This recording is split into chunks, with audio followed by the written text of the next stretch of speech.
Escape radio on the air.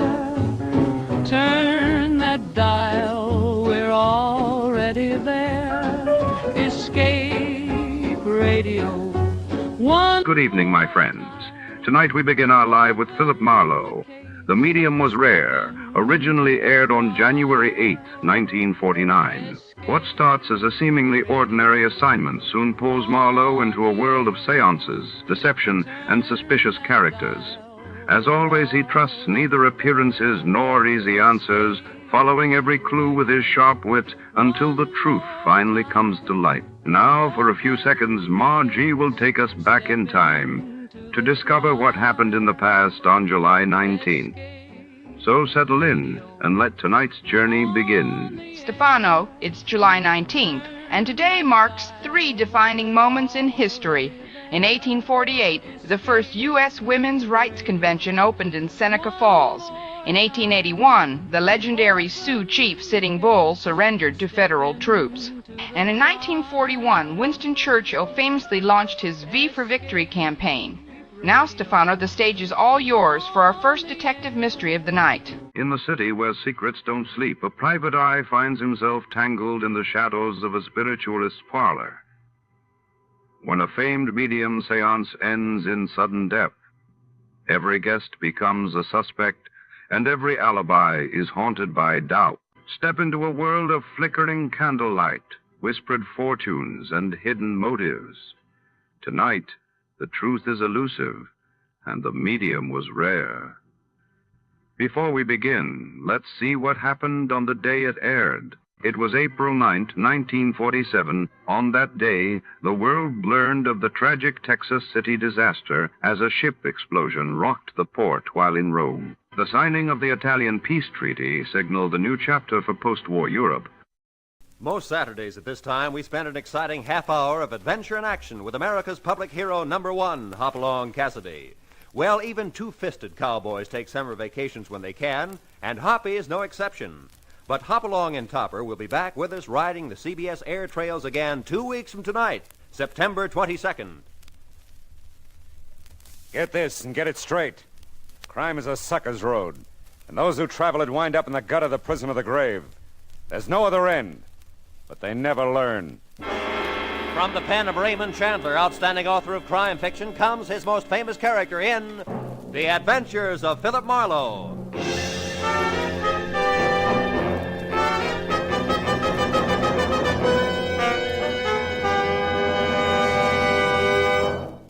Now, with Gerald Moore, starred as Philip Marlowe, we bring you tonight's transcribed story, The Medium Was Rare.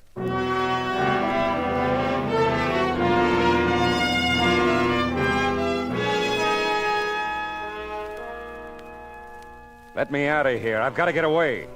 This is the time. The time when all I can think of is trout streams, trails through tall mountains, where every man is Hopalong Cassidy. I was sitting in my favorite restaurant telling Mary, my favorite hash slinger, all about it. Oh, it all sounds so wonderful, Phil. Yeah, but that's not the half of it. There are waterfalls so high it seems the cascade comes from heaven itself. Going alone, Phil? You bet your sweet life I'm going alone. In the words of the poet, I'm going to commune with nature. I'm the most natural thing you ever saw. Darling, you're beautiful. Your charms are many, but you want me to be honest? Yeah. You don't compare to a trout. Why, you worm.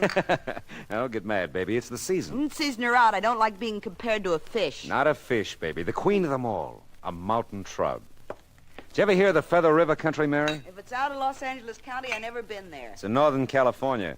Northern fringe of the Mother Lode. Here's your coffee. Mother who? Hey, you know something? If I started right now, I could make it before morning. A quick cup of coffee, huh, doll? I'll drop everything. Well, if it ain't the clean living type. Hi, Marlowe. Hiya, Cookie. I thought they had you stashed away. Not no more. I got parole last week. No kidding. Yeah, no kidding. It was a bum rap. It sure was, if you're out this soon. Anything else? Yeah. When do you get off? A lot later than you do, because you're getting off now. Touché, girl. Yeah? What kind of a crack is that? That's French for I'm on your team. Ah. Ah, dames. You try to say something nice to him, and where does it get you? Yeah, well, I gotta go, Cookie. I'm sorry to see Yeah, you. wait. I'll go with you. Thanks, Mary. Yeah, you bet, Phil. Give my regards to the fish. I'll leave you a nickel, doll. Better keep it. The other buffalo will miss you. Oh, well, yeah, well, shit. You gotta face it, Cookie. She's crazy about you. You think so? No. Well, my car's in the lot here. I'm in a hurry, Yeah, so well, mine's in the lot, too. Listen, Marlowe, I was just wondering. You get around. You got any idea where Cesano is? Cesano? Yeah. Don't you know any decent people? Hey, Cesano's my pal. He's as decent as I am. You made the point, Cookie. Well, Seems to me there was talk he had something to do with you taking that rap in the first place, huh? listen, you don't think I'm trying to find him to knock him off or anything like that? Could be. You're about that bright. But it doesn't really matter. I don't know where he is. I don't care. I don't want to know where you are, either. Well, that suits me good. Only Good. I don't know what you're so kissed off about. I done nothing to you. Neither is Cesano. You make my taxes higher. Yeah, how? Never mind. Oh, you'll kill me, Marlowe. You talk about taxes. Yeah. How'd you like to pay taxes on this job? This your heap? Yeah. One of them foreign things. Right-hand drive. Baby blue yet? It matches my eye. What'd you do at San Quentin? Learn a trade? Sure. And a good one. Sure. You decent people go right on paying taxes, Marlowe. Us third-rate punks will get along. I watched Cookie's baby blue convertible cut out into the traffic. Got in my own car and drove away in the opposite direction. Yeah, Cookie cinched it. I was going to knock off for a while, head for the Feather River country. Well, by the time I reached my apartment, I could almost smell the pine trees. And while I tossed a few things into a bag, I saw myself every inch a modern Isaac Walton. Oh. You're Philip Marlowe. That's right. Oh, I'm so glad you're here. I've been calling you. Oh, I'm Lillian Collins. How are you? Well, I told Pat not to wait. who's Pat? The taxi driver. Oh, him. May I come in? Well, yeah, I guess so. Thank you. Oh, you're packing. Or are you unpacking? No, I'm packing. I'm going to the Feather Oh, River but you country. can't. What? You can't be going anywhere. I need your help, Mr. Marlowe. I really do desperately. Yeah, well, I just thought I'd take a few days Of off. course, Can't it wait? I'll pay you, whatever's customary. I just don't know where to turn, and somehow we've got to locate them quickly. Leonard should be home within a Oh, week. wait a minute. Sit down. Mrs. Collins, is it? Yes, Lillian. Oh. Leonard's my husband. He's back east on business. Well, just what do we have to locate quickly? Buy jewelry. It was stolen last night. Oh, well, stolen jewelry's out of my line, Mrs. Collins. That's a police job. Oh, no. Well, that is it. It can't be. Why? I thought about the police right away, of course, but I can't call them in. Leonard would hear about it, I know. It would be in the papers, and... You understand, don't you? No, I don't understand. Well, I just couldn't, that's all. Mrs. Collins, right now I like fishing poles better than I do Oh, but people. you can't go. I mean, you can, of course, but I do need your help so much. Why can't I resist names? All right, but you'll have to level with me. What jewelry? When did it happen? Who knew you had it? Everything. Well, it was a necklace, diamonds, Yeah. and a diamond bracelet. I had them in my jewel box last night. I'd only just taken them from our safe deposit box in the afternoon. Who knew you took them out? Well, no one knew. Well, how did it happen, the robbery, I mean? Well, I was in my bedroom. That's where the jewel box was. Yeah. I was dressing for dinner. The doorbell rang. I had to answer it. Letty's on vacation now that Mr. Collins is in the East. It was Sylvia, a friend of mine. We were to have dinner together. I fixed a drink for us, then went back to my bedroom for my wrap. That's when I noticed the jewelry was missing. You hadn't heard anything? Anyone in the house? No. Of course, the radio was on. Music, you know. How would anyone get into the bedroom? Well, the French doors open onto a little terrace right by the bedroom. I rather presumed whoever it was came in that way. Well, how much would you say this jewelry is worth? $10,000. Oh, that's what it's insured for. Anything else taken? No, not a thing. Do you wear this necklace and bracelet often? Oh, no, not really. When Leonard gave them to me, he said they were for state occasions. Last night was a state occasion. Oh, my goodness, no. Oh, that is, If you didn't intend to wear them last night, why did you take them out of the safe deposit box? I suppose you'll have to know. I needed the money, Mr. Marlowe. I have a debt Leonard knows nothing about. If I wrote a check for $10,000, he'd ask questions. I don't blame him. Well, there's just no need worrying him with it, that's all. He doesn't know you gamble, huh? I didn't say... You didn't have to. Have you ever pawned anything before, Mrs. Collins? No. No, I haven't. Well, I got news for you. You probably couldn't get 10 grand for them. Oh, but if they're insured... Doesn't matter. Unless you made a deal to have them stolen so you could get the insurance money. Oh, really, Mr. Marlowe? Really, Mrs. Collins? Okay. Let's drive to your place and look around.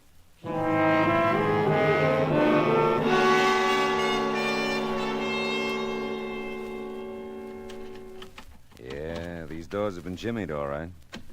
Didn't it bother you to stay here last night after it happened? Oh, I didn't. I stayed with Sylvia in Westwood. Told her about the robbery, huh?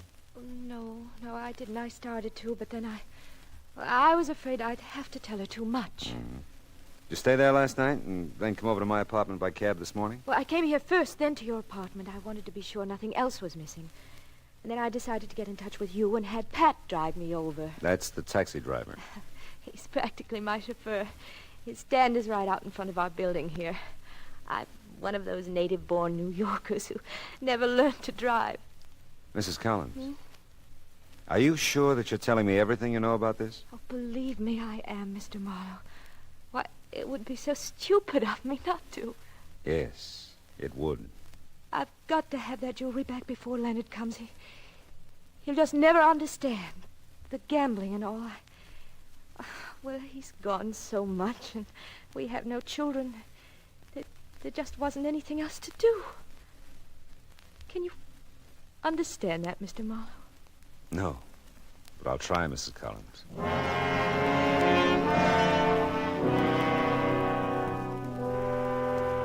There was something tragic about her. A woman of means and advantage who was husbandless part of the time and childless all of the time. I suppose that isn't an easy life, but surely there must be other ways to fill the emptiness, huh? Well, Lili unpacked a small bag and asked me to drive her to Sylvia's. As we walked toward my car, a grinning taxi driver leaned out of his cab. Take you somewhere, Mrs. Collins? Oh, not this time, thanks, Pat. I'm freeloading. Okay, but don't make it a habit. I gotta make a living, you know. I know. See you later, Pat. He's awfully nice, Mr. Marlowe. Yeah, he seems to be. Tell me about your friend Sylvia. Oh, well, there isn't much to tell. She's a nice person, a widow. Oh, she just lives a block or so from here. Turn on Wilshire to your left. Okay. Tell me, does Sylvia have money? Well, I guess so. She seems to, anyway. Has a lovely apartment, a nice car. Oh, the symbols, anyway. Why? I just wondered. Oh, by the way, if you don't want her to know you've hired me, maybe you better tell her I'm a business friend of your husband, huh? Just drop by as you were leaving the house, something like that. Oh, yes, that's a good idea. Yeah. It's in this block, the big green apartment building on the right. Okay. That's funny. Is it? Yeah. Oh, here's a parking place. Wonder what Cookie's doing around here. A friend of yours? No, not possibly. That car parked there, foreign job, baby blue. It's Cookie's, all right. Oh. Sylvia's apartment is the first one on this side. You really don't have to come in, Mr. Marlowe. Name's Murphy, remember? Old friend of your husband's. Yes, that's right. I'll come in to carry your bag and to meet Sylvia. I'm very partial to wealthy widows. Really, Mr. Marlowe, do you think you will find my jewelry? Well, I've got one idea so far, Mrs. Collins. If that doesn't work, well, you leave it up to me, huh? Yes, of course. Oh, here we are.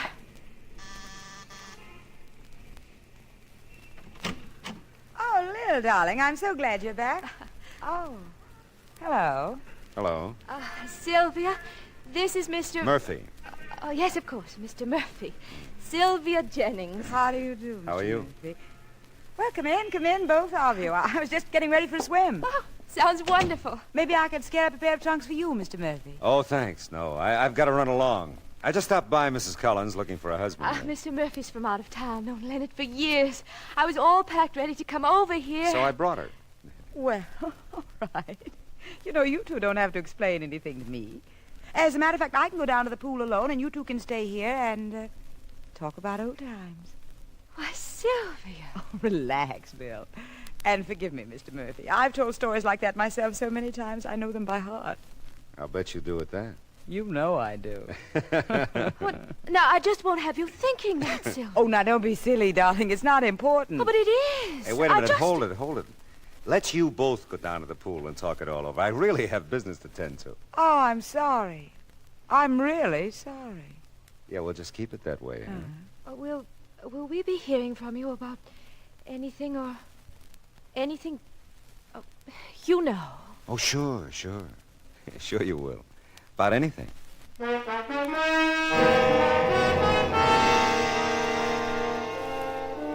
About that Sylvia. Well, the case was beginning to have its compensations. But I didn't figure Lillian Collins at all. Sometimes I thought she lied in her teeth, and sometimes I knew that she was just a bewildered dame who'd had her jewels lifted. I passed Cookie's car again as I left, and still no sign of him. I had told Lillian I had one idea. He was still at the taxi stand in front of her apartment. You really Philip Marlowe? Yeah, I really am. Need proof? No, that's okay. Mrs. Collins wouldn't have been with you if you weren't the right guy. You say I can help? Huh? Yeah, maybe so. Now, look, you drive her almost everywhere she goes. Now, how about telling me just where she goes, huh? Regulation places, Sax's, Magnan's, places for lunch, stuff like that. Mm-hmm. This morning I took her over to a Hollywood address. Oh, that was me. Oh, well, hey, there is one place she goes Oh. a couple of times a week for the last 3 or 4 weeks. A place on top of one of the hills up off of Coldwater Canyon. Friend of hers? Well, maybe. She usually asks me to wait, though, between 15 minutes and a half hour. That's all the longer she stays. When was the last time you took her there? Let me see, day before yesterday, I think. Yeah, it was day before yesterday.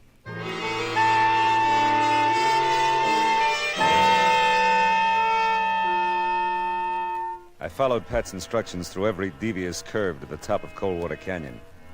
The thing that interested me most was not what was ahead, but what or who was behind me in the big expensive car. The sun was hitting the windshield just right to obscure the driver. I slowed at the isolated address, noticed another big car parked in front.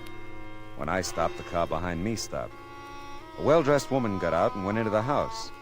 As she did, she passed another well-dressed woman coming out. It looked like a change of shifts. As she drove away, I got out of the car and went up to the door. Someone somewhere was watching me. I could feel it. Yes? Oh, hello, I do not believe you have an appointment, sir. Oh, no, I didn't think to make one. Excuse me, please. One moment. What a creep. And what a joint. You, will come in, please. Yeah, thanks. May I inquire, sir, who referred you here? I have to have a reference? Madame must insist on references, sir. Oh, she insists, yeah, well... I'm a friend of Mrs. Collins. Lillian Collins? Oh, yes, Mrs. Collins, yeah. Yes. You will follow me, then. Madame will see you now. More to the point, I will see Madame. I followed the Peter Lorre character down a darkened hallway. As far as I could tell, there was no door ahead. It looked like a blind alley. Even in the darkness, I sensed that someone could see me. I didn't have long to think about it. Just when we reached what looked like an impasse, the little man ahead of me pulled some heavy drapes aside and nodded for me to enter. I walked into a room that was heavily draped on all sides, pungent with the smell of incense. And studying me from across the room, a Grecian-robed woman seated beside, so help me, a crystal ball. You will come in, please, and be seated. Yeah, I will. You see, Hush. You will remain silent. It is so necessary, your silence. Bruno, you will go. Yes, madame. Hey, they're very clever, those drapes. When they're closed, you can't tell where the door is. I must insist. Your silence is very important. Ah. You're in need of help. Much help. Or you would not be here. Yeah, well, you could say that. Yeah. You make it very difficult for me to see what is in store for you. The crystal is cloudy, very cloudy. I'll quit breathing on it. Please. Oh, excuse me. Now, You are seeking something, probing, searching out, and this is not a good thing. Some things one must not pursue.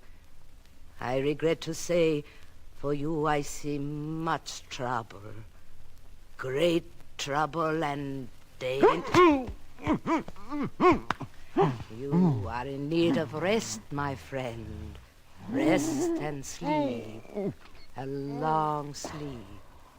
Bruno will help you. Bruno will help you to sleep.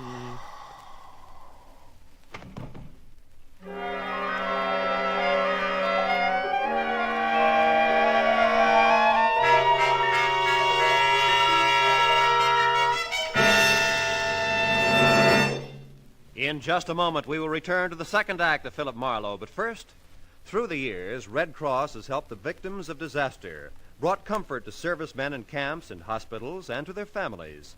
Today, with the country rising to meet the challenge of aggression, the Red Cross has been asked by the government to undertake tremendous tasks. By giving generously to the Red Cross, you will help mobilize for the defense of your families, your community, and the nation. Give as much as you can. And now with our star, Gerald Moore, the second act of Philip Marlowe, and tonight's story, The Medium Was Rare.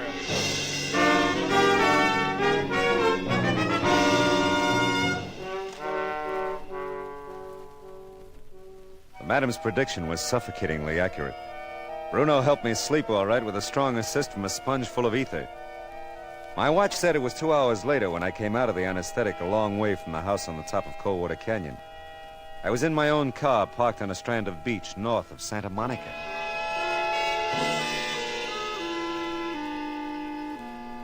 "10 minutes and a blast of bourbon later, I entered Sylvia Jennings' apartment again. This time there was no sign of Cookie's baby blue car. I don't think Lillian will be long. She remembered some shopping she had to do. Did she? You don't look as if you felt very well, Mr. Marlowe. Oh, I feel just fine. I just woke up from a long sleep. And by the way, Mrs. Jennings, you really shouldn't call me Mr. Marlowe. Oh, yes. Now, where on earth do you suppose I got the name Marlowe? I really wouldn't know. Okay, where's Lillian, huh? I told you she went shopping. Without her purse?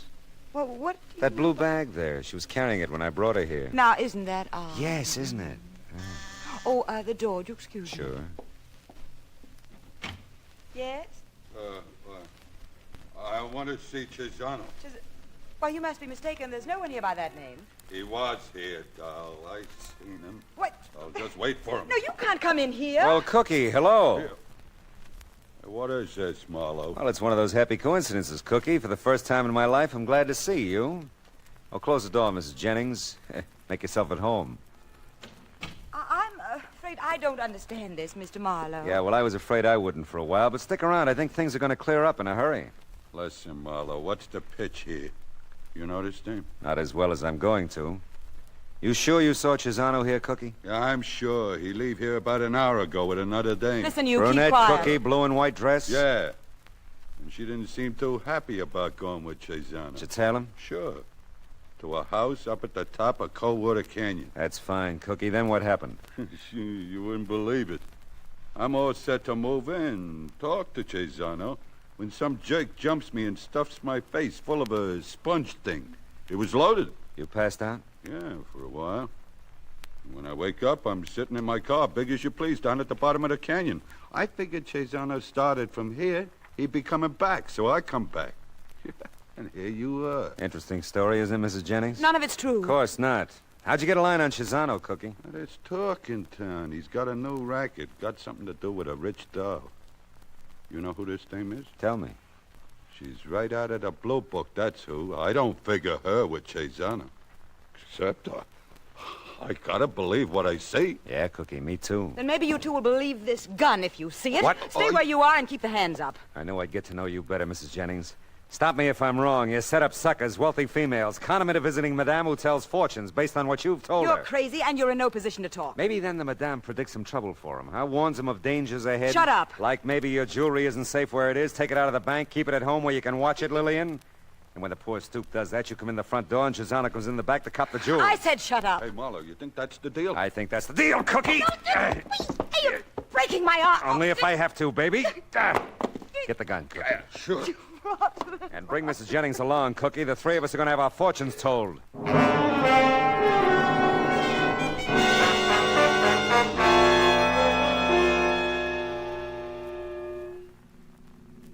How about that Chisano? What a sweet deal he's got.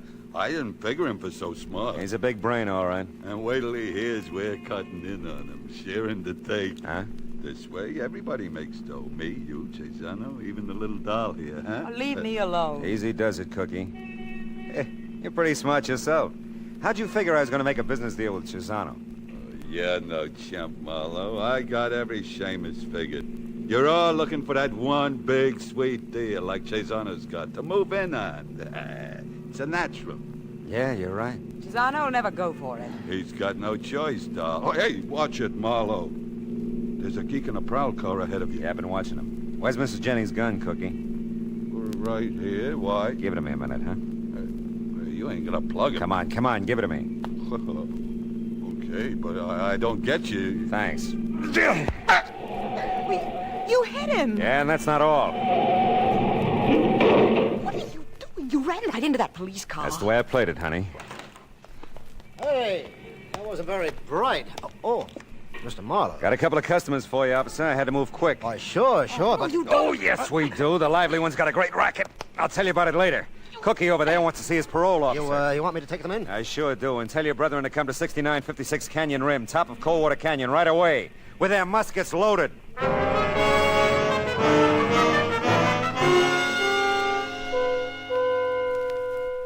The house at the top of the canyon had the empty look that only occupied houses can have. Cookie had tipped his hand just in time. I was better off traveling light. I knew I'd have no trouble getting in. Chisano was probably expecting me. I was so right. You're late, Marlowe. Well, some days it takes me longer to come out of ether than others. Huh? You must have done a good job, Bruno. I always try, Mr. Chisano. Oh, believe me, Chisano, he's earned a promotion. Get the business over with. Well, madame, I didn't recognize you without your crystal ball. Never mind that, Marlowe. Okay, I won't. Where's Lillian? She's arresting. Oh.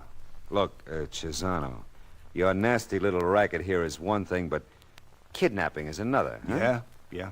And murder is something else again. You forced us, Mr. Marlowe. I warned you not to probe. Chisano, listen. I'm not kidding. If you've done anything to Lillian, I'll take you... She's perfectly safe. She's not been harmed yet. That's right. Not yet. She better not be. Oh, there you are, Lillian. She can't be... There's no one there. It's an old gag, Chisano. Gives me a chance at my gun. Now, the three of you stand over there by the windows. Now, look, Marlowe... No, you look. You and Bruno and Madame take a good look out the window and let me know when the law arrives. You know, Madame, even without your crystal ball, I can see trouble for you. Much trouble.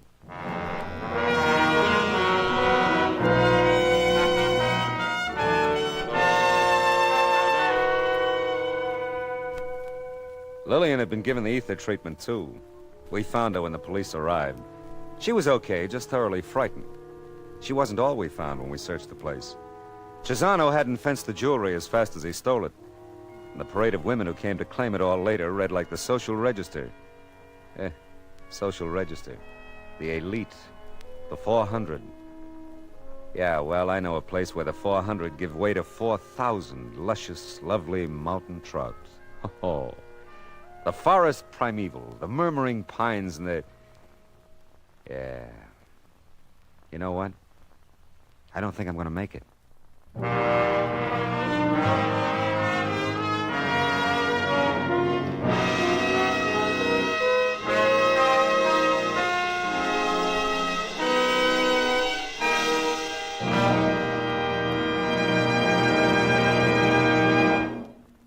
The Adventures of Philip Marlowe, bringing you Raymond Chandler's most famous character, Star Gerald Moore, was produced and transcribed tonight by Cliff Howell and written for radio by Kathleen Height. The cast included Gloria Blondell, Ed Max, Gene Bates, Harry Bartell, Betty Lou Gerson, Lou Krugman, Ida Reese Marin, and Jay Novello. Gerald Moore may currently be seen in the Santana production, Sirocco. The special music for Philip Marlowe is composed by Pierre Garrigank and conducted by Wilbur Hatch.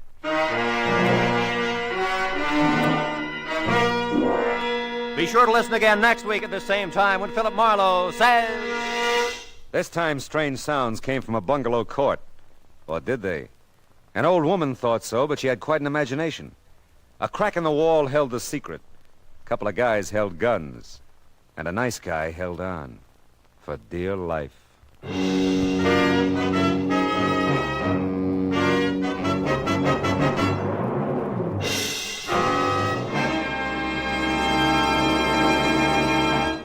Just as systematic exercise builds a strong body, so does systematic saving build a strong future. Save systematically for your future and for your country's future with United States defense bonds. Defense bonds are Series E bonds, safe, sure, profitable. The systematic, easy way to buy defense bonds is through the payroll savings plan where you work. So for the defense of your future, for the defense of your country's future, buy your full share regularly, systematically, of United States defense bonds.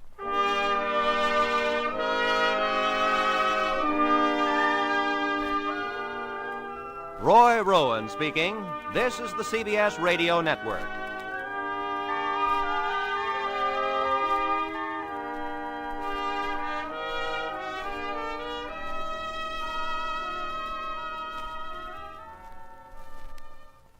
A warm word of thanks tonight to our sister station, CBS.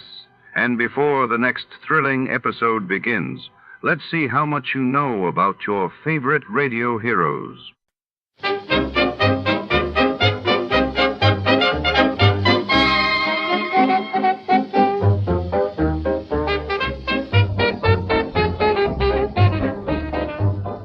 We proudly thank our partners at CBS for tonight's broadcast. And now, before our next mystery comes alive over the airwaves, here's a touch of music to set the mood.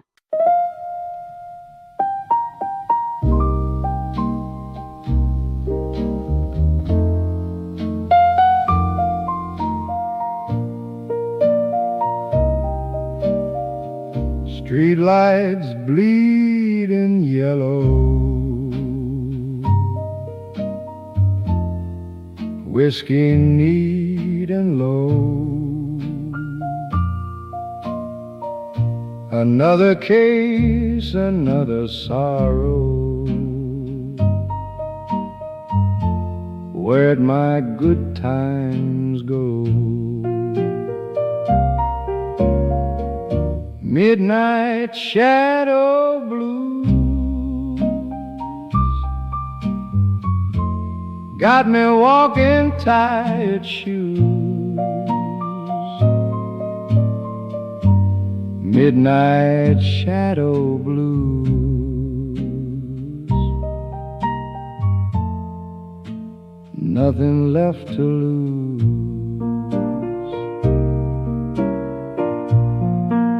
Rain on the window pane, a dame with eyes like fire. She whispered a name, my heart sank in the mire. Midnight shadow blues got me walking tired shoes. Midnight shadow blues. Nothing left to lose. Every corner hides a secret. Every smile a lie. Just a poor old detective watching the world go by.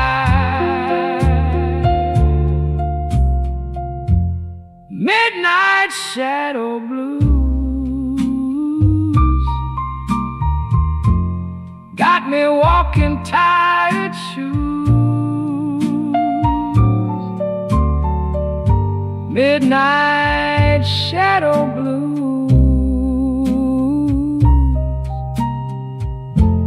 Nothing left to lose.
Tonight's story slinks behind the locked doors of the Garvey Scientific Laboratories, a temple of flickering neon tubes and ticking Geiger counters, where late-night experiments hum with deadly secrets. When a mysterious device known only as the blinker vanishes from the test vault, suspicion falls on every gloved hand and shadowed figure in the lab. In this world of glass beakers and whispered motives, danger lurks in every corridor. Stay close, the truth may be hidden behind a pair of safety goggles. Before to start, let's see what happened the day it was aired. It was March 28, 1950, and that day the world reeled as the Soviet Union announced the successful completion of its first hydroelectric power plant on the Volga River, while in the United States. President Truman signed a bill expanding Social Security benefits, signaling a historic shift in American welfare. From Hollywood, it's time now for Johnny Dollar. Fred Wills, Surety Mutual Limited, Johnny. Oh, hi, Fred. What's on your mind? At the moment, San Francisco. Oh, nice town to have on your mind. What's new out there? That's what I hope you're going to tell me. What do you mean?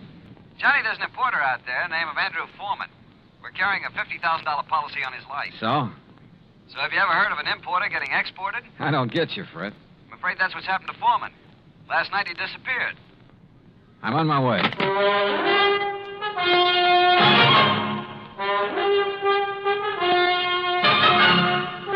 Bob Bailey in the exciting adventures of the man with the action-packed expense account, America's fabulous freelance insurance investigator. Yours truly, Johnny Dollar. And now, Act One of yours truly, Johnny Dollar.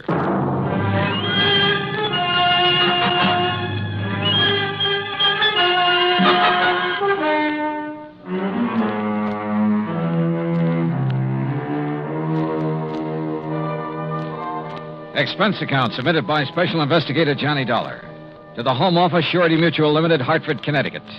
Following is an account of expenses incurred during my investigation of the Blinker matter.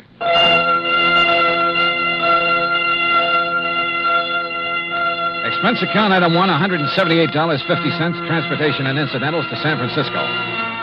On the flight out, I studied the dope Fred Wills had sent me. Andrew Foreman, age 51. Occupation, importer. Health, good. Judging from the hefty premium he had to pay, his importing business must be okay. Wife, Marcia Foreman, age 35. 16 years younger than her husband. And Marcia was the sole beneficiary. My plane landed about 8 in the morning. An hour later, I was at the Foreman's apartment. It was spacious, modern, with a lot of glass, and the kind of view of the bay that you had to pay plenty for. Yeah, there was money written all over the place, and Marcia Foreman looked right at home. I'm just having coffee on the terrace, Mr. Dollar. Won't you join me? Oh, thanks. I could use some. Out here. Oh, you've sure got a beautiful view here. Yes. I never get tired of watching the bay, the ships. There's always something going on. Oh, here you are. Thanks. What is it, Mr. Dollar? Oh, I'm just looking up the bay. Alcatraz? Yeah. Such a grim-looking place. Yeah, it's a real exclusive club. But I managed to get a couple of new members into it. I don't think I care for the kind of job you have, Mr. Dollar. Trouble wherever you go. Suppose we talk about your troubles. All right. I told the police all I know when I filled out the missing persons report. But I'll go over it again for you. If you don't mind. Your husband disappeared the night before last. Yes, that's right. What time? I'm not sure. Oh? Around 9 o'clock that night, somebody came to see him. A strange sort of man. How do you mean strange? Well, he was dressed in rough clothes, a seaman's jacket. He said he was an old friend of my husband's. Did he give you his name, Mrs. Foreman? Only Blinker. Blinker? Yes, he said that's what everybody called him. I guess because he kept blinking his eyes very rapidly. I see. Well, I showed this Blinker person into the den where my husband was and left the two of them together. Uh-huh. A few minutes later, my husband came out and told me he was going to drive Blinker downtown and find him a hotel room. So I went to bed. I was tired and went right to sleep. And? Well, my husband and I have adjoining bedrooms. When I went in to call him yesterday morning, he was gone. The bed, it hadn't been slept in. I called his office thinking he might have decided to work late, but they hadn't seen him. Then you called the police. Yes. Mrs. Foreman, had your husband ever mentioned this man Blinker before? No, I'm quite certain he hadn't. Can you describe him? Well, he wasn't above medium height. Age, maybe in the 40s. A scar on his right cheek, a thin nose, and dark, rather beady eyes. I'm afraid that's the best I can do. Well, considering that you only got a brief look at him, I'd say that was a pretty complete description. Mr. Dollar, do you think this person Blinker could have done anything to my husband? I don't know, but I'm sure the police are looking for him. Just one more question, Mrs. Foreman. Suppose Blinker had nothing to do with your husband's disappearance. I'm afraid I don't follow you. Oh, well, what I mean is, can you think of any reason at all, why your husband might want to disappear? No, Mr. Dollar. Absolutely not.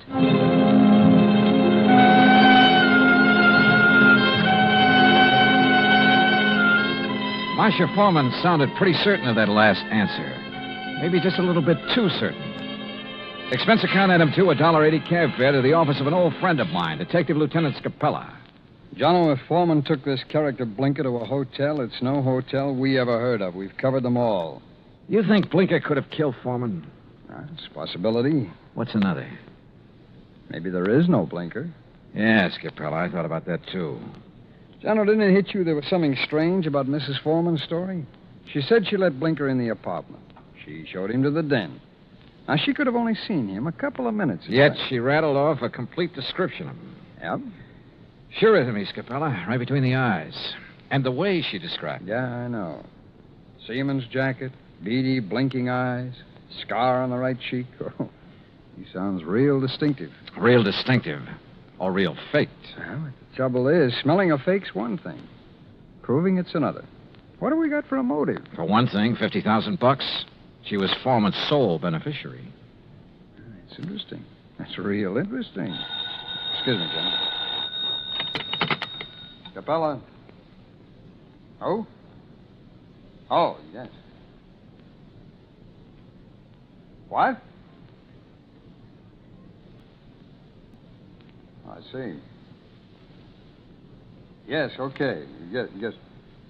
All right, thanks, Mr. Arnold. John, it looks like we better back up and start all over. What do you mean? That was Wayne Arnold. That's Foreman's attorney. He had a telephone call this morning. From Foreman? No, but from somebody just as interesting. Blinker. Yeah, Blinker.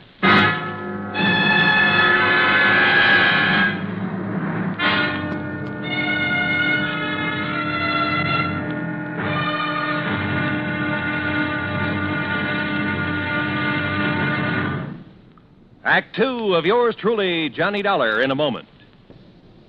And now, Act Two of yours truly, Johnny Dollar, and the Blinker Matter. Like Scapella said, we had to back up and start all over again. Just when we talked ourselves into thinking Marcia Foreman's story about Blinker was phony, her missing husband's lawyer phoned and told us he'd just heard from Blinker. Item 3, $1.70, cab fare to the office of Wayne Arnold, Foreman's attorney. I met him just coming out his door. Did you wish to see me? Mr. Arnold? Yes. I'm Johnny Dollar. Oh, yes, the insurance investigator. Mrs. Foreman told me you'd been questioning her. Look, I'm sorry, but I'm in rather a hurry. I have an appointment, and I'm late for it. Sorry, but this will only take a minute or two. I was in Lieutenant Scapella's office when you phoned a while ago about this man Blinker, Mr. Arnold. Oh, yes. When did you hear from him? Just a little while ago. I called Marcia Foreman right away, and she thought I ought to call Scapella. What did Blinker say on the phone? It was a strange conversation. He sounded nervous, excited, almost out of breath. Said he wanted money, $10,000. If he didn't get it, he'd... And that's as far as he got. He stopped suddenly, said he'd contact me later, then hung up. What do you make of it, Mr. Dollar? I don't know. Could be he's holding Foreman for ransom. That's what it sounded like to me. I take it you don't know this Blinker. I never heard of him until Marcia told me about him showing up night before last. Okay. Just one more thing, Mr. Arnold. How long have you been Foreman's attorney? 3, 4 years. Why? Any reason you know of why he might want to disappear? None that I can think of. Another woman, maybe? I doubt it very much. How about his importing business? As far as I know, it's in excellent shape. Okay. Thanks, Mr. Arnold. Mr. Dollar. Yeah? This man Blinker, why would he have it in for Andrew Foreman? Good question, Arnold. Sorry I don't have an answer to it. I went down the elevator and outside. I stopped at the corner to get some cigarettes, and that was my first lucky break. Because just as I was leaving the counter, I saw Arnold come outside. And the way he looked up and down the street made it plain he wanted to see if anybody was watching him. He got into his car and drove off. I grabbed a taxi, that's item 4, and trailed him. He drove into Golden Gate Park and stopped. I got out down the road and worked my way toward him behind some bushes. Pretty soon, a woman came over and got into his car. I couldn't hear what they were saying, but I didn't need to. Because when I saw the kiss, I got the message. The woman was Marcia Foreman. I went back into town and waited for Marcia outside her apartment door. She showed up about half an hour later. What? Why, Mr. Dollar. What is it? Is something wrong? Yeah, something's real wrong, Mrs. Foreman. I want to talk to you. All right. Come in. But I've already told you all I know. The story you told me about this man, Blinker, there's no such person, is there? What? You and Arnold made it up. No, that's not true. What about you and Arnold, Mrs. Foreman? I don't know what you're talking about. Well, then tell me, did you enjoy your visit with him in Golden Gate Park an hour ago? Oh, that. Yeah. Well, all right, Mr. Dollar. Wayne Arnold and I have... Well, we've been in love for some time. Did your husband know? I'm not sure. We were trying to find the right time to tell him. I don't think he'd really have cared very much. Oh. My husband and I haven't gotten along very well the last year or two. I guess I really didn't know him when I married him. Mr. Dollar, this has nothing to do with my husband's disappearance. You must believe that. That's so. I didn't make up the story about Blinker. I didn't kill my husband, if that's what you're thinking. Has he been killed? I don't know. You've got me confused. If you didn't do it, how about Arnold? No. He'd have no reason. Besides, he wasn't even in town the night before last. I can check that. I know you can. Mrs. Foreman, maybe you're telling me the truth and maybe you're not. Sooner or later, I'm going to find out which. I am telling you the truth. Then can you give me any reason at all why your husband has disappeared? There's one possibility, Mr. Dollar. It might have something to do with his importing business. What's that mean? My husband, well, he seems to have made a lot of money out of his importing business. More than the kind of thing he usually imports would warrant. What does he import? Oh, trinkets, curios. From the Orient, mostly. Have you a key to your husband's office? Yes. Let me have it. I want to take a look around. I went over the papers in Foreman's office and found out his last shipment had come in 3 days ago on the Indian Princess. Mrs. Foreman had said Blinker was wearing a seaman's jacket. I headed for the waterfront, but the ship was gone. Near the pier was a beat-up eating place called Gus's Cafe. A woman with an apron came over. She was about 6 feet tall and almost that wide. What can I do for you, buddy? I want to talk to the owner, Gus. That's me. You're Gus? Short for Gussie. What's on your mind, buddy? Johnny Dollar. I want some information. You a cop, buddy? No, I'm not a cop. You look like a cop. Now listen, that freighter that shoved off from this pier, the Indian Princess. Docks there regular. You know any of the sailors from her? Just about all of them. They all come in here. Hey, look, Gussie. Gus. Okay, Gus. You ever happen to hear of a sailor named Blinker? Sure. You know him? Sure. About medium height, scar on the right cheek, blinks his eyes all the time? I said I know him. What do you want, an affidavit? Oh, Gussie, you're the most beautiful thing that's happened to me all day. That's what they all tell me, buddy. But flattery don't get 'em a thing. Might help you, though. You're kind of cute. Yeah. Look, did Blinker sail on the Indian Princess? Nope. Then where is he? Fact is, I don't know. Blinker's disappeared. Act 3 of yours truly, Johnny Dollar, in a moment. And now, Act 3 of yours truly, Johnny Dollar and the Blinker Matter. And you don't have any idea where Blinker is now, Gus? Not the slightest, buddy. Oh, great. Then I'm right back where I started from. Blinker was mixed up in something, all right. What do you mean? The Indian Princess docked the other night. Blinker come in here for a cup of coffee. That's one thing the sailors around here all miss when they're out to sea. My coffee. There's no one makes coffee like me. Why, there's nobody on the whole coast. Yeah, I know. About Blinker now. Well, he seemed pretty pleased with himself. Said he was onto something good. Did he say what he meant by that? No. Just sat there looking pleased with himself. Oh, yeah.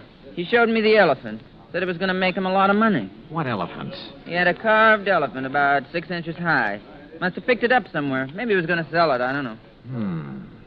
Foreman imported curios from the Orient. His last shipment came in on the Indian Princess. That elephant could have been part of it. Foreman? Who's he? Never mind. Well, I wonder where I go from here. I wonder what I'm going to do with all Blinker's stuff if he don't show up for it. Maybe I'm... What did you say about Blinker's stuff? What stuff? I got a back room where I let the boys keep their gear when they're ashore. You've got Blinker's things there now? Sure have. Why didn't you tell me? You never asked me. In the back room, I went through Blinker's sea bag. Near the bottom, I found the carved elephant. An ordinary-looking elephant, until I twisted one of the legs loose. It was hollow, and inside a little paper packet full of white powder. Suddenly, the whole deal slid into place, and just as suddenly, the whole deal made me slightly sick. Now I wanted to see the rest of those elephants real bad. According to the records in Foreman's office, the shipment was in a warehouse. I went outside and over to the pier. Johnny. What? Oh, Gus. Come here a minute, Johnny. Look, I'm in a hurry. Thanks for everything. I'll see you later. You got time to see this? Over here, near the pier. Wait a minute. Yep. It's a body, all right. One of the boys just fished it out of the water. I sent him to call the cops. Looks like it's been in the water quite a few hours. Gus? Yep. It's Blinker, all right. I knew I had to work fast now. I headed out on the pier for the warehouse. Once I thought I heard footsteps somewhere behind me. I stopped and listened. There was no sound.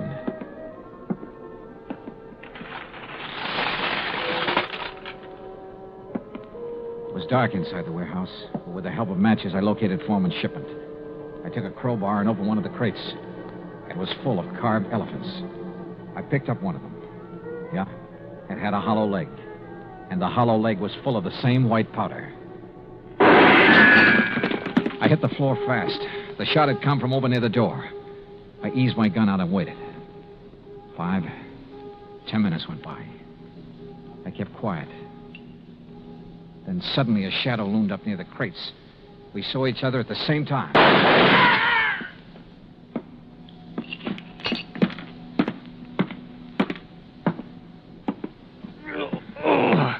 My shoulder. Oh, well.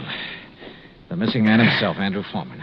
Look, Blinker found out what you were importing in those carved elephants. He tried to blackmail you. I don't know what you're talking about. Oh, sure. You probably told him you'd pay off. That's when you drove him downtown night before last. Then you tried to kill him, but he must have got away. I tell you you... called your lawyer, tried to put the squeeze on through him. but he had to hang up in a hurry. You were probably getting close. You finally caught up with him, didn't you, Foreman? Look, you've got no proof of anything. Why should Blinker try to blackmail me? Like I say, he found out about the narcotics in those hollow elephants. It was put there without my knowledge. You have no proof I was involved. You know, Foreman, it doesn't much matter. You've got even bigger troubles than that staring you in the face. I don't understand. Blinker's body has been recovered from the bay. I wouldn't know anything about that. You've got no proof of that either. No. There were 2 bullet holes in Blinker. 5 will get you 10. The slugs in him came from this gun of yours. The gun? Yeah. This is something that can be proved. Well? All right. I just didn't have any choice.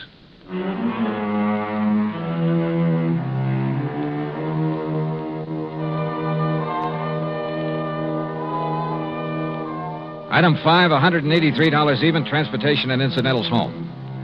Expense account total, $434.50. Remarks? Andrew Foreman made a complete statement to the police. The murder case against him is open and shut. So, it looks like he's going to beat the narcotics rap after all. The hard way. Yours truly, Johnny Dollar.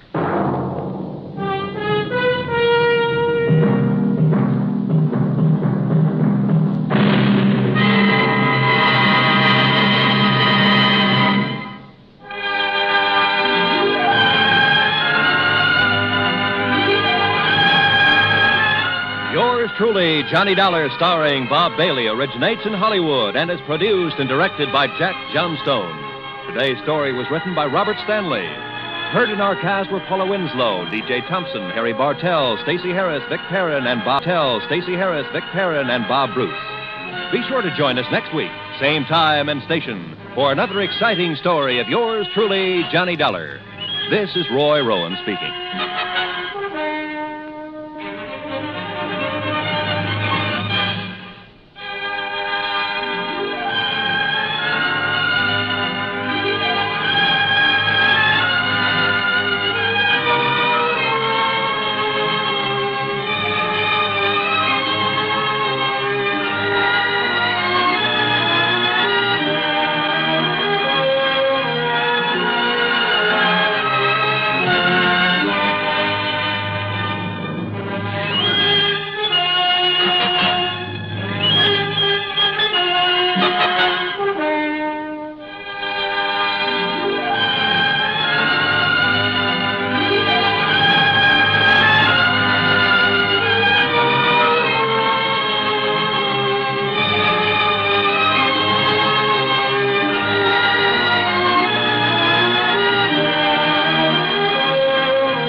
Johnny Dollar has come to you through the worldwide facilities of the United States Armed Forces Radio and Television Service.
Good evening, friends. With a special word of thanks to our sister network, CBS, we invite you now to test your memory of the great radio adventures.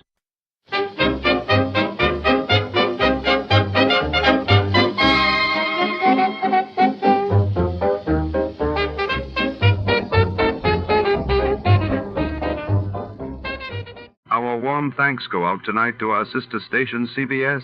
And before the curtain rises on another thrilling episode, let's enjoy a few delightful melodies for the road.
Tonight, mystery ignites at the edge of the city's industrial quarter.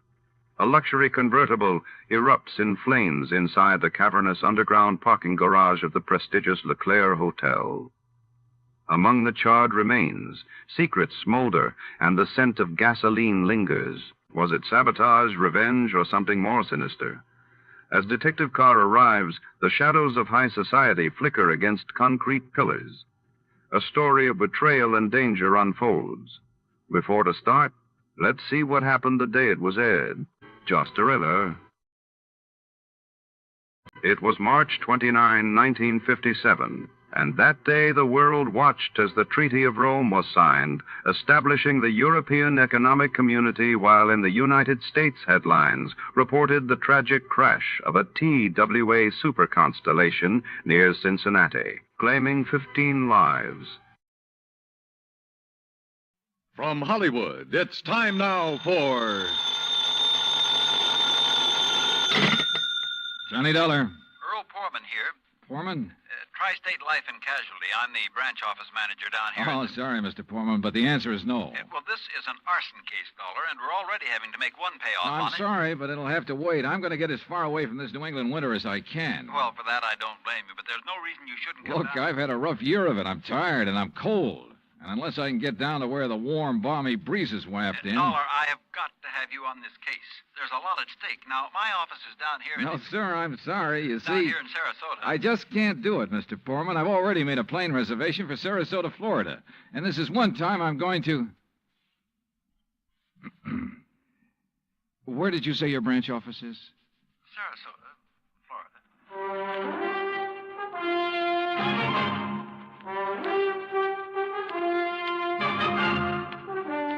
Bob Bailey in the exciting adventures of the man with the action-packed expense account. America's fabulous freelance insurance investigator. Yours truly, Johnny Dollar.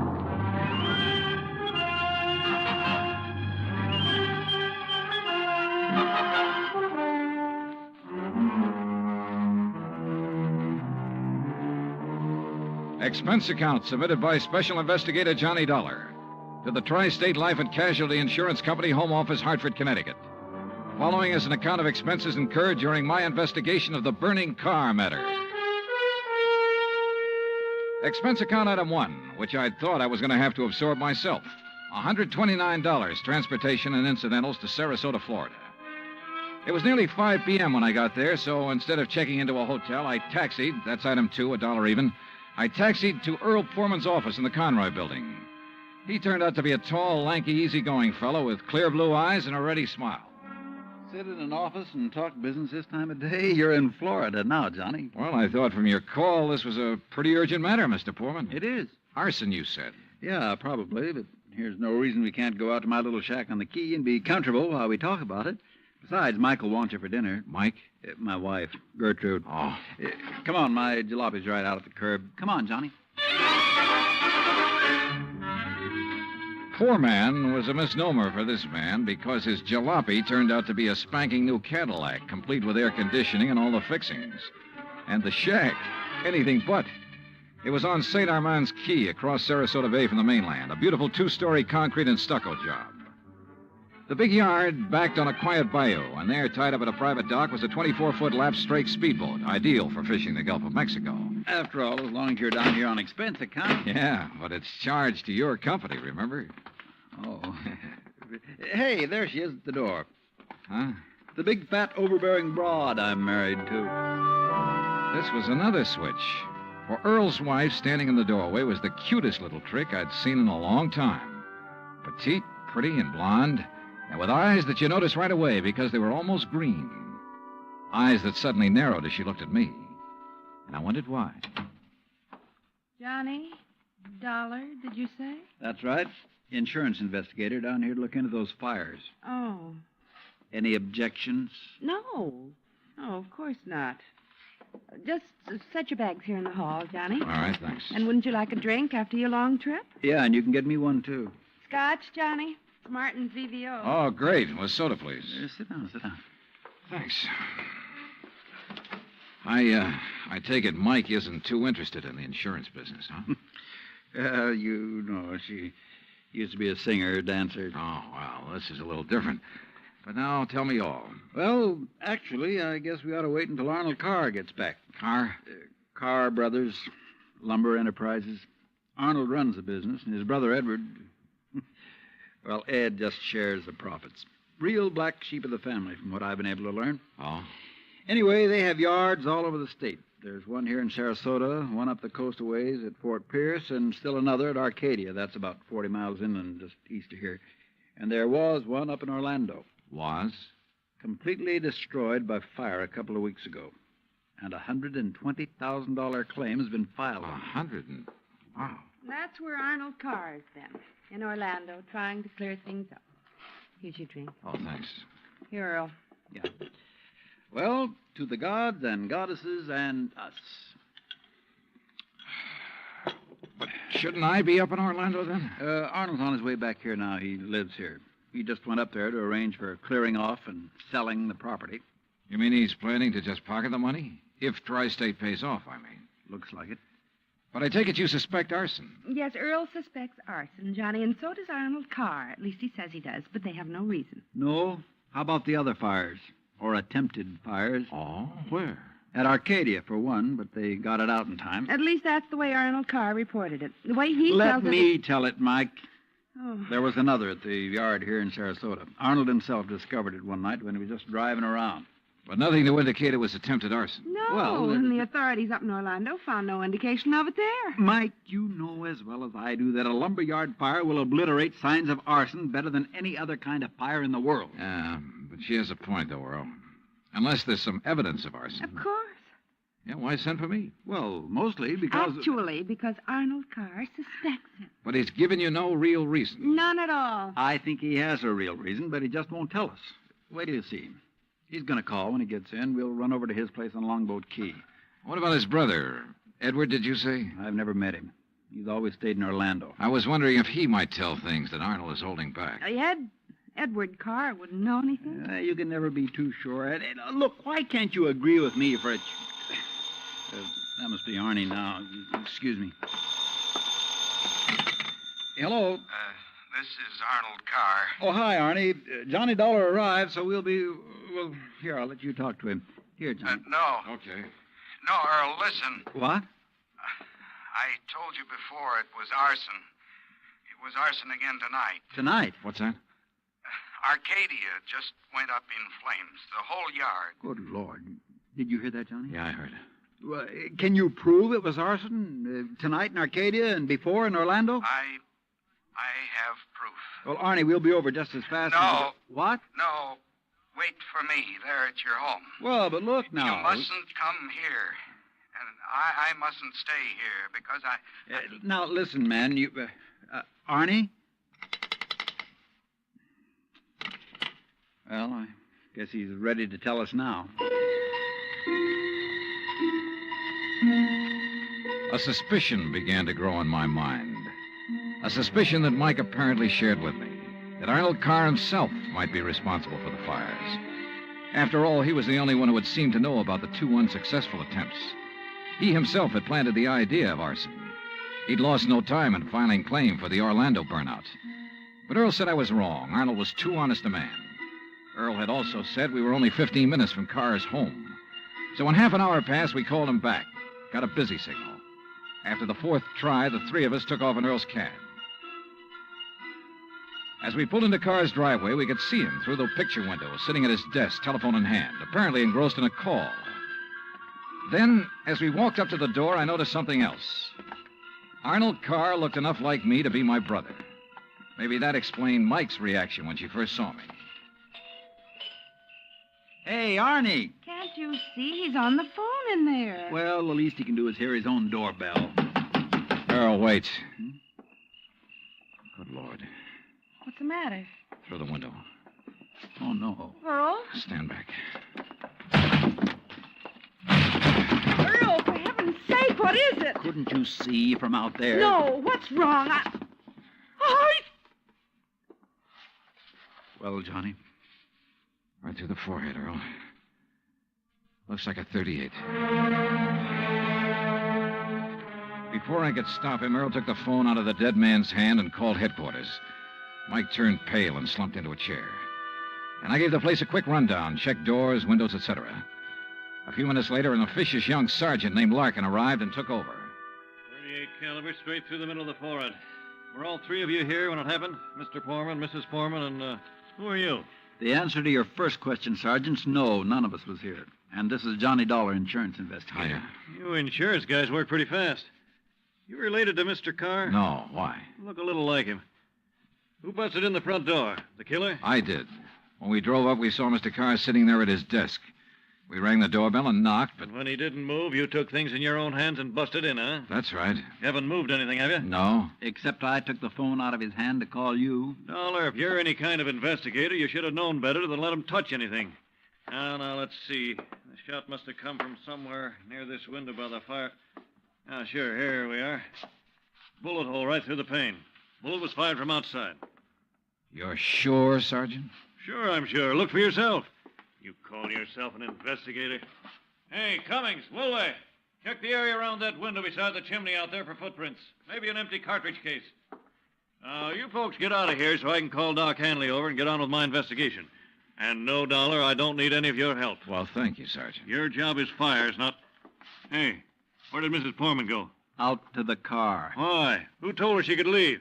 Who told her she had to sit here looking at a corpse? All right, Dollar, all right. Just be sure the three of you stick around town in case I decide to question you further. Oh, of course, Sergeant. Yeah.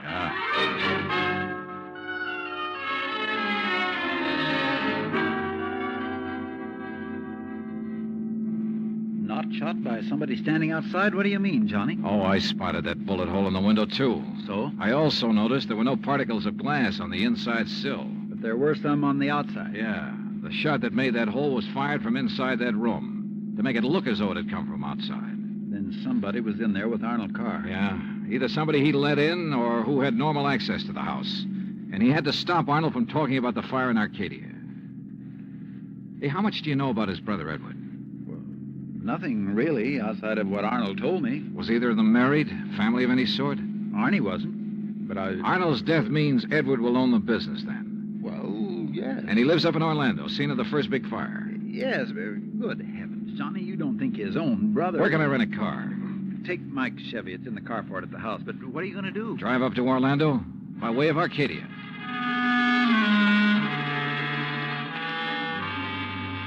When I got to Arcadia, only a few people were standing around the remains of the fire.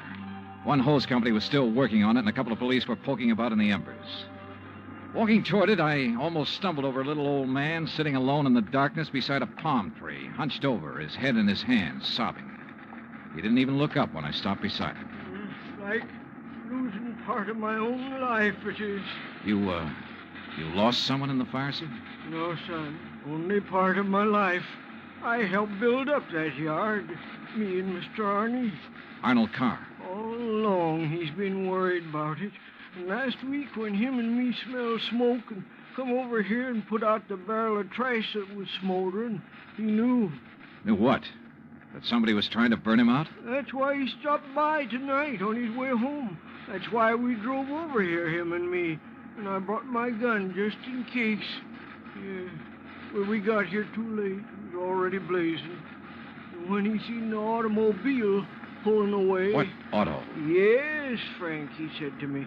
I knowed he was the one trying to burn me out, he said. Who, old-timer? Who do you mean? He didn't say. Then he called the fire department. That car that pulled away, what was it? Just a auto, big white Buick. But he tied it in with whoever set the fire. All he said was, I knowed he was the one. Do you know who it was he meant? Well, he told me even if I did know, I should never tell. Even the police. Well, who do you think it was? Break my word to Mr. Arnie? Never, son. All right, look, old man, I'm sorry to have to tell you this. Mr. Arnie's dead. What? But he can't be. He was... You. Huh? Maybe you thought in the darkness I would know you. But I do know you. Oh, now, just a minute, old-timer. If Mr. Arnie's dead, it's because you killed him. What? Just like you set the fires. No, I'm not who you think I am. And I'll kill you. That's what I'll do. Put down that gun. I'll kill you.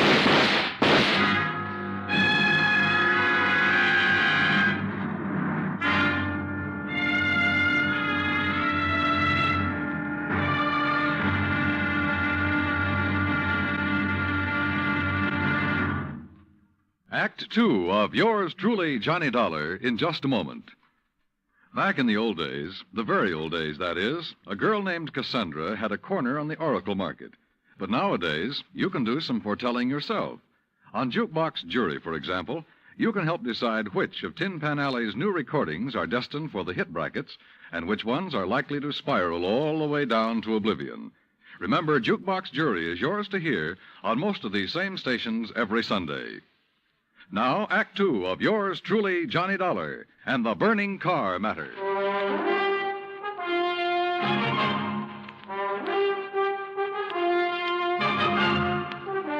Expense account, item 3, $5.15, gas for the borrowed Chevy to keep me going to Orlando.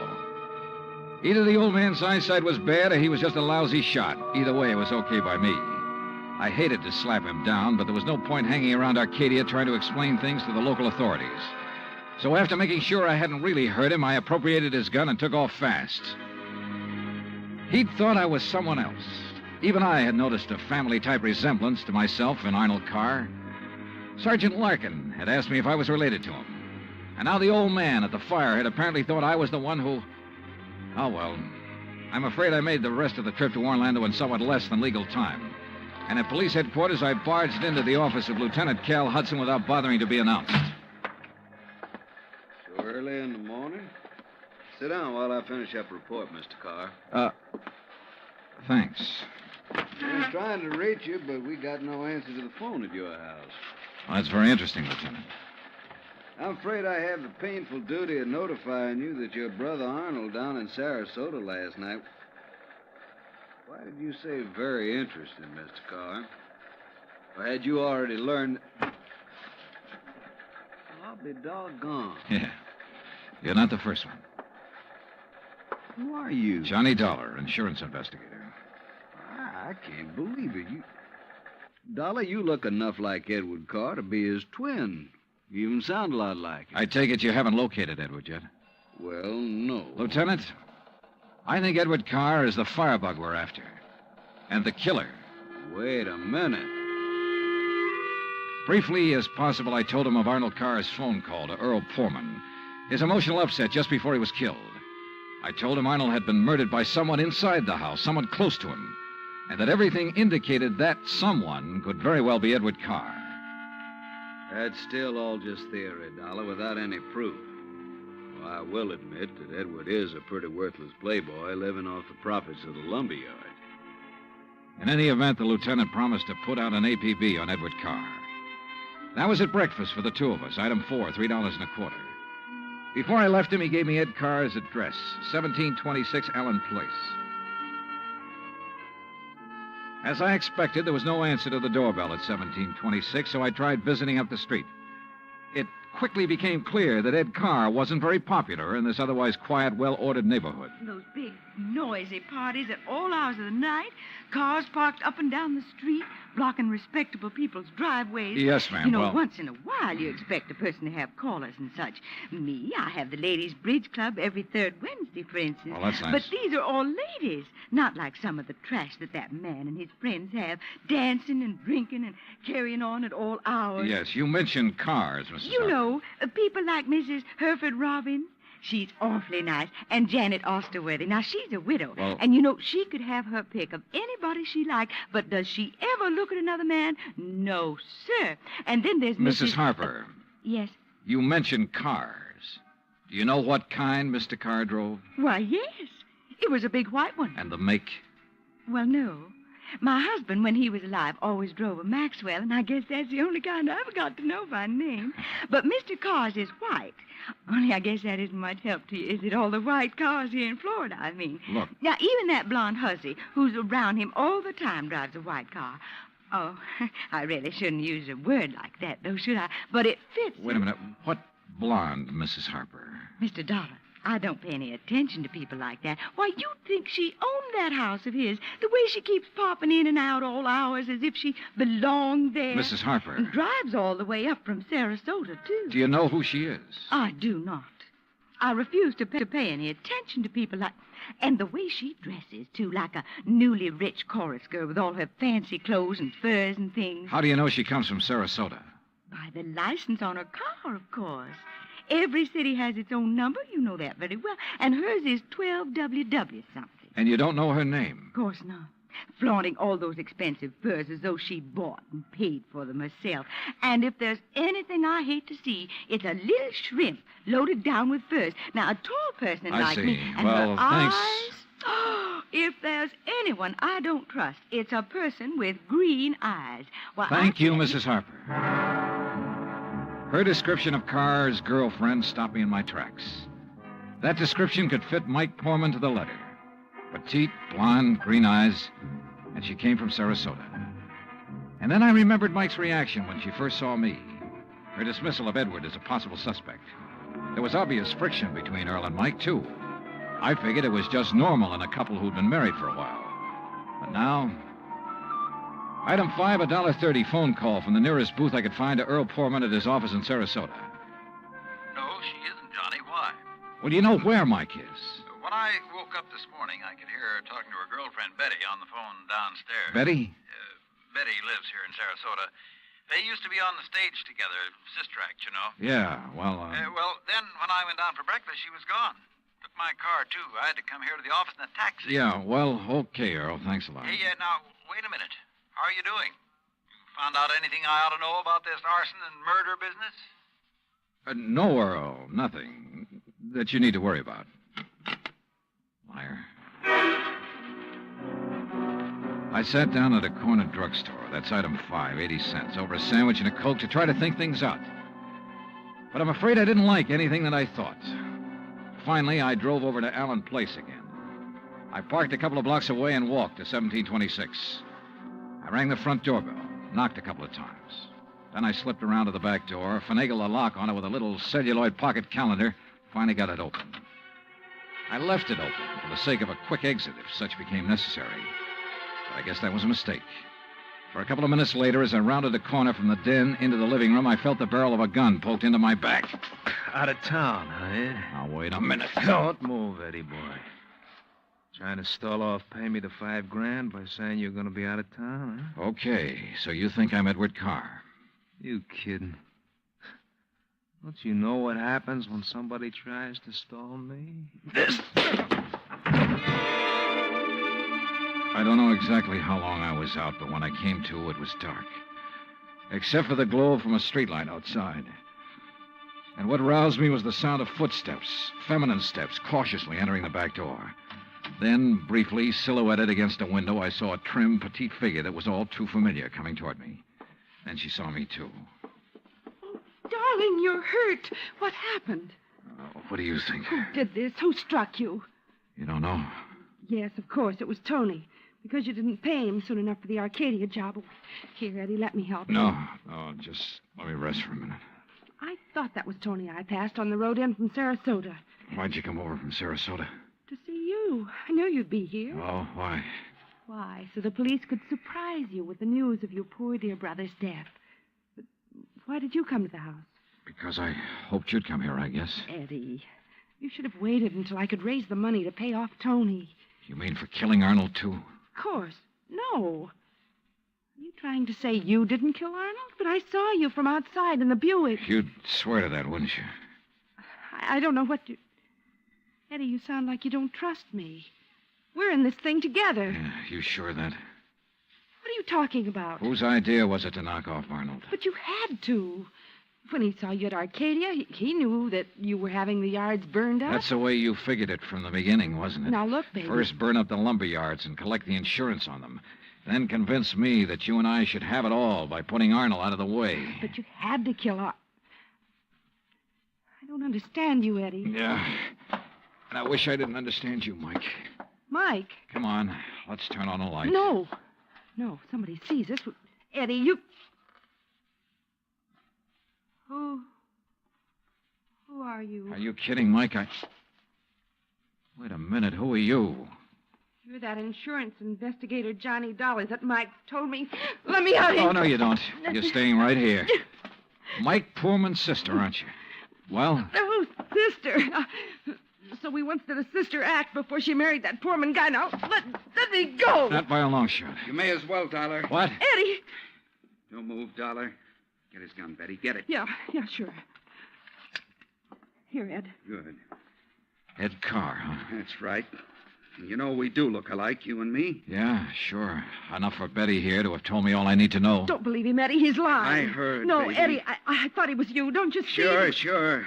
Why'd you come up here anyway? Because Mike told me that Dollar was coming up here. You been shooting off your mouth to her, too? She knew about us. She thought you might have something to do with the fire. She was my friend. She was trying to get me out of this whole mess, and I wish I'd listened to her. Well, it's too late now, baby. Eddie, what are you going to do? Now I gotta get rid of both of No! them. And figure some way to shut up Tony's mouth. Ed, please! You know you'd never get away with it, Carr. Oh, no, I'll call him. That's what I'll do. Yeah, Betty, and he'll come here to get his money. Then I'll call the police, see? Tell him to come right away. Tell him I found out about you having Tony start the fire. What? That's right, that you had him burn up the yard so there'd be even more money for you to bleed from me, like all the dough you got from me already. You're crazy, Ed. I'll tell the police to meet me here. And when they come in, it'll just be in time to see me kill Tony in self-defense. After getting here too late to save you, I'll tell them. You're out of your mind. They'll check that gun of yours so fast. And that'll prove it. Because the only shot out of my gun will be the one that gets Tony. This gun of yours is the one that's going to knock you two off. And they'll think it's Tony's. Oh, Eddie, please, you're drunk or you're crazy. Crazy to save my own life, to keep you and Tony and Dollar from putting a noose around my neck? If you think that harebrained scheme of yours will ever work, you're off your rocker. It's gotta work, because it's my only chance, so it's gonna work now.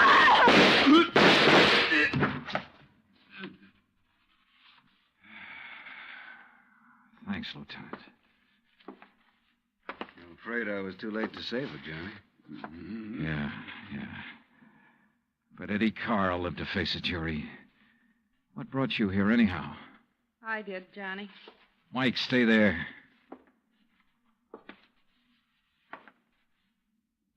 Stay right here, Mike. I know. I don't want to see it. She was my friend. Where's Earl? I came alone.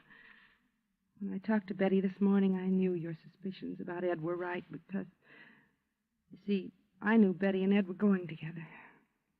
Earl didn't know. Yeah. Maybe you better call him.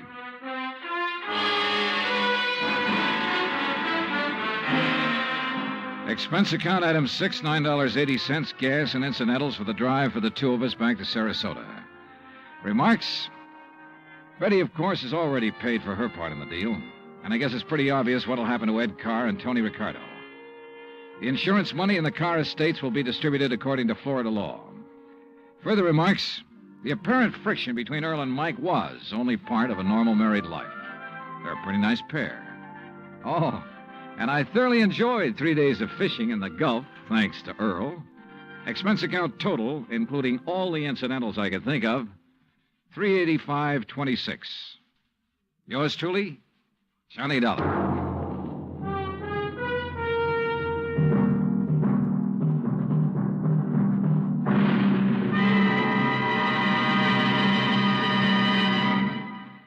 Our star will return in just a moment. You don't have to be an efficiency expert to figure out that it's easier to lend your support to several worthwhile fundraising campaigns all at once than it would be helping one campaign at a time. That kind of efficiency is yours to enjoy through the United Community Campaigns. CBS Radio hopes that when the United Community Campaigns are underway in your town, that you'll remember how much good you can accomplish with one gesture of support. Now, here is our star to tell you about next week's story. Next week, a case with a real twist. One that I think will just about tear your heart out. Join us, won't you? Yours truly, Johnny Dollar.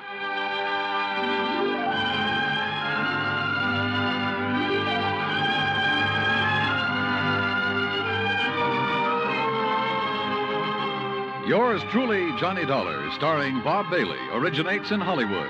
It is produced and directed by Jack Johnstone, who also wrote tonight's story. Heard in our cast were Virginia Gregg, Harley Bear, Victor Perrin, Bob Bruce, Harry Bartell, Vivi Janis, Tony Barrett, and Junius Matthews. Musical supervision is by Amerigo Marino. Be sure to join us next week, same time and station, for another exciting story of yours truly, Johnny Dollar. Dan Cubberly speaking.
Ladies and gentlemen, we begin tonight by thanking our good neighbors at CBS.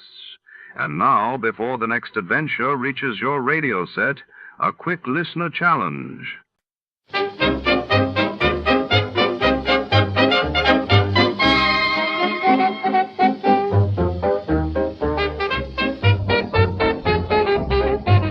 Tonight, in The Lazarus Caper, shadows crawl across rain-slicked streets as Detective Jack Malone finds himself entwined in a case where the dead refuse to stay buried. A mysterious woman with secrets of her own walks into his office, her crimson lips trembling with fear.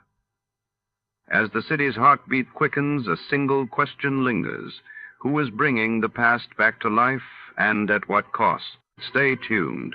Every answer leads deeper into darkness.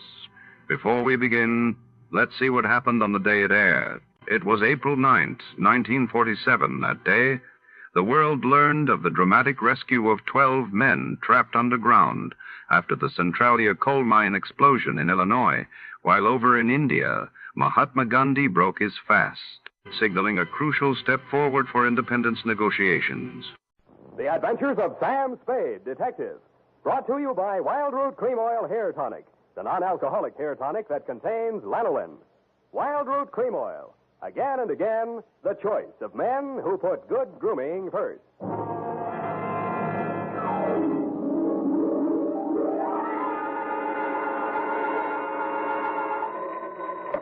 Sam Spade Detective Agency.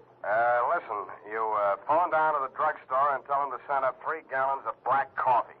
Who is this? Are you sure you have the right number? I'm sure I've got the right number, but I'm not so sure who I am. Oh, Sam, it's you.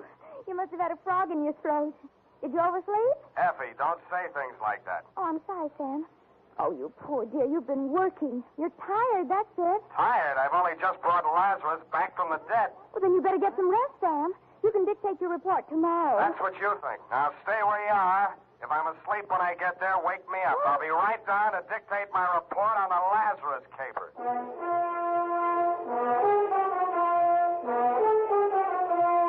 Dashiell Hammett, America's leading detective fiction writer and creator of Sam Spade, the hard-boiled private eye, and William Spear, radio's outstanding producer-director of mystery and crime drama, join their talents to make your hair stand on end with the adventures of Sam Spade. Presented by the makers of Wild Root Cream Oil for the hair. Next time you buy hair tonic, be sure you buy Wild Root Cream Oil. For you see, Wild Root Cream Oil gives you these advantages.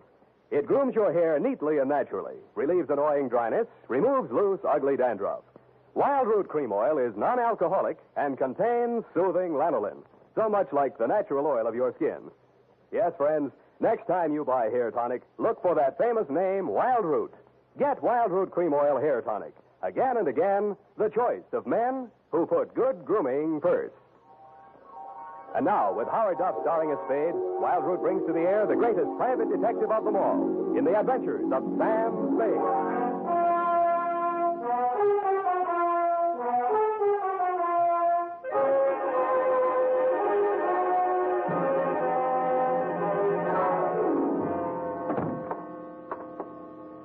In here, Sam, in your private office. Yeah, private, she says. I'd like to know what's private about it. I have everything ready for you, Sam. What's this? Ovaltine, to relax. I don't want to relax. I don't dare. Oh, there you go again, Sam. Going on nerves. How long do you think you can keep it up? With your help, I'll be in a coma inside 3 minutes. Thank you, Sam. Now, you just lie down here on the couch, and I'll take your shoes off. Now, look, And I can take dictation while you relax. Nuts. Where's that black coffee? Sam, you're angry with me. Your eyes. Please don't glare at me like that, Sam. I can't bear it when you... I am not glaring. I'm trying to keep them open. Now, sit down. I got to keep moving around. Moving around. Rise yourself like this, Sam. Please, Effie, please. Date, fill it in. What's your life? Go on. Burn yourself at both ends. Let's see. To A.J. Tatspaw, claims manager, All Risk Insurance Company, Tide Building, San Francisco. From Samuel Spade, license number 137596. Dear Sir, the following is an accounting of my services to your company in connection with the claim of Emma R. Lazarus on the life of the assured Timothy R. Lazarus. The latter called at my office yesterday at approximately 11:30 a.m. He was tall, bald, gray-faced, and dusty. He looked as if he'd been buried and dug up several times. This may sound like a poor sort of jest, Mr. Spade, but my name is Lazarus, and I want you to bring me back from the dead. Well, sounds interesting.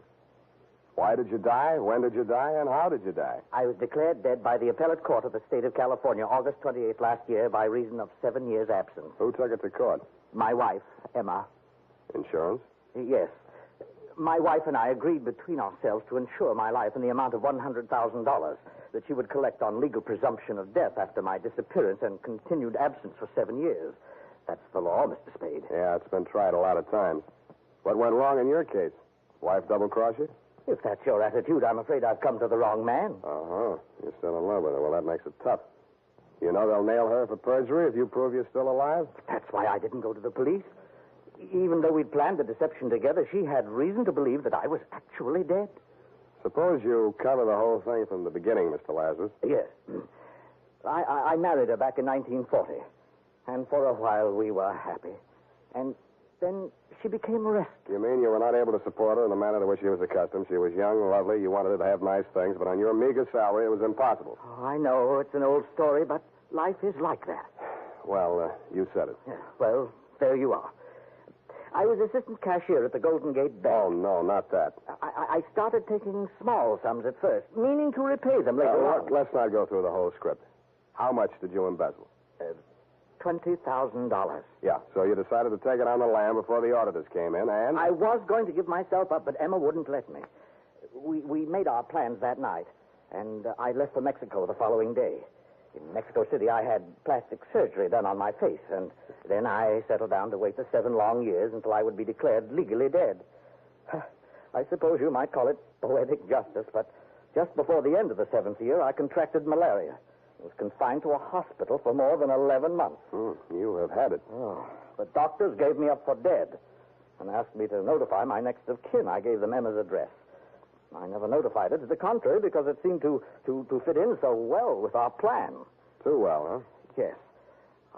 I'd been to see her, and she refuses to believe that I am her husband. Oh, of course, my appearance is very much altered, but there must be some way to prove my identity. You worked in a bank. They must have taken your fingerprints. I removed them from the files and destroyed them. How are your teeth? My teeth? Teeth. Who was your dentist here in town?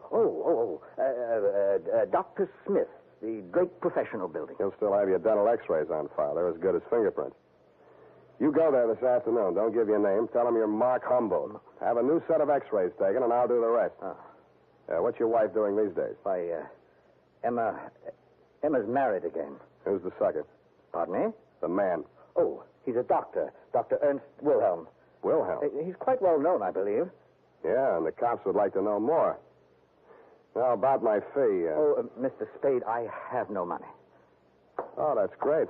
You have no money, and all you want is to hire a man to bring you back from the dead. And the more I succeed, the less chance I'll have of collecting. If I might make a suggestion, Mr. Spade, I don't know the ethics, but perhaps the insurance company? You would be doing them a great service. I think you're going to live, Mr. Lazarus. They can't keep a good man down. I'll collect from them.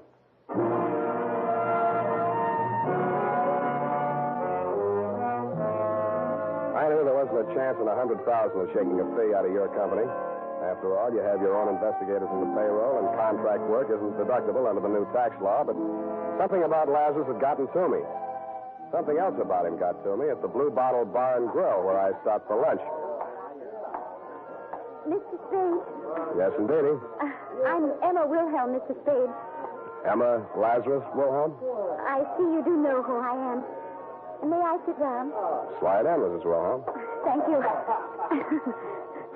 I'm glad to know you have a sense of humor, Mr. Spade. It's about that man, of course. Surely you didn't believe a word of his story. Which word? Oh, I'll admit there are slight traces of the truth in his raving. My first husband, Timothy Lazarus, was an embezzler. He did disappear, and it's quite true that I have collected the insurance on his life. I might even believe that Tim is still alive. But that man is not he. Then what are you so upset about? Oh, it's perfectly obvious what he wants. He's an extortionist. You're wrong. He doesn't want money, Mrs. Wilhelm. He wants you.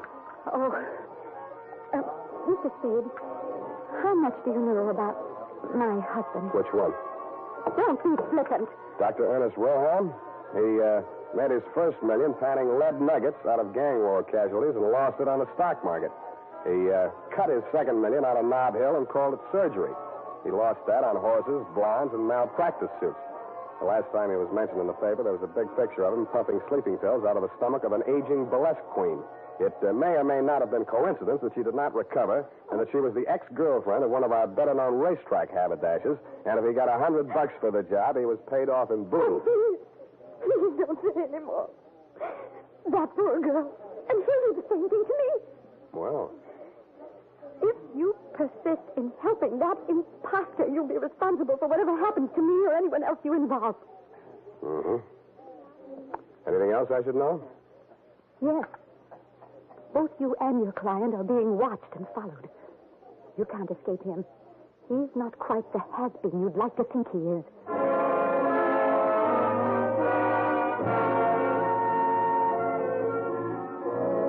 After she had gone, I scraped the tears off my butter, finished my lunch, washed my hands with a nationally advertised soap, and mushed over to the Drake Professional Building.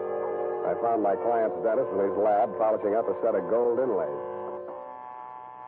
Humboldt? Oh, yes. His x-rays have come through. Only set today around the clamp there. Don't touch them, they're not dry yet. Oh, I'm sorry. What's your interest? Police identification? You guessed it. Always happy to cooperate. Thanks.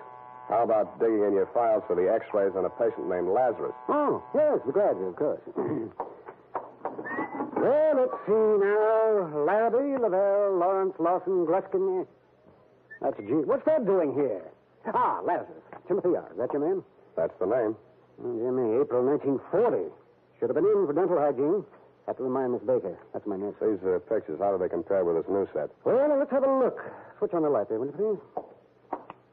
And let's see. Malocclusion, impacted third molar. Ah, erosion inlay. Yes, it's very interesting. You mean they're the same in both sets of pictures? Oh, dear, no. A man's mouth could change a lot in 7 years, couldn't it? Yes, especially with dental neglect, but that would never cause a man to grow new teeth. Oh, well. You see here, Humboldt has one more lower incisor and 2 more molars than Lazarus. And the whole character of the mouth is different. Now, these 2 men would not look even faintly alike. Well, could there have been some mistake in filing? Oh, dear, no. Miss Baker's been with me for 10 years. Never made a mistake yet. Mm-hmm. Could I talk to her? Not in today. Been out since Tuesday. It's cold.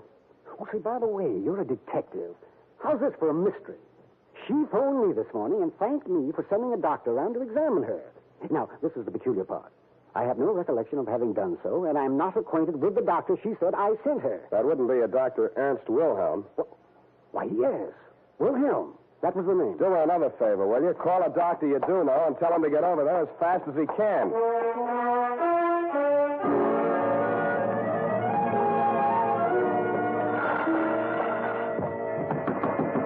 Come on, open up. Keep your shirt on. I will come in as fast as I can.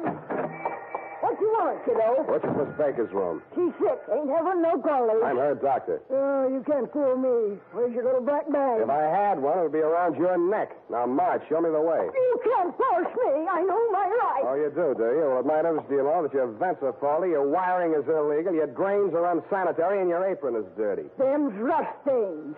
I'm needing repairs. You're as neat as a mud pie. Now, get going before I have the Board of Health down on you. All right, but you can't make me climb them stairs. Come on. That's sciatica I have. Here's the key. Okay. First door to the right. Whatever the key's got, I hope you catch it. Thank you, Elsa Maxwell.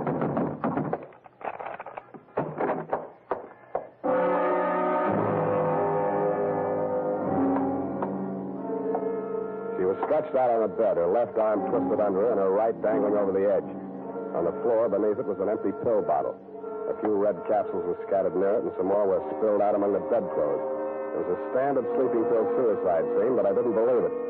The body was still warm, but no pulse.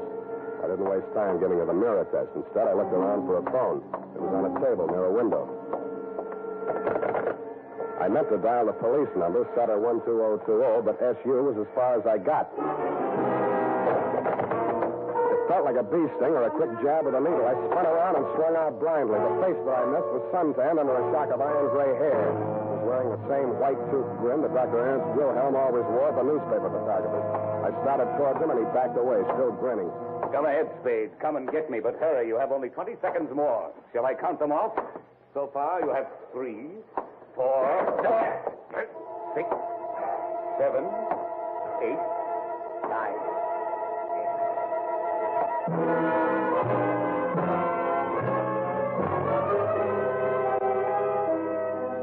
The floor kept dropping a foot at a time as I walked toward him. And every time I got to the bottom of the incline, it tilted up the other way, and I slipped back. He kept dropping out of sight, and every time I got him back into my line of vision, he was farther away. The walls of the room opened out and disappeared into some clouds. The ceiling spun around faster and faster until it whirled away like one of those flying discs. Then the floor turned into gelatin, and I sank into it.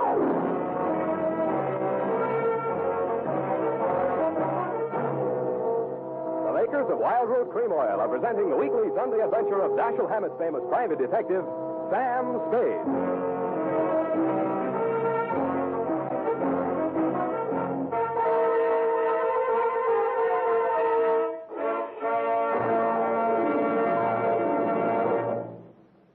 Now, here's important news on good grooming. If you want the well-groomed look that helps you get ahead, socially and on the job, listen. Recently, thousands of people from coast to coast who bought Wild Root Cream Oil for the first time were asked, how does Wild Root Cream Oil compare with the hair tonic you previously used? The results were amazing. Better than 4 out of 5 who replied said they preferred Wild Root Cream Oil. Remember, non-alcoholic Wild Root Cream Oil contains lanolin. It grooms the hair naturally, relieves dryness, and removes loose, ugly dandruff. So if you want your hair to be more attractive than ever before, get the generous new 25-cent size of Wild Root Cream Oil, America's leading hair tonic, on sale at all drug and toilet goods counters. It's also available in larger economy bottles and the handy new tube. Get Wild Root Cream Oil. Again and again, the choice of men who put good grooming first. By the way, smart girls use Wild Root Cream Oil, too. And mothers say it's grand for training children's hair.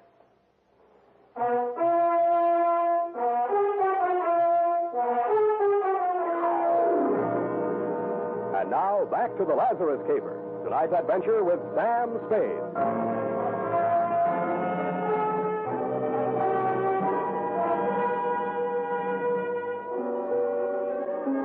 The dream lasted about 300 years.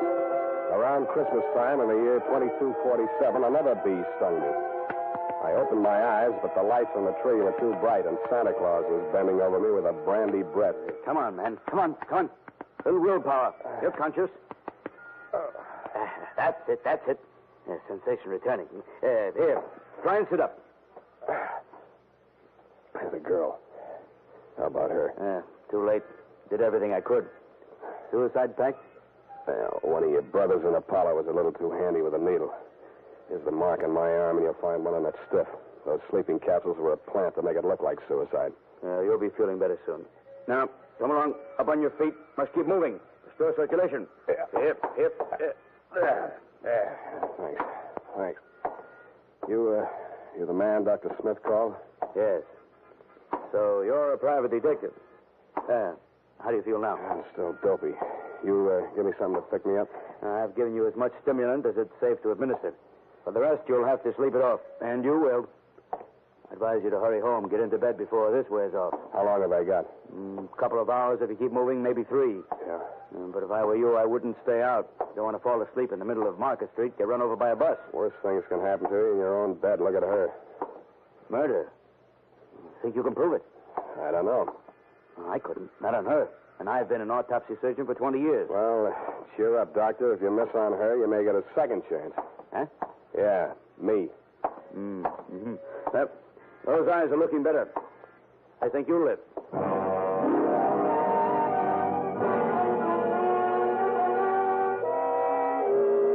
I wasn't so sure. Unless I could nail Wilhelm before my 3 hours is up, it's a safe bet he'd nail me again with that needle.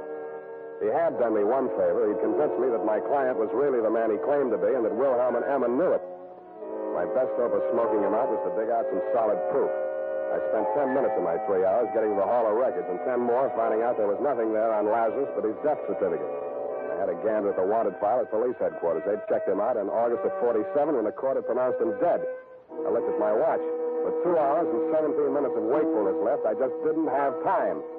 I stopped by Lazarus' hotel, got a set of his fingerprints and several samples of his signature, took them to a penman I know down on the Mission, and between us we forged the most amazing set of documents ever assembled on one man. All dated, notarized, certified, witnessed, registered. One even bore the great seal of the state of California and the signature of the governor. I squeezed them all into a large briefcase, propped my eyes open with toothpicks while I drank half a gallon of black coffee, then phoned Dr. Wilhelm's night number. I told him I was one of Russian Leo's boys, and a cop had just winged me on the lam from a jewelry store job. He agreed to meet me at his office.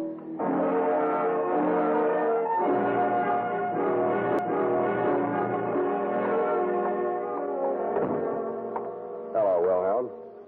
Yes? Is that all you got to say to the guy you knocked off an hour ago? I'm afraid I don't quite follow. Who are you? Look, I know that you know, and you know that I know. We even wrote a song about it, so let's get off the dime and don't reach for a needle. This gun is bigger and it shoots farther. Well, I can see you mean business. What do you want? First, I want to show you a few things. Here, take a look.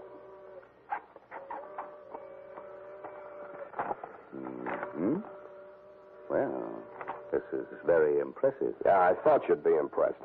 You, need any more proof that Lazarus is Lazarus? What's the matter, Spade? Getting sleepy? Don't get your hopes up. I can squeeze this trigger in my sleep. Mm-hmm. Are these papers for sale? Why do you think I brought them to you? What's the price? Half the take on Lazarus' insurance. That's very high. I haven't finished.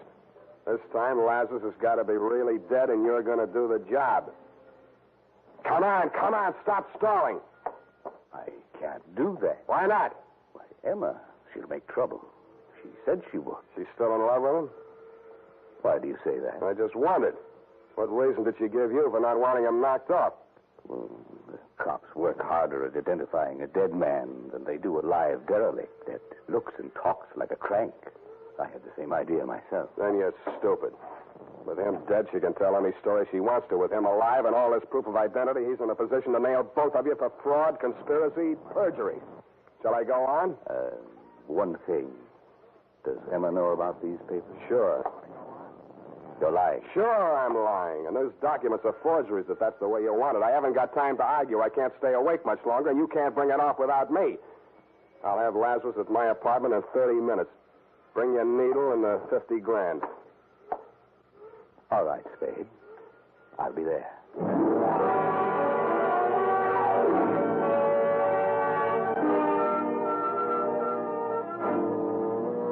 I made 2 phone calls on my way to pick up Lazarus, one to Emma and one to Lieutenant Erlinger of Homicide. Dundee was asleep.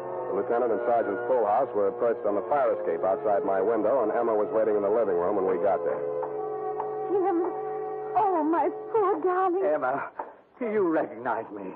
Of course, darling, from the beginning. But I didn't dare speak out in front of Ernst. I know. Mr. Spade's told me. Now, listen to me, you two. You're sure you can go through with this? Oh, are you sure there's no danger? That's him now. Come on, Lazarus. Get in the bedroom there. Now, do what I told you. Don't worry, Emma. Oh, I'm so frightened. Quiet.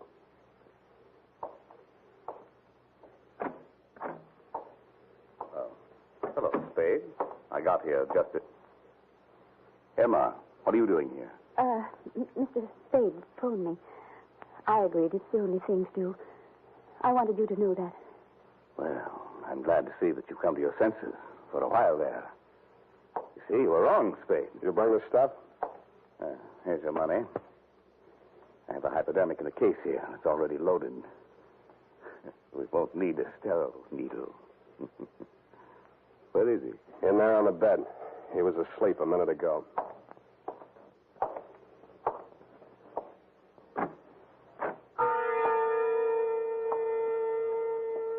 The grogginess that had kept coming back over me in waves for the last 2 hours swirled over me again as Wilhelm leaned over the bed where Lazarus lay, stretched out with his eyes closed. For a split second, I blanked out, and I was afraid it had already happened. But then I saw Wilhelm's hand coming down in an oblique angle toward Lazarus's forearm. Then my vision blurred again, and my arms felt too heavy to lift. It was Emma's scream that jolted me back. I clawed out blindly. You Let go of it. You get it in your own arm. Let go. swine, you double-crossing... Now, here's a little sleeping medicine for you. Okay, boys. Come and get him. Good boy, Sam. Good boy. We won't forget this. Yeah, a likely story. Get that broken glass, Bullhouse. Put it in the Dixie cup. Now, handle it careful. We want to analyze that medicine. You okay? Who are these people, Sam? Accomplices? Yeah, but not for homicide. What about Ant? They won't let him go free, will they? Don't worry. He's out of circulation for good. Mr. Spade. Yeah, Lazarus. I don't know how to thank you. Yes. You don't know what this means to us. Yes, I do. It probably means another long separation. The state prisons aren't co-ed. But if you insist on being alive, you have to take life as it comes.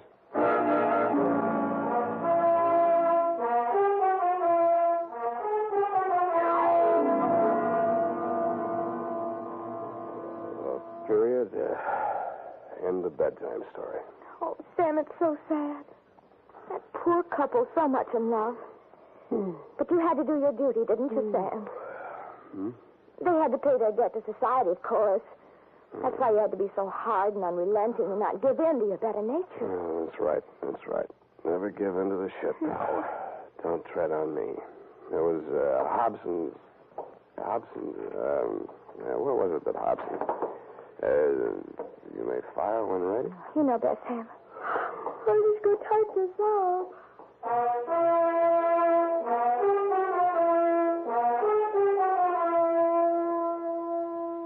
And now, listen to this.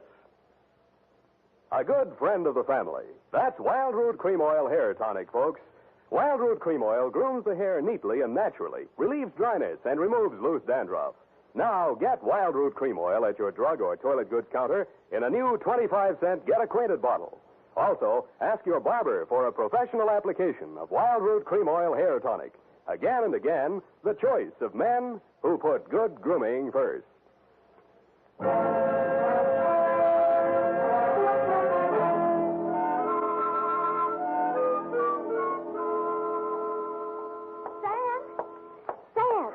wake up. Well, there, go away. Your apron's dirty. Sam, I'm not wearing an apron. Then why don't you let me sleep? Sam, you've got to wake up. Your coffee's here. And tell them I'm in conference. No, Sam, no. The black coffee. You said to order 3 gallons. What? I couldn't carry it all. I'll make another trip. 24 cardboard containers. You'll have to drink it up fast now. They're leaking already. Abandon ship, all ye who enter here. Oh, Sam, what am I going to do with it? Open the restaurant. Good night. Oh, good night, Sam. Number 3 turrets, open fire.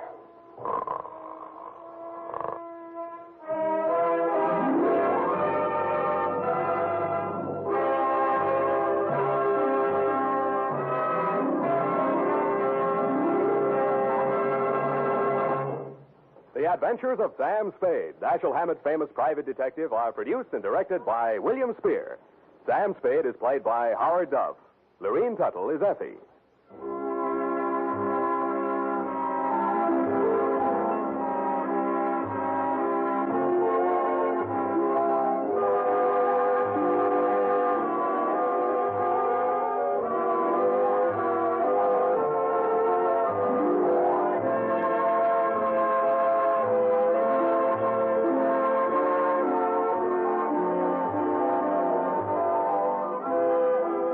Adventures of Sam Spade are written for radio by Bob Tallman and Gil Dowd. Musical direction by Lud Gluskin, with score composed by Renee Garrigang. Join us again next Sunday when author Dashiell Hammett and producer William Spear join forces for another adventure with Sam Spade. Brought to you by Wild Root Cream Oil. Again and again, the choice of men who put good grooming first. This is Dick Joy reminding you to get Wild Root Cream Oil, Charlie. It keeps your hair trim. You see, it's non-alcoholic, Charlie. It's made with soothing lanolin. You better get Wild Root Cream Oil, Charlie. Start using it today. You'll find that you will have a tough time, Charlie. Keep on all the gals away. Hiya, Baldy. Get Wild Root right away.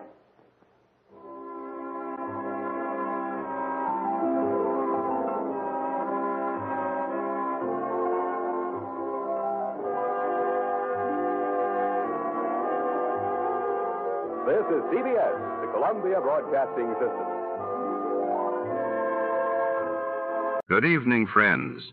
With a special word of thanks to our sister network, CBS, we invite you now to test your memory of the great radio adventures.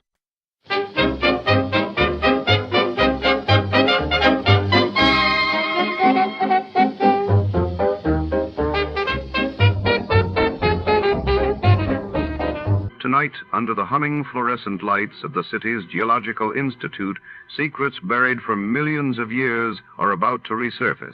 A Carboniferous Dolomite matter begins as a priceless stone sample disappears from a locked laboratory, leaving behind only shattered glass and a cryptic note. In the maze of specimen drawers and echoing marble corridors, a hard-boiled detective and the mysterious geologist must trace the clues. Before the city's scientific reputation is destroyed forever, but nothing is what it seems in this world of fossils and deception. Before to start, let's see what happened the day it was aired. It was January 11, 1955. That day, the world was gripped by news of the beginning of the Formosa Straits crisis, as Chinese nationalist and communist forces clashed off the coast of Taiwan and in Europe. The first prototype of the hovercraft was unveiled by British inventor Christopher Cockerell, sparking headlines about the future of transportation. John Lund as Johnny Dollar. Bill Wesley, Johnny. What do you know about oil wells? Well, I know I wouldn't mind owning one. Why? We've written a floater policy on drilling rigs for the Van Oosterhout Oil Company in Sumatra. $60,000 worth of equipment was destroyed last week en route to their new test field. Is there something wrong with this? We're willing to pay off. Oh, so why call me? Well, that's a twist, Johnny.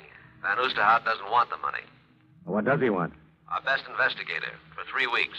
Why? He didn't say. But you know these oil men, probably just rich enough to want to satisfy some idle curiosity. Yeah, well, I'm just broke enough to help him do it. We'll return to our program in a moment. But first, I'd like to talk to you about housekeeping. Recently, a woman was interviewing a prospective maid and asked her how she was on light housekeeping. Well, I'm sorry, ma'am, said the young lady. I never kept a lighthouse. I admit that's an old joke, but it generally gets a laugh. However, housekeeping is no joke. That's a job from which no one can escape, whether he lives in a house, an igloo, a military barracks, or a governmental building. Yes, housekeeping is a very important job, even in our government. Someone has to see that the plumbing doesn't leak, that electricity, oil, and coal aren't wasted, that the garden is kept in good shape, that the animals are fed, and that the people have a place outdoors in which to enjoy themselves. Actually, all these governmental household tasks are the work of the Department of the Interior, which at one time was called the Home Department. The biggest job of the department is conservation, the protection of the things that make our country a good place in which to live. The land, water, oil, coal, forests, minerals, fish, and wildlife. These are our natural resources. If it weren't for the conservation work of the Interior Department, before too long, all the farm and grazing lands would be washed or blown away, and all the wildlife would disappear from our fields and forests. Another important job of the department is the development of new natural resources and the caring for our national parks where people are free to go sightseeing or set up camp. And during wartime, the Secretary of the Interior has a special job, namely, making sure that sufficient oil and other fuels are available to our armed forces and defense industries. Yes, our governmental housekeeper, the Department of the Interior, has a most important and vital job in maintaining the comfort and welfare of every citizen of the United States.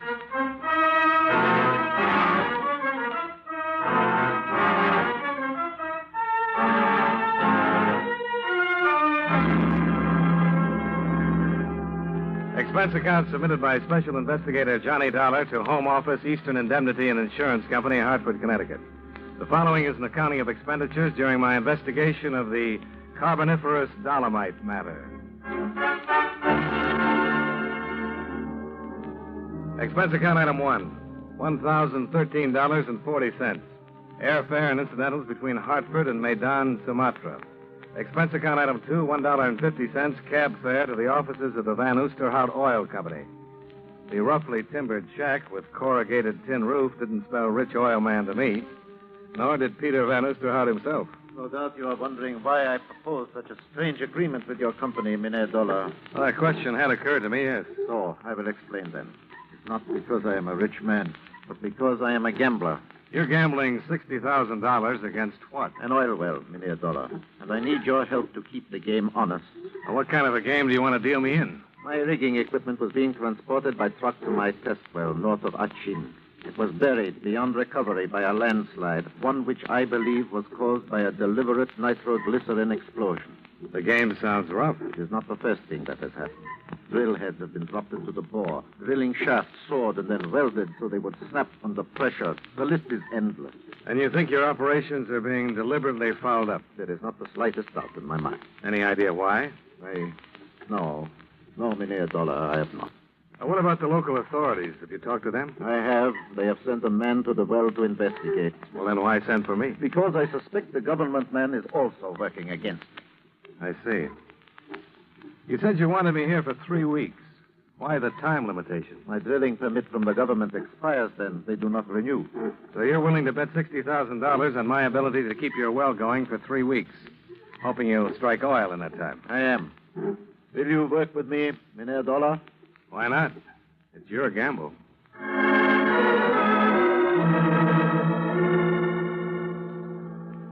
We made arrangements to fly out to the oil well early the next morning, and Van Oosterhout dropped me off at the Buitenzorg Hotel, where I checked in.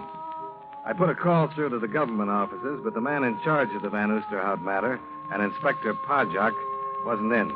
I left word that I'd call, then hied myself to the hotel restaurant.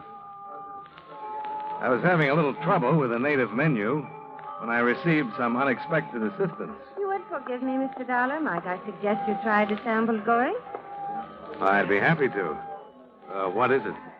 The known ingredients are rice, fish, and peppers. The unknown are the chef's secrets, and the sum total of them all is sheer gastronomical ecstasy. Well, the only thing that could top that recommendation is for you to join me. I would be delighted. But not to dine, Mr. Dollar, merely to talk. By the way, I am Frederica von Osterhout. Peter's wife? His daughter.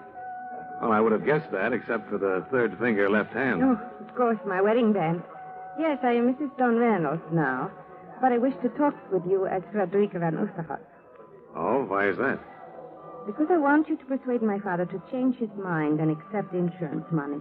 You don't approve of his gamble? There is no gamble, Mr. Dollar. He's bound to lose everything. There's no oil there. What makes you so sure? My husband is an oil engineer. He has gone over my father's leases in every possible way. Geological survey, magnetometer, seismographic exploration. In every instance, the results have been negative. And what does your father base his opinion on? Wishes, hunches, gambles, Mr. Dollar. He's like a madman about this thing. All reason, all logic has been tossed to the wind. Well, then why is somebody trying to sabotage the well? There are always accidents attendant on any oil drilling project, Mr. Dollar. My father's has been brought about perhaps by the old equipment he's using. But they are accidents, nevertheless. There is not one shred of proof of anything else. You make out a pretty strong case for yourself. Then you will do as I ask. Try to persuade him? No, I'm afraid not. But you just said. Your father's got a stronger case. Yes, of course. The $60,000 your company will save if he relinquishes his claim. Well, can you think of a better one? To me, a man's life is worth more than $60,000. Now you've lost me. My father has a weak heart. Oh. If I am right and the well proves dry, I'm afraid the shock will kill him. And what if he's right? Accidents can happen to more than machinery. A life could still be lost. Like mine, maybe? That was your thought, Mr. Dollar. Not a very happy one, was it?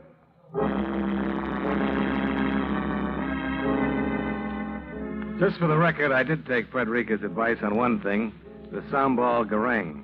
And she was right about that, at least. It was delicious.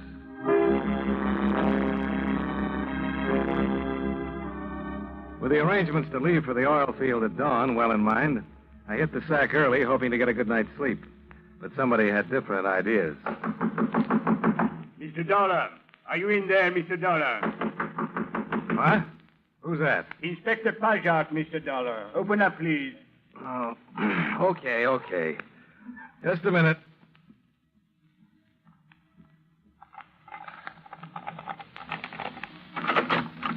Now, what's all this about, Inspector? I'm sorry to disturb your rest this way, Mr. Dollar. It was necessary, however, that I ask you a few questions. At 2 a.m?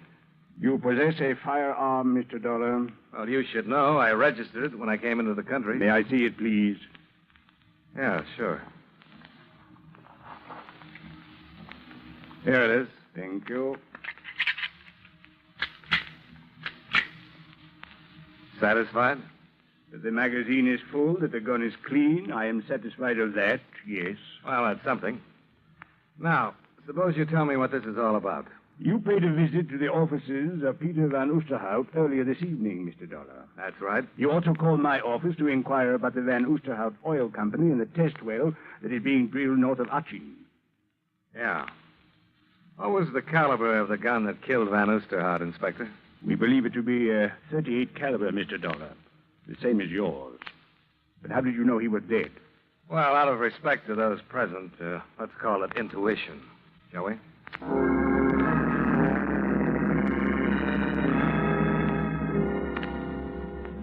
Inspector Pajak maintained a discreet, if not very informative, silence during our ride out to the Van Oosterhout Oil Company shack.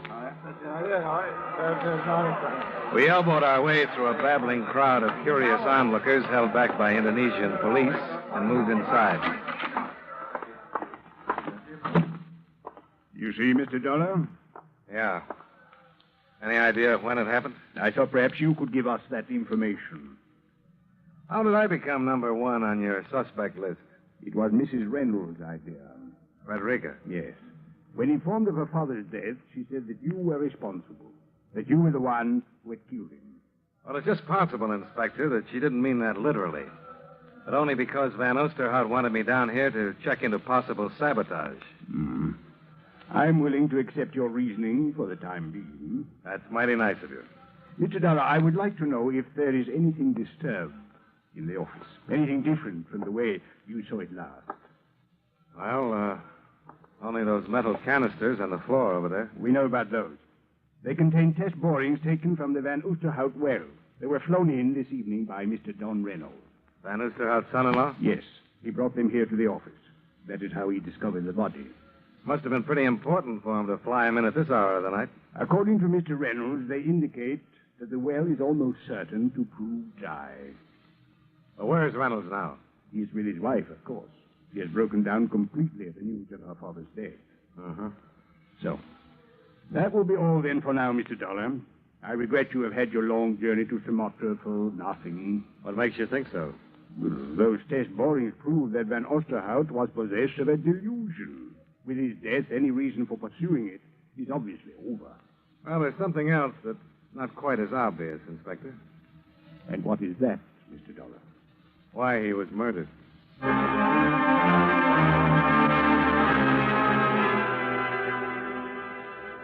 One of Inspector Pajak's men drove me back to the Buitenzorg Hotel, where the night clerk put an end to any hopes I had for more sleep that night.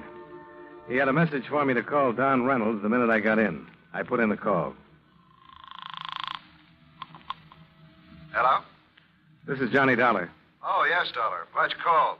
You going to be at your hotel for a little while? Well, that depends. On what? On what you want to come over here to talk to me about. Suppose it's to tell you who killed Van Oosterhout. Why? I'll be here.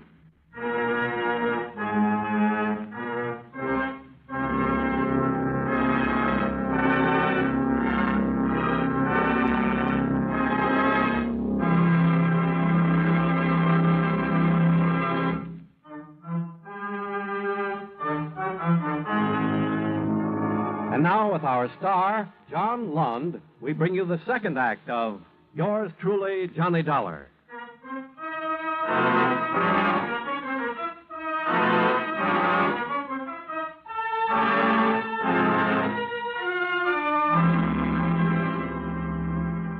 It took Don Reynolds exactly 7 minutes by the clock to get up to my hotel room after his phone call. He wasted as little time getting directly to the point. I'm pretty sure I know who killed Van Oosterhout, Dollar, and why. But it's going to take a lot of doing to prove it. Well, why come to me instead of Inspector Podjak? Well, I'm not interested in having an official whitewash of murder. Doesn't sound as though you have a very high opinion of our friend, the inspector. Let's just say I don't want to take any chances on possible official collusion. Uh-huh. Well, what have you got? Ever hear of Sunga Tabaran? No. Should I have? He's a wildcatter like Van Oosterhout was. 2 years ago, they tangled over some oil leases. When the courts decided in Van Oosterhout's favor, Tabaran swore he'd been cheated, that he'd get even. Well, if he meant it, he waited a long time to make good. He went to Java on business about then, came back here just about the time Van Oosterhout began to suspect someone was trying to sabotage his well. That's pretty circumstantial, Mr. Reynolds. There's nothing circumstantial about the fact that Tabaran's the oil expert Inspector Podjak sent out to the well to check on Van Oosterhout's story. Oh, so that's the reason for your official collusion crack. Yes, it is. And there's nothing circumstantial about the fistfight the two of them had a couple of days ago when Van Oosterhout openly accused Tabaran and told him you were coming out to check up on things. Oh, that sounds interesting. I can top it for you, Dollar. With what? Tabaran's here in Medan. He flew in from the well late yesterday afternoon. I'd say he arrived approximately 2 hours before Van Oosterhout was killed. What do you think now? Might pay to have a little talk with him. At this point in our program, I'd like to give you something to think about. Probably one of the most quoted Americans in our nation's history is Benjamin Franklin. It was Franklin who said, "Early to bed, early to rise makes a man healthy, wealthy, and wise." And never leave that till tomorrow, which you can do today. And, of course, the Lord helps them that help themselves. But probably one of his most familiar quotations is, "There are only two things in life of which we may be certain, death and taxes." Of course, what bothers most of our taxpayers is that death and taxes don't come in that order. But seriously, one of the biggest jobs handled by the Secretary of the Treasury is the collection of taxes, our government's main source of income. The government raises money through the Bureau of Internal Revenue, which collects income taxes, excise taxes, amusement taxes, and other federal taxes. The Bureau also checks to see that you haven't paid too little and, believe it or not, that you haven't paid too much. Another way the government raises money is through the Bureau of Customs, which levies taxes on imports which are sent here from foreign countries. But although the Treasury Department collects the money, it is Congress, the men we send to Washington, who actually says who will pay taxes and how much. And that's one thing from which none of us can escape.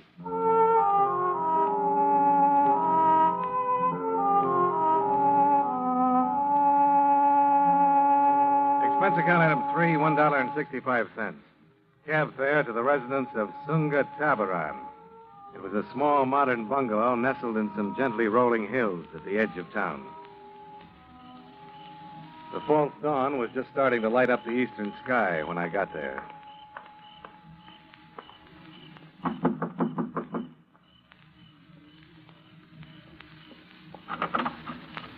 Yes? Are you Sunga Tabaran? That is correct. My name is Dollar. I'm an insurance investigator. I'd like to talk with you. This is hardly the hour at which one makes either social or business calls, Mr. Dollar. Well, murder isn't very particular about the hours it keeps. If you will, please come in. Thanks. I notice you're up and dressed, Mr. Tabaran, in spite of the early hour. You said you had come here to speak about murder, Mr. Dollar. I understand that you and Van Oosterhout had some pretty violent disagreements in the past. Unfortunately, that happens to be true. Does Inspector Podjak know about that? I have no secrets from my superior. Does he also know that you flew into Medan yesterday afternoon? My dear Mr. Dollar, you realize as well as I that these questions are quite pointless. Even if I did possess any guilty knowledge concerning Van Oosterhout's death, you could not hope to learn it this way. Well, maybe I'm just not bright. I'm afraid I cannot accept that. Thank you. No, you came here to talk with me. To look around, to try to judge, to measure. Hoping perhaps I would make some slip, unconsciously reveal some information which might be useful to you. Yeah, that sounds like a reasonable supposition. It is regrettable, then, that I must disappoint you. There will be no slips, no unconscious revelations. I'm sorry. Oh, that's okay, Mr. Tabaran. You haven't hurt my feelings.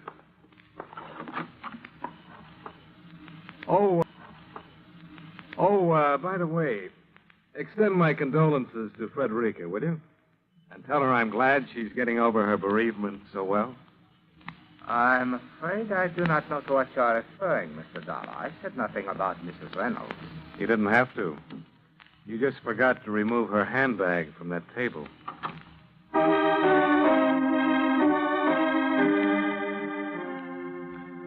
The question of what Frederica was doing in Sunga Tabaran's bungalow at that hour of the morning was an interesting one. But there were a few others bothering me even more. Expense account item 4, 75 cents. Precarious transportation aboard a bicycle rickshaw to the deserted offices of Van Oosterhout Oil Company. Expense account item 5, $1, similar transportation back to my hotel, where a visitor was waiting for me in the otherwise empty lobby. One moment, please, Mr. Dollar. Oh, hi, Inspector. Something on your mind? I wish you to stop interfering in affairs which are no concern of yours, but only of the police. Well, it didn't take Tabaran long to call you after I left, did it? Sunga Tabaran is one of my most trusted men. Looks like Frederica Reynolds feels the same way about him. Mr. Dollar, you are in a strange country. One whose habits, customs, ways of life are entirely foreign to you. It would be most easy to fall into error concerning the guilt or innocence of some of its inhabitants. Well, I'd agree with you, except for one thing, Inspector. So? They're still people.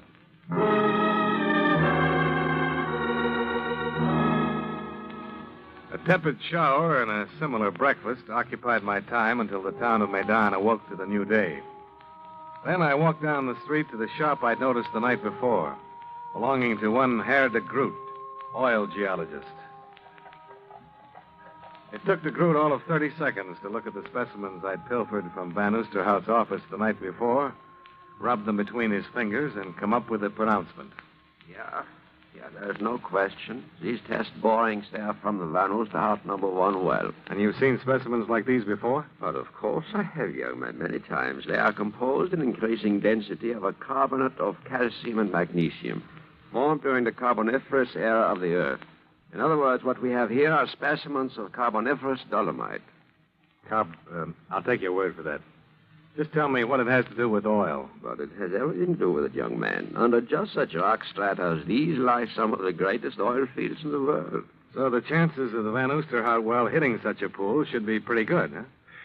I would say it would be virtually impossible for it not to hit oil from 100 to 500 feet in depth below the strata. Any idea why Van Oosterhout wasn't informed of this? Not informed, but he must have been. Why is that? Well, these test borings have been brought in regularly by Van Oosterhout's son-in-law, Mynheer Reynolds. Why should he not have told him?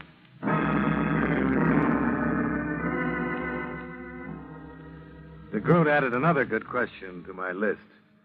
So I called Reynolds to find out, but there wasn't any answer. I got the same result with a call to Sunga Tabaran. But I had better luck with the dispatcher's office at the airport. That is quite right, Mr. Dollar. Mr. Tabaran filed a flight 10 for the Van Oosterhout well and took off approximately an hour ago. What about passengers? One passenger is listed. Mrs. Frederica Reynolds. No, Mr. Reynolds? Oh, he took off for the well property also, Mr. Dollar, in a company plane. He was given runway clearance not 5 minutes ago. One more thing. Do you happen to know what time Reynolds came in last night? Well, which of Mr. Reynolds' flights do you mean, Mr. Dollar? There was more than one? Oh, yes, 2. The first time he arrived here shortly after dark. I can look up the exact time for you if you wish. No, that won't be necessary.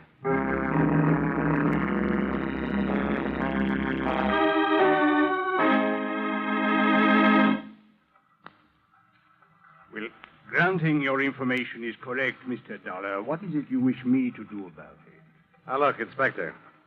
It's about time you stopped being coy. You must have some or all of this information. And if I have? Then you know it adds up to one murder and maybe two more. I do not understand, Mr. Dollar. Reynolds knew from those secret test borings that Van Oosterhout was going to hit oil. That would seem most logical, yes. So if he could stop the well for 3 more weeks, the drilling permit would run out. Van Oosterhout would be through.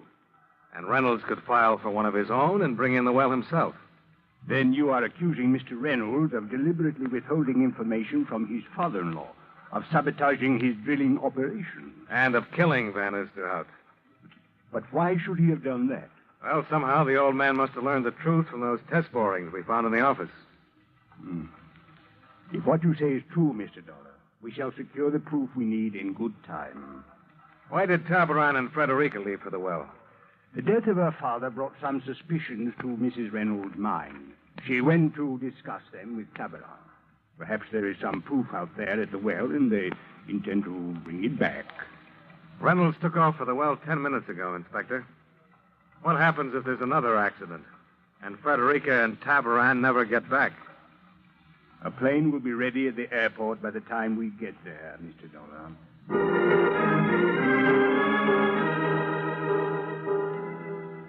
The Van Oosterhout well was approximately 100 miles northwest of Medan. When we set down, both the company plane and Tabaran's were on the landing strip. The drilling rig was motionless, surrounded by high mounds of pumped-out mud. The entire area looked deserted. It is impossible they could not have heard us arrive. Where is the rigging crew? Mr. and Mrs. Reynolds and Tabaran. Well, there are not many places they could be. Bunkhouse, construction shack, powder house. Perhaps we had better try the office first. You know, it is quite possible that... Hey, there's Reynolds. Coming out of the powder house. He's got a nitro tube in his hand. Nitro? But what would he be doing with nitroglycerin? Maybe we better find out. Reynolds? Hi there, Dollar. Inspector Project? Yeah, you're just in time to see the fireworks. Are you going to shoot the well? Yeah, that's right. Drill struck a layer of igneous granite, broke off in the shaft. I'm going to drop this down and try to blast it loose. Oh, where's the rigging crew? Back in the jungle. Had to get them out of the possible blast area. Never can tell about these things. What about Mrs. Reynolds and Tabaran?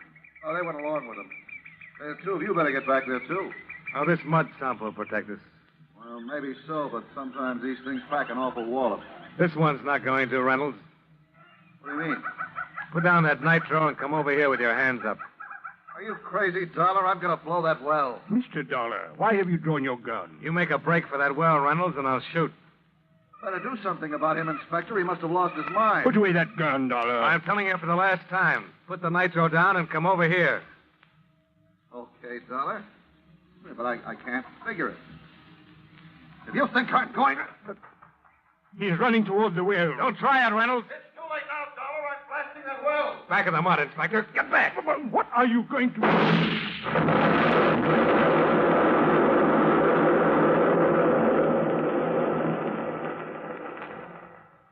Dollar, your shot, it exploded the nitro.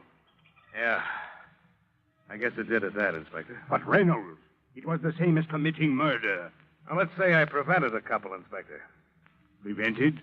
If Reynolds had blown the well with that charge, it would have destroyed the rigging. And that tool shack under it. But what if it had? Neither Mrs. Reynolds nor Tabaran is anywhere around. You better take a look at the door sill of that shack. The door sill of the... Mr. Dollar. Yeah. That blonde head lying inside there isn't Carboniferous Dolomite.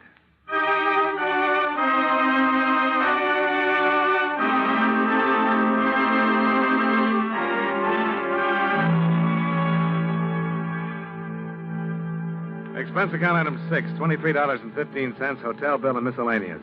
Expense account item 7, $1,032.60, airfare and incidentals back to Hartford. Expense account total, $2,074.05. Remarks. The trip home didn't seem half as long as the walk we made to the tool shack to see if Frederica and Tabaran were still alive. As it turned out, they were. If they hadn't been, well, I guess I just wasn't cut out to be a gambling man. Yours truly, Johnny Dollar.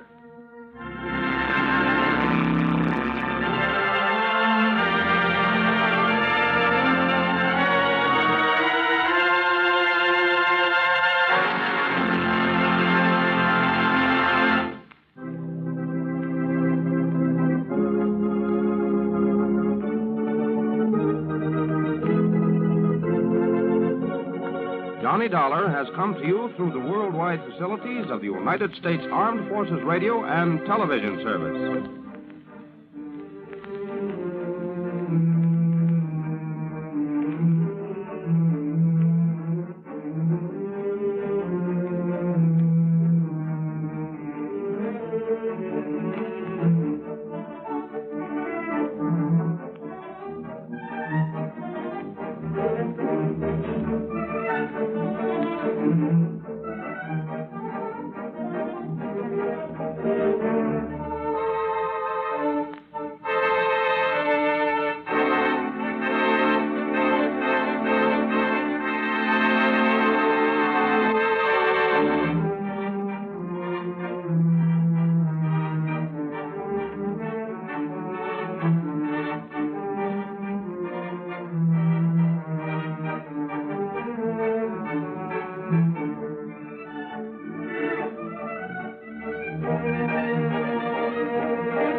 Tonight's broadcast comes to you with special thanks to our friends at CBS.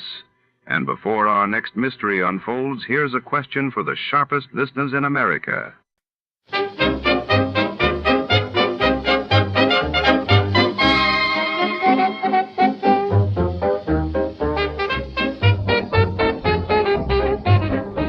Tonight's story unfolds beneath the humming fluorescent lights of the O'Hara Ornithological Laboratory, perched on the lonely edge of Silver Lake, Los Angeles, in the spring of 1952. When a renowned avian researcher is found dead amid shattered cages and panicked birds, Detective Marlowe suspects more than a simple accident. Secrets flutter among the specimen drawers, and every shadow hides a possible suspect. Feathers, fear, and foul play converge as the city's underbelly creeps into the world of science before. To start, let's see what happened the day it was aired. It was April 13, 1952. That day, the world read of the United Nations peace talks stalling over the Korean War, while in England, Queen Elizabeth II was preparing for her upcoming coronation amidst a wave of post-war optimism. Tired of the everyday grind? Ever dream of a life of romantic adventure? Want to get away from it all? We offer you Escape. Escape, designed to free you from the four walls of today for a half hour of high adventure.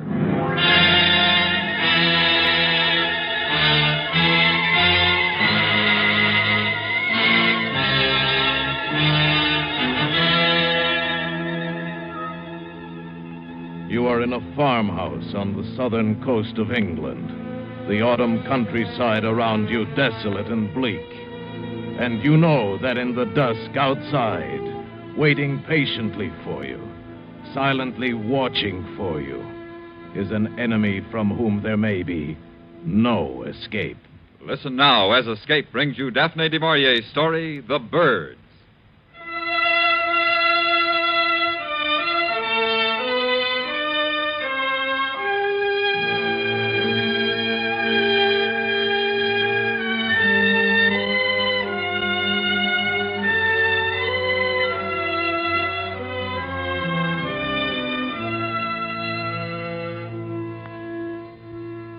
On December the 3rd, the wind changed overnight, and it was winter. Until then, the autumn had been mellow, soft. The earth was rich where the plow had turned it. I didn't do the plowing, no. My wartime disability had seen to that. They gave me mostly the lighter repair jobs to do in the 3 days a week that I worked at the farm. A bank to build up or a gate to mend at the far end of the peninsula where the sea surrounded the farmland on either side.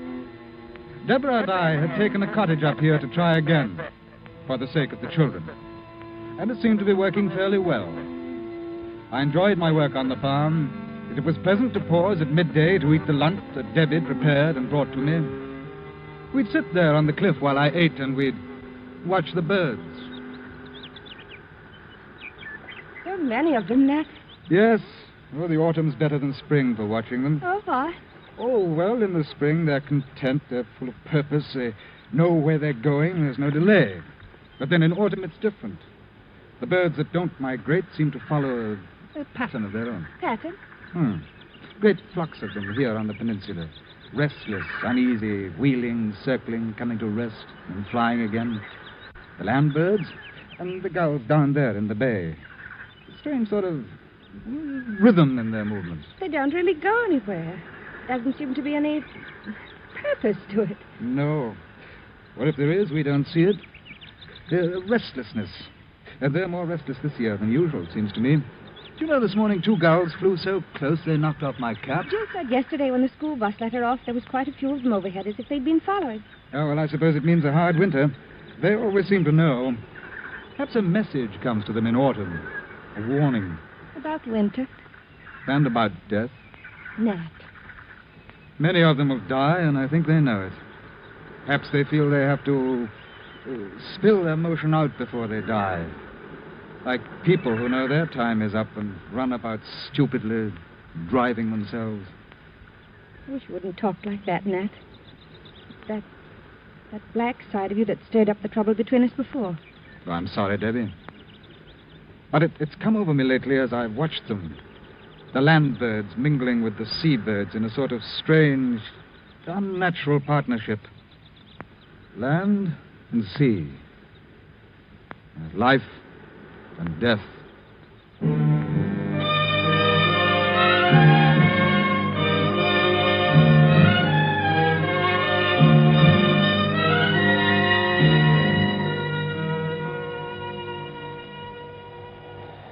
At night it turned colder, and the wind strengthened.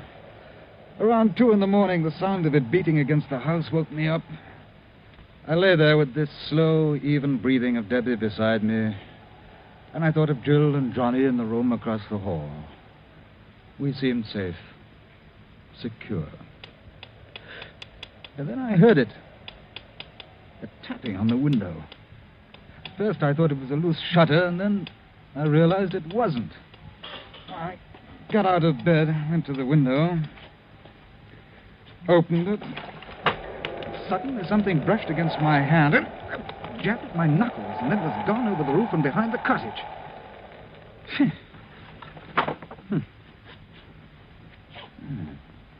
Nat, what's it? It's all right, Debbie. It was a bird. I don't know what kind. Bird? Wind must have driven it against the windowsill. My hand's wet. It's blood. Little beggar drew blood. Go to sleep, Nat. Must have been frightened and stabbed at me in the dark. Well, for the... Nat, the window seat to it. It's rattling. I've already seen to it. It's some bird trying to get in. Send them away. I can't sleep with that noise.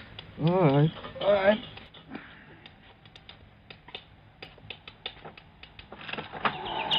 Oh, well, off with you. Why, little... Stay away from my face. Out! Get away! Never in the world. Did you see that? There were half a dozen this time. They went for me, tried to peck my eyes. Oh, Nat. I'm not making it up there. Mommy! What? What? It's Jill. Go see what's the matter. Right. Mommy! Coming, Jill. They keep firing at me. Where's Johnny? Under the blanket. What's the matter? Quick, get the children out of here. Birds. The room's full of birds. And my face. Get the children out of here and shut the door. Quick!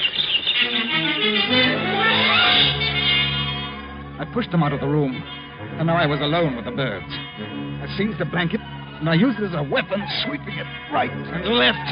And I could hear the thud of bodies, but they kept coming at me. They're jabbing my hands, my head, trying for my eyes with beaks as sharp as pointed forks. And I wrapped the blanket around my head, beat about with my bare hands, blindly. I don't know how long I fought them. Finally, the beating of wings lessened, and then I was still. I unwrapped the blanket from my face. The cold gray dawn had seeped into the room. The floor was littered with the tiny corpses of the birds. Robins, finches, sparrows, larks. Some had lost feathers in the fight. The others had blood. My blood on their beaks. Sickened, I went to the window. And the fierce sea broke harshly in the bay. But there was not a bird in sight. Not a sparrow chattered in the hedge, no early thrush or blackbird pecked on the grass for worms. There was no sound at all but the east wind and the sea. Nat? I'm all right, Debbie. Oh, I didn't know what... You're covered with blood. Some of it's the birds. Look on the floor. Oh, so many of them. Yeah, 50. I counted them. It's horrible. Come on, darling. I'll clean the room later when I have more stomach for it. It must have been ghastly for Are you. the children all right? Yes, I put Jill to work making tea. Johnny's in our bed just now asleep. Nat, why? The birds? Well, it must be the weather. The sudden change confused them. It has to be that. The tea's ready, Mummy. Oh, good. Did you drive away the birds? Yes, they're all gone now, Jill. I hope they won't come again. Perhaps if we put breadcrumbs for them outside the window, they'll eat that and fly away. Perhaps, dear. I've already had breakfast. I'd better hurry or I'll be late for the school bus. Bus? I'll walk with you to the road, Jill. Yes, I think that'd be a good idea. I'll go get my coat and books. I didn't want her to walk alone. Nat, they wouldn't come back again.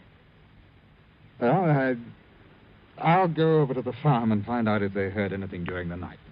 You keep all the windows and doors closed, Debbie, just to be on the safe side, hmm?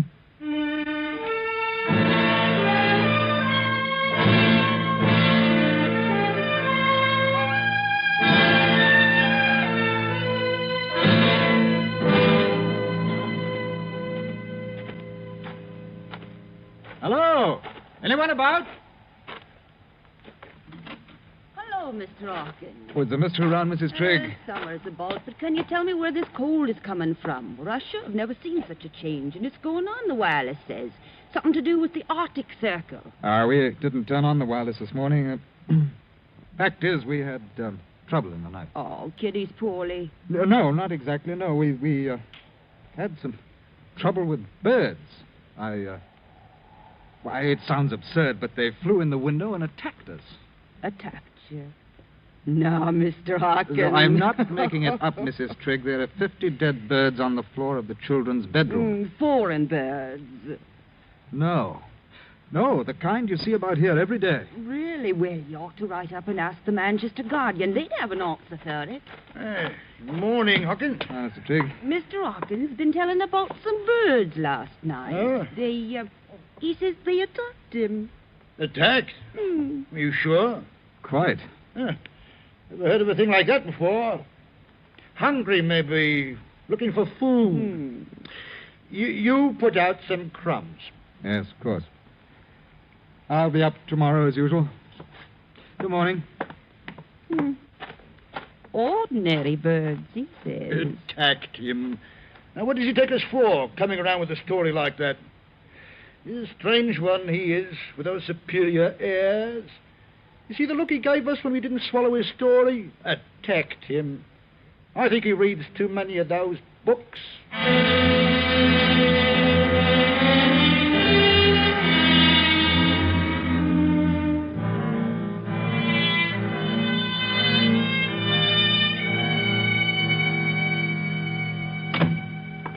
Nat, did you find out anything at the farm? No.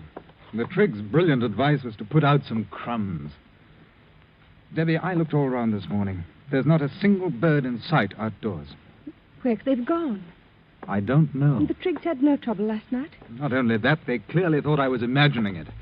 Oh, I heard Trigg mutter something about my superior airs and reading too many books as I walked away.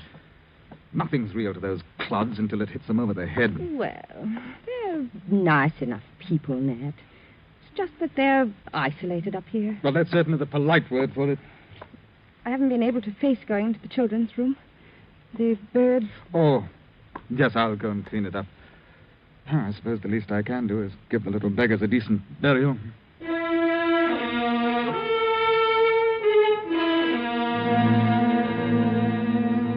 I dropped the dead birds into a sack, went down to the beach to bury them. The wind was bitter cold. I dug a pit in the sand with my heel and started to empty the sack into it, but the wind caught the birds and whirled them along the shore. There was something ugly in the sight, but the tide would take them when it turned. I looked out at the crested breakers, and then I saw them. The gulls. Out there, riding the seas. Thousands. Tens of thousands. They rose and fell in the trough of the sea like a mighty fleet at anchor, waiting for the turn of the tide. Waiting. They stretched as far as my eye could reach. They covered the sea. I started up the steep path home, almost running. Someone should know of this. Someone should be told. But who? And then, as I opened the front door, I saw Debbie beside the wireless listening. Damage and even attacking individuals. It is thought that the Arctic airstream is causing the birds to migrate south in immense numbers, and that intense hunger may drive them to attack human beings. Householders are warned to see to their windows, doors, and chimneys, and to take all precautions for the safety of their children.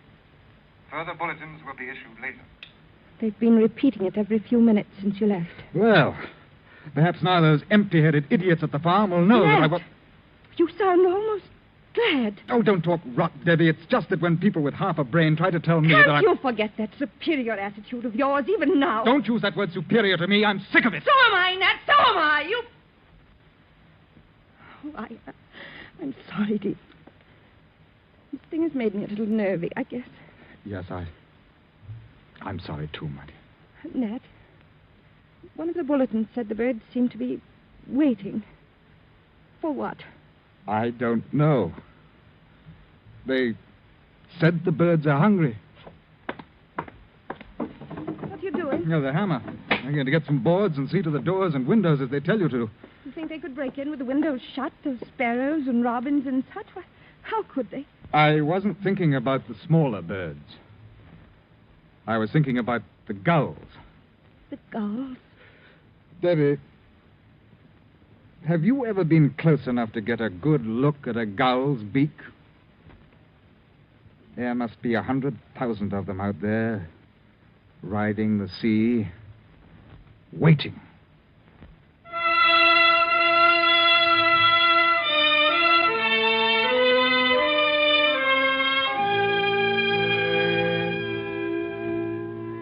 The rest of the morning, I worked upstairs, boarding the bedroom windows.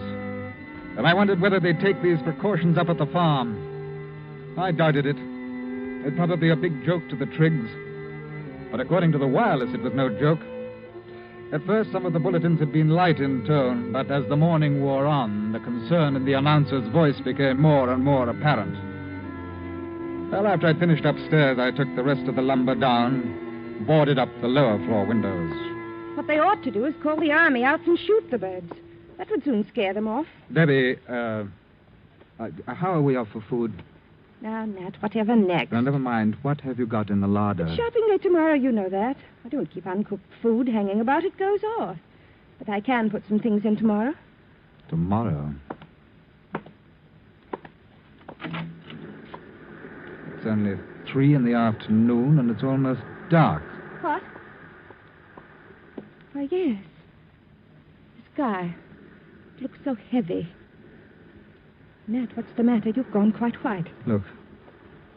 The tide's turned. The gulls. They've risen. Circling over the sea. Not a sound from them. Nat. I'm going for Jill. I'll wait for her at the bus stop. You keep Johnny inside and keep the door shut.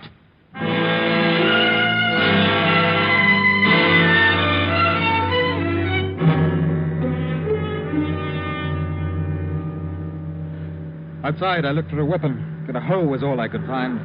Then I went to the top of the hill and waited. The surf was booming below, and a smudge rose behind the clay hills in the distance. It widened, divided, and spread north, east, south, west. It was a vast cloud of birds. It passed close by, heading inland, up country. They had no business with the people here on the peninsula. Rooks, crows, jackdaws, magpies, birds that usually preyed upon the smaller species, but this afternoon they were bound on some other mission. They've been given the towns, I thought. They know what they have to do. We don't matter so much here. The gulls will serve for us. The others go to the towns. And finally the bus came. When Jill got up, I took her by the hand. What's the horse for, Daddy? Oh, I just brought it along. Come along now, darling. Let's go home. It's cold. No hanging about. I want to play a bit in the rain. Not tonight. Now, come on. No dawdling. Look, Daddy. Look over there. Look at the gulls. They're flying in from the sea. They're so quiet. Yes, do hurry, darling. Where are they flying to? Oh, up country, I dare say, where it's warmer. Don't go so fast. I can't keep up. Hurry. The gulls, they're circling. It looks like they're waiting for something. Yeah, for a signal, an order. What? Nothing. Come on, dear, faster. But I can't go faster. Wait. There's Trigg in his two-seater. Looks as though we're in for some fun, Hawking. Have you heard the news? Everyone's gone bird crazy, talking of nothing else. I'm going to take a crack at them with my gun. Could you run Jill home first? Oh, yes, of course. Not room for you two, I'm afraid. Oh, that's all right. Just get Jill home. Get in, Jill, dear. You like to come shooting with me? No, thanks. Have you boarded your windows? No. A lot of nonsense. They like to scare you on the wireless. I'd board them if I were you. Oh, go on. You're windy. Well, see you in the morning. I'll give you a gull breakfast.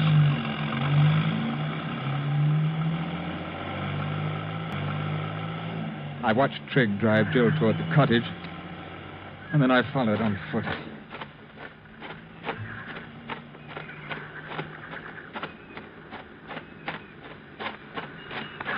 The sound made me look up. The gulls were approaching. The order had been given, and the farm was their target. The black-backed gulls were leading, and there were bigger birds.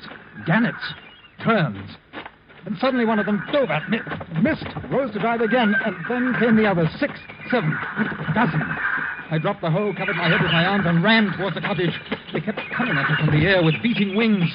Each stab of a swooping beak tore my flesh. I had to keep them from my eyes. And with each dive they became bolder. And they had no thought for themselves. When they missed, they crashed, bruised and broken on the ground. And as I ran, I stumbled, kicking their spent bodies in front of me. Another aim got better, closer to my eyes, closer. And then I reached the door of the cottage. Let me in! It's Nat! Let me in!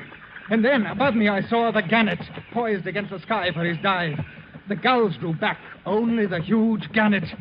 The wings folded suddenly to its body, and it dropped like a stone at me. The door opened, and I flung myself in. Good Lord! What was that? A gannet. He'd have split my skull.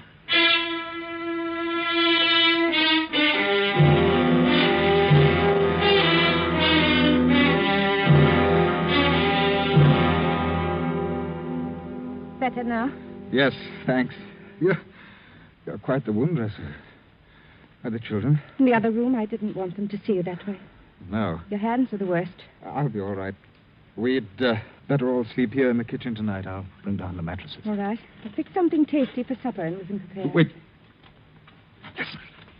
That sound. What is it? The birds crowding against the outside of the house. They're trying to find a way in. Nat. No, they can't get in. I tell you, they cannot get in. The boards will hold. For how long? How long? Stop it! Here. I'll turn on the wireless. That'll drown them out. There. There, it's better. Yes. Anything so I can't hear that horrible rustle. It's only the food that worries me, Debbie. Now, I've noticed that the birds come in with the tide, but the tide will go out about 9 tonight, and we should have a lull of about 6 hours. I could slip out during that time and go to the farm, see if they can give us something. Here's London. A national emergency was proclaimed at 4 o'clock this afternoon. Nat. Measures are being taken to safeguard the lives and property of the population, but it must be understood that these are not easy to effect immediately, due to the unforeseen and unparalleled nature of the present crisis. It is absolutely imperative that everyone remain indoors until further notice. The birds, in vast numbers, are attacking everything in sight. The population is asked to remain calm and not to panic. There will be no further transmission from any broadcasting station until 7 a.m. tomorrow. It's like this all over, then. All over. Debbie, about supper, let's forget it. Let's all just try to get some sleep.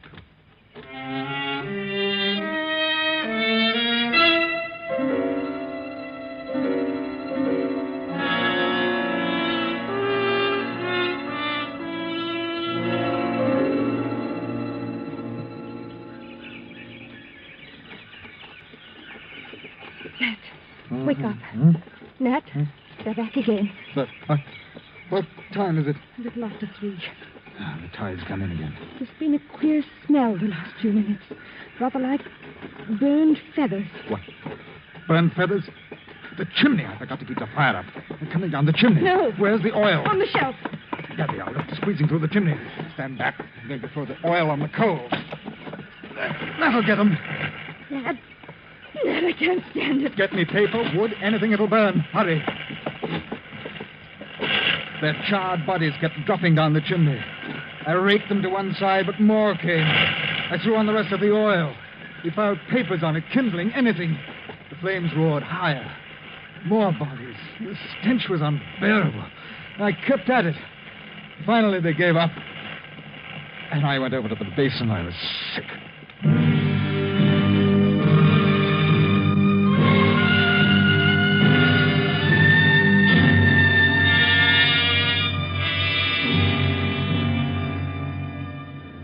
Around 9 in the morning, the rustling ceased. I opened the door a crack. Crushed birds were deep about the house, but there was not a living bird in sight. The tide had gone out. Now was my chance to get food and fuel. I ran all the way to the farm. There was no smoke from the chimney. I came round the corner of the house and stopped. In the doorway, almost covered with dead birds, were Mr. and Mrs. Trigg. What was left of them. Beside him was his gun. Beside her, a broken umbrella.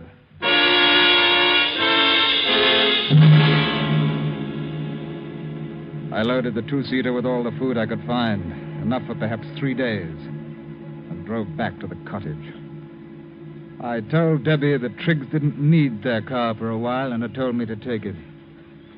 She said nothing, and towards nightfall, the birds came back again. We sat by the fire and listened to the rustle as they crowded against the house. But this time there was a new sound. They'd brought up their heavier forces against us, the birds with larger beaks. I could hear the sound of tiny bits of wood being torn away. They'll stay till the tide turns. Then they'll leave. Then they'll come back again. And they'll keep coming back. Nat. Yes? The Triggs. They're dead, aren't they? Yes. We're all alone. Strange. I feel closer to you than I've ever. That it should take something like this to bring us. Debbie, you may be interested to know that right now, I do not feel very superior. Don't, Nat. Oh, Nat. Nat, what do we do? I don't know, Debbie. I do not know.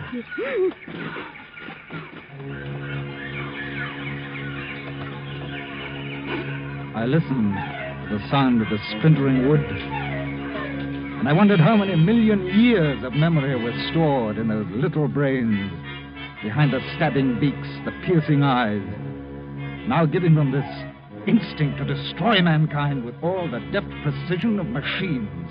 I switched on the wireless. It was dead. I reached for the cigarettes.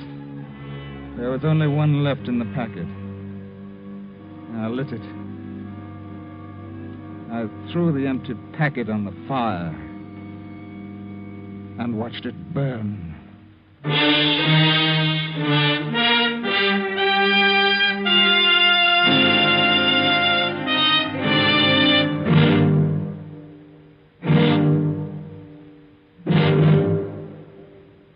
Under the direction of Norman MacDonald, Escape has brought you The Birds by Daphne du Maurier, specially adapted for radio by Robert Wright, starring Ben Wright with Virginia Gregg. Featured in the cast were John Daner, Ann Morrison, Ann Whitfield, and John Dodsworth. Your announcer, George Walsh. The special music for Escape is composed and conducted by Leith Stevens.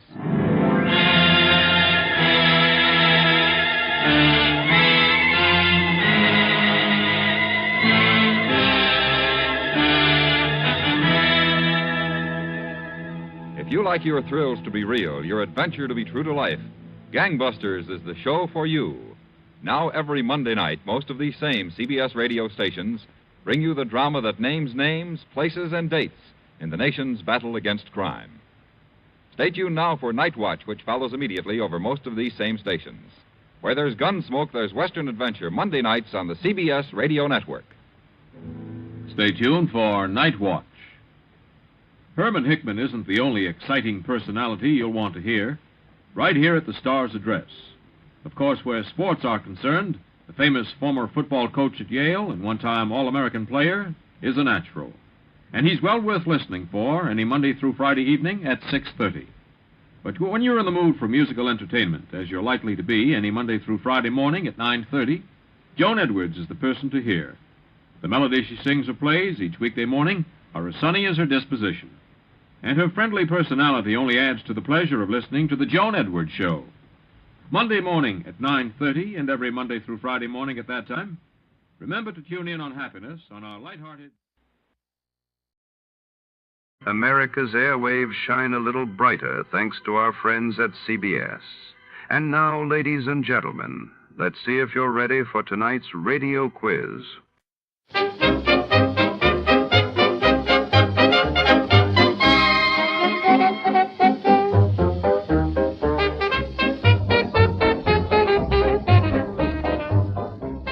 Tonight, under a rain-soaked city sky, a mysterious figure slips through the shadows of Mulberry Lane. The bow window capper begins when a priceless artifact vanishes from a lavish estate, leaving only a shattered window and a bouquet of cryptic clues. As Detective Archer steps into the dark, he finds himself entangled with a stunning stranger whose secrets may be more dangerous than the thief himself.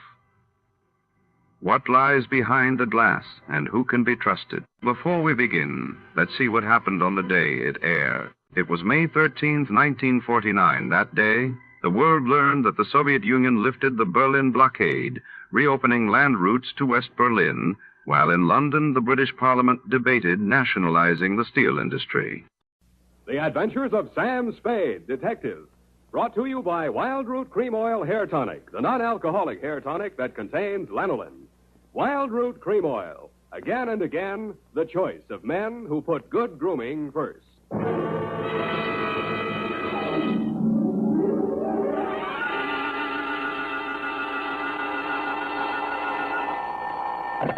Sam Spade Detective Agency. Hello, sweetheart. It's only me. Oh, Sam. Why so modest? Women, Effie. Age cannot weather nor custom stale their infinite variety. Huh? Against their incalculable wiles, mere man is a leaf in the wind. Oh, Sam, do you really... Oh. Who was she and how windy was it? Cyclonic, Effie. We had to close every window in the house. But If you will just contain your natural feminine curiosity for a few moments, I'll be right down to dictate my report on the bow window caper.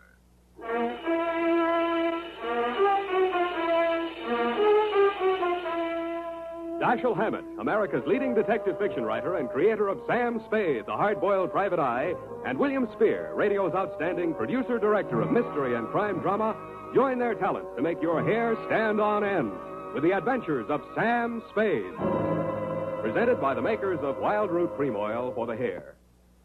To every man who says, I don't use a hair tonic or I don't believe in a hair tonic, I say this. Decide for yourself. But don't decide until you've tried Wild Root Cream Oil, the entirely different hair tonic. There's not a drop of alcohol in Wild Root Cream Oil, and it contains soothing lanolin. What's more, it grooms your hair the right way, neatly and naturally. So get the big economy-size bottle and the handy new tube at your drug or toilet goods counter. Wild Root Cream Oil Hair Tonic. Again and again, the choice of men who put good grooming first. And now, with Howard Duff starring as Spade, Wild Root brings to the air the greatest private detective of them all in The Adventures of Sam Spade.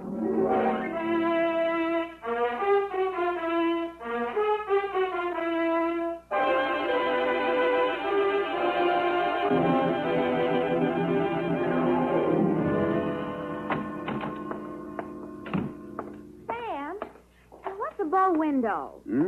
A bow window. A bow window is a bay window that you look into instead of out of. Look into instead of out. Oh. Oh, Sam. Get your book, Panther Girl, and slink on in. What was he trying to see through the bow window? I mean, whose house was it? Her own. But if it was her own house, then why would she It just goes to show you, darling, what some women will stoop to. It does? Mm-hmm. There was a low window. Oh. Well, whenever you're ready, Sam. Date November 10. 9th. 9th. Correct.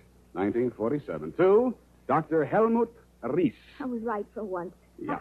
From Samuel Spade, license number 137596. Subject, the bow window caper. Dear Dr. Ries, I know that this report will not make pleasant reading for you, but you paid for it, so here it is. As far as I was concerned, it all started on Thursday morning when you called at my office. From your story, I gathered it had been going on for some time. You will say these are merely the actions of a jealous woman, Mr. Spade. But I assure you there's more to it than that. It must be a carefully thought-out plan to ruin my career, my whole life. In what way, Dr. Reese? She spies on my private consultations, insults my women patients. I can no longer even keep a nurse for more than a week at a time. Scenes, hysterics, outbursts of violence. I cannot continue my work under such conditions. Well, why don't you give her a divorce? Why, no. This is not her desire. If it were, it would be simple. No, she wants to bring me to ruin. She wants to see me on my knees in front of the public. Why? That is what I want to find out. Why? Doctor, I think you ought to take this case to a head doctor. I have consulted a psychiatrist. He examined her. She's perfectly competent mentally. So you see there is here already some mystery, for which one comes to a detective. How long has this been going on, Dr. Reese? Since 3 months only. But in this time, she has reduced me to utter desolation. Dr. Reese was a very good divorce lawyer right down the hall from my office. No. I discussed the matter of a divorce with her a few days back. This was her answer. You see, a receipt for the purchase of a gun. And this note in her handwriting. I hope you will not force me to use this. Esther. Yes. What do you think she has in mind? Murder or suicide? She refused to discuss it. But one thing I have noticed. Since she has bought this gun, a new development. A strange man watches my house. Several times I have caught him following me. Well, she might have hired a detective to check on whether you visit a lawyer. Perhaps it is very simple, but it is all too strange to be harmless. I half-heartedly agreed that it might be, Dr. Reese, and when your check for $100 didn't bounce, I went to work wholeheartedly.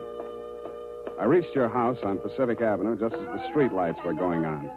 It's a quiet neighborhood, so I could hear it before I got close enough to read the number on the door. Get out! Get out of this house! Get out! Go out!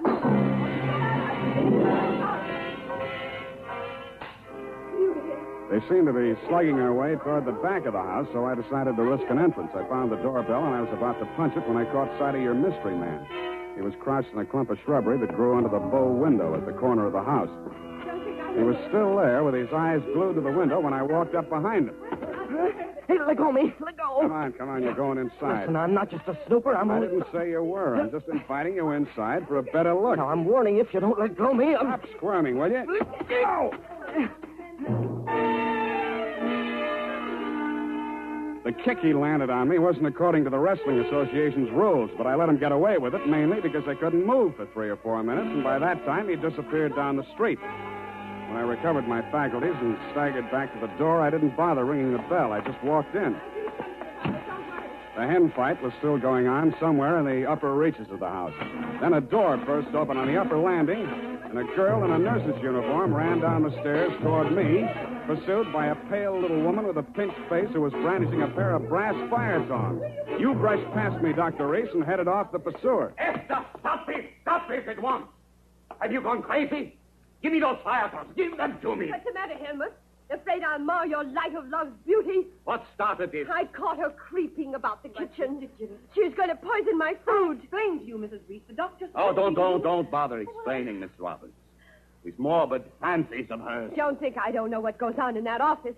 That office where I'm not allowed anymore. That's only because you make the patient so nervous, Esther. I know what goes on. You and those women. That will do, Esther. Go to your room. Very well. But I won't have that woman in this house another day, Helmut. Is that understood? Go to your room, Esther. I'm going. But remember what I said. I've warned you both. I can't. There, Miss Robbins. Now don't. There. I can't stand anymore, Doctor. I tell you, it's making me a nervous wreck. I just... Dr. Reese. Huh? Oh, Mr. Spade. You saw, you heard? Yeah. Come into my office. We'll talk. I think we'd better. Doctor, there's still one more patient waiting to see you, Doctor. Well, have her wait a little longer. Yes. This way, Mr. Spade. How much longer? Well, the doctor will see you just as soon as he possibly can. Have you been feeling any better, Mrs. Campbell? Sit down, Mr. Spade. Thanks, but I can say what I have to say standing. Your wife's a very tragic woman, Doctor. I wish I could help her. I wish I could help you, too, but I can't. You heard her threat against Miss Robbins. Was that a joke? There's nothing funny about jealousy. But there is this man who watches the house. And the gun she bought. I collared him outside just now. Oh, well, did you get him to talk? No, but I wouldn't worry about him if I were you. And about that gun. The Constitution says every citizen shall have the right to bear arms. Even Parnell Thomas can't do that. Mr. Spade, I've not yet told you all. If I... Oh, Doctor, I'm sorry Yes? to interrupt, but this patient, she's been waiting for more than an hour. Well, who is she? Mrs. Kavanaugh. Kavanaugh? Who? Well, has she been here before? Of course, last week. Here's her card. Oh, yes. I'd better get it over. Send her in. Yes, Doctor. And Doctor, I'm resigning. I'll finish today, of course, and then I'm through. I'm sorry. Yes, well. Very well, Miss Robbins. I can't say that I blame you. Good luck. Goodbye, Doctor. Well, I'll be going along myself now, Doctor. No. You must hear me out, Mr. Spade. I've not yet told all. If you'll just wait until I have seen this patient, please, Mr. Spade, please. Okay, I'll wait outside. Oh, I beg your pardon. I beg yours. Come on in, Mrs. So, you're leaving the doctor's employ, nurse? I am. Well, Mr. Spade, how does it look from the grandstand? Messy? Mm-hmm. You don't mind if I finish cleaning out his desk? Go right ahead. Thank you. What's the matter with Esther, anyway? I could sum the whole thing up in a single 5-letter word, shall I? You have. Are you going to walk out on him? Aren't you? Yes, I am. Oh, but Esther isn't jealous of your type, if you don't mind my mentioning it. I feel heartened to think that you noticed I was different. Oh, I did, Mr. Spade. I really did. You don't seem particularly nursey to me, either. I'm not. My, you have a fast pulse, Mr. Spade. Yes, I've been feeling very weak the last few minutes. I need care. Oh, you don't eat enough apples, Mr. Spade. Well, I guess I finished. Oh, there's that old contract. I wonder... Mr. Spade, will you tell the doctor I've left and thank him for me again? Aren't you going to see him before you go? No, I'm not. He'd only begged me to stay, and it's simply out of the question. Oh, the poor guy. I just don't know what I'd do if I were in his place. For you, Mr. Spade.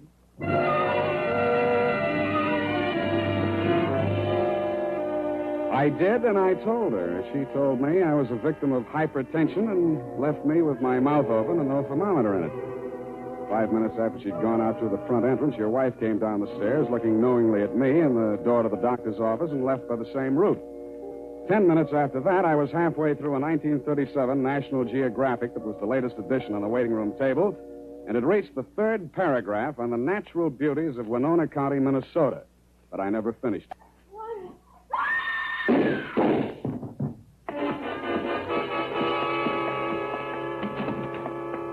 The first thing I saw when I entered the room was Mrs. Cavanaugh, your patient. Why? Why didn't he do it?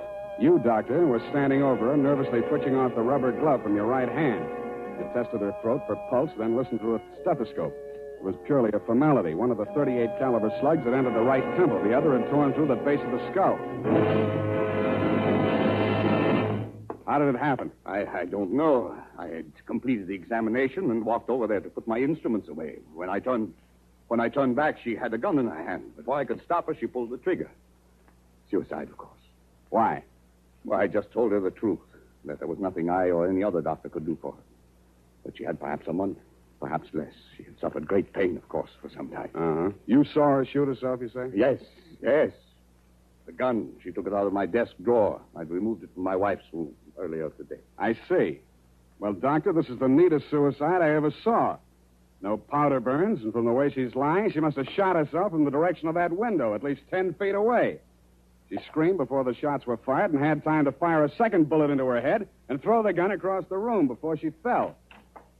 Well, Helmut, at last it's happened, hasn't it? Esther, leave this room. I told Helmut one of the husbands would catch up with him.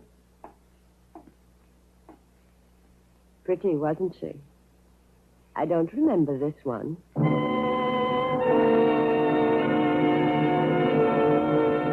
The expression on your face might have been horror or fear or both, Dr. Reese. But your wife was smiling. When my eyes left her face, I noticed a leaf clinging to the hem of her coat. It might have come from the shrub that grew up against the house. And her shoes were splotched with mud that could have and probably did come from the cultivated flower bed just outside the bow window.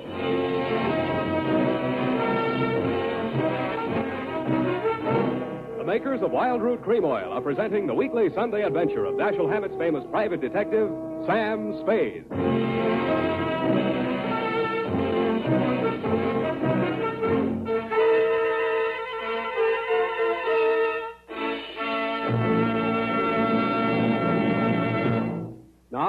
Now, here's important news on good grooming.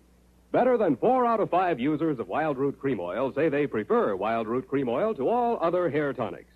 Here is new and even more conclusive evidence that Wild Root Cream Oil is again and again the choice of men who put good grooming first. So if you want the well-groomed look that helps you get ahead socially and on the job, listen. Recently, thousands of people from coast to coast who bought Wild Root Cream Oil for the first time were asked, how does Wild Root Cream Oil compare with the hair tonic you previously used? The results were amazing. Better than 4 out of 5 who replied said they preferred Wild Root Cream Oil.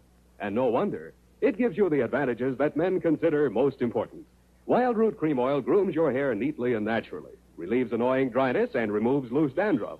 What's more, non-alcoholic Wild Root Cream Oil is the only leading hair tonic that contains soothing lanolin. That's like the oil of your skin.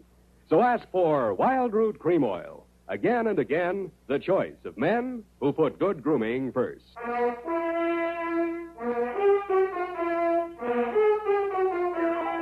And now, back to the bow window caper. Tonight's adventure with Sam Spade.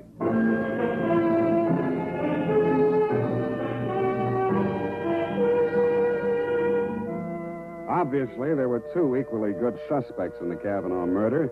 Either your wife had killed her in a jealous rage, or you'd killed her with your wife's gun to frame her for the murder. I decided to let the police worry it out and went home to bed. The morning headlines were a bit of a surprise. Nurse sought in shooting of mystery woman. Item. The cops had found Celeste Robbins' fingerprints all over the murder gun. And item. Mrs. Cavanaugh, the murdered woman, had given a vacant lot as her address, and her body was lying unclaimed at the morgue. I decided to pay her a visit.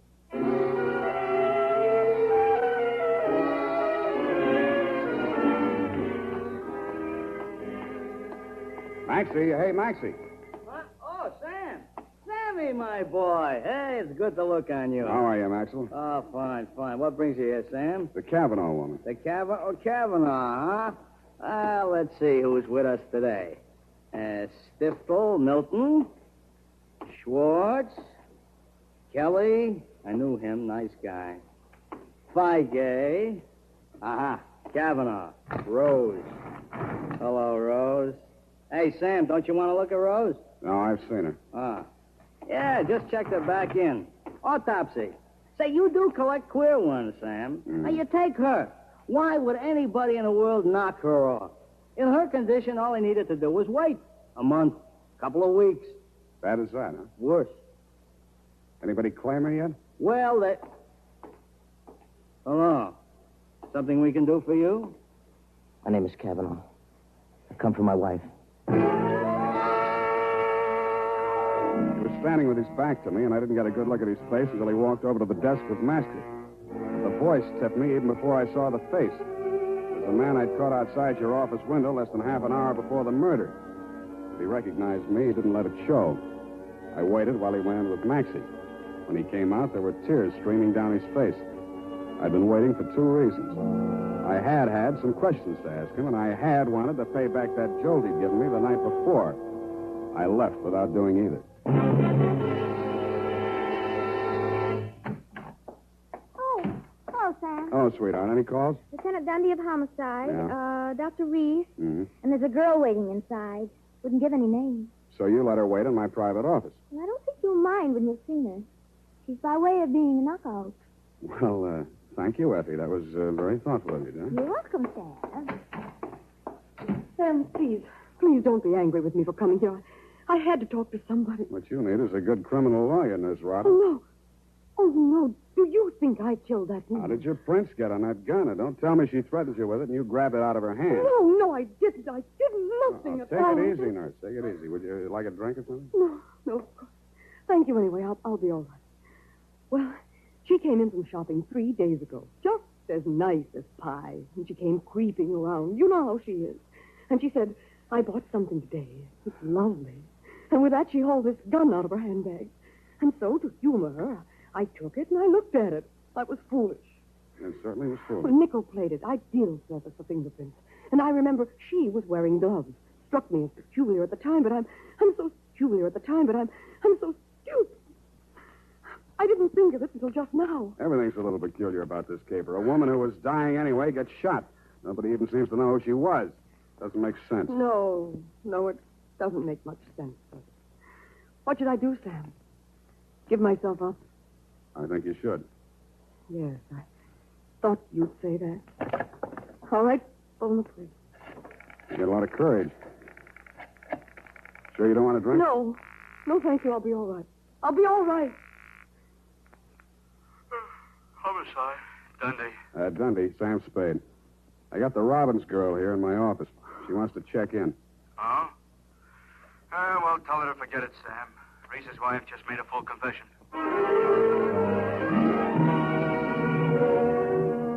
That tore it. In my anxiety to see how you were bearing up under the shock, Doctor, I blew $1.50 of your money on a taxi all the way out to your address on Pacific Avenue. To my astonishment, you were wearing a look of real distress. I don't understand it, Mr. Spade. This confessing, it's not like her. It's all too strange to be harmless. Dr. Reed, I'd like to talk to you alone. Do you mind, Mr. Spade? Go right ahead.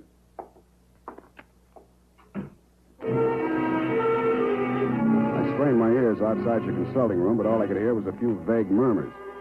Then, for no good reason, I decided to have a look at your wife's bedroom upstairs. The cops had been there before me, so I didn't expect to find much, and I didn't.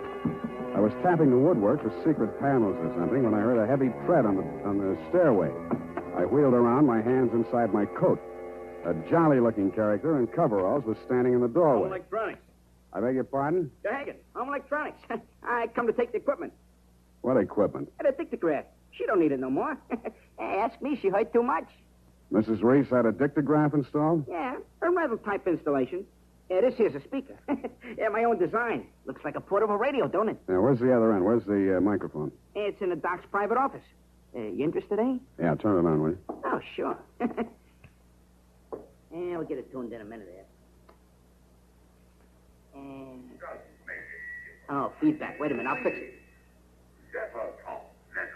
What can she tell? I don't know. But it's uncanny the way she Nice, huh?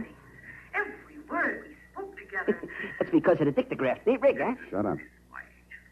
We cannot allow this terrible tragedy to come between us. We love each other. Nothing can change that. Oh, boy. That's as nice, ain't it? Quiet. I just know, please, don't. Now, stop it, Helmut. I don't want you. Please, don't. What is it, Celeste? What has happened to Jane? What has happened? You asked that. When I've been attacked by a mad woman and accused of murder, all in the space of 12 hours. Well, it's all over now. Just so, Helmut. Yes, it's all over. Well, can't you turn it up a little more? Oh, sure, turn it up. Hold it. Definitely over, it's over. And I'm very, very ashamed. I suppose it was my usual thing. I always get sorry for a poor, weak man and get involved. But this time, I'm sorry for her. Celeste, please. When I was a kid, I liked it. It used to make me feel powerful and, well, to watch them squirm. But it's no fun anymore watching another woman in the agonies of jealousy. And you, I thought you were just weak. You're a brutal, unscrupulous murderer. What are you saying, Celeste? You killed Mrs. Cavanaugh.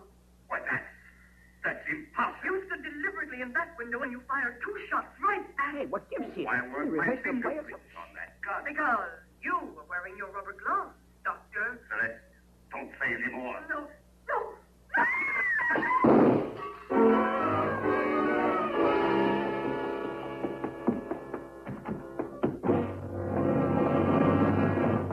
Here, help me.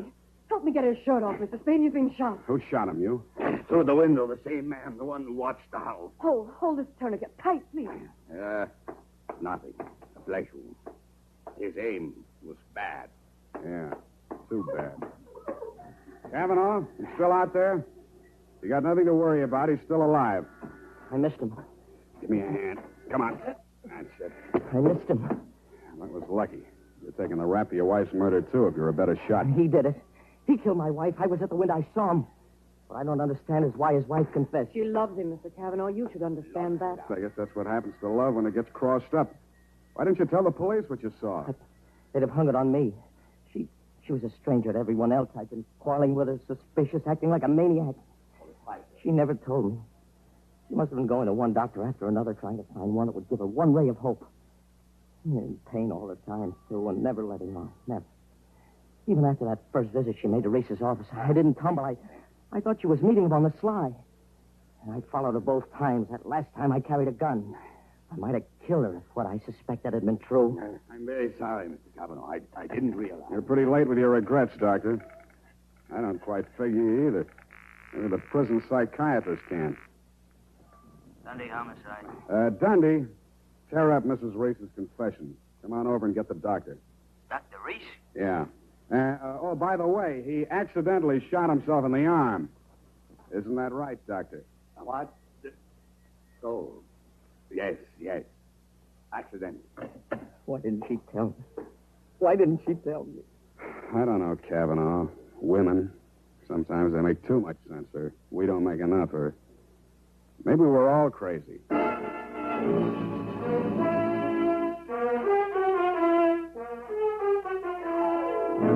And that, Dr. Reese, is the crop. The risk of laboring a point. There's also the mystery of why a nice girl like Celeste Robbins ever fell for a guy like you.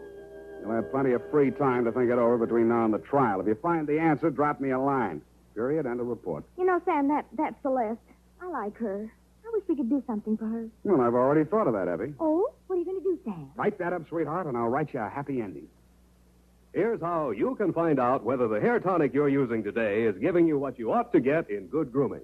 Ask yourself, does my present hair tonic groom my hair neatly and naturally, or does it leave my hair sticky or greasy?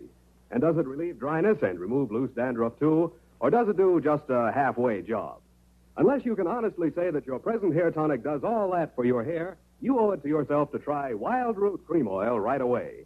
Try Wild Root Cream Oil and see for yourself how it improves your appearance, grooms your hair neatly and naturally, relieves dryness, and removes loose dandruff. It's non-alcoholic and contains soothing lanolin. Get the big economy-size bottle and the handy new tube that's easy to pack when you travel and grand for the bathroom cabinet. Don't delay. Get it today. Wild Root Cream Oil Hair Tonic. Again and again, the choice of men who put good grooming first. Oh, here's the report, Sam. Do you want to read it over? I do not. File it under F. But forget. About that poor Celeste, Sam. Oh, yeah. Well, I made a date with Celeste to take her dancing tomorrow night. She needs cheering up, you know. Well, what for? Well, you said she needed help. Well, that isn't exactly the kind of help I had in mind. Oh. I don't see why it's necessary Effie, to take... we must each of us give a particular kind of help each of us is particularly equipped to give. Very well. She used to make over men just to get the other women jealous. That she did. Aren't other women silly to allow themselves to get jealous when they know just what she's up to? Idiotic. Just idiotic. Sure thing. And go home, Effie. I'm a lousy dancer. Oh, very well. Have fun, Sam. Good night, Sam. Good night, sweetheart.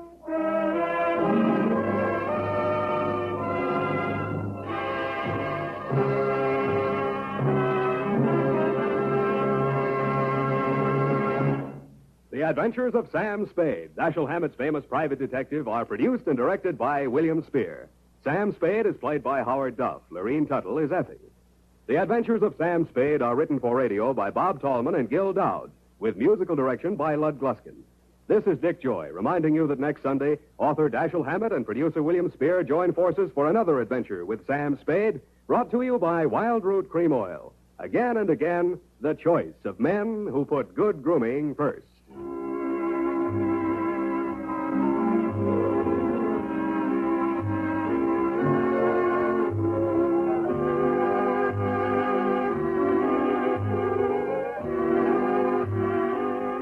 Smart girls use Wild Root Cream Oil, too, for quick, good grooming and to relieve dryness between permanents. Mothers say it's grand for training children's hair. This is CBS, the Columbia Broadcasting System. This is Escape Radio speaking, with our thanks to the fine folks at CBS. And now, ladies and gentlemen, a little challenge for true fans of adventure radio.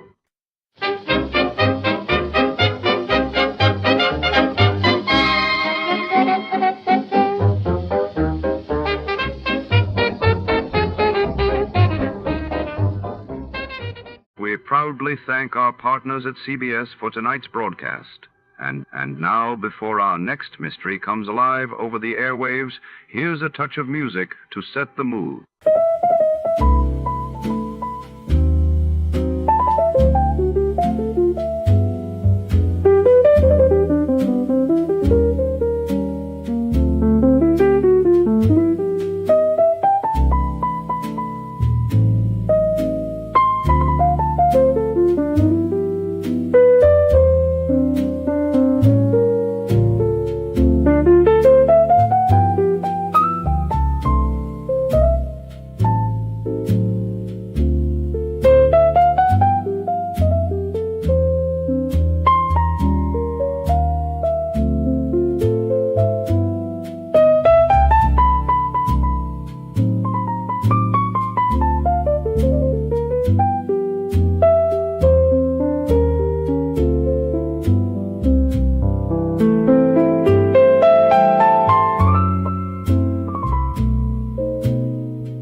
Tonight, shadows fall over the opulent dining room of the Chuckanut Manor, a secluded cliffside estate famed for its glittering society galas and priceless art collection. When a jeweled brooch vanishes during a storm-lashed charity auction, suspicion swells among the high society guests trapped inside.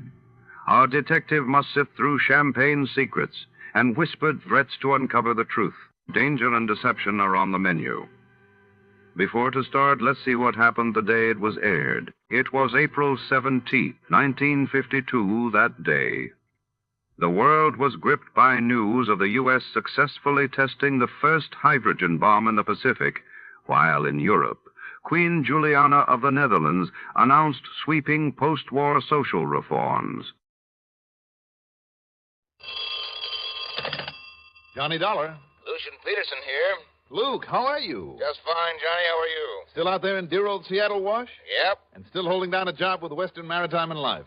Sure am. Or let's say I'm trying to, but at the rate we've been paying off on claims lately on some of my own clients, well, the Home Office doesn't like me too well. Something phony about some of those claims, maybe? No, but they've all been big ones. $500,000 here, $250,000 there, $600,000 just last week. No wonder the company doesn't like it.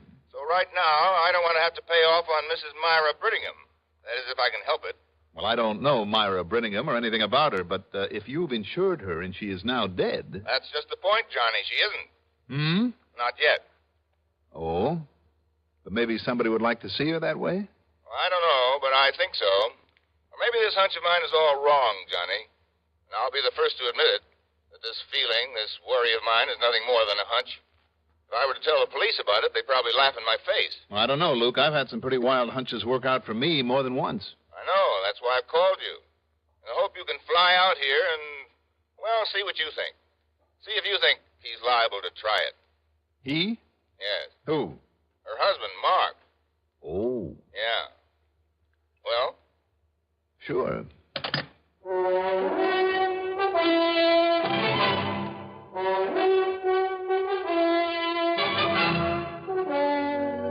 The CBS Radio Network brings you Mandel Kramer in the exciting adventures of the man with the action-packed expense account, America's fabulous freelance insurance investigator. Yours truly, Johnny Dollar.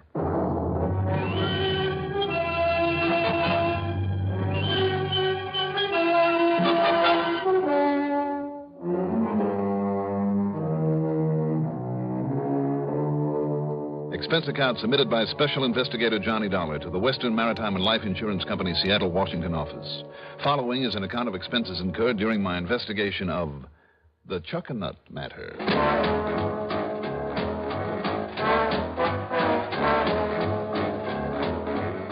Expense account item 1, $6 for a cab out to Bradley Field. Item 2, $186.70 plane fare. It was after 11 p.m. by the time we sat down at Seattle-Tacoma International, so item 3 is $5.25 for a cab into the Benjamin Franklin, where I proceeded to get me a good night's sleep. Then, after a hearty breakfast the next morning, I dropped in on Lucian Peterson. Now, Johnny, you're staying at the Ben Franklin? That's right. And that's where I'll have them deliver a rental car for you. You can repack your bags, toss them in, be on your way. Oh? To where, Luke? The little town of Chuckanut. Where is that? Well, you know where Bellingham is. Yeah, it's about 85 miles north of here. And Chuckanut's 5, 6, 7 miles this side of Bellingham. Oh. And that's where Mr. and Mrs. Brittingham live, hmm? Well, just this side of it, off Chuckanut Drive, is Paleoop Lane. A narrow, badly paved road that'll take you up into the mountains. Be real careful of that road, Johnny. And if it's wet when you get there, be doubly, triply careful. Why do you say that, Luke? That dinky little road has more twists and kinks and switchbacks than you ever saw in your life. Miss one of the turns, and you'll end up either flying off into space or smashing into the face of a cliff. Well, I remember that. But tell me, what's going on between the Brittinghams? Well, to begin with, they're both heavily insured. As a matter of fact, $500,000 worth apiece. Wow.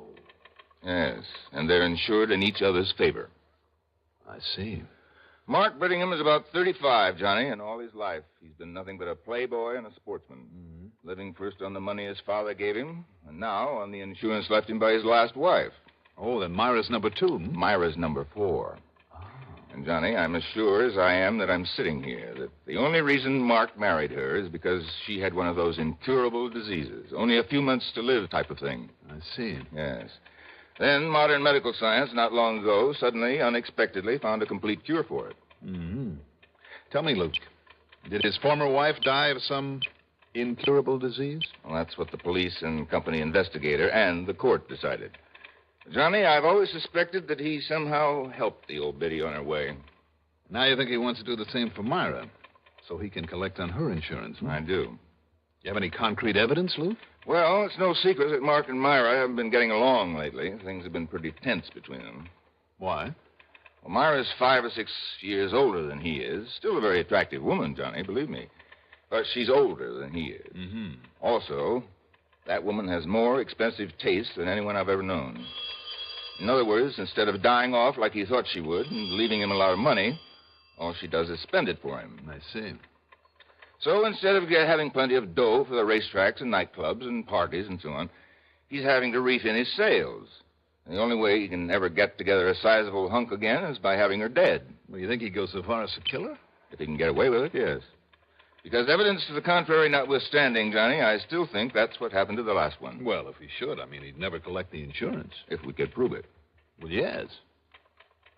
Well, what am I supposed to do, Luke? Go up there and scare him out of it? Why not? That's a new one. I know. As I told you on the phone, this is really all just a hunch on my part. But I think it has a pretty solid basis. Look, suppose you go up there. Just see him on the pretense you're interested in buying that property. Oh, is it for sale? Well, he wants to sell it to raise some of that green stuff he loves so much and that he's rapidly running out of. To spend a couple of hours talking about their house and property. Now, listen, Johnny. And then just let it slip out who and what you really are. What? Sure. If that doesn't convince him he's under suspicion, make him change his mind about trying anything, I'll eat my hat. Will you do it? Okay, Luke. As long as you're paying the bill. Good. But I still don't think that you have any real... Well, we'll see.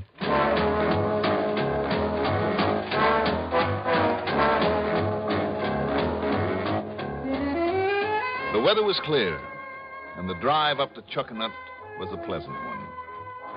But that little side road, leading up to and around the edge of a mountain toward the Brettingham place, was anything but.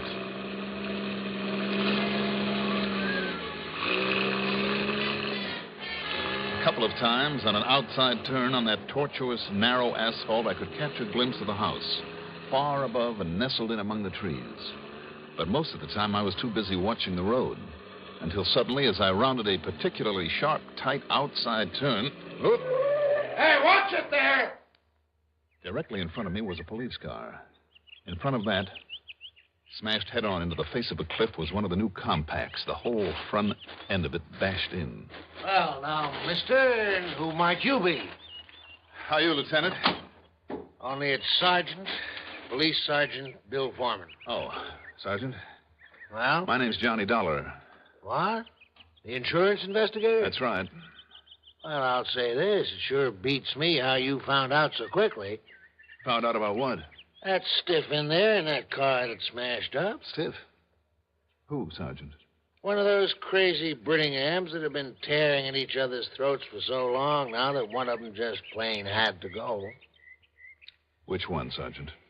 Not much question about that, Dollar. Go take a look. All right.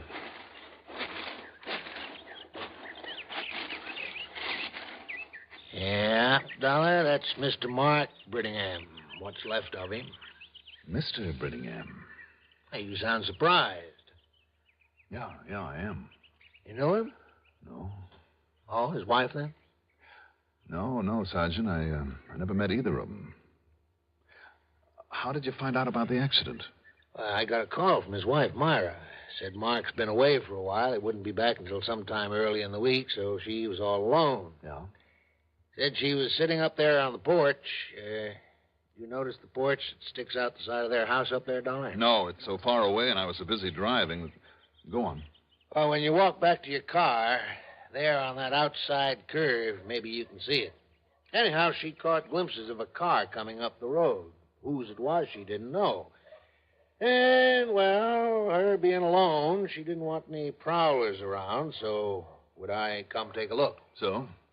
Well, I told her I was busy. Maybe it was just a special delivery or something, but then she hollered, "Oh, my goodness, it sounds like there's been an explosion down there on the road." So I came on up here.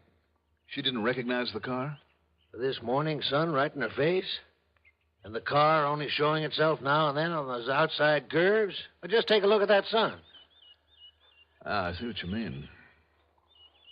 So it wasn't the sun in Brittingham's eyes that caused this wreck? No. The sun was directly at his back as he came around that last hairpin. But, Dollar, I always warned him about the way he'd come tearing up this twisty little stretch. That is, until he made me ride with him one day to prove his point. What do you mean by that? Well, he used to be a racing driver. Sure. He had me hanging on for dear life a couple of times. I'll bet. But I'll tell you this, Dollar. He could really handle that wheel. Anything made him crack up this way, wasn't himself. Must have been something gone wrong with his car. Well, if that's so, it's going to be pretty hard to prove, Sergeant. Considering the way it's smashed up. Don't be too sure about that. You ever hear of Mr. Hartford Homer Ransom, the sudden death detective, they call him? Hartford? Oh, yes. Yes, sir. Greatest reconstructor of traffic accidents that ever lived. So I understand. Yeah. Well, he lives just the other side of town. You give him maybe an hour or so with this wreck, and he'll tell you just exactly how it happened and why. Just as though he'd been standing right here watching it. Well, then maybe you talk about Sherlock Holmes. Oh, why, Mr. Ransom can look at a set of tire tracks or even a couple of pieces off an accident, and he'll reconstruct the whole thing. Just like that. I tell you, sir, it's uncanny. Well, Sergeant, you better get him up here to look at this. I'll do that. Also, I think you better have your coroner look at Mr. Brittingham's body. And, Yeah? Well, what is it, Dollar? The way that he apparently threw his right arm up in front of his eyes just before the crash. You notice? Yeah. Well, sure, in the hopes of patting himself when he hit the windshield. Former racing driver? Instead of slumping down, relaxing? Anybody would. I wonder. Well, now tell me this. Wouldn't you put up an arm? I mean, seeing that wall of rock coming straight at you? I don't know. Well, I do. I know I would. Wouldn't you have had both hands tight on the wheel, going around that turn at the speed he must have been going? Well, maybe so. But he put his arm up. And that's what puzzles me. Because he must have done it while he was taking the curve. That outside curve. Yeah, well, I don't know. But now we better get up there to the house and give Myra Brittingham the bad news. I'll tell you what, Sergeant. Yeah? Let me go up there and tell her. Meantime, you get this man Ransom on the job and have a medico do an examination of the body. And I mean a thorough one. Now. Wait a minute. You think maybe this wasn't just an accident, Dollar? I didn't say that. But that's what you meant, isn't it? Let's wait and see.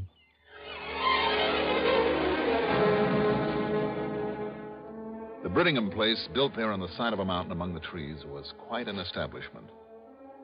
New, modern, and very expensive.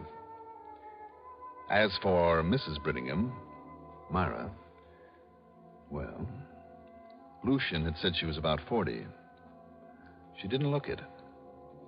She was 5'3" or 4", brunette, with an almost olive complexion, very dark eyes, and the kind of natural beauty that you seldom see in a figure to go with it. I introduced myself and made no bones about my connection with the insurance company. Before I could tell her why I was there, she led me out onto the little porch where, looking out against the sun, I could see occasional spots on the road I'd just driven up.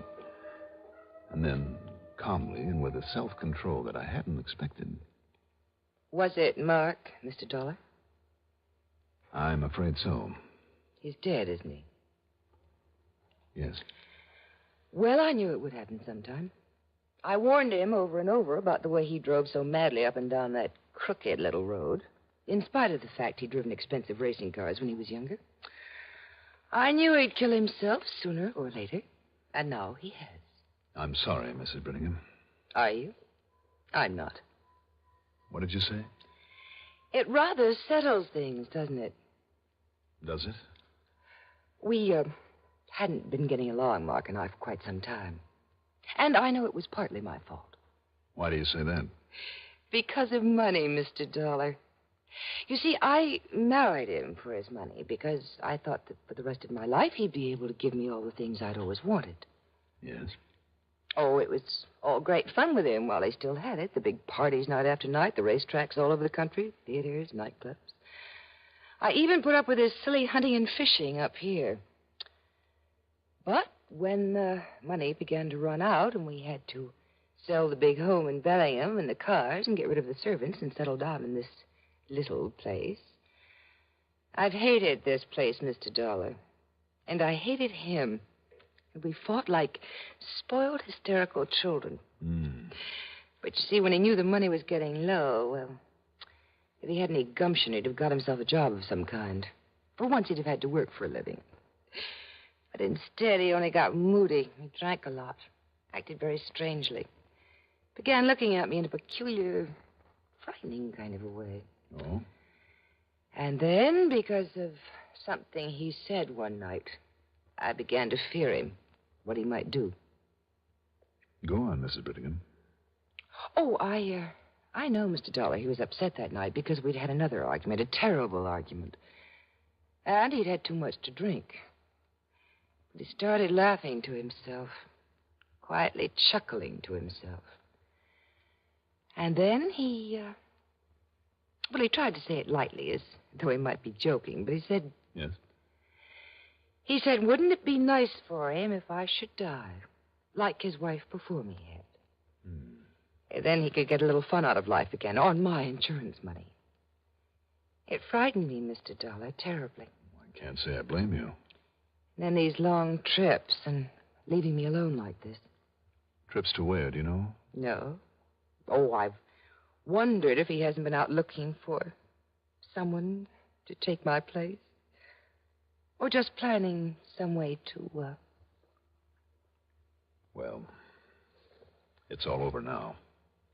Well, I'd lie to you if I said I was sorry.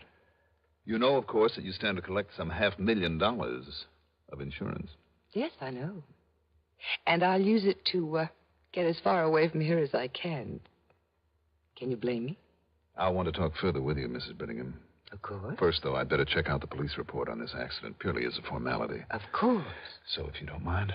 I'll be here, Mr. Dollar.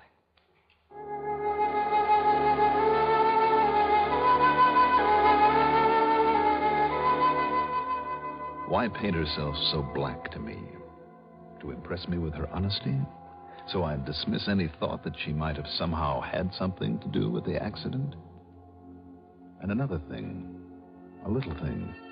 Her sudden alarm when she'd seen that car coming up the road, even if she couldn't recognize it against the morning sun. Was that enough to call the police? Something wrong here. Something very wrong. In the United States today, there are more than 6 million children under the age of 18 who live in homes where there is no father. Among them are hundreds of thousands of boys who need the guidance and interest that large-hearted men can give them. They can be set on the path toward fine citizenship through the Big Brother movement. Now, at the beginning of Big Brother Week, find out what you can do to help expand this valuable program in your community. Contact your local Big Brother organization or write Big Brothers of America, Philadelphia 3, Pennsylvania. It was early the next morning at police headquarters that I met with Sergeant Foreman, Dr. Hugo Bascom, the coroner, and with Mr. Hartford Homer Ransom, who knows more about the basic laws of inertia, matter, and motion than anyone I've ever seen. He can read a set of tire marks like an expert tracker reads a trail, and more important, he's an expert on human reaction times. But the one thing I don't understand, Mr. Dollar, is his right arm up over his eyes that way. Hey, that's funny. That's what Dollar said, too, Mr. Ransom. Seemed to me, though, he was trying to protect himself against the windshield frame. Have time to take one hand off the wheel after pulling around that turn at that speed? No, Sergeant. So he must have raised his arm to that position. While he was on the outside of that curve, which simply doesn't make sense. Not at the speed he was traveling. And like I said, he wasn't shading against the sun because the sun was at his back. Do you suppose a good-sized bird or some kind of animal had dashed across in front of him and Might he have done that involuntarily? A man with racing... Might he have done that involuntarily? A man with racing experience on a turn like that? No, Mr. Dollar. It would have to have been something like... Like what, Mr. Ransom? I don't know. I don't know. And there was certainly nothing wrong with his car. You're sure of that? I'd stake my reputation on it. Well, there was certainly nothing wrong with him, Mr. Dollar. You did a complete autopsy, Dr. Bascom? I did as thorough an autopsy in Mark Brittingham's body as I've ever done. There was absolutely no physical reason for that accident. Mm-hmm. You checked for alcohol in his bloodstream? I checked everything. And what's more, incidentally, I know that Mark's general condition was perfect. I myself gave him a complete physical less than 2 weeks ago. So if you're thinking about a temporary blackout or something like that, well, there's no reason for it. Well, I wasn't, Doctor, but can you be absolutely certain that that isn't a possibility? In my job, Dollar, and I mean as coroner, I would have to find actual evidence of such a thing before I could put it on record. No, there's only one conclusion that we can reach here. Suicide, Dr. Bascom? Suicide, Mr. Ransom. Well, I'm sorry, but I can't agree with you. No, you can't, eh? Why not? Well, for one thing, the tire tracks. Had he crashed into that rock wall deliberately, the tracks would have gone straight to it. As it was, they were quite erratic for the last 81 feet. I'm putting it down as suicide. Also, that position of his arm, as though he'd brought it up to shield his vision against the sun. And the sun being at his back. That doesn't make sense, and you know it. I say it was suicide, and that's the way that I... Wait a minute. Maybe it was the sun. That's impossible, Dollar. Of course it is. Ridiculous. Is it? Ridiculous. Dr. Bascom, before you file your report, I'd like time to play a little hunch. A hunch? Yes, maybe it's a pretty wild one, but there's one thing that could possibly have made him take his hand off the wheel on that curve and made him raise up his arm that way. Are you still harping on that, young man? I'm still harping on that because if this hunch of mine is right, Mark Brittingham was murdered. Murdered? Sergeant. Yes, sir? I want you to drive up to the house and bring Myra Brittingham down here. But why? Any excuse you can think of to look over these gentlemen's reports or something, but make it good because she's smart. Then when I call you on the phone... Where'll you be? When I call you, drive her on back to the house. And listen, when you get to that curve, take it slowly. Just crawl around it and with 1 foot on the brake. Well, now, look... Unless you want to end up the way Mark Brittingham did.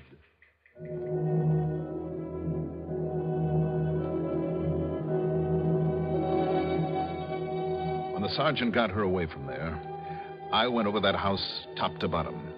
Sure, there were mirrors on the bedroom walls, big, clumsy ones, a couple of hand mirrors, too, on her dressing table. But the kind I was looking for would be in among her husband's fishing and hunting equipment. I found the survival kit, all right, and in it were the usual, the water-purifying pills, some iodine, salves, bandages, a couple of cans of sea ration. But the little mirror was missing. I mean the kind that's used for signaling. A small, clear, oblong mirror with a hole in the center. By facing the sun and peering through that hole, you can aim it. You can focus the full rays of the sun on anything up to a mile away. And then I found it, tucked between the pages of a book on a table out on the porch, where she practiced with it and then used it as a murder weapon. I called Sergeant Foreman and told him to drive on up the hill, but slowly. And then as he poked his car around that crucial curve, as I aimed the mirror to reflect the blinding rays of the sun full into his windshield, well, fortunately, he was able to stop before losing control. He waited there until I drove down to meet them. Then... No, she hasn't said a word, Dollar, since I jammed on the brakes and raised up my arm to cut off that glare you shot down here. I see.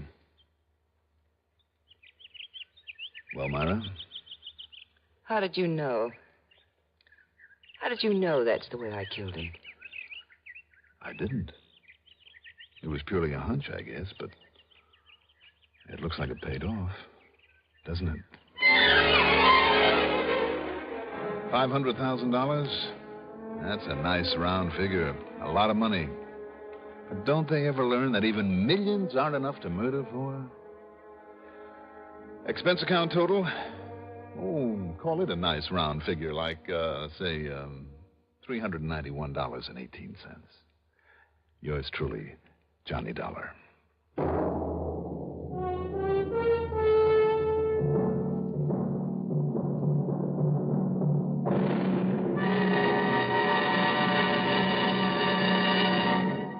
Now, here is our star to tell you about next week's story. Next week, I'll be back with another exciting adventure that'll really surprise you. Join us, won't you? Yours truly, Johnny Dollar. Yours truly, Johnny Dollar, is written by Jack Johnstone, produced and directed by Bruno Zerato, Jr., music supervision by Ethel Huber. Johnny Dollar is played by Mandel Kramer. Also featured in our cast were Joan Ellison as Myra Brittingham, Robert Dryden as Sergeant Bill Foreman, Richard Kendrick as Luke Peterson, Bernard Lenrow as Hartford Homer Ransom, and Ivor Francis as Dr. Hugo Bascom. Be sure to join us next week, same time, same station, for another exciting story of Yours truly, Johnny Dollar. Art Hanna speaking. Get the news firsthand and in full from expanded CBS News on the CBS Radio Network. Hello there. This is Kelly Maddox, Executive Secretary of the Citizens Traffic Commission. And here is our safe driving tip for today. You know, there's a lot of confusion on the part of motorists and pedestrians as to what a flashing red light means. A flashing red light, when used as a traffic signal, means that the motorist must come to a complete stop before entering an intersection, and after stopping, proceed only when it is determined that the coast is clear. This same rule applies to pedestrians. The Citizens Traffic Commission would like to impress on all motorists that they must stop their car when the traffic signal shows a flashing red light. A flashing yellow light means that you are to slow your car to a safe and reasonable speed and proceed with caution. All traffic signal lights have a meaning, and the motorist must remember that traffic signals are placed at intersections to control conflicting movements of traffic. Our sincere thanks go out to the wonderful network at CBS. And now, dear listeners, let's put your knowledge of the airwaves to the test.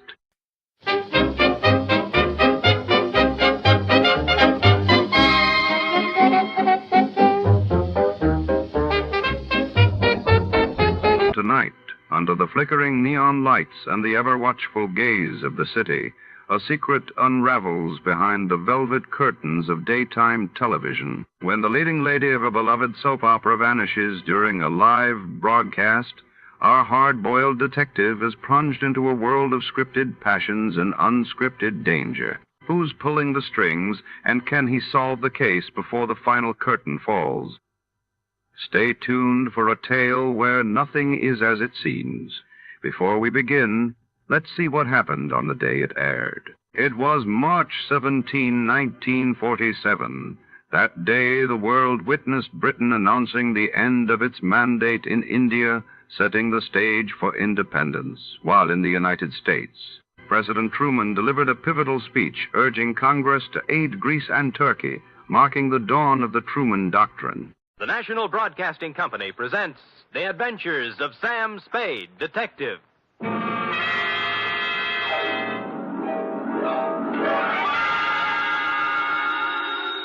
Sam Spade Detective Agency. Me, sweetheart. Was it awful, Sam? Excruciating, Ep. I suffered, girl. How I suffered. But there's no other way, Sam. When fate turns against a man. True, dear one, true. But from somewhere I must find strength. You must. To pick up the shattered fragments of my life, to raise my eyes once again to the horizon and piece by piece put them together again. And the two of us, dear one, hand in hand, shall go marching down the years together. Oh, yes. Brace yourself, sweetheart. I'll try, Sam. Gather together the homely, humble tools of your trade. Find 6 dry handkerchiefs and prepare to greet me with a smile behind the tears. I'll be down before you can change stations with a report entitled The Soap Opera Caper.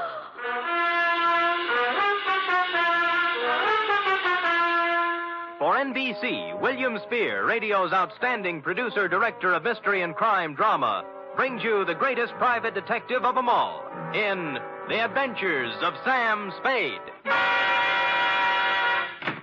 Sam? Who called, young widder Perrine? Lane F. Is it all over, Sam? Is a soap opera ever over, dear one? Oh, but it sounded on the phone like you... I know, but it's not the end. It's never the end. Pull up a chair now. Take a firm grip on pad, pencil, and your emotions. Got 'em? I'm at the ready, Sam. Good show. To Agatha Pilbeam, from Samuel Spade, license number 137596. Subject, the soap opera caper.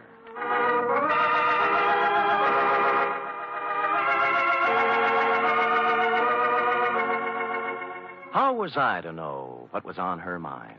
This strange woman, this mysterious Agatha Pilbeam, this voice on the telephone, directing me to the big, sprawling house in Hillsborough. Is that clear, Mr. Spade? How urgent is it, Miss Pilbeam? Very, very urgent, Mr. Spade. I don't know which way to turn. So I went to the big, sprawling house in Hillsborough, pulled up behind an ancient Model A parked at the curb, and was walking past it toward the gate when... Spade. Huh? Oh, Croc Morton, isn't it? Good old Sammy, you remember. Yeah. When'd you get out? Last month. But I'm a good boy now. Here, take one of my cards. If you know anyone who needs a first-class private eye, Croc's available. What are you doing here, Sam? A lady wants to see me. The soap opera queen? Is that what she is? Sure, 6 or 8 of them, she writes. Oh? Behind the Clouds, The Heart of Julia Jukes. That must be. Life, I forget the rest. Yeah. Beats gumshoeing, Sammy. Yeah, well, right if you get work, Croc. I'm on a job right now. I mean, you got your license already? Oh, me? Well, you can always run off a photostat of someone else's. Oh, Sam, that's mean. Croc was a crook, but a nice crook. He never killed anybody. He was just an uncurable camera fiend, specializing in taking pictures of people doing what they hadn't ought to be doing. You know, stuff like that. Or if you wanted a photostat of somebody else's document, Croc was your man. Well, I walked up the drive to the door, threw it past a white shirt front that turned out to have a butler in it, and toward what seemed to be your study. But it wasn't. It was your bedroom, and you were reclining on 6 pillows with a cigarette in a long holder in one hand and a mouthpiece of a dictating machine in the other. But, John... Hush, Melinda. There is no way to go now but ahead. John, you're so strong. I need you. I need your courage. We must face this thing together, Melinda. The organ was Veronica a phonograph says is true. playing in her ear. There is indeed. I Another waited for an woman who opening, has but there life. just wasn't any, Don't so I had to say it, interrupt. John, don't even... Miss Don't you Pilbeam. see, Melinda? We can't run away from life. Miss... We must approach this Miss thing Pilbeam? calmly, Melinda. Don't... beg pardon? Just a minute. My mood music. I see. I'm Sam Spade, Miss Pilbeam.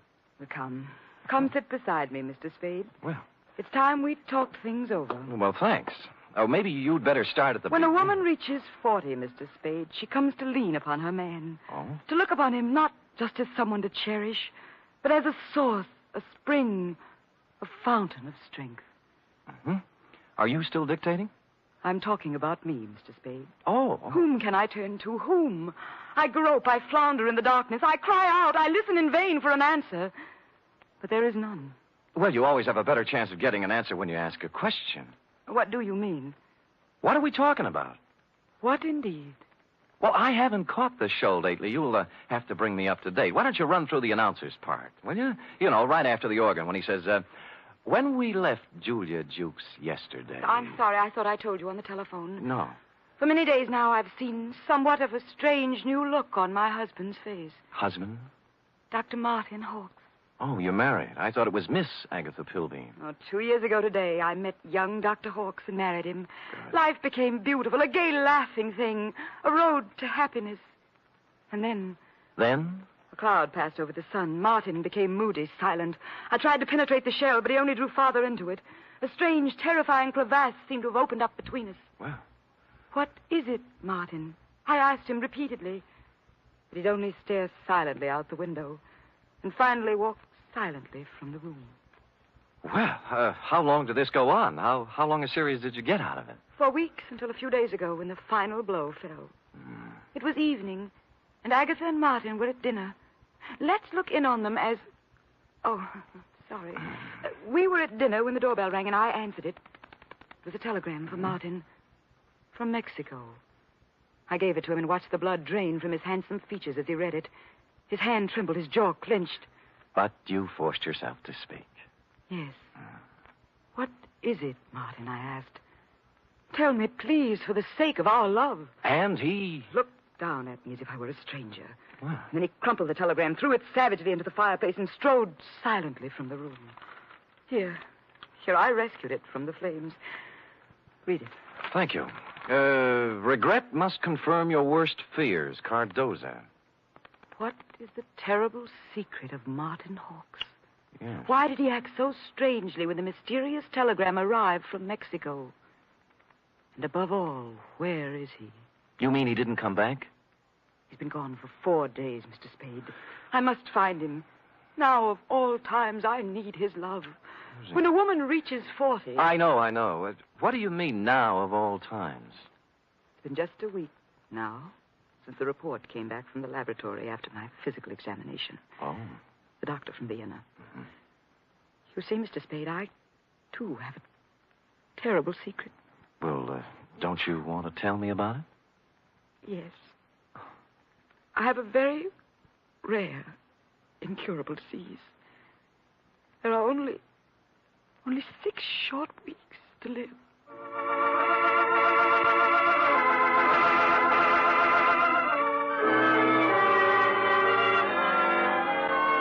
Well, less than an hour after his distressing interview with Agatha, our boy Sammy walked into the beautifully appointed office of young Dr. Hawkes at 450 Sutter to find his nurse, pretty young Nora Sheldrake, a new character, working at her desk in the reception room.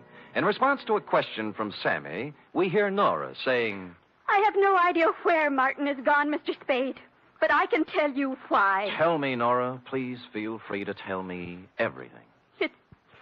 It's that woman, Mr. Spade. Agatha?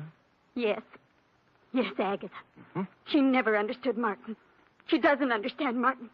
She never has tried to understand Martin. Do you hear me?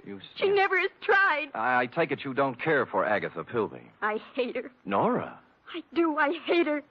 She thinks her money can buy everything, even Martin. Well, it won't. She knows that now.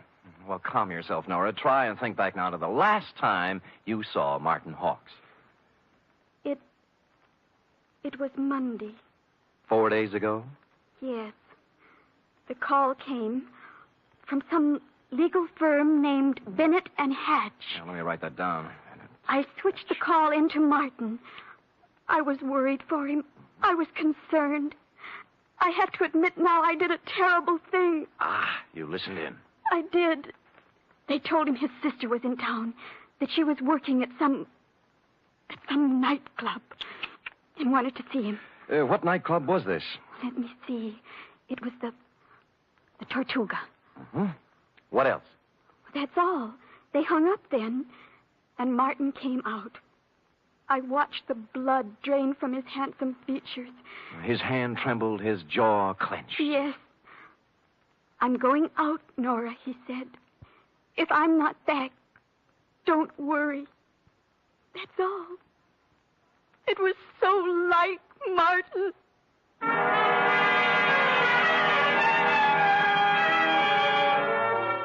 The Tortuga was only a few blocks away on Post Street, so I walked there. We were just tooling up for the dinner trade when I arrived, sailed around backstage like Billy Rose on an inspection tour, found the doorman and showed him the snapshot you'd given me of young Dr. Hawkes. Or tried to. Look, young feller, I told you we don't have no dancer here named Hawkes. I ain't got time for... Doorman, please, take a look at the picture. No, I ain't got to... Picture? What is it? Yeah. Yeah. Hmm? That fellow was here at that. Tuesday, Monday night it was. Well, who'd he come to see? Well, wasn't nobody named Hawkes, mister. It was Beth Jardine. Well, bless you, Doorman, bless you. Bless you, too. Thank you.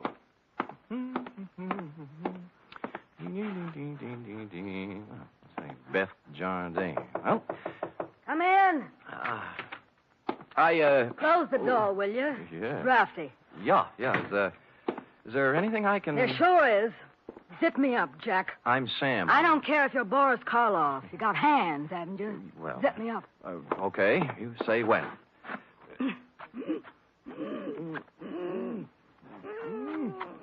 When? Can you breathe? Oh, no. You can't have everything. Ouch. Well... What's on your mind, Jack? Martin Hawkes. Sorry. Never heard of him. Look, we're getting along beautifully up to now, honey. Let's not spoil it. You not only know Martin Hawkes, you're his sister. What makes you think What's I that know? card stuck over there in the mirror? Bennett and Hatch, attorneys at law. Aha! The same Bennett and or Hatch who called Martin Monday afternoon and told him his sister wanted to see him here. Now, what's this all about? I can't tell you. He got a telegram from Mexico. Mexico? Yeah, it upset him. Something awful. What'd it say? Regret must confirm your worst fear. Dead, huh? Yeah. Oh, that's great. Great. Pretty hilarious, huh? Jack, you just ain't got no idea. I got a piece of advice for you, Jack. Oh? Forget about Monty Hawks and live a long and useful life. Mm-hmm. I got a tip for you, too. You're in a tight spot. Watch that zipper, Jack.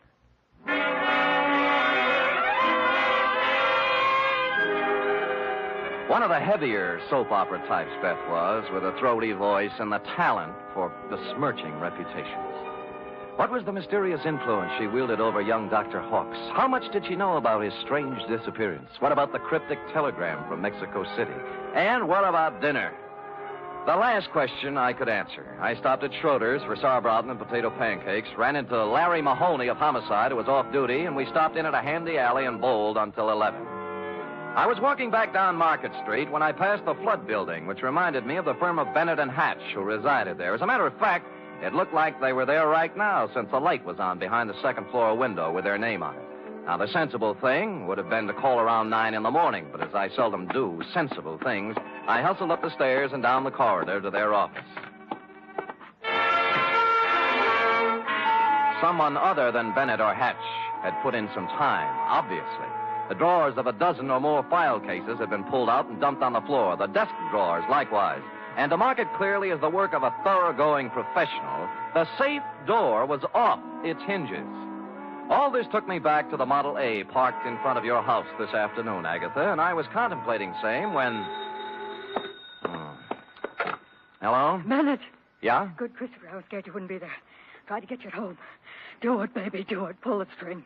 We'll never make it with this guy. We're through. Pull the string here. Do it, baby, do it. Make it... Hello? Operator! Operator! Operator! I finally got someone at the Tortuga Club who knew where Beth Jardine lived, an apartment on Russian Hill. I didn't stop to ask which apartment, and when I got there, I found I didn't have to. All right, stand back, everybody! Stand back! Dugan! Oh, hello, Sam. What happened? Dame just knocked herself off. Huh? Jumped from a room on the 8th floor. Stand back, you yahoos! There was no need to, but I looked at her anyway, just to make sure. It was Beth, all right. When she said she was through, she meant it. I was just turning to go, and something big in a tan camel's hair brushed past me and bent over the body. Where is she? Where? Beth! Sister! Beth! Beth! Oh! I recognized him from the snapshot. Wild-haired, with a 4 days' growth of beard on his lean, handsome face. It was Martin Hawks, on the verge of collapse. Officer Dugan and I helped him through the crowd toward the ambulance that had just rolled up, sat him on the running board, and began to question him. What was that again? Your name. What's your name? My name.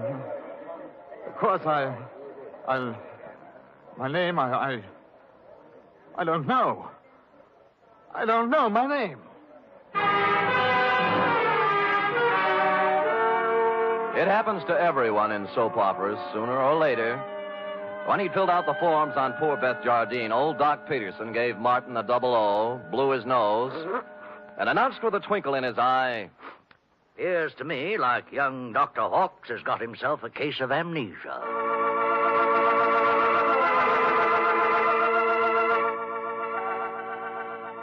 Will the mind of young Dr. Hawks come out of the fog? What does he know about the death of Beth? Was it murder or suicide or both? And what of the mysterious telegram from Mexico City? Will Agatha ever discover the terrible secret of young Dr. Hawks? And will stupid Sam ever discover anything? Before we continue, a word from our announcer.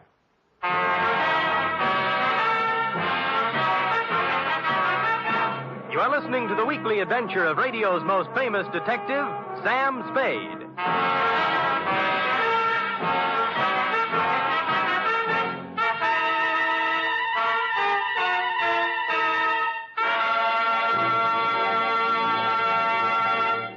Three chimes mean good times on NBC. Saturday night is date night, but tomorrow poor Dennis Day has trouble with his girlfriend Gloria. However, Dennis manages to sing his way out of trouble in his charming, boyish fashion. And say, why not let Dennis help your Saturday evening along, too? And for more music and fun tomorrow, there's the Judy Canova Show, starring Judy in a melodic and carefree half hour of laughs. And Grand Ole Opry with singing MC Red Foley and his special guest, cowboy troubadour Ernie Tubb.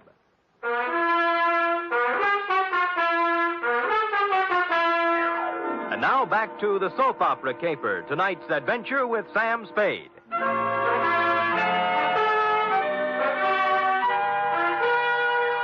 It's a half hour later now, in the sterile whiteness of a hospital room, that the three of us, you, Agatha, I, and old Doc Peterson, gather around the pale, quiet form of young Dr. Hawks. Martin. Martin, speak to me. Martin, darling. Who are you? Agatha, dear. Your own Agatha. Come, Agatha. Better leave him be for now. Doc, I can't go on. When a woman reads... I know. You gotta be strong, Agatha. Sam, we better leave him be for now. Well, you're the doctor. Oh, Doc, what could have done this to Martin? Oh, shock sometimes. You don't mean... Yes, I'm afraid I do. Seeing his sister, then? Could be. Or sometimes it's just a matter of a body getting into such a fix his mind backs off and refuses to have any part of it.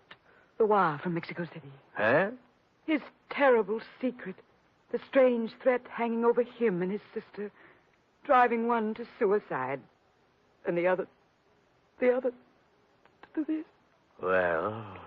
No wonder poor Martin gave away before this. Sure. And there's still another explanation. How's that, Sam? That he figured amnesia was a nice, easy way not to have to account for what he's been up to for the last 4 days. Or where he was when the dame took off from the 8th story. Mr. Spade, you're not accusing Martin. There's something buzzing around in his little mind. The nurse tells me she got him into a pair of pajamas and tucked him in nice and cozy before we got here. Well? Yes, well... You may not have noticed, Agatha, because he'd pulled the covers up around his neck, but our boy had his clothes back on just now. What? Martin! Hey, he's gone. Indeed he was Martin, as we could plainly deduce from the open window and the curtains blowing gently out over the fire escape. Young Dr. Hawks, indeed, had packed up his amnesia, his terrible secret, and his toothbrush, and taken off into the night. So I left you sobbing gently on old Doc's shoulder and found me a phone in a drugstore a safe distance away. On the 48th ring, Bennett of Bennett and Hatch attorneys answered. He was sleepy. I used all my soft answers, and he used all his hard ones, and finally we got to the point. All right, Spade, all right. The Jardine dame left a sealed envelope with us. What was in it? How do I know? It was sealed, marked personal and confidential, to be delivered to the city attorney in the event of my death. Signed, Beth Jardine Hawks. Signed how? Beth Jardine Hawks. Not Beth Hawks Jardine. No. Is it important? Just a tiresome detail, Bennett. So she brought you the envelope, paid you a fee, and you stuck it in the vault for her. Then what? Well, she had us call her brother and tell him to meet her at the Tortuga. Period. That ended our part of it. We didn't even get our feet wet. On the contrary, Bennett, you're up to your ears. In what? Blackmail. Bye. Which explained many things. To wit, A, the wire from Mexico City from a lawyer named Cardoza. B, the murder of Beth Jardine. And C, the reason for young Dr. Hawks' mysterious flight from the hospital, his mind still fogged with amnesia. It did not, however, explain why stupid Sam had kept Croc Morton's business card in his vest pocket for 21 pages without doing something about it. The address was near 3rd and Howard, not one of the better business sections, even for a private detective. I walked down 3rd Street, past the sherry and muscatel joints, looking at numbers, and then discovered it wasn't necessary. The old Model A was pulled up in front of what might have been a respectable office building before the earthquake, but now couldn't decide whether to be a warehouse or a tenement. Thus far, a harmonious picture. But behind the Model A was something twice as long and 3 times as shiny, with a motor running. Out of place by about $4,000. Out kind of late, aren't you, Nora? Sam! Nora. Sam! Nora. Don't reach for the horn. But he told me... Sure, and you believed it, like everything else he told you. Come on, get out. I will not get out. Oh, but you will, or I'll pull you out by your pretty blonde hair. Now, come on. There, that's it. You can't do this to me, Mr. Spade. Nothing can stop Martin and me. We have our right to happiness. Uh-huh. Just the two of you. Chins up, eyes on the horizon. Let the dead past bury its dead. How can you joke It's about... no joke, believe me. You got taxi fare?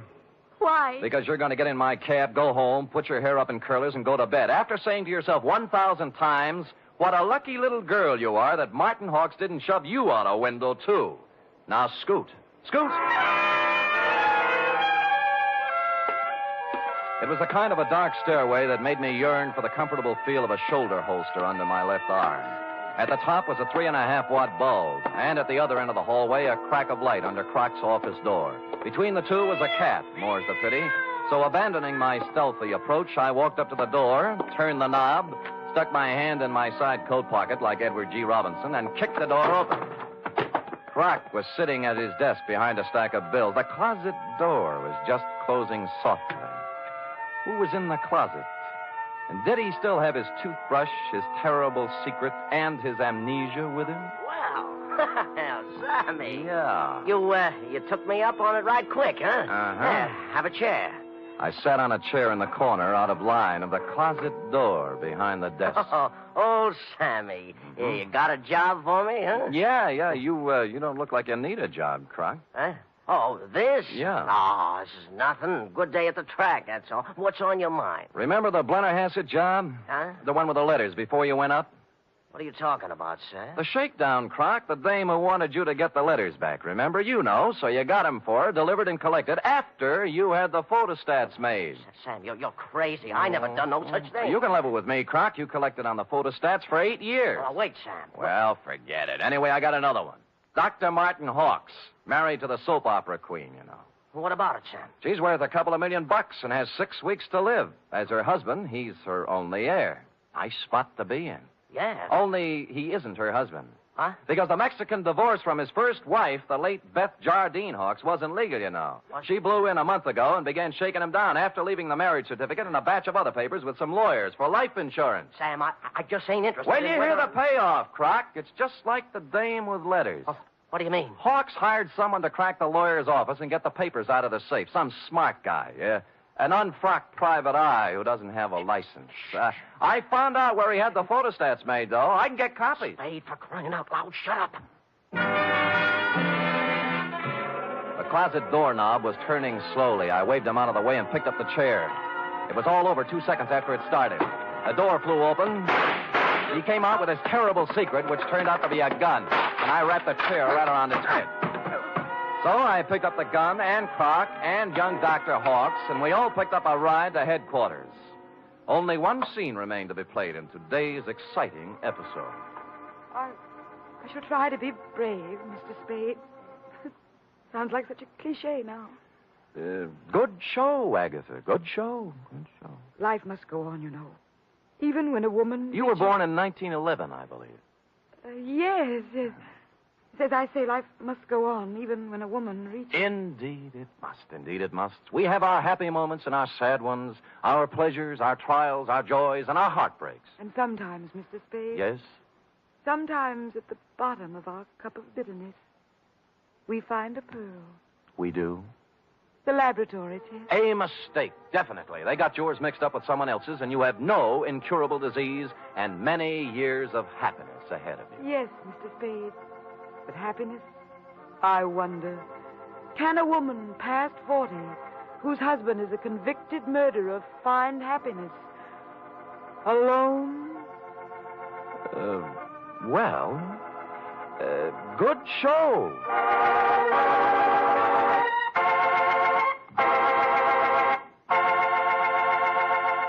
Period. End of opera. Oh, say. Uh-huh. Sam, I can't wait for tomorrow's episode. Be sure to tune in at this very same time, Cherub, and meanwhile, answer me this. What, Sam? How long will it take a woman past 20 to turn out a 25-page report? Yes, sir. I'll have the answer after a brief word from our announcer.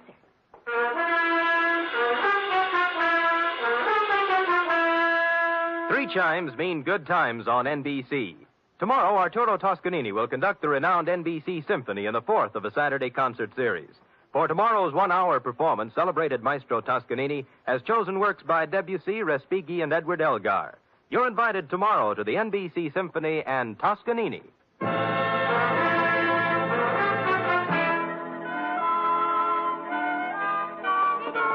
Oh, dear. Oh, there, little girl. No tears now. No tears. They're tears of gratitude, Sam. When I read all this about other people's troubles, I'm so grateful to you for the smooth life we have together. Effie. Sam. Effie. Sam. Effie.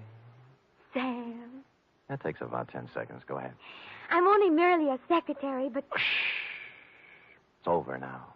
Matter of fact, we're 10 seconds over. Oh, well, Sam, I haven't even your wife to be versus... Nothing but peace and quiet. And fairly regular paycheck. With only a corpse now and then to produce a ripple on the mirror smoothness of our bliss. Oh, that's beautiful, Sam. I thought so. You don't have a single terrible secret either. No, but just to keep you interested, dear one, from time to time I shall pick up a piece of paper, read it, let the blood drain slowly from my face, then clasp you to me thusly. Sam! Holding you close, and just before striding silently from the room, mutter in your shell-pink ear. I know. Good night, Sam. Good night, sweetheart.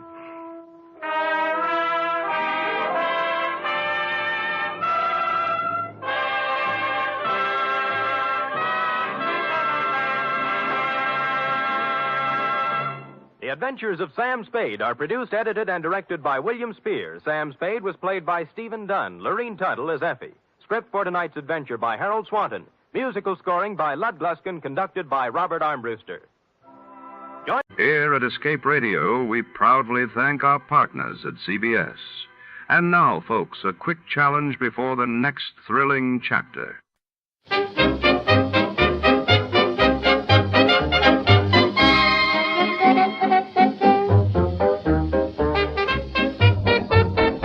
Tonight's case unravels in the dimly lit back room of El Sol Club, a notorious jazz bar deep in the heart of East Los Angeles. It's 1949, and the air is thick with the scent of tobacco and secrets. A pair of maracas rumored to hold more than music vanishes during a chaotic midnight set. Our detective steps in, sifting through the haze of broken dreams and sultry rhythms, chasing whispers and shadows. Someone's playing a deadly tune, and only the sharpest mind can catch the beat before to start Let's See What Happened the day it was aired. It was May 12, 1950. That day, the world watched as the first ever Formula One World Championship race sped off at Silverstone, England, while in the United States.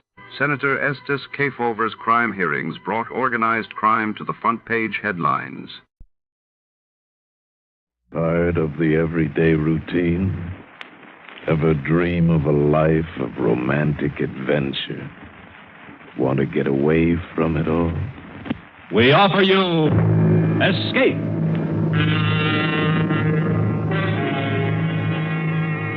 Escape, designed to free you from the four walls of today for a half hour of high adventure.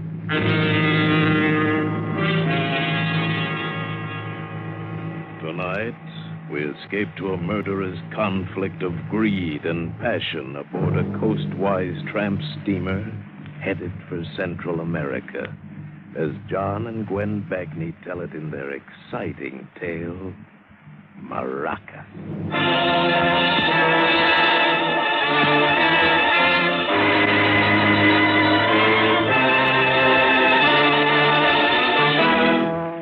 I am standing in the little patio of a cantina near Maracas.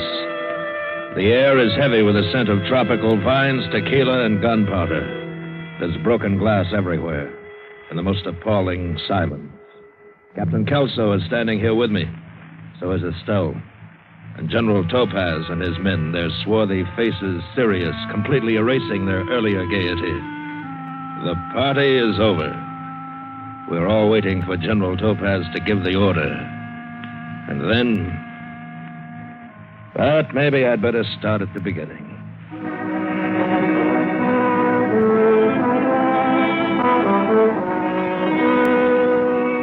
I know now I should never have taken the berth as mate on the Bruno. She's a coastwise tramp out of San Diego, but at the time I figured working under that loudmouth, sadistic, slave-driving Kelso was better than the seaman's mission. They were carrying a cargo for Santa Gardo and 2 passengers. From the beginning, the voyage spelled trouble. For one thing, we weren't long out of Dago when we ran into the blow. I wasn't too concerned about it, but I went to notify the old man purely as a matter of routine. I found him sprawled across his bunk, his mouth open, snoring. There were a couple of empties on the floor and another in the basin. Captain Kelso. Hey, Skipper. Hey, Skipper. Storm. We're running into weather. So, something wrong? No, sir. I just thought you'd like to know. Good. Now I know. Get back to the bridge. But suppose I have to change course, sir. Haven't you been in a blow before?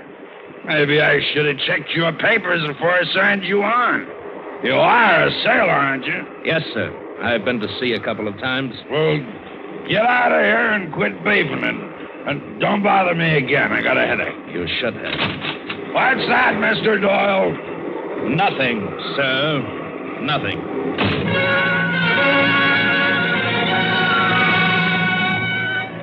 Back in the wheelhouse, I watched the well deck below disappear completely again and again beneath the angry white water. And then, if I didn't have enough on my mind, it was the passenger, George Miley. I hate passengers. They don't belong on freighters, always underfoot, always asking fool questions. And Marling was no exception. But what was worse, he was also the shipper of all that cargo in number 2 hold. Farm equipment from Marling and Gavin, Los Angeles. Mr. Doyle. So we had orders to be polite to him. Mr. Doyle. You shouldn't be running around the ship in this kind of weather, Mr. Marling. You'll get yourself hurt. I want to see the captain. He's not here, sir. Well, where is he? He's in his quarters asleep, sir. Asleep in a storm like this? Tell the captain I want to see him. I can't do that, Mr. Marling. I'm a personal friend of Captain Kelso's. He'll see me. Sorry, but he left strict orders not to be disturbed for anything. But the sea is wild. It'll bash my cargo to bits. Your cargo is all right, sir. Now, why don't you just go to your stateroom and relax, huh? Young man, when I want to discuss my business with a mate, I'll call you. When I want to talk to the captain, I mean exactly that. Now get in.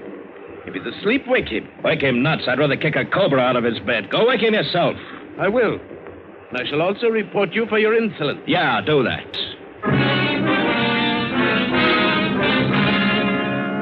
What did he think? Somebody was going to steal his precious cargo? He was on the dock when we loaded it. He was in the hold when we stowed it and on the deck when we battened the hatches. If he was so afraid we'd contaminate it, why didn't he send it air express? I was still burning about it when the second came to relieve me. Went down to the galley to have a cup of coffee. Yanked the spigot of the coffee urn so hard that hot coffee splashed in and out of the cup and all over my pants. Oh! I spun around so mad I saw red. Yeah, I saw red, all right. A shining red page boy bob. And underneath it, a mocking face. And about 110 well-distributed pounds. There were only 2 passengers on board, so that made her Mrs. Miley. May I have a cup of that? What? Coffee. Oh, yeah, sure. Do I surprise you that much?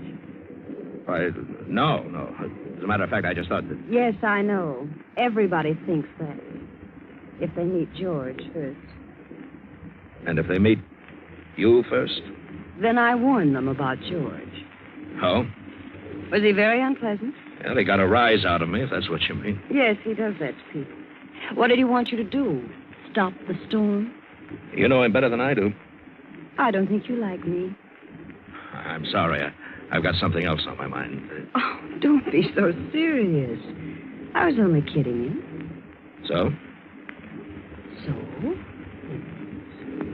It's going to be a long trip? Excuse me, Mrs. Marling. I've got to get back to the bridge. Everybody calls me Estelle.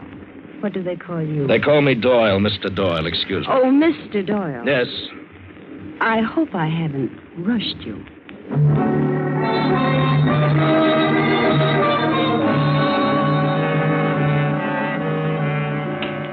Passengers. You see what I mean? They get in your hair one way or another. Only one day out, and already she was bored. Already she was looking for a way to pass the time and somebody to pass it with. Well, you can ignore the passengers, but the cargo, that's the lifeblood of shipping. So as soon as the storm quieted down, I went below to make sure it was all well secured. Number 3 hold filled with canned goods was okay. So was number 4, which carried a cargo of radios. Then I went into number 2 to see how Meierling's farm implements were faring. And immediately I was glad I had. One end of a crate had jarred loose, and wouldn't do for Meierling to find that. I brought my flashlight closer to check for possible damage, and that's when I saw them. Highly polished stocks of a half-dozen rifles. Farm equipment, huh? I ripped open a few more crates. Yeah, they were all the same. Rifles. No wonder George Meierling was so concerned with his cargo.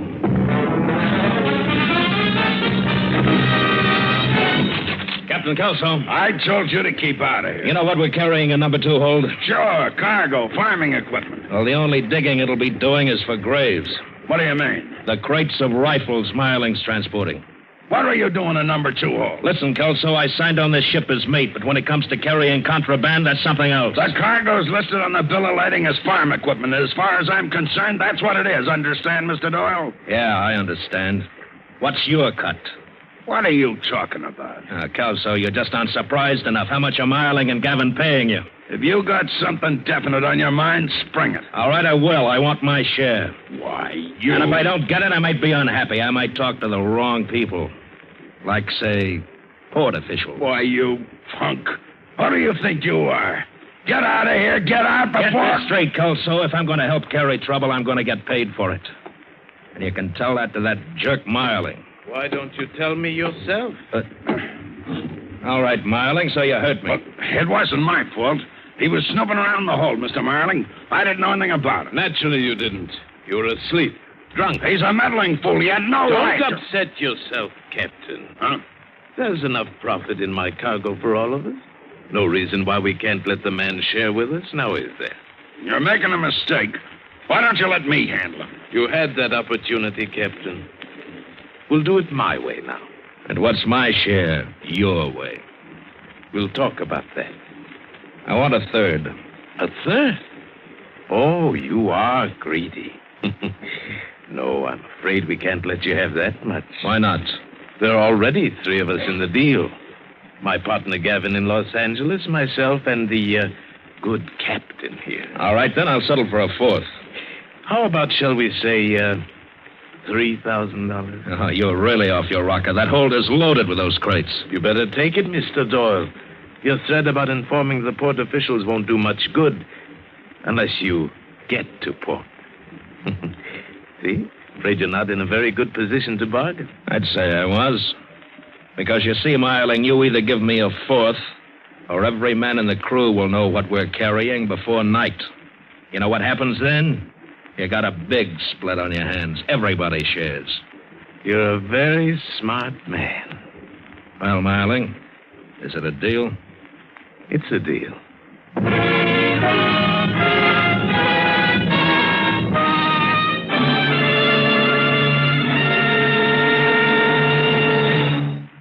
In just a moment, we will return you to Escape. There's a fellow makes a nice little thing singing popular songs, a fellow named Crosby, Bing Crosby. Then comes another fellow named the Frank Fay and begins to analyze the words to the songs this man Crosby has been singing. Is it justice? Well, who knows? But it's one of the funniest sessions on the air, if you heard their broadcast last month. Frank Fay will pay Bing another visit tomorrow night on Bing's regular Wednesday night CBS show. Bing Crosby, Groucho Marx, Burns and Allen, Dr. Christian. They're all Wednesday night stars on most of these same CBS stations. And now we return you to Escape and the second act of Maracas.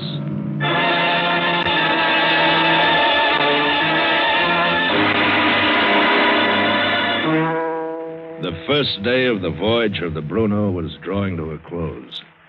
Not 12 hours ago, I'd shipped out of San Diego with exactly $1.62 and a Canadian dime to my name. And now, the potential. The jackpot potential. The night was clear and dark as I came off watch.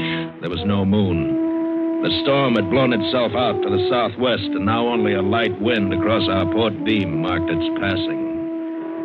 Yeah, it was the kind of a night I always liked at sea. Quiet and dark. But this night I would have felt a lot happier if there'd been a moon.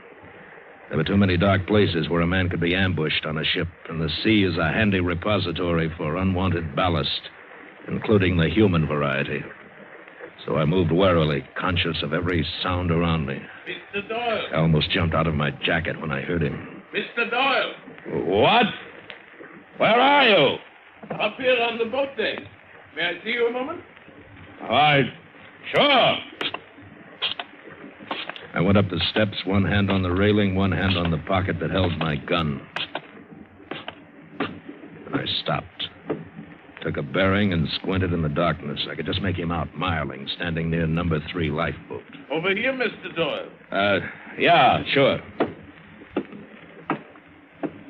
What's on your mind? I want to talk to you. Yeah, I gathered that. It's, about our partnership. What about it? I like you, Mr. Doyle. I think you're a fine addition to our little enterprise. But, there's a little problem. Ah, the fine print, the hidden clause in the contract. Huh? Oh, it's nothing that can't be worked out. I'm afraid I was a little hasty, spoke inadvisedly in the captain's quarters. Oh? While my partner, Tom Gavin, is a very reasonable man, I feel sure he would never endorse a 4-way split.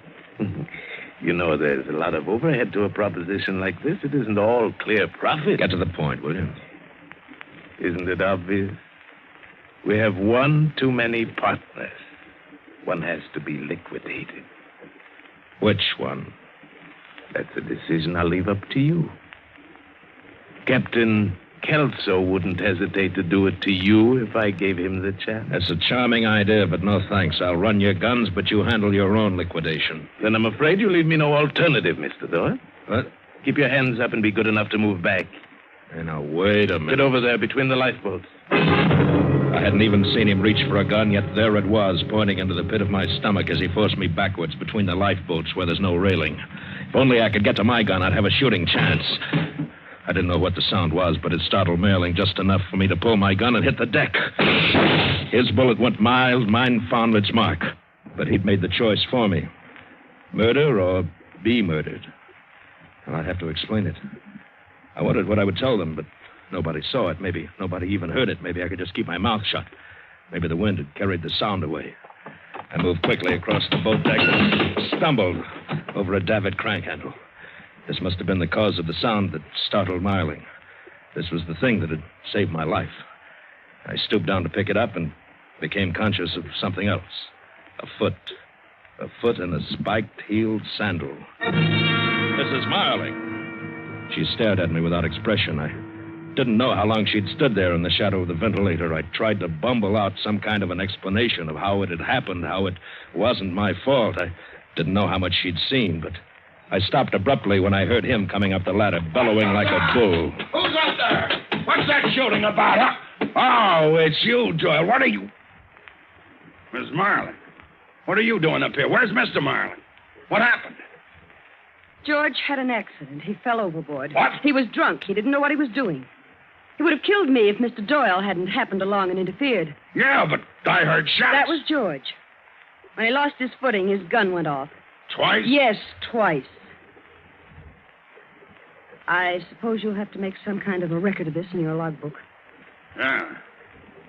I'd better lower a lifeboat and look for him. Oh, it wouldn't do any good, Captain. George can't swim.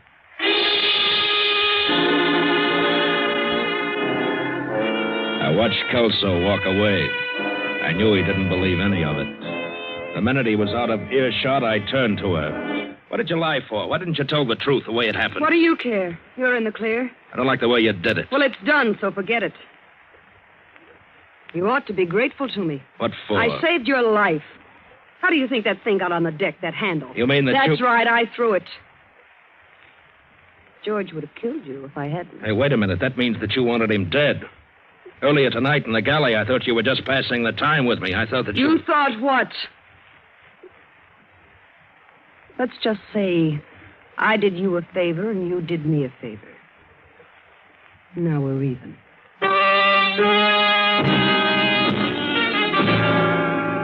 The bereaved little widow. She made that sea scum Kelso look like a choir boy. I don't know what she had in her vicious mind, but it wouldn't be good. Not that it made any difference to me. I had only one interest only, my share of the loot. Now that Marling was dead, the split should be bigger. And then I remembered. I'd done a stupid thing. I'd ripped open quite a number of those crates in my hurried inspection of the cargo, and I hadn't crated them up again. Those shiny rifle butts were visible. We couldn't risk port officials seeing them. I hurried into number 2 hold and was busy nailing up the cases when Kelso came down. Counting your chickens? Just protecting my investment. You've gotten around an awful lot tonight, Joel. I'm an active partner. Yeah? Well, if you want to stay that way, you'll take orders from me. Marling's gone. It's every man for himself now. I don't like you, Joel. That's mutual. That was some cock and bull story you and her cooked up. You heard her tell it? I've known Marling for years. I know he never touched a drop of liquor. Talk to her about it. That's the trouble. I can't prove a thing. But you watch your step, Doyle.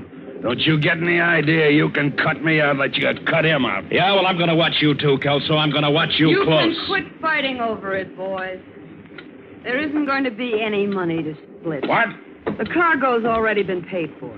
Tom Gavin collected for it in Los Angeles before this ship ever sailed. Marling told me it would be paid for at the end of the run. Marling promised George promised a lot of things. And George isn't here. You never intended for him to reach the end of the run. Is that it, Mrs. Marling? Oh, smart boy. You and Gavin had a cute little thing cooked up between you, didn't you? And I stepped in and washed your dirty linen. You haven't anything to squawk about. You're alive, aren't you? And neither have you, Captain. You'll get paid for the freight. Freight? For that measly amount, I took a chance on losing my license and my ship? Freight? I ought to... Keep away from me! All right, leave her alone. I said shut up. If she thinks she's going to get away with it... Shut up! Now listen. You hear that? Listen, it's ticking. Only 2 things tick, a clock and a time bomb. Here we've been shouting, screaming at each other as the minutes ticked away. And now we wildly fanned out with flashlights, trying to track down the source of the sound. Fighting time. Minutes, maybe seconds. I was the one who had found it. Planted in one of the cases of rifles I'd opened. Enough TNT to blow the whole ship apart, and us with it. We held our breath, white and tense, as I pulled the clock mechanism away from the detonator, dismantling the bomb. Yeah, there was only one person who could have done it, the one who insured the cargo, the shipper. Marling had been on board, so it had been Gavin. How do you feel about your Mr. Gavin now, Mrs. Marling? How do you like being a sucker along with the rest of the boys? You're right. I'm the biggest sucker of all. No wonder Tom was so sure George would never come back. And do you know how he roped me in? With the oldest cliche in the world. He was going to marry me when I came back in my widow's weed. Never mind the broken blossoms. What about us? We're carrying contraband and all the risk that goes with it, and not a nickel for any of us. If you two have finished feeling sorry for yourselves, old man Kelso'd like the floor. There's no law of gravity that says this cargo has to go to Santa Gordo, is there? You've got an idea? Sure, I got an idea. But I'm boss. You understand, Doyle? If you've got an idea. Okay, Mrs. Marling? All I want is a chance to see Tom Gavin squirm. You'll get it, I promise you. You gotta be enterprising in this business, Doyle. There's more than one way to turn a buck, and there's more than one side to a revolution.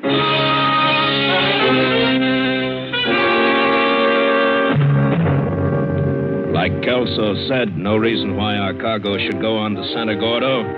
There were others who wanted and needed rifles, the guerrillas. And what was more important, they had plenty of money, gold. And Kelso knew a man in Maracas who knew a man who could put us in touch with the guerrilla chief. So we altered the course.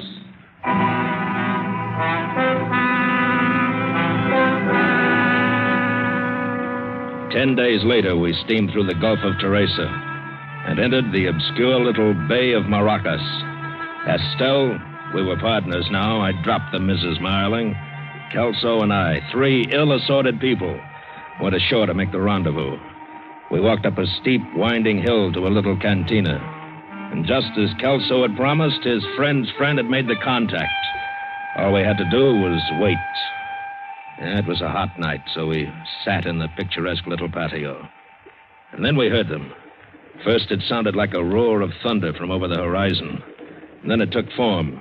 First, a boisterous cloud, and then distinct shapes.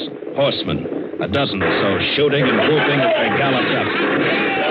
A gang of renegades, unshaven, sweat-stained, each fiercer looking than the other. All wearing crossed cartridge belts, sombreros, and sporting firearms of assorted caliber and make.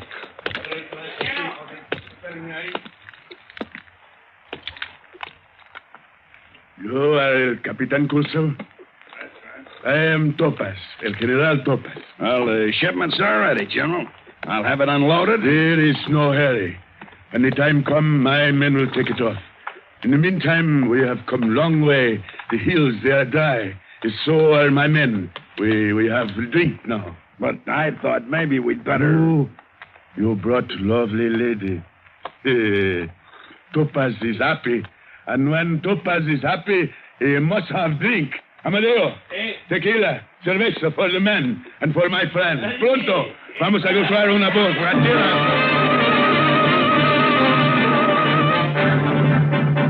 I've never seen so much liquor consumed so fast. Tequila and cerveza, a violent combination. And it had a wild effect on them. The more they drank, the more uncontrollable they became.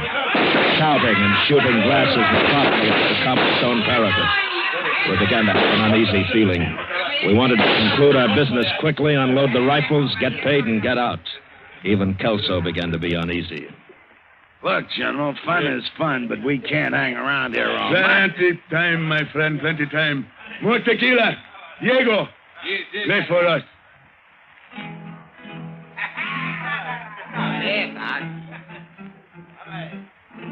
Senorita, is this not nice? You are lucky. Music, moonlight, and topaz. Please, General, Captain Kelso is right. You should send for the cargo. You think so, eh? All right, all right. Mario, Chalo, get the men. Unload the rifles.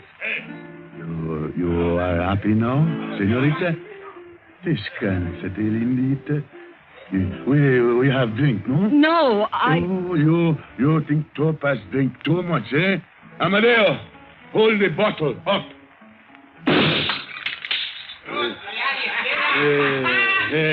I must be drunk. I hit the bottle, not the cork.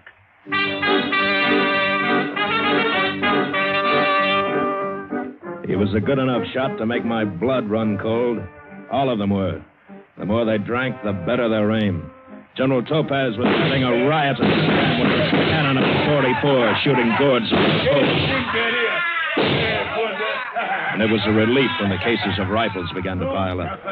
And suddenly, the general's mood changed. He was bored with his marksmanship. Bring me one. I want to see how good the gringo's guns are. One of his men ripped open a crate. General Topaz grabbed a rifle, held it in his hands, inspected it, and threw it violently at me. What's this? This joke? You make fun with Topaz? Open them all! His men literally tore the tops off dozens of crates with their fingers. And I told cold in the pit of my stomach. I hoped it had been a mistake, but it wasn't. It was a grim joke. For Gavin hadn't meant that cargo to go through, so he hadn't wasted real rifles on it. He'd sent case after case of dummy cargo. Oh, they were rifles, all right, good enough to fool me down in the hold. If only I'd taken one out, examined it, I might have discovered in time that they were phony guns that would never fire a shell. Cheap hot metal imitations with highly polished pine stocks. Great stuff for kids under a Christmas tree, but not quite good enough for General Topaz. El General Topaz is important man. I have important war. And for this you pay. Mario, Diego, Nino, Charo, Amadeo, Cano, un gran tiroteo para estos canallas.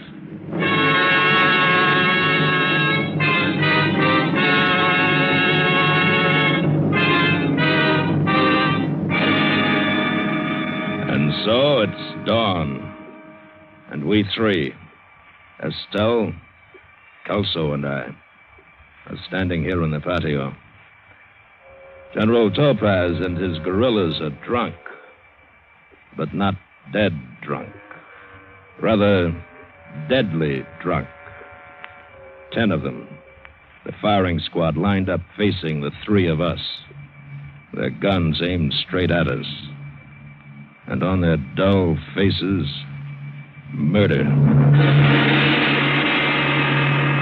The general, with his flamboyant sense of drama, raises his gun just as the first rays of the sun streak through. Listo! He has a sense of the drama, General Topaz, but no sense of humor. Apunten! If it weren't so final, it might be funny. A double cross. Fuego!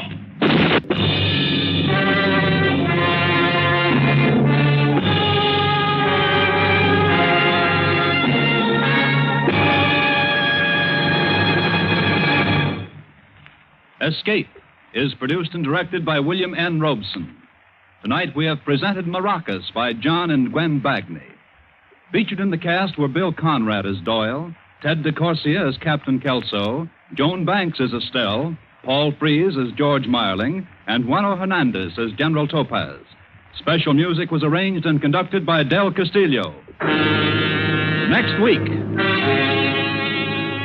You are on a schooner in the South Seas, and dead ahead lies the island of Falota, and the most desperate man of this lawless region.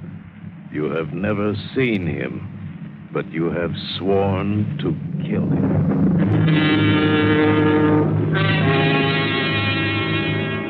Next week, we escape with an exciting tale of the strangest bargain ever made, as George F. Warts tells it in his famous story, Sunk. Goodbye, then, until this same time next week, when once again we offer you Escape.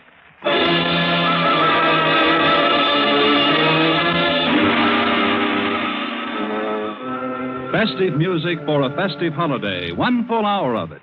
That's the treat in store for you when you tune in the Thanksgiving Day Festival over these same CBS stations. The Choraliers and the Symphonette combined talents for this great show, plus Leonid Hambro, pianist, Oscar Shumsky, violinist, Bambi Lynn, young Broadway star, and many other favorites. Remember, 5 p.m. Eastern Standard Time on Thanksgiving Day for the whole family, the Thanksgiving Day Festival over the entire CBS network. Now stay tuned for Hit the Jackpot, which follows immediately on most of these stations. This is CBS, the Columbia Broadcasting System. 10 p.m. WLOBA, Boulevard Watch Time. From all of us here at Escape Radio, thanks kindly to our sister station, CBS. Now then, let's see if you're true masters of classic radio.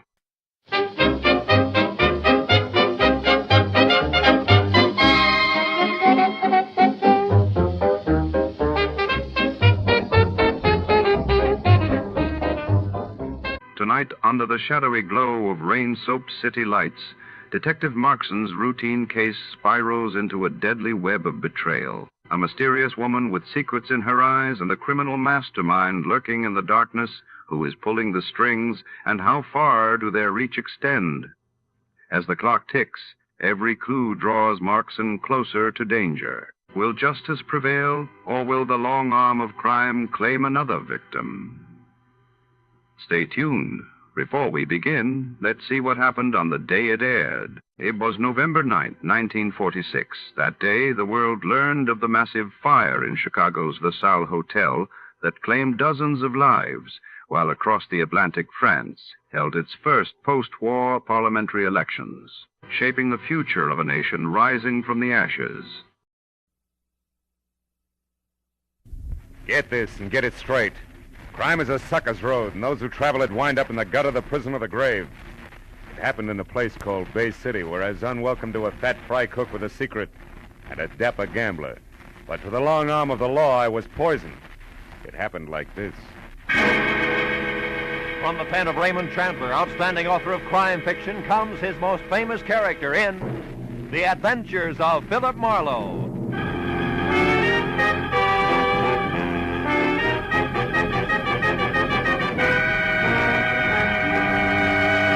Now, with Gerald Moore starred as Philip Marlowe, we bring you tonight's exciting story, The Long Arm.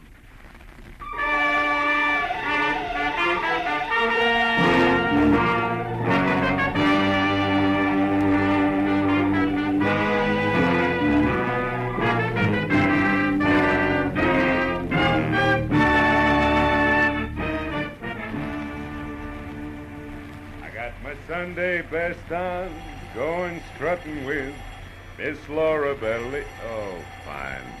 Every time I take a shower, I've never seen it. All right. Okay. Hello. Mr. Philip Marlowe, please. Yeah, speaking. One moment, please, sir. Bay City is calling. Bay City. I Where's have your that party, town? sir. Go ahead. Thanks. Hello, is that you, Marlowe? Yeah. This is Ernie Parch, Phil, at Bay City. Parch? Yeah, you remember me, don't you? No, I can't see.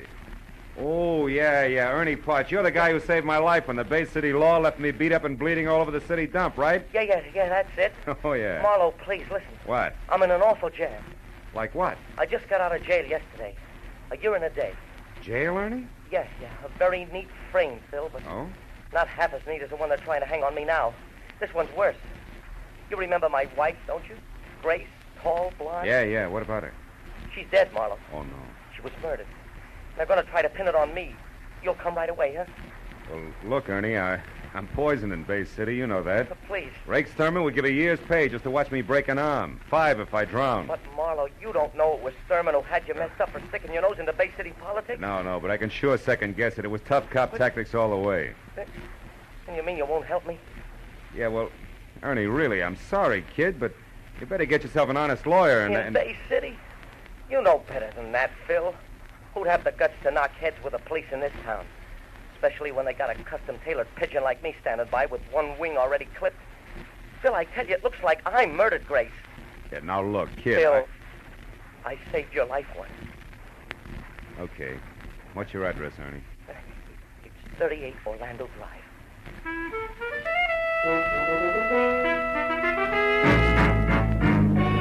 Bay City was a snug seacoast town some 20 miles southwest of L.A. and about twice that distance from being on the up and up. Its string of gambling houses were politely winked at by some elements of the law, and its gamblers, in turn, politely winked back, while the folding money passed from sucker to slicker to crooked cop. But Bay City also was home to a lot of honest fishermen, retired real estate brokers, and another element of the law, good cops. Which side Detective Lieutenant Rake Sturman was on, I'd never been able to figure. He only added one way, all cop, morning, noon, and night. The kind who made any private detective feel a little less welcome than a leper.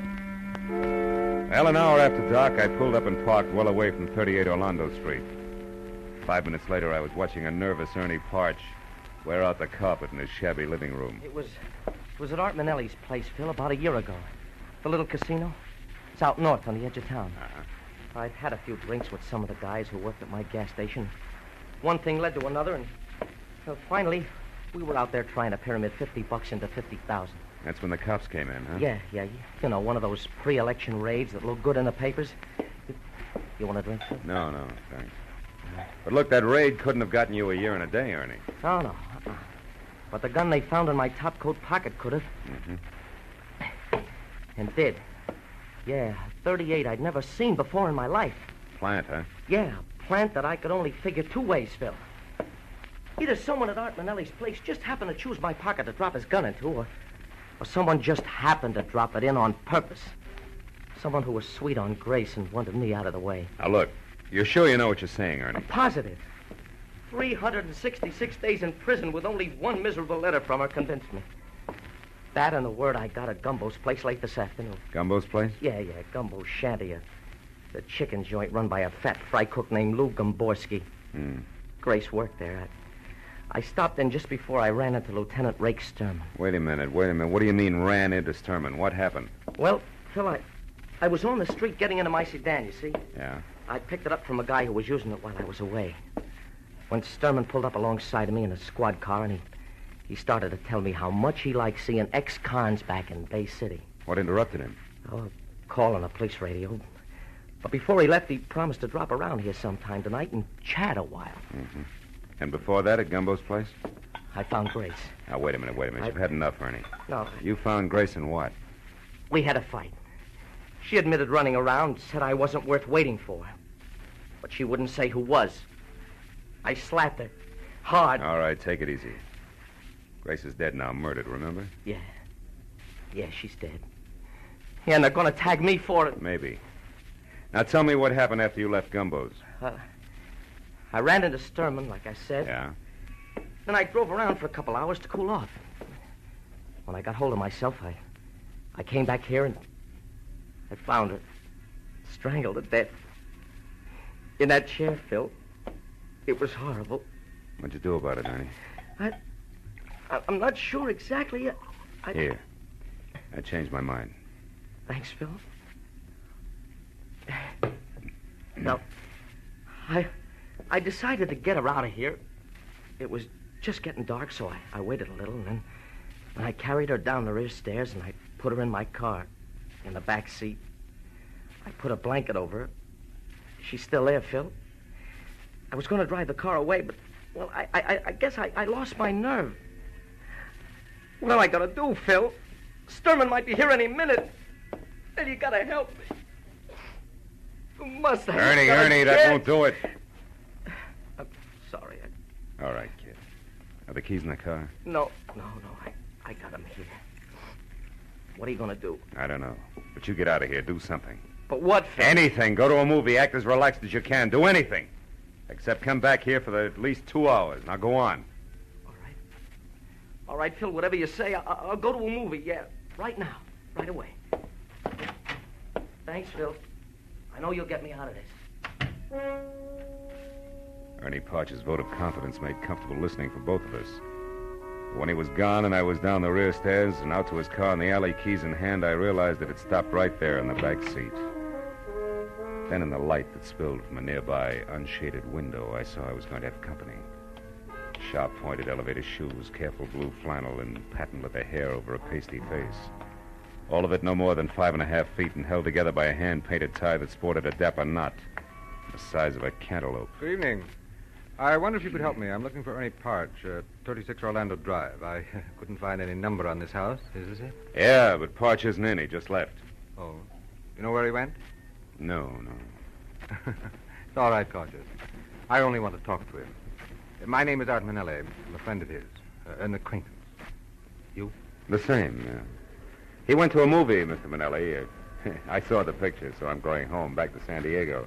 I live there. Oh, good. San Diego means US 101 to the south, and right past my next stop. I came in a cab, or don't those keys in your hand there say that you're leaving? I mean, I don't want to appear presumptuous. Or wait for a taxi. Or wait for a taxi. Shall I get in, or do you want to slide over to the driver's seat from here? I want to slide, if that's all right with you. Perfectly. Tell me, Mr. Cruishutter. Mr. Cruishutter? Yeah. You had business with Ernie? Personal business. You, Mr. Manelli? Yes, I wanted to see Ernie about a good location I have in mind for a new gas station. You know about such things? No, and I don't think you do either, Manelli. Unless, of course, the pumps can be converted into roulette wheels. Oh, you know who I am, eh? Yeah. I also know it's a little strange for you to show up at Ernie's place the day after he gets out of the state pen for a frame that took place at your little casino. What are you getting at, Mr. Cruishutter? An outside chance that you yourself were responsible for that frame? That you're anxious to see what, if anything, Ernie intends to do about it? The light's red, Cruishutter. No fooling. Now tell me, why would I want to frame Ernie Parch? I don't know.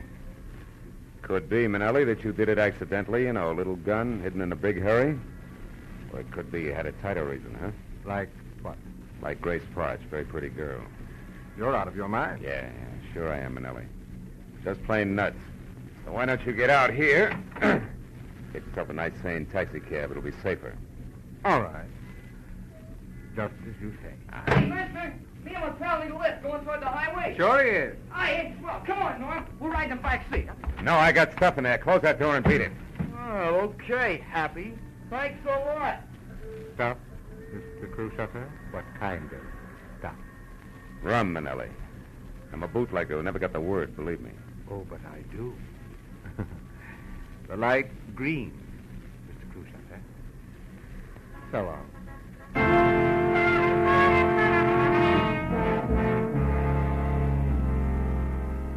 I went 3 short blocks, then I got out of the traffic and drove as far back toward Orlando Street as a vacant lot that was only a block away from Ernie's. Thereafter, I wiped the wheel, the gear shift, everything else I'd touched clean as prints. I left the sedan as is and walked back to where I'd originally parked my own car. Behind the wheel of my coupe, I spent the next 20 minutes finding Gumbo's shanty, where Grace Park and Daddy Longlegs, standing knee-deep in the Pacific Ocean, encircled at the waist by an imitation ship's deck for summertime outdoor eating. A gangplank led up from the street level, and when I'd gone about half the length of it, I saw something at the door ahead, shaped like a bowling pin, topped by a chef's hat, and encompassed by a yard and a half of Hickok belt that said, this had to be Fat Fry Cook Lou Gomborski. He was turning the reversible sign from open to closed. Sorry, mister, I'm closing early tonight. Food's all gone. Oh, then how about a drink? I only want a quick shot, Gumbo. Gumbo? You're a stranger here. How you know the name? Well, it's written overhead in 4-foot letters. I keep my eyes open. Okay. Go on in. Make it fast. I want to hit the hay. Oh. You live here? Yeah. What do you want? Scotch. Anything with it? Little information. Oh. About what? Girl who works for you, Grace Parch. I don't know anything about it. Not even for 5, Gumbo? Make it 10. Okay, 10. And the drink's on the house, huh? Yeah, okay, mister. Grace Parch is 5'2", eyes are blue. Also, she could work at 6 tonight like she does every night, period. Uh-huh. Here's to you. Now, tell me, where's she been going while Ernie's been in stir? For another 10? Yeah, for another 10. On one condition, no more lousy poems, Gumbo. Just a few straight facts, huh? Sure. Sure. Another drink? No. Facts first. Where's she been hanging around? A little casino.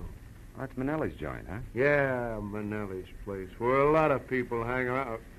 What is it? What are you staring at, Gumbo?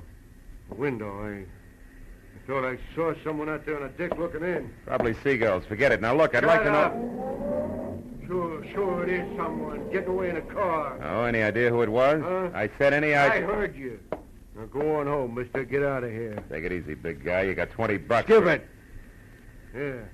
Here's your lousy $20 and the drinks on the house, and good night. After one question. The guy in that car that just took off, was it Manelli? I'll repeat myself. Good night, mister. Okay. We'll let it go at good night, Gumbo, but just for now. I wasn't going to get any more out of Gumbo, so I went back to my car, pointed it north toward the edge of town in the little casino where I figured I might get a lead on Manelli's whereabouts. But 30 minutes later, when I was there out of my car and standing in front of what looked like an oversized concrete blockhouse alone in a parking lot the size of the Coliseum, I figured different. A huge sign out front read, "Closed for alterations, will reopen soon, bigger and better than ever." Gambling in Bay City was obviously on the QT like an artillery barrage.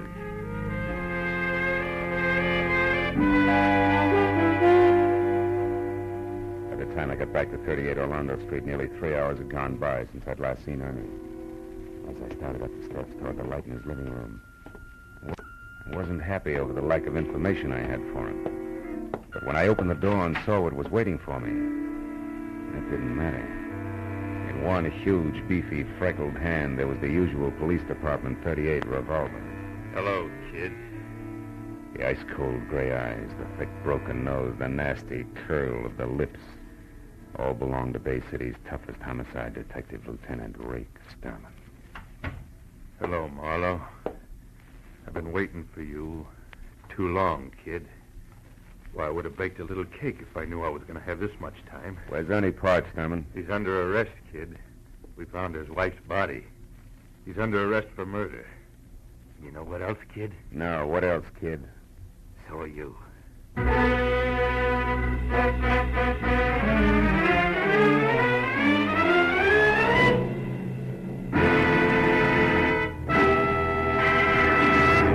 In just a moment, the second act of Philip Marlowe. But first, Fred Allen's crack that it's no wonder comedians can't find work when singers go comical has had a fast reply from Bing Crosby.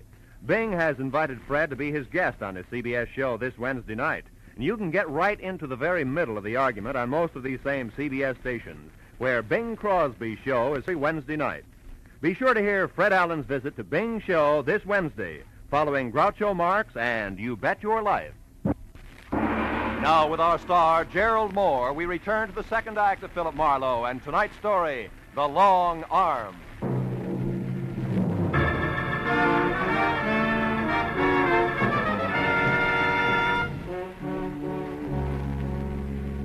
Lieutenant Sturman moved toward me, he curled the thick fingers of his left hand into a fist. I braced myself, but the blow never came. Instead, he shoved his face up close to mine, and his mouth twisted into a one-sided grin that was as full of fun as a set of thumb screws. Well, you finally came through for me, didn't you, kid? I don't know what you're talking about. I've been waiting a long, long time for you to pull something in my town, Marlowe, where you can't run back across the line and hide behind the skirts of your cop friends over in L.A. You're having yourself a pipe dream, Sturman. Lieutenant Sturman!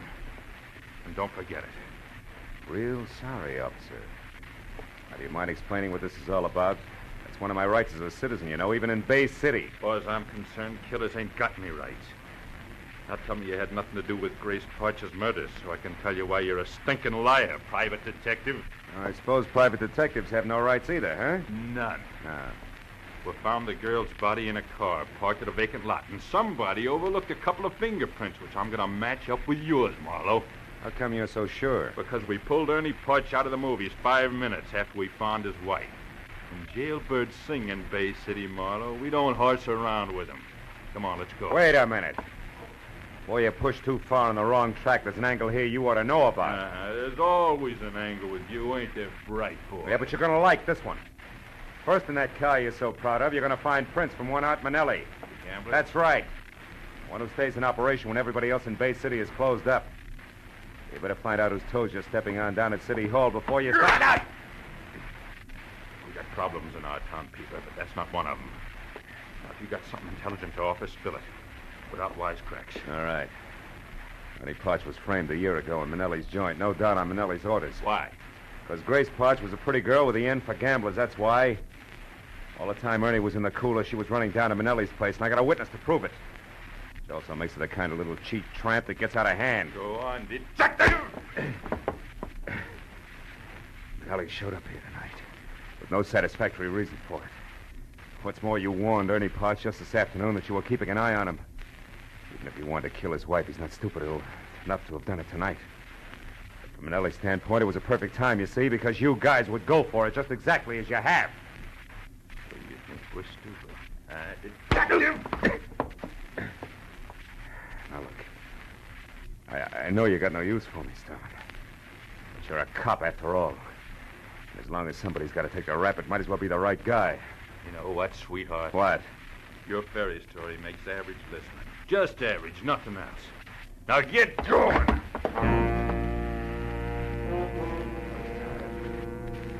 Too tired to take what I know I'd be given. Once Rick Sturman got me inside the Bay City headquarters, I made my decision fast. There were 3 steps in the front porch to the wall, and he was right behind me. I took the first 2, then turned and grabbed. He sailed over my shoulder, and I heard him land flat on his back on the sidewalk as I rounded the corner of the house. I crossed the backyard, bolted the fence, and put 100 yards of alley between us before I even stopped to think. Then I went back to my car, drove down to the water again in Gomborski's chicken shanty. The place was dark and locked up tight. I went around to the back where his living quarters were and listened. A crocodile slithering over the floor inside would have made the same sound. I pushed the door open and went in. It was Gomborski, all right, but you couldn't tell it from his face. That had been worked over long and hard by an expert. He didn't know I was there until I touched him. Get away. Come on, get out of here. Who gave you the beating, Gumbo? Lay off, will you, please? Haven't I took enough already? All right, come on, get up. Up. That's it. Now, look, Gumbo. You told me one thing about Art Manelli, that Grace Parch went to his joint a lot. And you spotted somebody outside the window and you clammed up. I come back now and I find you like this. Isn't it obvious you're wasting your time trying to protect him? Oh, shut up. Shut up and get out of here. Listen to me, you poor sap. Can't you see you're going to be living with this from now on? Every time he gets the jitters, he'll give you another going over to match this one. Till he really gets jumpy, Buster, and then he'll do worse than that. Don't you get it? Now, listen, mister, that's guessing. And I know what'll happen if I open my yap again. I'm just not going to take that chance. Don't you realize we'll never lick Manelli if we don't fight? Leave me alone. Leave me alone. I'm not saying nothing. You understand? Nothing. Not one word. Now get out. Go on, get out. All right, you miserable sucker. I'm through talking to you. You'll think the other guy gave you a light massage by the time I'm through with you. Yeah, that's what you think. Hey, now stay where you are. I don't want to kill you, mister, but I will unless you beat it. I'd rather face that than talk. You're getting in too deep, aren't you, Gumbo? There's nothing else I can do. You're nothing to me, I know which side my bread's buttered on. Yeah, but you made one big mistake already. Mistake? What do you mean? You left yourself wide open for this coffee pot. I'm sorry, sucker, but I don't have much time. Drop the gun. Come on, drop it. That's better. Now just tell me one thing and I'll leave you alone. All I want to know is where I can locate Art Manelli right now. He's at his club, at the little casino. You're lying. I was down there. It's closed. It's being remodeled. I'm not lying. All right, you need some more rubbing. Oh, okay. He's got a suite room downstairs under the club. They're not being done over. That's where he lives. He ought to be there now. But you got to protect me. Sturman and Manelli will kill me. He'll kill me. That's all I want to know. So long, Gumbo.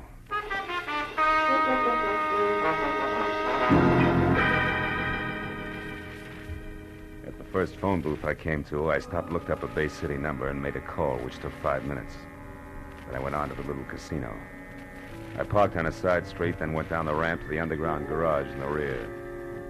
There was a door between two ornate bronze urns, Alibaba size, and I started toward it. But on a hunch, I stopped and studied the decoration on one of the urns. I finally found it. A small hole in the side.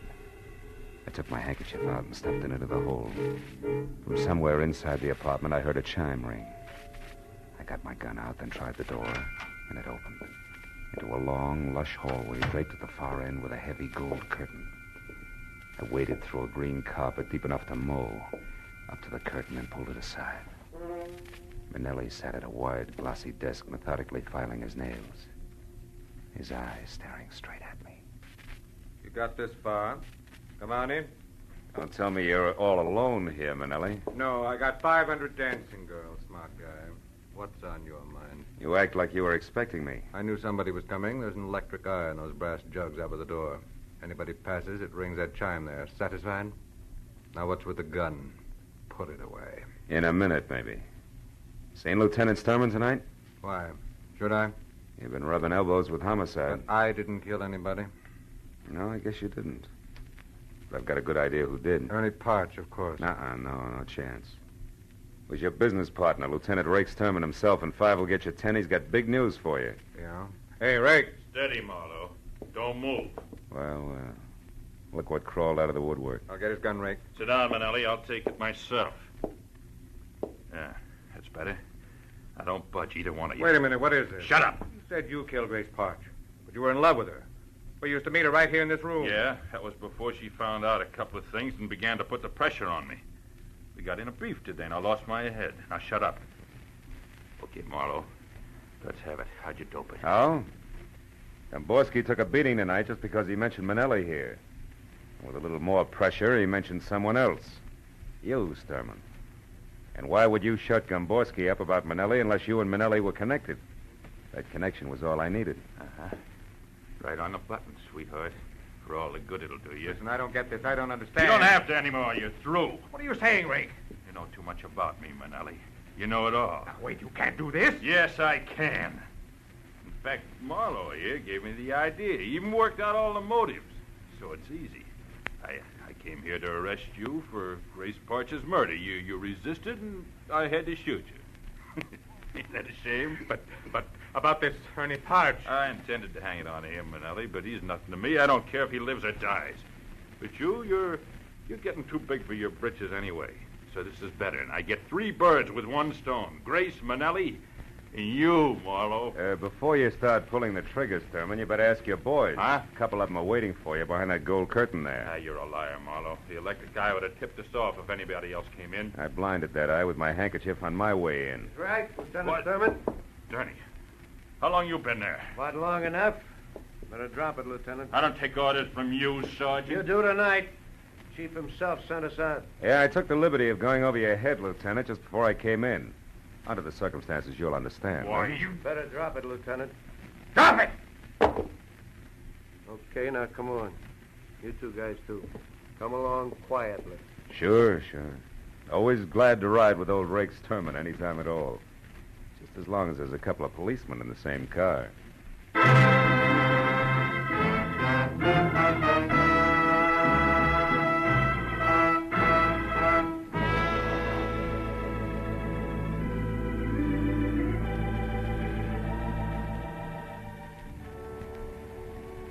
uproar was all over in the Bay City. Police headquarters, everybody from the mayor to the dog catcher had put his 2 cents in.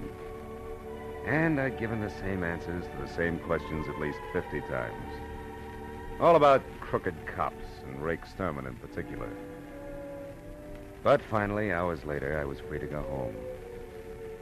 And as I drove through the quiet streets, I was still thinking about cops. This time the other kind. The underpaid, overworked cops that pound the city's sidewalks day and night. You know the guys who do everything from telling kids the way to the grocery store to untangling the rush hour traffic. Yeah. And I thought about each one of those cops who someday chases a hopped-up gunman down a blind alley and doesn't get home that night. Or any night. Ever again. And then I forgot all about Rake Sturman. Because after all, he was just one bad one in a multitude of good ones. An insignificant sore on the long arm of the law.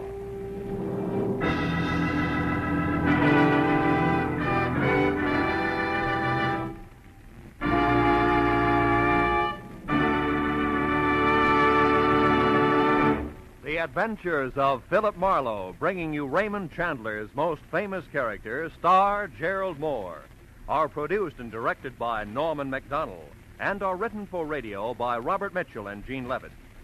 Featured in the cast were Barney Phillips, Ted Osborne, Sidney Miller, Tom Tully, and Bert Holland. The special music is composed and conducted by Richard Arant.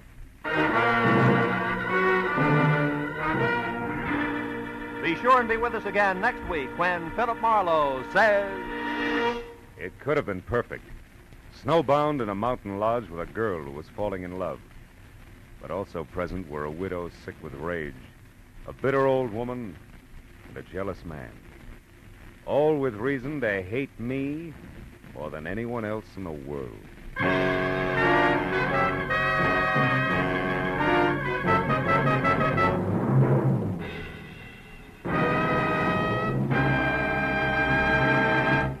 Two all-star bouts are promised on CBS this Wednesday night. Bing Crosby faces Fred Allen across the CBS mic to battle it out on who's funnier, singers or comedians. And in the second attraction, Gracie Allen and a smashed fender team up against not-so-gorgeous George Burns and a guilty conscience. This Wednesday also brings you Groucho Marx, his ad-libs, and his teams of opposites on You Bet Your Life, and a Dr. Christian story about two redheads in love. Fun, action, variety, they're all yours with Dr. Christian, Groucho Marx, Bing Crosby and Fred Allen, and George and Gracie on most of these same CBS stations this Wednesday night. This is Roy Rowan speaking. Now, stay tuned for Pursuit, which follows immediately on most of these same CBS stations.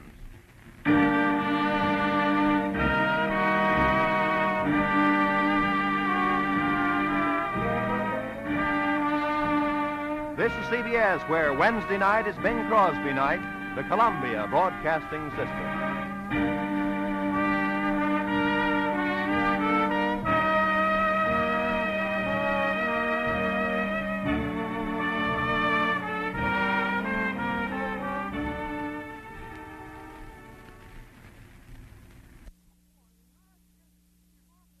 America's airwaves shine a little brighter thanks to our friends at CBS. And now, ladies and gentlemen, let's see if you're ready for tonight's radio quiz.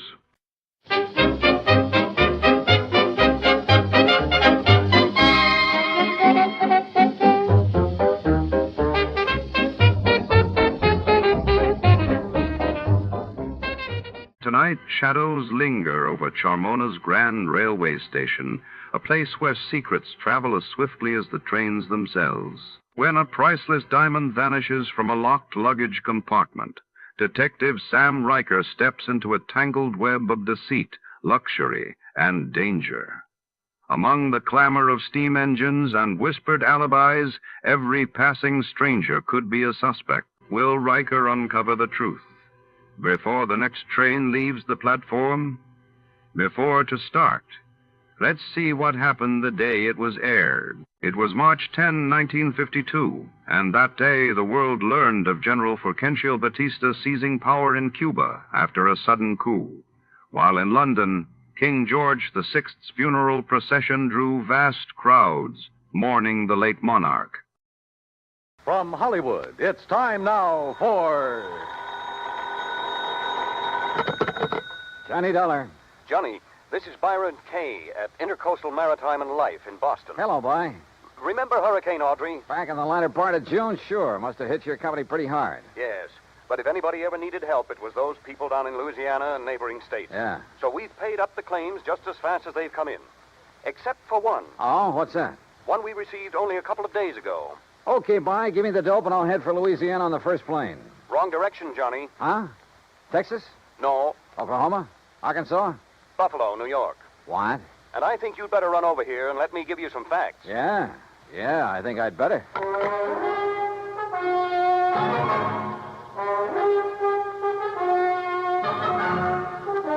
Bob Bailey in the exciting adventures of the man with the action-packed expense account. America's fabulous freelance insurance investigator. Yours truly, Johnny Dollar.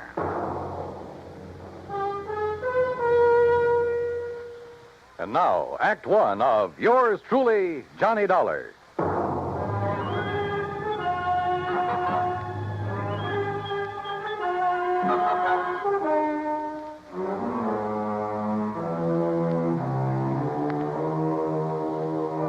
Expense account submitted by Special Investigator Johnny Dollar to the Intercoastal Maritime and Life Insurance Company, Boston, Massachusetts.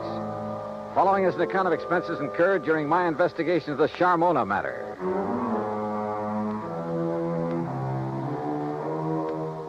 Expense account item 1, 1845. Plane fare and incidentals, Hartford to Boston, and a cab to Byron Kay's office in the Little Building. Glad to see you, Johnny. Hi. I'm glad you can take this on for me. Sit down. Okay, thanks. Ever hear of Charles Francis Keeley? Keeley? A very much reformed man, Johnny, who was apparently making a valiant try to live down some of the things he did earlier in his life. Like what? Well, he was I guess you'd call him a promoter, stock manipulator, that sort of thing. The point is, he made himself a lot of money a few years back until the authorities, the Securities Exchange Commission and so forth, put a stop to his fancy dealing. Sounds like a real nice guy. In any event, he had enough money by the time he quit to live pretty well. Nice home, beautiful wife, 62-foot cruiser, and that, by the way, is our biggest problem. Oh, I wish my biggest problem was a 62-foot cruiser. It is, Johnny. Now. Then tell me all. Yes. Early in June, he took his boat across Lake Erie to Detroit to have some work done on it at the Detroit Yacht Basin. Then, a couple of days before the end of the month, he started back for Buffalo. Oh, yeah, that hurricane was moving north about then, wasn't it? Yes, it was.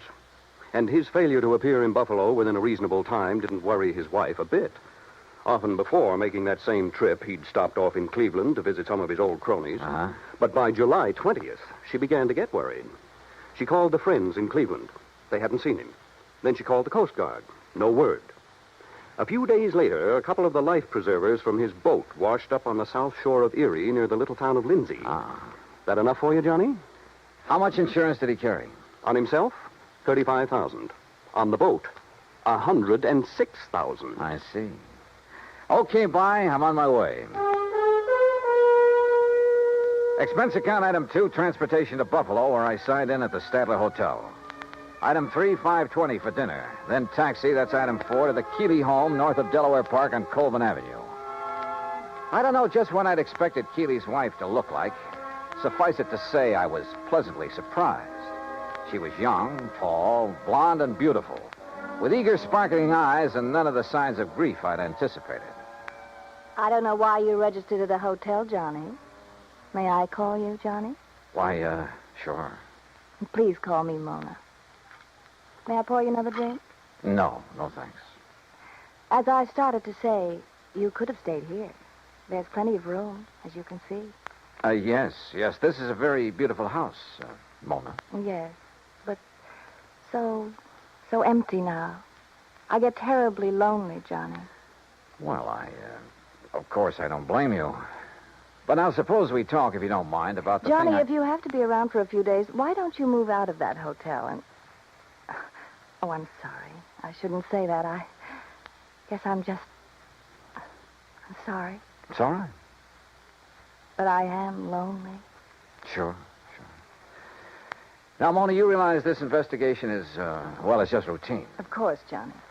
Now, as I understand, every effort has been made to find your husband. Of course. And to find the Charmona. Charmona? The cruiser. Oh, yes. It was a beautiful thing, Johnny. But now it's gone. And Paul. Paul? Yes, Paul Matthews was the pilot. Only he was more than that. He was very nice. Yeah. Well, now, as I... Oh, excuse me. Every time that phone rings, I hope it's some word, some news that perhaps... Well, you know. I'm not sure that I do. What? But by all means, answer it. Yes, excuse me. There was something distinctly wrong with this whole setup, that was for sure. The Coast Guard, yes. Yes, this is she. This is Mona Keeley. Perhaps Charles Keeley wasn't the only one in this family to arouse suspicion. What? Say that again. Especially now, with nearly $150,000 involved. Yes, well, how about Paul? I said, how about Paul? Then, when she finally finished with the phone call, came a couple of other surprises. Thank you. Johnny, he's all right. Huh? That was the Coast Guard. They found him. He's all right. Isn't it wonderful? That was the real surprise. Not what she said. Isn't it wonderful? Or even the way she said it. But something deep back in her eyes that gave her away, that told me beyond the shadow of a doubt that she was lying through her teeth.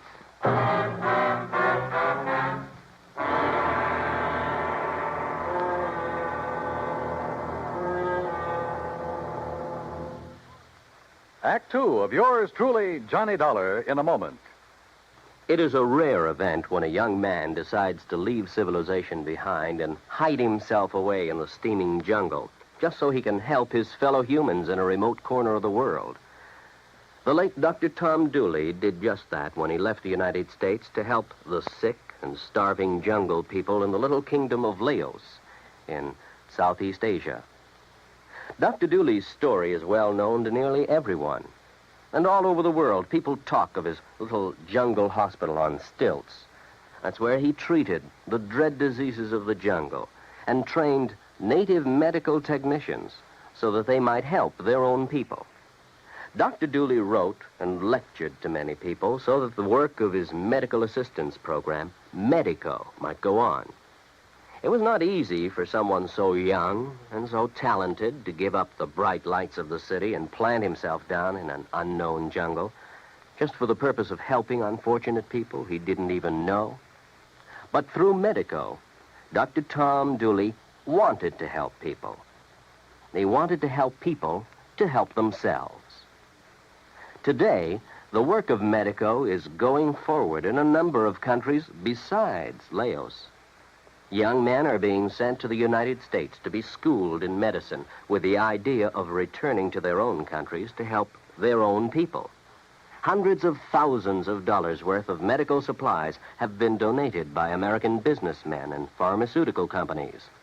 Today, Dr. Tom Dooley's work is being continued for him. It is helping to create better understanding.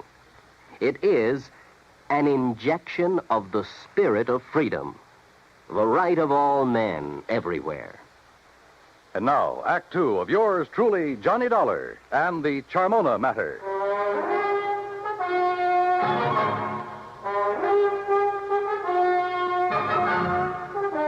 The news that her husband was still alive came as quite a surprise to Mona Keeley. Isn't it wonderful, she said. But I didn't believe that she meant it. On the south shore of the lake, Johnny, near the little town of Lindsay, west of Cleveland. He was picked up on the beach by a farmer who's been caring for him ever since. Isn't it kind of funny that you haven't heard from him before? That hurricane was a couple of months ago. Well, he was out of his mind from the shock of what happened to him. Did the Coast Guard say anything about the yacht? No, Johnny, I'm afraid the Charmona is at the bottom of Lake Erie. Well, where is he now? In Cleveland, in a small private hospital. Well, hadn't you better go over there and get him, bring him back here? I told the Coast Guard we would. Mona, you're not really glad that he's been found, that he's still alive, are you? No, I'm not. I guess I never really loved Charles. I'm not sure he really loved me. He was a big shot, always out in the town, doing a lot of entertaining, that sort of thing. I was, well, I was very pretty then. Kind of a business asset for him. When were you and Charles married, Mona? 9 years ago. It looks as though he's done pretty well by you. I never had any reason to complain. About that, I mean. But the things he did to make his money, it was... Well, I guess it was legal, but it wasn't right. It was almost like stealing, the way he promoted a lot of worthless inventions, penny stocks, worthless real estate, that sort of thing. But he always did all right. And you. Well, who worries about conscience when things are going well? A lot of people, Mona. But then they made him stop the things he was doing. And Charles became very strange. He took up religion like a fanatic. Oh? Kept giving his money away to a lot of crazy charities, money I could have used. And he got moody. He'd go off alone for weeks at a time, pay no attention to me.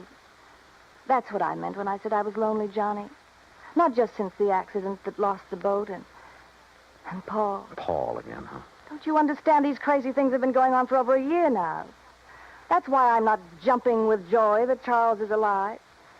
Do you blame me? Hadn't we better drive on over to Cleveland and get him? All right. I'll run upstairs and change my clothes. Excuse me. I'll be ready in a minute. Maybe I should have felt a bit more sympathetic, but I didn't. Maybe Charles Keeley did marry her simply because he could afford to keep a smart, pretty ornament around at his beck and call. Yeah, but the chances were she'd married him solely for the things his money could buy her. She took a long time changing her clothes, which didn't surprise me, so I poured myself a drink. I glanced over some of the magazines on the coffee table. I got up and stared out of the window for want of something better to do. Wandered about the room. Wandered into the oak-paneled den. I looked over the shelves of fine books, the gun collection, and the cabinet in the corner. And almost idly, I reached out toward the leather-topped desk to shove back a slip of paper that stuck out of one of the drawers. Until I saw what it was. It was an unpaid bill, several months old, from an exclusive New York shop for some very expensive gowns. And inside, the drawer was packed with unpaid bills, thousands of dollars worth of them, and statements bearing a polite, firm warning to pay up or else. No wonder Keeley's sweet, charming wife had hoped she'd never hear from him again. Gone, he was worth $35,000 to her, and the yacht $106,000. Perhaps somehow Mona Keeley had even had a hand in the wrecking of that yacht. I wondered, and I decided I didn't care much for people like this.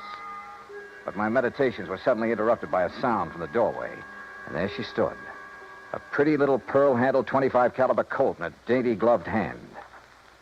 I'm ready, Johnny. Are you? So I see. Ready for what, Mona? I guess that depends, doesn't it?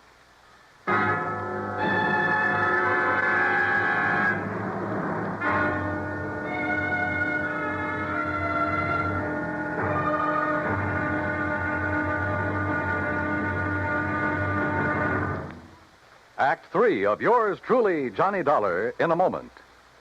Our flag now numbers 50 stars, and behind each star there stands yet another flag representing one of the 50 states. Wisconsin's state flag bears the state motto, Forward, and a likeness of the state mascot, the badger. The word badger was a nickname for the miners in southwest Wisconsin. During the mining boom just prior to 1830, the people who came from Illinois mined only during the good season and left during the bad. They were called suckers, just like the fish in the streams.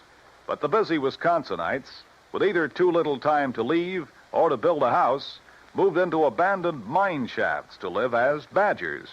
The Wisconsin banner pays tribute to these industrious natives. Wisconsin's state flag, the flag of the 30th state to enter the Union, was adopted on April 26, 1913. And now, Act 3 of yours truly, Johnny Dollar and the Charmona Matter. Mona Keeley stood there in the door of the den, a .25 caliber Colt in her hand. For she'd caught me going through the drawer of a desk, through papers that showed only too clearly why the loss in a storm of a $100,000 yacht might well have been carefully planned. Why she wished that her husband had gone down with her. You shouldn't have done it, Johnny. You shouldn't have looked in that desk. Pretty good proof, isn't it, Mona, that the wreck of the Charmona was no accident. I don't know how your husband worked it and still managed to get back to shore alive. You don't know what you're talking about. But he almost didn't make it, if what you've told me is the truth. Maybe that's because he didn't anticipate that the storms from Hurricane Audrey would hit Lake Erie. Maybe it's because... Well, we'll soon find out. Will you? Yes, when we drive over to the hospital in Cleveland and talk with him, if he's really there. Oh, he's there, all right. And you and I are going for a drive, but not to Cleveland. All right, now. Oh, put that thing down, Mona. Sorry, sweetheart. That little thing in your hand is about as accurate as a slingshot. Now, why don't you... No, don't move. I still don't get it, though. Oh? What? And I'm sure you must have been in with your husband on his deliberate sinking of the yacht. If you think Charles sank it deliberately, Johnny, you're all wrong. Then I certainly don't get it. Because if... Oh, now, wait a minute. You've made a couple of cracks about... What was his name? Paul? Do you want to know the truth? Paul was the pilot for Charles, and there's been no word about him. So he must have gone down with the Charmona. That's why I'm lonely and feel the way I do. Mona, this whole thing smells worse to me every minute. He was young, and he was kind, and he loved me. I was glad when they found that Charmona had gone down, because the money for it would be mine. And I could get free of Charles, and Paul and I could... That's why I hoped Charles was gone. Yeah, another $35,000 for you.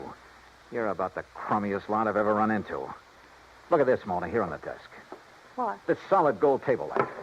What about And it? there, beside you, that expensive mirror. What are you talking about? Well, look. Why did you do that? To get this gun away from you. No, you...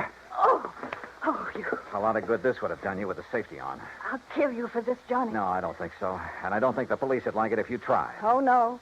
Do you think they'd blame me for trying to stop you from going through the papers in my desk? For shooting you? No. Wait. I didn't mean that. I couldn't have shot you, Johnny. Johnny? Before we go, is there anything you'd like to tell me? Go? Where? Is there anything you'd like to tell me about why Charles really sank the Charmona? No. And I don't think you'll ever know how and why the Charmona went down. Want to bet? No, stay right there. Now I've got the gun, remember? Hello? What? Charlie? No. This is a friend of the family. Oh, well, this is Harry Nelson. You gave me a real start. I thought Charlie'd come back from his watery grave. He has, Mr. Nelson. What? Yes, he's in a Cleveland hospital. He's okay. Oh. Well, then I'll talk to him when he gets back. You see, I'm the man who was going to give him $98,000 for the Charmona when he got her back from Detroit. Oh? Oh, yeah, sure. But since the Coast Guard tells me she was a complete loss, well, naturally, I think I ought to have my deposit back. I'm sure you'll get it, Mr. Nelson. Yeah, okay, Mr. What did you say your name is? Bye. Who was that? Someone who threw some very interesting light on this whole matter. Come on. Where? Our little drive, remember? To Cleveland. During the 5-hour drive to Grace Hospital on the outskirts of Cleveland, I questioned her, using every trick I could, but she refused to talk.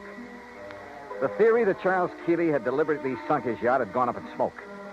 If he had a buyer for it, he wouldn't need to try to collect the insurance on it. But I still knew the whole case was anything but lily white, and hoped that Keeley could explain a few things. When we arrived at the hospital, there was a police lieutenant in Keeley's room and a stenographer. When she saw them, Mona gasped slightly and sank into a chair, to which the lieutenant promptly handcuffed her. As Charles Keeley talked, the whole case became crystal clear, and at the same time about as sordid as anything I'd ever heard. I should have realized what was up when Paul Matthews suddenly refused to make the trip back to Buffalo with me. He was my pilot, Lieutenant. I phoned the Coast Guard about him as soon as... Yes, sir. It was on the Coast Guard's tip that we ordered Paul Matthews picked up. Picked up. Then he's all right. Shut her up, Lieutenant, or get her out of here. As I started to say, they not only picked him up, but found where he bought the various parts for the little device he used. Good. Device? What are you talking about, Lieutenant? Let me tell him. Sure, go ahead, Mr. Cayley. Then this stenographer will have it all down on the record. I should have known what was up when Paul suddenly decided not to go back with me just before sailing time. You see, I've suspected for some months that he and my wife behind my back... Charles. Shut up, you rotten little... Go on, Mr. Keeley. I should have known then, but I had to get the cruiser back to Buffalo to a friend who'd offered me cash for it. Harry Nelson. Yes. Enough to get me back on my feet again. And I didn't know why Paul had left me to make the trip alone, until the explosion about 5 hours out. What? Yes, Mr. Dollar, up forward, where there couldn't possibly have been anything explosive. A bomb of some sort? What else, Dollar? It was luck, sheer luck, that I was sailing in close, that I'd put on a life preserver because of the storm. That was the tail end of the hurricane down south, you understand? Yes, and it was luck that she went down right off Palace Rock. Yeah, that's exactly where the Coast Guard divers found her early this morning.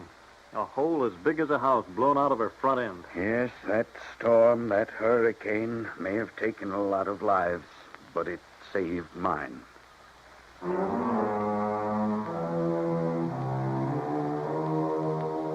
All I can say is I'm glad there are courts to take care of situations like this. I myself would hate to have to dirty my hands any further. Yeah, it probably does take all kinds to make a world. But believe me, the world would be a lot better off without some of those kinds. The claim on the yacht, sure, it'll have to be paid. And to a man I honestly think is trying to live a decent life for a change. Expense account total, including incidentals, and the trip back to Hartford, $103.80. Yours truly, Johnny Dollar.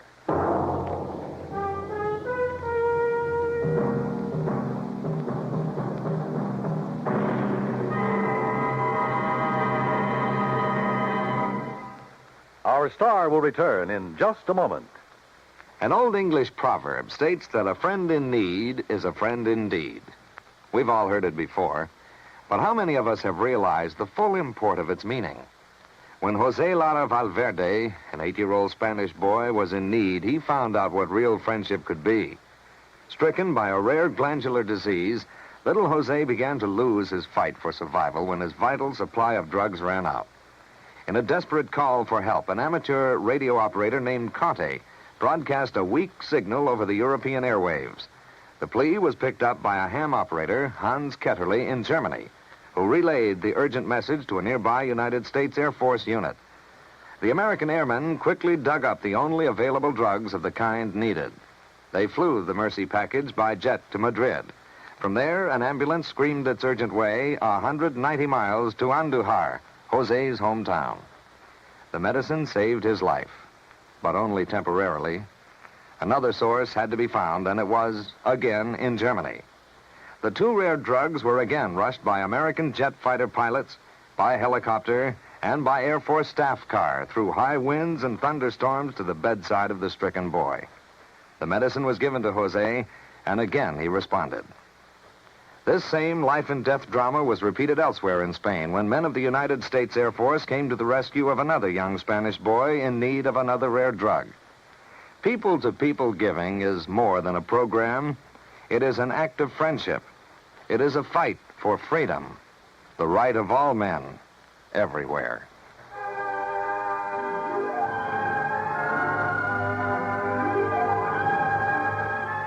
Yours truly, Johnny Dollar, starring Bob Bailey, originates in Hollywood.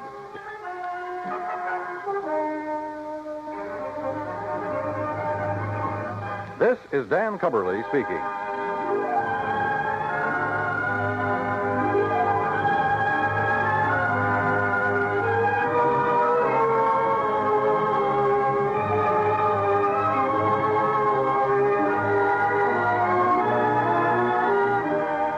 This is the United States Armed Forces Radio and Television Service.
America's airwaves shine a little brighter thanks to our friends at CBS.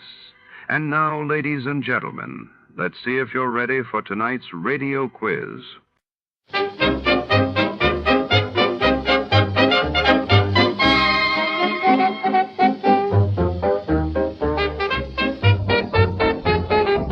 Tonight, on the Quarter-Eagle Caper, when a rare gold coin vanishes from a locked display, all eyes turn to the city's shadowy underbelly. Our hard-boiled detective follows a trail of double crosses, whispered secrets, and elusive dames, each clue deepening the mystery. Just who wanted the coin badly enough to kill for it? Stay tuned, because in this city, even the smallest treasure can hide the deadliest motives. Before we begin, let's see what happened on the day it aired. It was March 15, 1948. That day, the world awoke to news of violence erupting in Palestine as tensions escalated ahead of the end of the British Mandate while across the Atlantic. President Truman called on Congress to institute a peacetime draft amid rising Cold War anxieties. The Adventures of Sam Spade, Detective.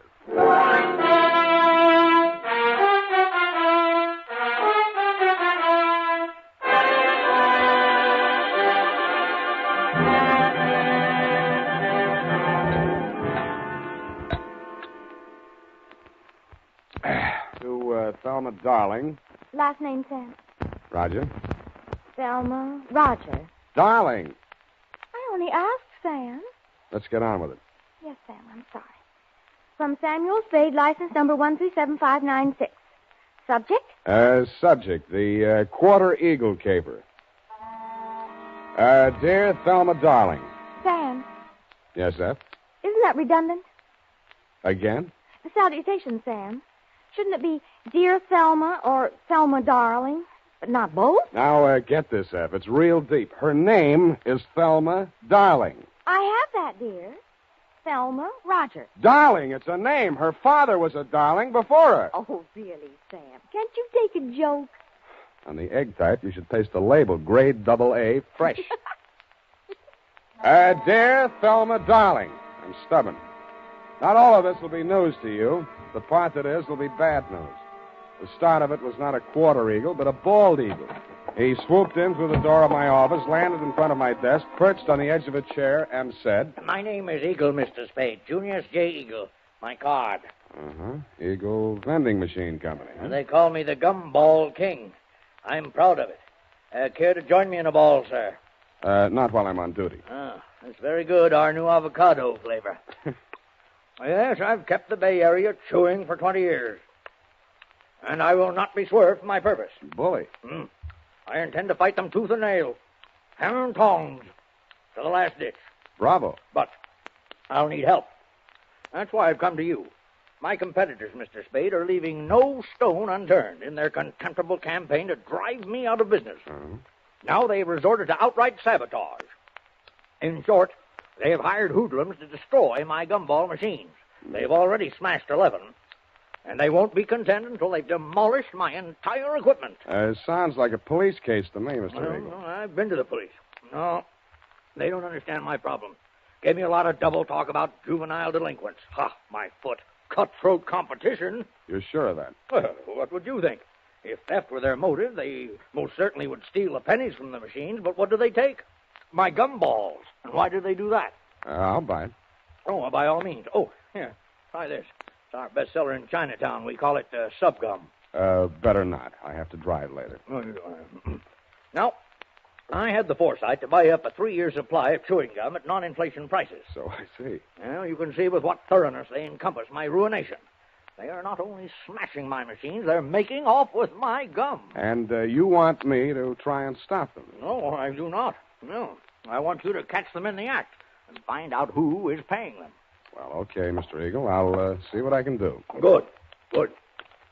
Now, in this envelope is a list of my machines and their exact locations, together with a check for your retainer. Thank you, Mr. Eagle. I'll keep in touch with you. Mr. Eagle, I meant to ask you, how many of these gum machines do you operate here in town? 300. And guard them well. 300? 300 nuts. 300 nuts, Sam? No, 300 gums. Gumball machines. Sam, isn't it wonderful you took this job. I mean, because of my penny card. Hmm? I'm sorry if I wasn't listening. My penny card, Sam. My new one, that is. I've already completed my Lincoln series, and now I'm collecting Indian heads. Scalps? No, Sam, pennies. Mm. You see, this is the card, and these little slots you see right there, that's where you put the pennies. And they're classified according to the date and the mint where they're manufactured. Now, you see, Sam, see where the little S is on these? Now, that's for the San Francisco mint. And the D, that's for Denver. Figures. And the ones with nothing, that's for Washington, D.C. Yeah, well, it's a very nice hobby. Pardon me. 300 gumball machines. You see, that's what I had in mind, Sam. Oh, those pennies. Indian head pennies are scarce, Sam. You have to go through a lot of pennies to find even one. Honestly, sometimes when I go past one of those penny machines, that's all I can do. Oh. F, this is all right between you and me, but don't ever mention your hobby to Mr. Eagle. No, I won't. Riddle me this, sweetheart. How does one detective guard 300 gumball machines scattered all over the city? Well, if they're going to smash all of them, you could just pick out one in the middle and somewhere and wait. No good. If it's an organized plan of sabotage, there might be some pattern.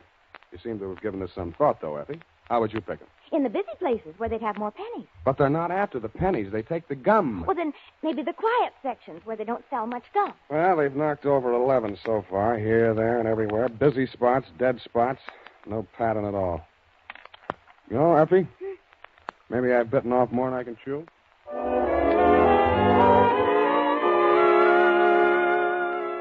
I wasn't sold on Mr. Eagle's theory that the caper was organized sabotage, but I decided to test it out anyway. I learned the operation did follow a pattern, unless it was coincidence that the 11 machines knocked over the previous night were the same 11 machines that had been refilled that afternoon. I checked with the Eagle Company's maintenance man and learned that only 5 had been refilled today. I picked the one that looked like the easiest to knock over. It was the one in the doorway of a darkened loft building near the Siemens Hiring Hall on Drum Street. At 9 p.m., I strolled down there. The block was deserted. I took a plant in the adjacent doorway and talked to myself until just before midnight. Then I shut up. My heart skipped a beat as she passed under the light. Red hair. My secretary? Then I noticed how she was dressed. Not on the salary I paid her. She paused before the gum machine, opened a large handbag, stripped off her long black gloves, dropped them in her purse, and took out a small Boy Scout-type hatchet.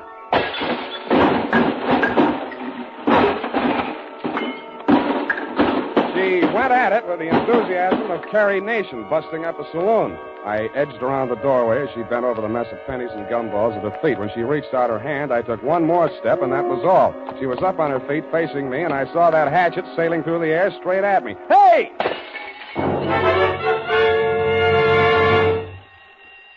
Now see what you've done. Yeah, I'm sorry. I won't let it happen again, I hope. Well, don't just stand there. Let's get out of here. That noise, it'll bring the police down on us. Yeah, you're right. No, not that way. The alley. And that's how I met you, Thelma, darling. Pausing only to pick up an Indian head penny for luck, I escorted you through the alley to Washington, up Washington to Salon, jogged through Front Street, and followed that to Market, where we entered the Happy Hour Bar and Grill by way of the kitchen. You proceeded unfalteringly to the darkest booth. We sat down and caught our breath. You ordered a pirate's dream. By the way, I did get that recipe. Lime juice, grenadine, passion fruit, a sprig of mint, and 6 jiggers of rum. After 2 swallows, I heard myself saying, "Hey, now aren't you ashamed of yourself?" But, Sam, why should I be? After what I've been through, I think I deserve a drink. I didn't mean that. I meant throwing that hatchet at me. I thought you were Merle. Who's Merle? Why, he works for Mr. Chiselhurst. Yeah, that figures. Now tell me who Mr. Chiselhurst is. Not who he works for, just who he is.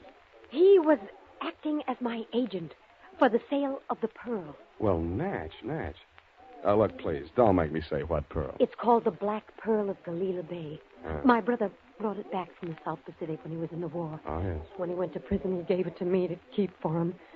So you decided to sell it? I had no choice. I needed the money desperately to finance his appeal. It comes up next week. Mm-hmm. If I don't get that pearl back, I don't know what I'll do. You've got to help me. What makes you think it's in a gumball machine? Mr. Chiselhurst took the pearl to show to a man named Junius Eagle, and that's when it disappeared. Mr. Eagle decided not to buy. And when Mr. Chiselhurst returned to the hotel... Eagle had palmed the pearl and substituted a ball of blackjack Oh. gum. Then what? Mr. Chiselhurst had Merle follow him. Nothing happened the first 2 days. But day before yesterday, he followed him to his warehouse and saw him drop a single ball of gum into a barrel of them that was waiting to be loaded onto a truck. The pearl must have been hidden in it. Why else would he do a thing like that? Uh-huh. He would put a valuable pearl in a machine where anybody could buy it for a penny. I suppose it'd be safe for a few days. I don't know how these machines work. Well, now you know why I had to break those machines. Nuh-uh. You don't believe me? Mm-mm. Well, what are you going to do? Check the psycho wards and find out which one you escaped from.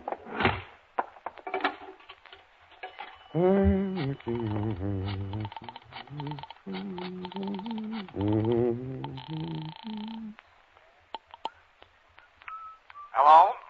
Mr. Eagle? Speaking. Spade. Oh, yeah, I just got in. I've been out making my monthly collection. Mm-hmm. Hey, I want to talk to you. You're falling down on my job.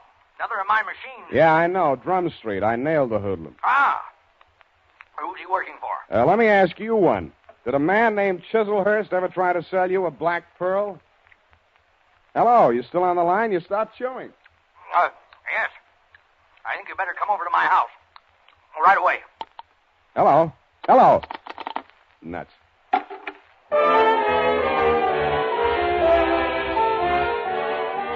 When I came out of the phone booth, I wasn't surprised to find that you had flown the coop, darling, if I may call you by your last name. But I was surprised at what I found at my client's house.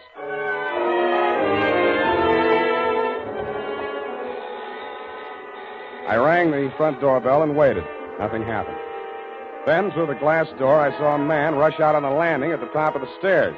He half ran, half stumbled down the long flight to the entrance hall, yanked open the door, and tried to shove past me. I grabbed him. Get out of my way. Wait a minute. Let go. I got to get a doctor. You're bleeding. No, not me. I've got to get a doctor. Why don't you phone? They ripped the wires out now. Let go, or it'll be your fault if he dies. I memorized his mug, lifted his wallet as we unclinched, and let him go. On the way upstairs, I checked his ID cards. Higgins, Morris L., employer, Eagle Vending Machine Company, occupation, maintenance supervisor. On the floor of a room at the top of the stairs was quite a sight. The floor of the room was covered almost completely with pennies. In the middle of it, sprawled forward like a miser who had been attacked while counting his hoard, was Junius J. Eagle. The wound in the back of his neck could have been caused by a small hatchet. There was a bookkeeper's account sheet open across the desk, and scrawled across the neat rows of figures there were 3 words: Spade, Quarter, and Eagle.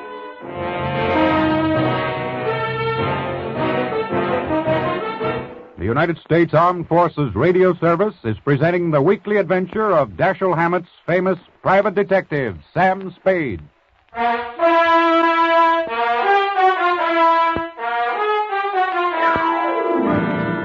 And now, back to the Quarter-Eagle Caper. Tonight's adventure with Sam Spade.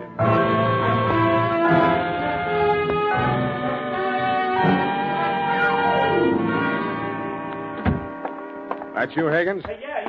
Save yourself the trip upstairs. There's nothing you can do for him. Oh, dead, huh? Yeah. Well, I guess he won't need that doctor I called. We can use one anyway. Did you tell the doc Eagle had been stabbed? Yeah, sure I did. Yeah, well, that means the law will come with him or ahead of him. But I don't get it. He must have been killed for the money, but why didn't they take the pennies? They should have. It'd look better for you if they had. You're that detective he hired, huh? That's right. Now, look, Higgins, we haven't got much time. If you want to find out who killed your boss, spill everything you know to me now, before the cops get here. Because they're going to hold you, and they'll hold me, too, if they find me here. But I don't know a thing, Spade. I just found him like that. How did you get in the house? I have a key. He gave me one, so when I came here to pick up the pennies, he wouldn't have to come all the way down to let me in. For now, tell the cops the door was open. Did he always collect the pennies from the machines himself? Yeah. He was a coin collector as a hobby. He liked to go through them and save out the odd ones. You always pick up the money at 1 a.m.? Oh, no. No, he called me tonight a little past midnight, and he asked me to come right over. Hey, look, you got to believe that. I do. He said the same thing to me. What do you know about a man named Chiselhurst? Hey, wait a minute. That's the name of the guy that ran into my truck yesterday coming down the California incline near Grant. He slammed right into the rear of my truck. I tangled with his chauffeur, some punk kid. Named Merle?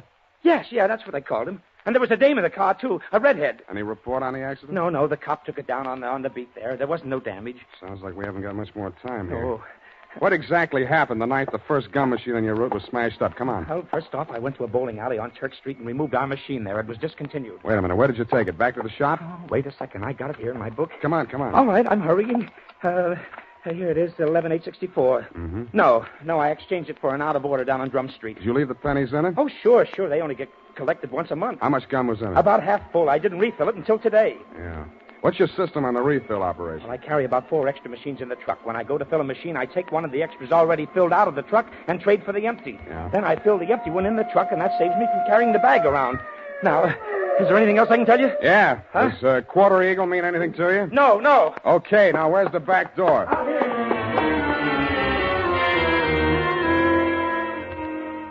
That Quarter-Eagle. What was it? Was it a wrestling hole like the Half Nelson? I thought of asking Effie, but I was afraid she'd know. I was sure that if I could find Chislehurst, I could get all the answers at once.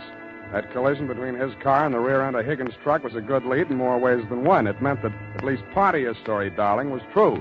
But you neglected to tell me that you, Chislehurst, and Merle had been tailing Higgins' appointed rounds of the gumball machine. I checked the police report on the accident. The car was registered in Great Britain. The report said transient, no local address, and so to bed. I dreamed it was next Thanksgiving, and I was eating a roasted Quarter-Eagle. Then it turned into crow.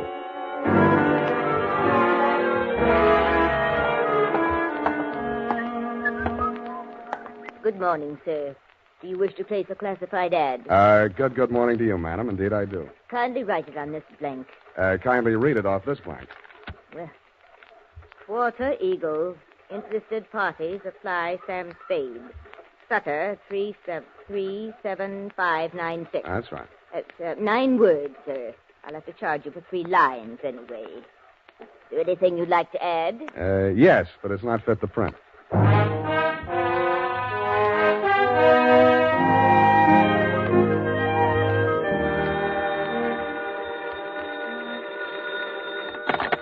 Barney's Beanery.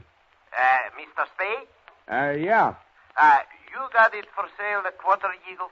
Who's speaking? I am speaking. Sergei Zacharias. Zacharias. You are numismatist? No, this is Mr. Spade himself. Look, I'd like to talk to you personally. Where can I reach you? Oh, I am by my shop, 2 doors from Belvedere Coffee Shop on O'Farrell Street. Okay, Mr. Zacharias, I'll be right over.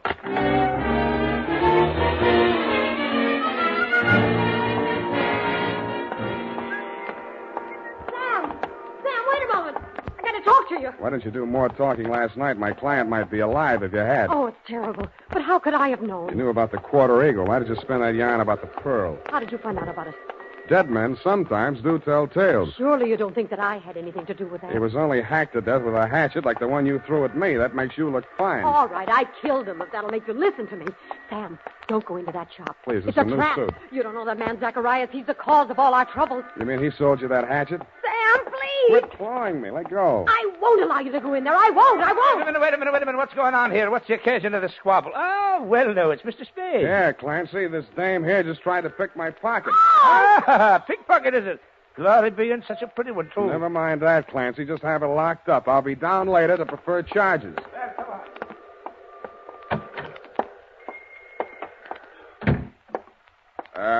Hello? Anybody home? Okay, Chalmers. Just keep on walking. Straight through the back room. One move and I rip you wide open. Yeah, better not, Merle. Your boss might not like that. Smart guy. Knows everybody's name. Ah, my dear sir. A most propitious meeting. You've brought the Quarter-Eagle? Where's Zacharias? He's resting at the moment in yonder closet. Oh, no, not dead. Merely under restraint. Bound and gagged. A necessary precaution. Well, shall we talk turkey, or rather, eagle? Tell your punk to take that knife out of my ribs. Who's a punk? Now, Merle. There's been quite enough violence. Check. I think I'll take that knife. Leave it there. Now, sit down. Merle. Oh, headstrong boy. Now, as to the Quarter-Eagle. I'm willing to pay a reasonable reward for its recovery. But first I must tell you that Miss Darling, for whom I'm acting as agent for the sale of the coin, is indeed the legal owner, despite anything Mr. Zacharias may have told you to the contrary. What would you say to $500? I would say no dice. 1,000? I would say I'm still listening. Sir, you You seem to exaggerate the value of that tiny gold piece. It was worth one human life to somebody. That sounds like more than $1,000 to me. You may find the market valuation of that particular mintage of the Quarter-Eagle in my coin catalog, $10,000. But, sir, that valuation is based upon the mistaken belief that there were only two in existence. It was while rummaging in her grandmother's attic that Miss Darling came upon a third. When she brought it to me, I could scarcely credit it. It was matter of official record that two specimens had been stamped out when the die broke. And then it came to me. There must have been a third. Namely, the coin which was in that rude stamping must have been a third. Namely, the coin which was in that rude stamping press when the die broke. Closer examination of the Quarter-Eagle, now in your possession, revealed certain markings. Yeah. Some defective feathers in the war bonnet on the obverse. Uh-huh. And a cleavage in the numeral 4 of the date, 1841. Yeah, all right. So how much is it worth? Well, as I say, the price last paid was $10,000. I think we may safely assume it will bring several times that amount in today's market. But only, mind you, if but two specimens, not three, are in existence. Uh-huh. So you decided it would be more profitable to clam up about it and see what the owners of the other two coins would pay to keep this one off the market. Precisely, sir. How did it get in that gum machine? Therein lies the tale. Keep it short, will you? I'm getting hungry. Well, sir, I brought the Quarter-Eagle to Mr. Zachariah. Yeah. Who was acting as agent for the owner of the other two coins. An Australian sheep herder, I believe. Retired now. Yes, I'm glad. Well, not to put too fine a point on it, Mr. Zacharias' offer was so poor that I took umbrage. Oh, you didn't? I gave him a caning and left the premises. Really? But I'd gone no farther than half a league up Turk Street when I became aware that two ruffians were skulking at my heels. No. Sent, I had no doubt, by Mr. Zacharias to rob me of the Quarter-Eagle. Egad, sir. Precisely. Knowing full well that they would not dare to strike in a populous, well-lighted resort, yes. I entered a bowling alley at the corner of Hyde Street. No pun intended. Thank you for that, sir. But there upon the wall, I spied a penny vending machine, and the word eagle caught my eye. Association of ideas, no doubt. No doubt. But that, sir, is how I came to put the Quarter-Eagle into Mr. Eagle's gum machine. Yes, I think I can take it from there. When you went back, the machine had been taken out by the Eagle Company's maintenance man, right? Not quite. I caught him in the very act of removing the machine and followed him out of the building. Yeah, but then you lost track of the machine. I found out why. Never mind that now. What I want to know is who followed Mr. Eagle home the night he was killed? I'd rather not say. Then all bids are off. One moment, Mr. Spade. Yeah? Am I to infer that your price for the Quarter-Eagle necessarily includes bringing the murderer to justice? Just that, Mr. Chislehurst. Well, I suppose there's nothing for it but to make the supreme sacrifice. Merle. Me? You double-crossing pig? Now, Merle, you know perfectly well you did away with poor Mr. Eagle. Shut up. I'll cut you to pieces. Gross insubordination. You deliberately exceeded your instructions. I wanted you to apply only sufficient violence to recover the coin. Instead, you seized the opportunity to satisfy your nauseating bloodlust. Really, Merle? Cut you to pieces. I'll cut you to pieces. All right, drop the shiv, Merle. Knock that, you punk. Egad, that was a near thing, sir. The base ingratitude of that boy. Oh, well, what's done is done. When may I expect delivery of the Quarter-Eagle?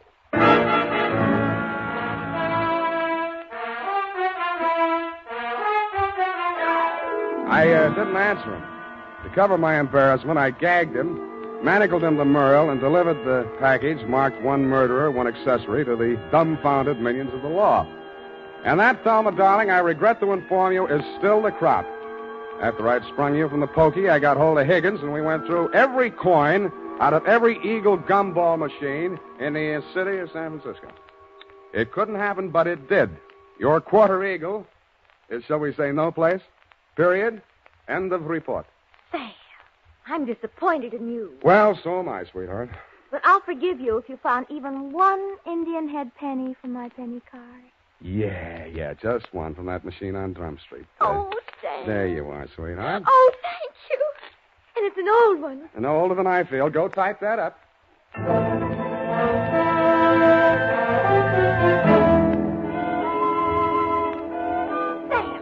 this money is counterfeit. Are you sure? It's joke money. It says $2.50. You see where it should say 1 cent? $2.50. Let me see that. $2.50.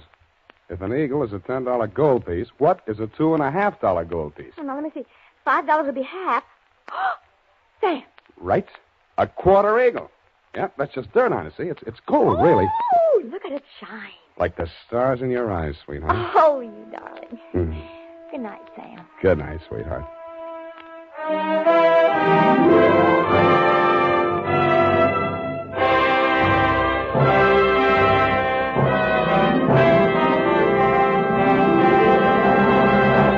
The Adventures of Sam Spade, Dashiell Hammett's famous private detective, are produced and directed by William Spear.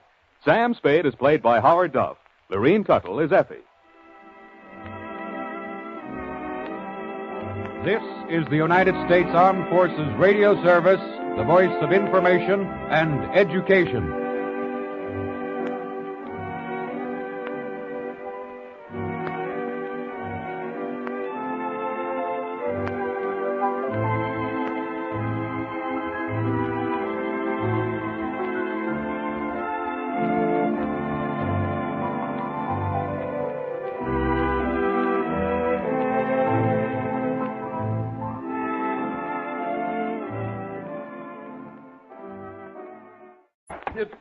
Merle. Oh, headstrong boy. Now, as to the Quarter-Eagle. I'm willing to pay a reasonable reward for its recovery. But first I must tell you that Miss Darling, for whom I'm acting as agent for the sale of the coin, is indeed the legal owner, despite anything Mr. Zacharias may have told you to the contrary. What would you say to $500? I would say no dice. 1,000? I would say I'm still listening. Sir, you seem to exaggerate the value of that tiny gold piece. It was worth one human life to somebody. That sounds like more than $1,000 to me. You may find the market valuation of that particular mintage of the Quarter-Eagle in my coin catalog, $10,000. But, sir, that valuation is based upon the mistaken belief that there were only two in existence. It was while rummaging in her grandmother's attic that Miss Darling came upon a third. When she brought it to me, I could scarcely credit it. It was matter of official record that two specimens had been stamped out when the die broke. And then it came to me. There must have been a third.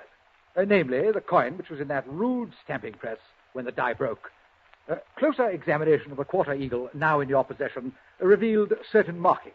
Yeah. Some defective feathers in the war bonnet on the obverse.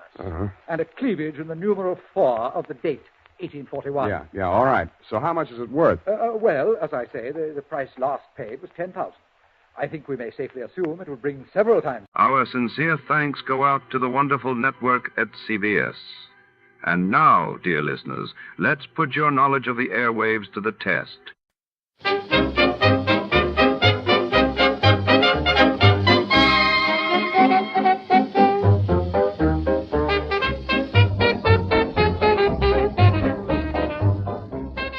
Tonight, shadows creep between the endless rows of safety deposit boxes inside the grandiose Marble Trust Bank. When a priceless artifact vanishes during a routine audit, suspicion falls on everyone from the bank's nervous manager to the mysterious woman in red seen entering after hours. Our detective must sift through secrets and double crosses beneath glittering chandeliers and the cold gaze of security cameras. What really happened behind the vault's iron doors? Before to start, let's see what happened the day it was aired. Teji Kao, Jay. It was March 8, 1954. That day, the world watched in shock as the United States detonated its most powerful hydrogen bomb at Bikini Atoll, while in France, legendary artist Henri Matisse unveiled a striking new collection, stirring the Parisian arts scene. Johnny Dollar. My name is Bartley, Mr. Dollar. Tom Bartley. Mid-States Industrial Insurance Company here in Des Moines. What can I do for you, Mr. Bartley? Case Paper Products Company. One of our pretty important clients. It looks like somebody's trying to blow them off the map. Blow them off the map? Explosions and fires in a couple of their chain of warehouses. Oh? Yes. That have so far cost us over $120,000. And if they have any more of them, or if their main plant here in Des Moines gets hit... I see what you mean. Okay, Mr. Bartley. If I get any kind of break on plane schedules, I'll see you sometime late this afternoon.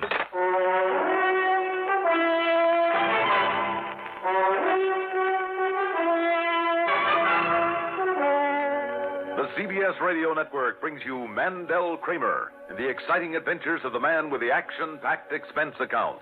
America's fabulous freelance insurance investigator, yours truly, Johnny Dollar.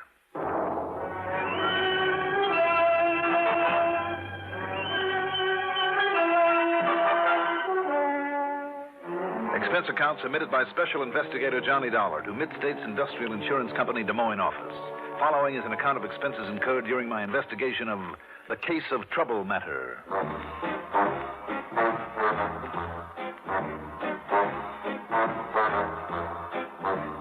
Expense account item 1, $102.65, plane fare to New York to Chicago to Des Moines, Iowa. And thanks to good connections, we circled the transmission tower of KRNT, passed over the Raccoon River, and set down at Municipal Airport shortly after 4 p.m. Item 2, out of force of habit, $50 deposit on a rental car. I headed north on Fleur Drive, that's Route 123, and a few minutes later walked into Tom Bartley's office on Mulberry Street in town. I beg your pardon. Yes, Mr. Case. What? Oh, I'm sorry. Well, may I help you, sir? Well, I don't know. My name is Johnny Dollar, and... Is something wrong, miss? No, I'm sorry. And Mr. Bartley is expecting you, Mr. Dollar, but he isn't here now. Oh? He's gone to Indianola. Where's that? 18 miles south of here, and he wants you to meet him there, Mr. Dollar, just as quickly as possible. Okay, but where down there? He says you'll know when you get there, and that you'll have no trouble finding him. Well, I've never met him, you know. Just the same, he says you'll know when you get there. Funny. And to, please see him right away, immediately. Okay, whatever you say.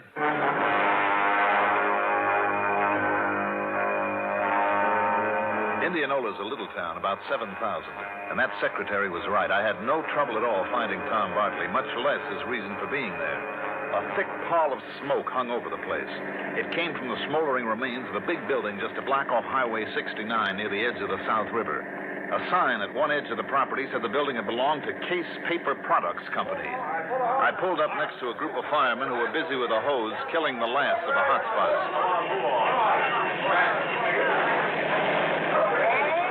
Hey, Dollar. Johnny Dollar. Yeah. Tom Bartley. Tom, glad to know you. Well, there you are. There it is, number 3, what's left of it. And this one will cost us $50,000, $60,000 more at least. You think this and the others you called about have been arson, So does Albert Case. He and his brother Ed own the business. Main plant in Des Moines and a lot of warehouses scattered around. Why scattered around, Tom, instead of close to the main plant? No room up there. Also, it saves money because of cheaper property in these small towns. Where are the others? Well, those that are left are in Knoxville, Osceola, Colfax, and Grinnell. But who knows for how long? On the phone, you said explosions and fires. That's the way they've all started, with an explosion. Yeah. That would indicate arson, all right. Also a pattern by one man. Right. But paper burns so hard and fast and hot, there's never any concrete evidence after a fire's over. About these Case brothers, Tom. Now, look, there's no point in hanging around this mess. It's all over and done with, but our insurance payoff. So why don't you pile into your car and follow me home, Johnny? We can talk about it there over a stiff drink that I can well use. Okay, if you like. Besides, it's getting late, and I promised Millie I'd bring you home for dinner. Lead the way.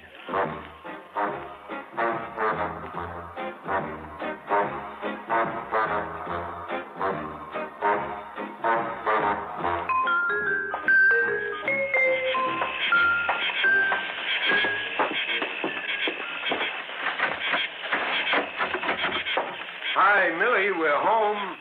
Attractive place you have here, Tom. Thanks. We like it. Oh, hi, darling. Have a busy day at the... What, Ed? Huh? Well, yes, I guess Johnny does look like Ed Case at that. Well, Johnny. Mildred, this is Johnny Dollar. Oh. Well, hi, Johnny. Welcome. Hi, Millie. Now, you two can go in there and relax, and I'll bring you a drink. Scotch and soda, all right, Johnny? It's what Tom always drinks. Oh, that'll suit me fine. Sit down, Johnny. Make yourself comfortable. Thanks, Tom. Mighty attractive little wife you have there. Millie used to be a singer and dancer in a sister act. Oh? Now, about the Case brothers, Tom. Well, Albert actually runs the business. Ed just shares the profits.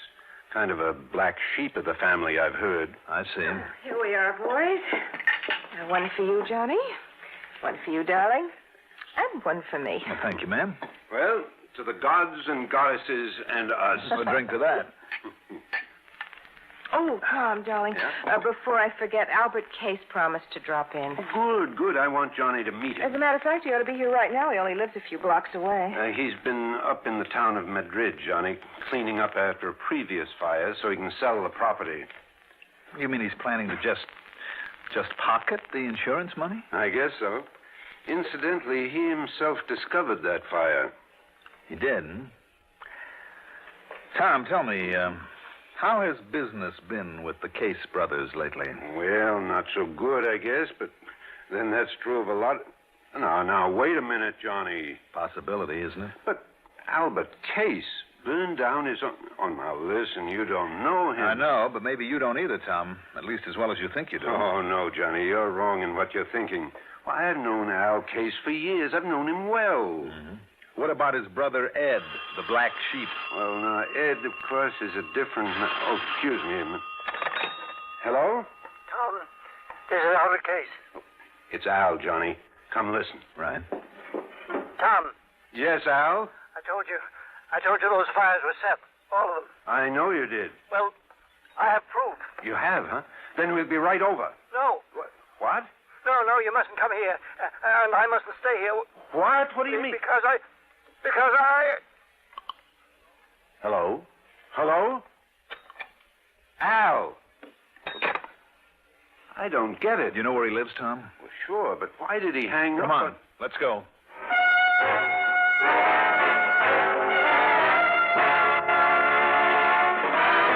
As we pulled up at his house, we could see Albert Case through a picture window sitting at a desk, telephone in hand. Hey, Al, we're here. Darling, can't you see he's on the phone I in know, there? but he acts as though he doesn't even hear us. Wait, Tom. What's the matter, Johnny? Stand back. Well, what's that? Stand back. Here we go now. Johnny. What is it? What's the matter? Couldn't you see from out there? Now do you see? Oh, no, what's wrong with... Oh, no. Well, Johnny? Right through the forehead, Tom. Looks like it was done by a .38.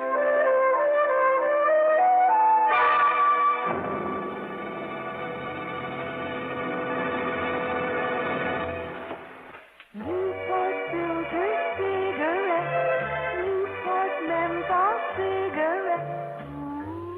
You know, sometimes late at night when business gets slack here in the diner and I'm listening to the radio, I think to myself, Heine, suppose that Newport dame should walk in right now, sit down at the counter and say, Heine, from now on I want you to smoke Newport filter cigarettes.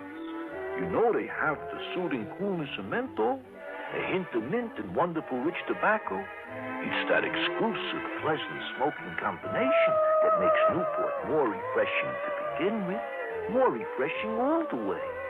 Will you do this for me, Heine? Lady, I'd say, take the place. The whole joint. The steam table, the coffee maker, it's all yours. I'm a Newport smoker forever.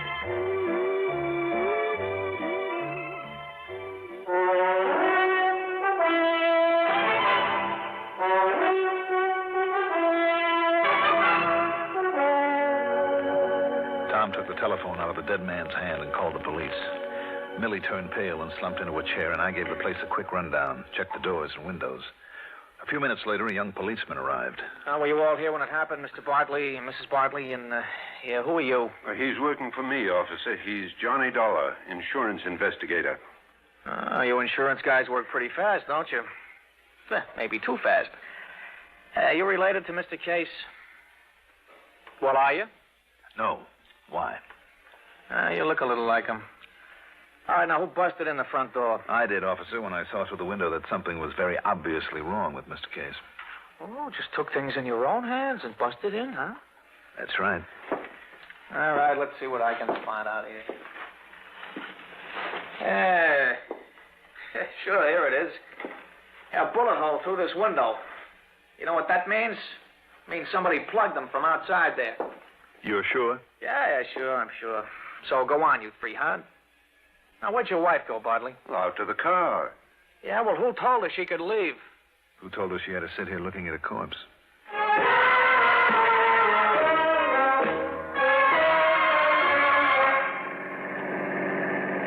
he wasn't shot by somebody standing outside, Johnny?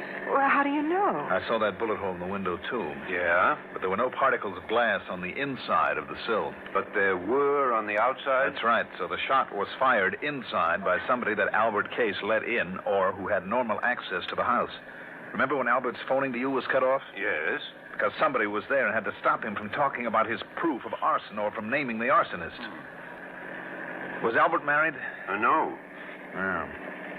So his death means that his brother Ed would own the business now. Yes, I guess so. Where does he live? It's in the town of Grinnell, the other side of Colfax. Both those towns have warehouses in them, right? Yes, that's right. Now, wait a minute. I'll pick up my rental car at your house and take off. For where? Grinnell, by way of Colfax.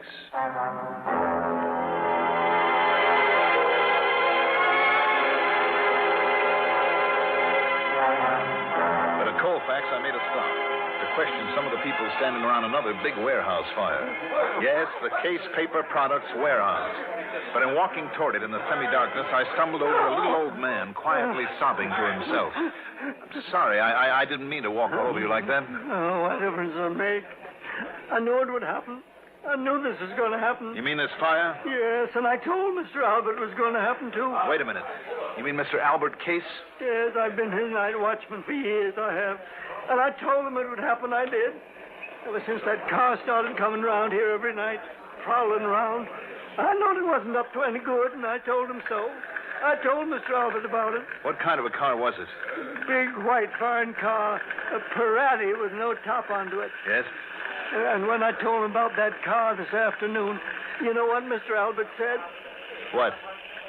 He said he knew then. He knew who it was that'd been trying to burn him out. He said he knew him. Did he tell you who he meant? Only that now he was sure. And he give me this gun, this pistol to carry, in case it'd come around again. A white Parati convertible, Yes, sir. And I think I know the man he means, too, that drives one. And if he does come round here, Mr... Hey, let me help you up, Sam. You. What? It's you. You're the one. Now, listen, please. After what you've done, I'm going to kill you. Wait a minute. Put down that gun. I'm going to kill you.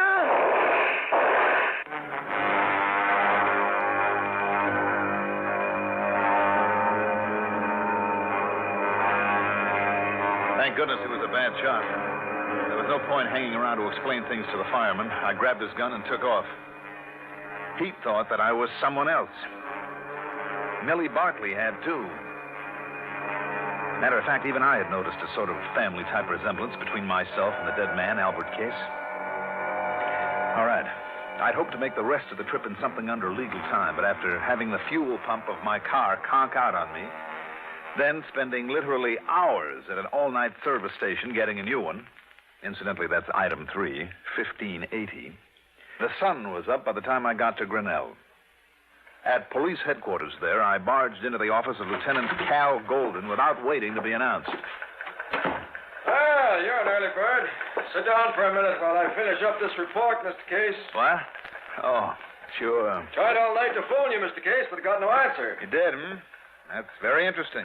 I'm afraid I have bad news for you about your brother, Albert. Here we are. Yeah. Seems that last night somebody... Wait a minute. Yeah? Well, I'll be... You look like Ed Case. Don't worry, Lieutenant. You're not the first one to make that mistake. But who are you, then? My name is Johnny Dollar. I'm an insurance investigator. By golly, you look enough like Ed Case to be his twin brother, and you sound like it. Tell me, you haven't been able to contact him yet? No, sir. Then let me throw one at you, Lieutenant. Yeah? I have good reason to believe Ed Case is not only the firebug we're after. What? But the man who killed his brother.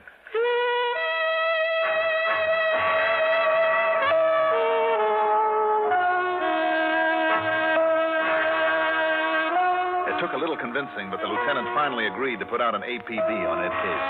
And he gave me Ed's address, 1217 LaCroix Place.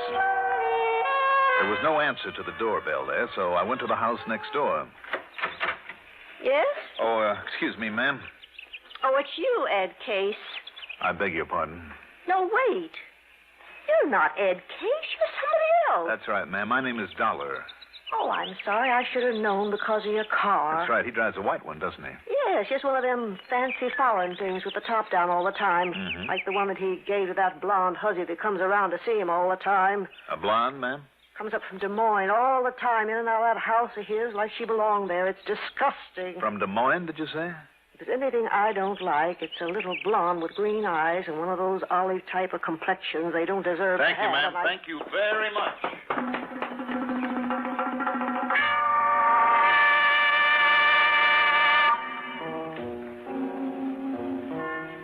That description of Ed's girlfriend. It was Millie Bartley, Tom's wife. Petite, olive complexion, green eyes, and she lived in Des Moines. And I remembered her momentary surprise when she first saw me. Item 4, 90 cents for a phone call. Why, no, Johnny. I don't know where Millie is. I heard her talking on the phone to her friend Bernice. They used to be in a sister act, you know. Well, then, Tom. But then she ducked out of the house and left in the car. I see. Okay, Tom, thanks. But how are you doing? Anything new that I ought to know about this arson murder thing? No, Tom, nothing you need to worry about. Not yet.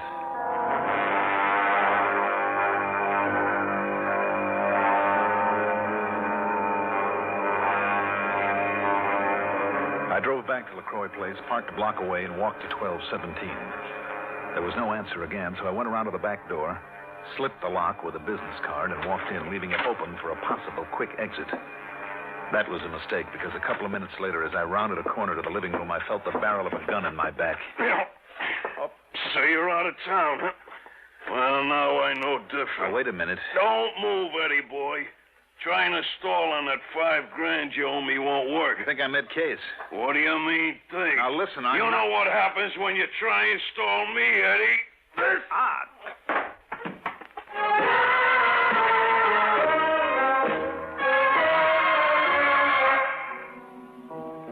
He must have really done a job on me, because when I came to, it was dark. And I felt a little bit rocky, to say the least. What roused me was the sound of steps, a woman's steps, quietly coming in the back door. There were no lights, remember. Then, briefly silhouetted against a window, I saw the all-too-familiar trim, petite figure coming toward me. Eddie? Oh, no, you're hurt. Oh, honey, you're hurt. What happened?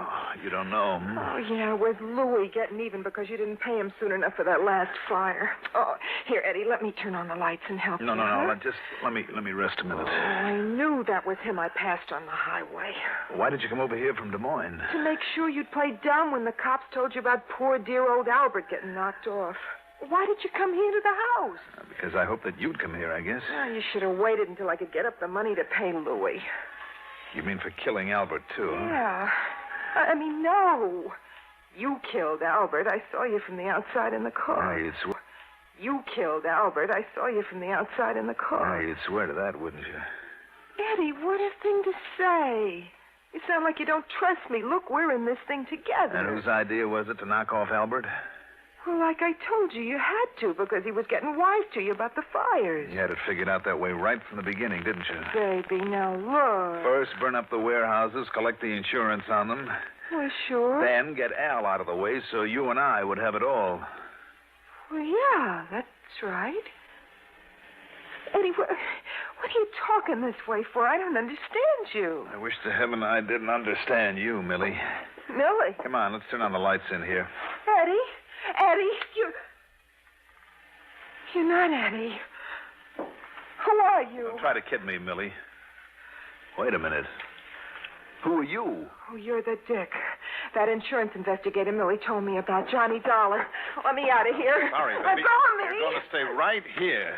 Millie Bartley's sister Bernice. Oh, well. Sister. Yes. On account of we looked alike, we did a sister act once before she married that Bartley guy. Will you let me go? Not a chance, Bernice. Let me go. I think maybe you better, Dollar. What? Eddie. Yeah, me, Eddie. Don't move, Dollar. Get his gun, Bernice. Take his gun away. Yeah, sure, Eddie. Here it is. Ed Case, hmm? That's right. I guess maybe we do look like each other, don't we? It fooled Bernice, Eddie. Before I put the lights on, she told me everything. Eddie, don't believe him. It's a lie. No, it isn't, baby. I heard. But listen, I thought he was you. Don't you understand? I thought he was you. Why'd you drive on over here anyway? Because Millie told me Dollar was coming You been here. shooting up your mouth to Millie, too? I could tell she was getting wise about the fire. You told her. No, Eddie, honest. But she was my friend. She thought maybe she could help me out of this mess. Yeah, you're too late, Bernice. Eddie, what are you going to do? I'm going to get rid of the both of you. No. And figure out some way to shut up Louie. But you two are first. Eddie! You'll never get away with this, Eddie. No, even when I use this gun of yours to knock you off? Eddie, please, you're drunk or you're crazy or Well, something. crazy to save my own life to keep you and Louie and Dollar here from putting a noose around my neck? It's there already, Eddie, and you know it. Shut up. It won't be after I kill you. Eddie, please, That's please. going to be right now. Wait a minute. Who's that? The cops. It must be the cops. Oh, yeah? Well, if it is, you wait here. You wait. Ah, no, you don't. You should have turned toward that door. Out of my way. Oh, Eddie, you hit me. Now, you, Dollar. Wrong, Eddie. You may have killed her, but you're not going to...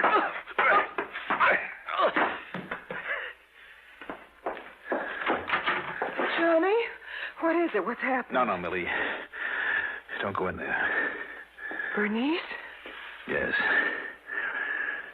Eddie killed her. I'm sorry. She was my friend. I'm sorry, Millie. Where's Tom?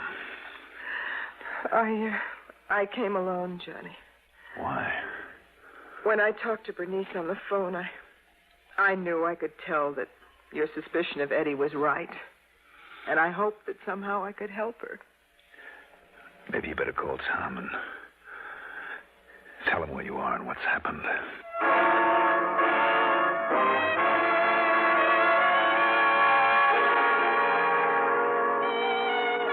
I guess it's pretty obvious what'll happen to Ed Case.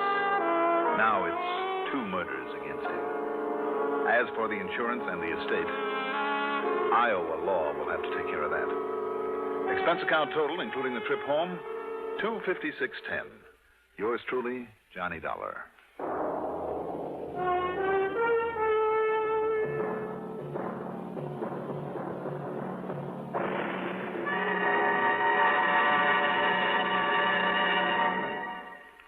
Now, here is our star to tell you about next week's story. Next week, a story with a twist that will surprise you as much as it did me. Tune in, won't you? Yours truly, Johnny Dollar. If you drive a car, remember this. Almost anywhere in the country where you see the Sinclair sign, you can save up to 4 cents a gallon on gasoline by using Sinclair Dino. That's because in 3 out of 5 cars, regular price Sinclair Dino matches the performance of expensive premium gasolines costing up to 4 cents more a gallon. Drive with care and buy Sinclair Dino gasoline.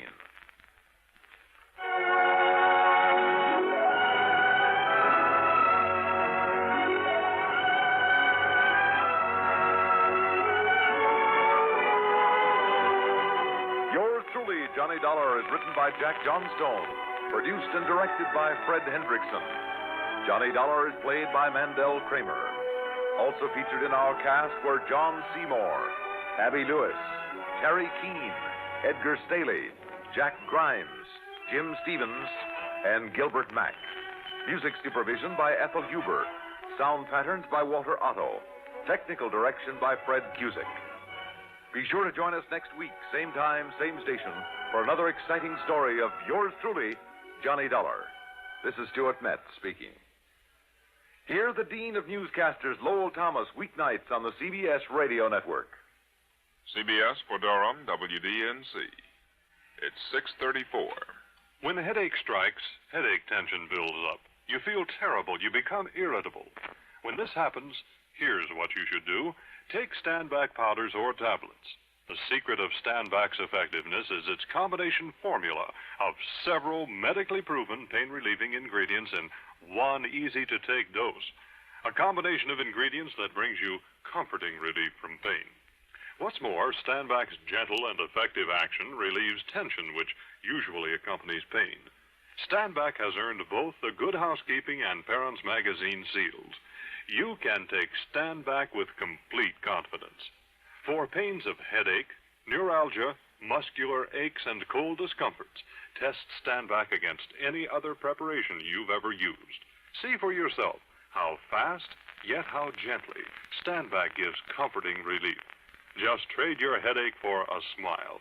Snap back with Stand-Back, tablets or powders. You're listening to Escape Radio with special thanks to our friends at CBS.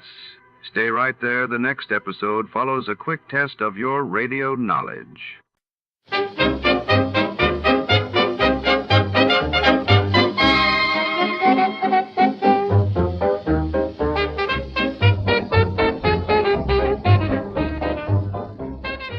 Tonight, the city secrets echo through the marble halls of the opulent Belvedere Hotel, where a mysterious woman named Lili crosses paths with a decorated military colonel. Under the glimmering chandeliers and behind locked suite doors, a priceless diamond vanishes, leaving reputations and lives hanging by a thread. As shadows lengthen and suspicion grows, our detective must untangle a web of deceit before the culprit slips away into the Los Angeles night before to start Let's See What Happened the Day it was aired. It was February 17, 1954, and that day the world's attention was captured as British Prime Minister Winston Churchill urged an East-West summit to ease Cold War tensions while in the United States.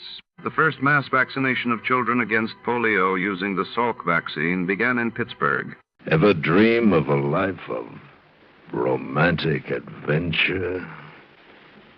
Want to get away from it all? We offer you Escape.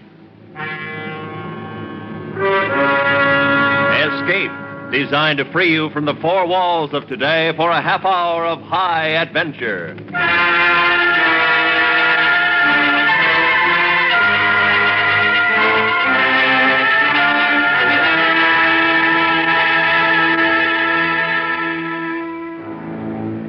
You are standing guard deep in the forests of Africa, while around you, closing in on you, are the dreaded Mau, who, if you relax your guard, will kill you. Listen now as Escape brings you John Dehner's terrifying story, Lili and the Colonel.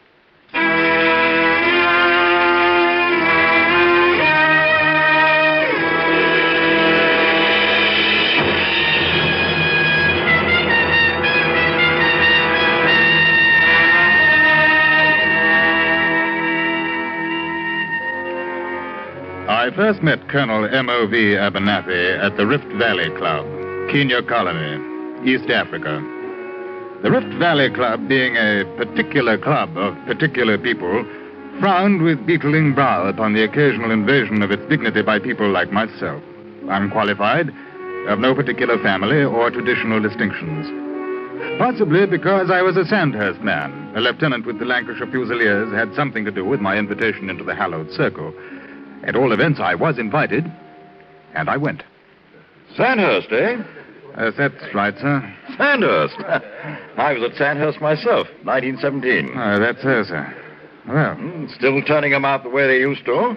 Not knowing how they used to turn them out, I couldn't say, sir. Capital. At least they turn them out with humor. Only thing that's kept me alive, a sense of humor. Yes, I can see that. Sent down from Suez, were you? Yes, sir. Yes, How was old Suez? Haven't been there for 14 years. Oh, as it always has been, I suppose. I don't imagine it would change much. And now you are here to save us from the Mau. I'm quite sure you can save yourselves, Colonel. Of course we could if it weren't for the bunglers and their bungling.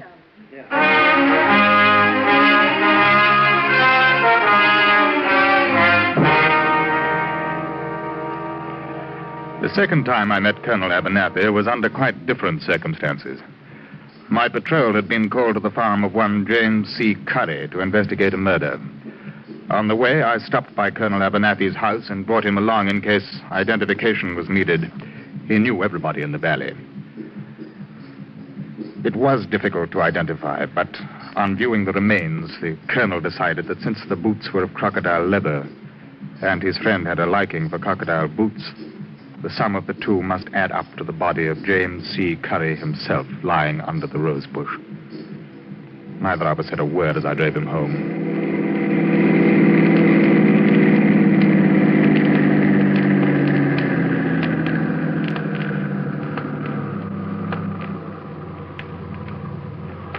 Come in for a moment. Oh, thank you, sir, but I really should be getting back to quarters. Nonsense. Lancashire Fusiliers won't cease operations because their brightest officer isn't back on the dot. Anyway, you need a drink. Well, I could use one, sir. Good.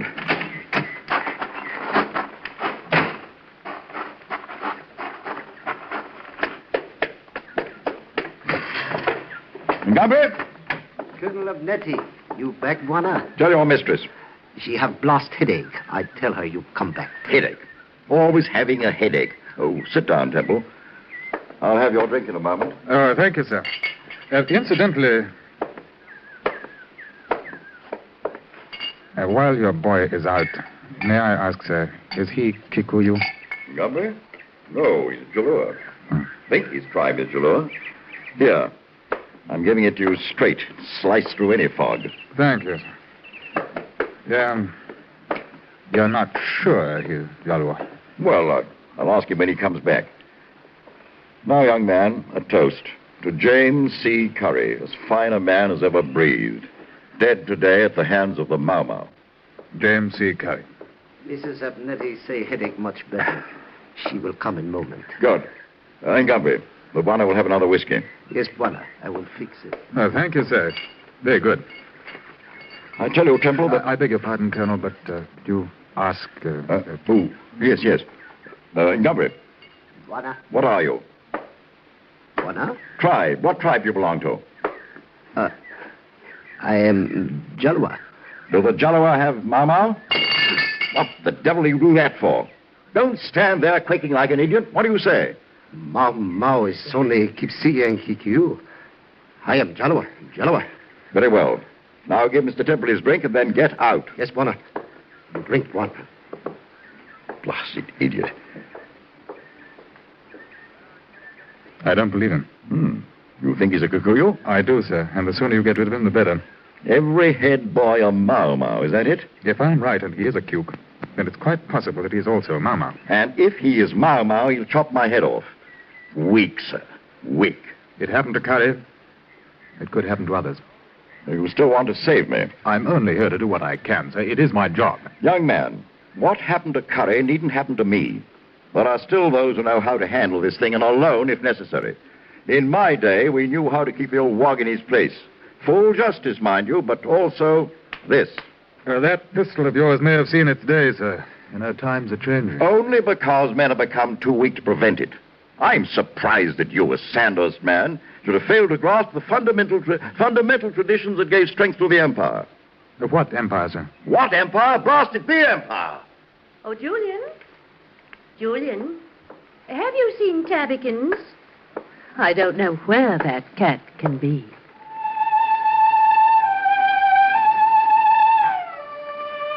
It was the Colonel's lady. She stood half in shadow in the doorway with something of a smile on her lips. An attractive woman, I thought. Perhaps 45 or 50. But when she came towards us and the light fell on her, I could see that what might have been attractive was only an illusion of powder and rouge heavily proportioned and badly applied to an aging, unhappy face.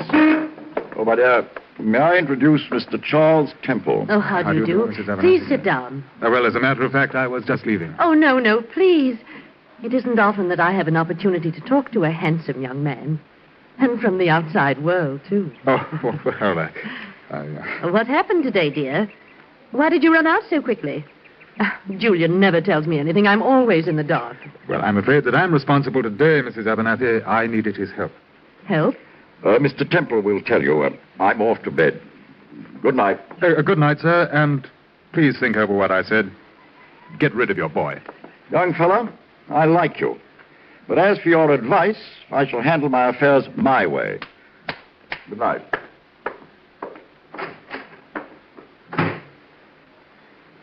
Are you a difficult man, Mr. Temple? I beg your pardon.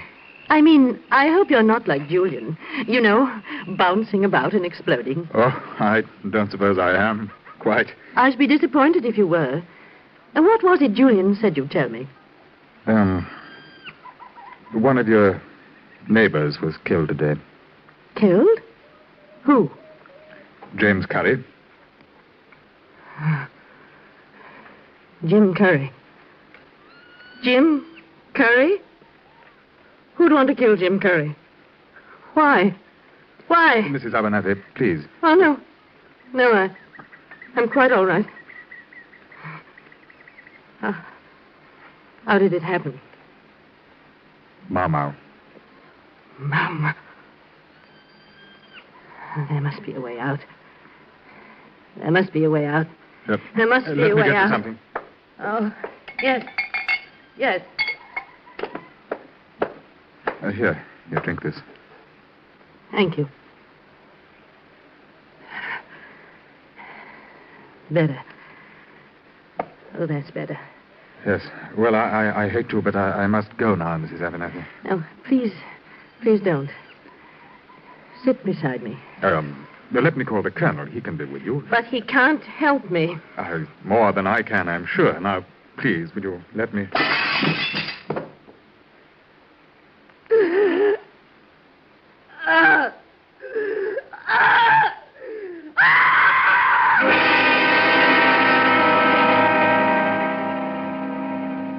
It lay broken at our feet. A cat strung up by the neck to a willow branch. Mrs. Abernathy's cat. And outside, somewhere in the dark, beyond the shattered window, were those who had done this thing. It was the Mau Mau.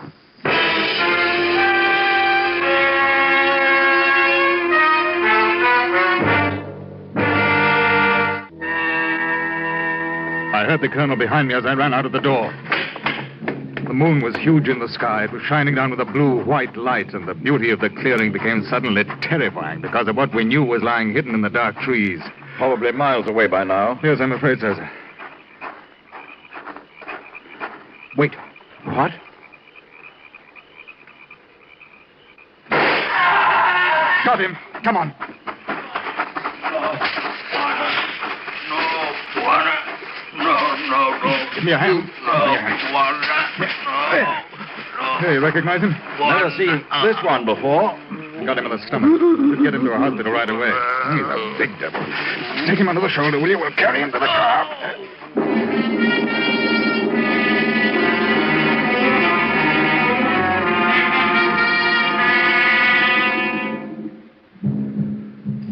I took him to the nearest clinic at Naivasha. All night he hovered between life and death. All night I questioned him vainly, and much of the next day. And then, toward the end, I asked him if he knew he was dying. He rolled his head toward me, and the look in his eyes showed me that he knew he was. It was then that all my questions were answered. Name? Matemba. Tribe? Kikuyu. Mau Mau? Yes. Family? One brother. And this brother was Colonel Abernathy's head boy, Ngumwi. Colonel Abernathy! Colonel Abernathy! Who's there? It's Temple. Oh, thank heaven it's you. Come in. I'm all alone. Where is the Colonel and Ngumwi? They've been gone all day. They left me alone. I've never been so terrified in my life. Will he be back soon? My Tabikins and the shooting. Yes, they'll be back soon. And I shall wait for him then. He gave me a pistol and said I must carry it with me until he comes back. He's wise. I hate guns. They're for killing. Oh, do sit down, Mr. Temple. I must look a fright. No makeup, and this old gown. You must think I look a fright. Oh, not at all. You look very well indeed. Well, thank you, kind sir, she said. May I make you a drink? Oh, no, thank you, Mrs. Abernathy.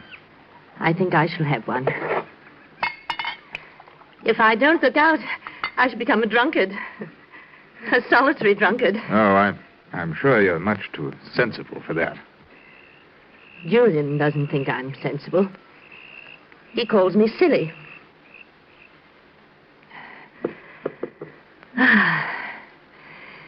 That'll make me feel much better.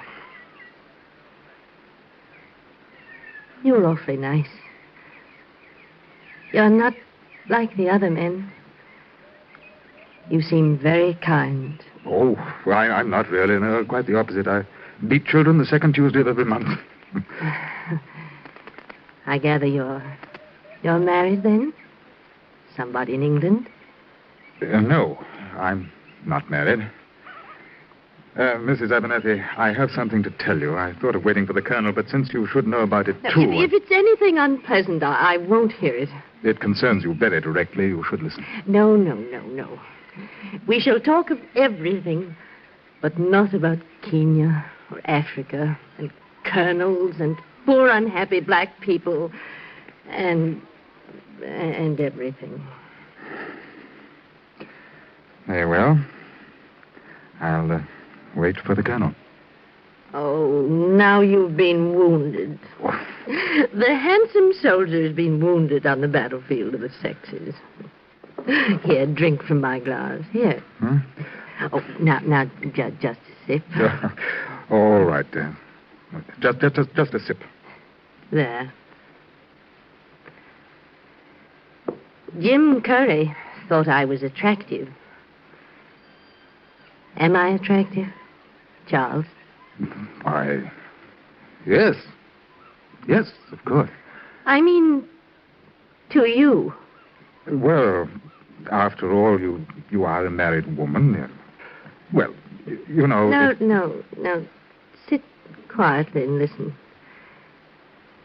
If I told you that you're the handsomest man I know, and if I told you that I was in love with you... Mrs. Abernathy... Would you take me away with you? Please. Would you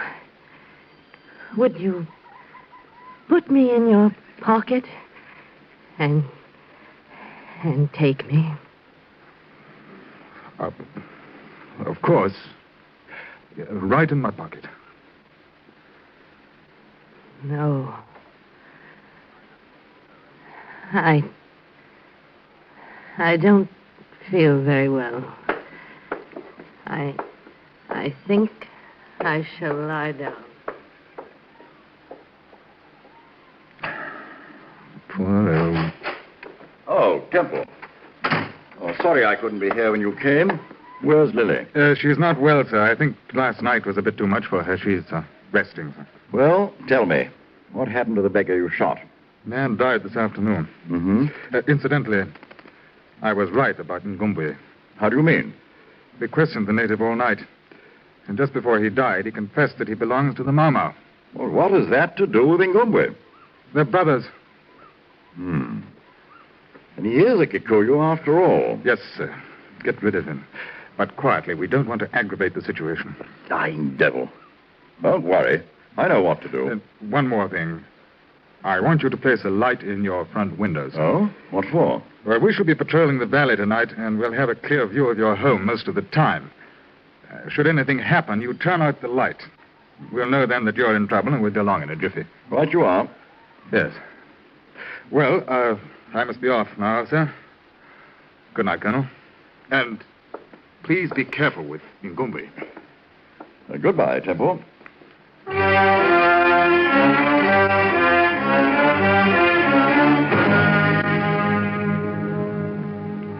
Now, I must piece together the remainder of the story from details related to me by Ngumbe himself. I thought of it many times, and although Ngumbe was punished for what he did, I cannot in good conscience hold him totally responsible for what went wrong.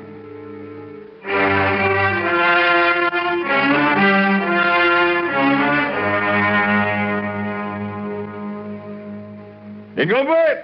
Yes, Bwana. Come here. Bwana? Ngumbe, you're a liar. Bwana? What do you mean? You know very well what I mean. There was a man shot here last night, and he was your brother. No. My brother on the reserve. He died this morning, and he said he was your brother. My brother died? Moreover, you belong to the Kikuyu tribe. No. Jalo. You lie to my face, you dog. No. Maybe some Kikuyu. But I could have both. I do not tolerate lying by anyone. Bwana, please. You shall be punished for this. I hope you can at least stand up to your medicine. Medicine? Put your hands to your side. Your side, I said. Stand straight. That will teach you to lie. Now, get your things together and get out. I shall pay you when you leave. I said go. What? If you hit me with hand closed, it's good. I'm a man, too. But you hit me with open hand. That make me not a man. Get out. And tell your Mau dogs that if they want the same medicine to come to me, and I'll give it to them. Get out. Dogs. All treacherous lot, the whole lot of them. To shoot the whole lot that we should do to them. What are you doing, Julian? What? You startled me. I'm moving this lamp over to the window. What for? What's the lamp for? Temple wants it to remain on all night.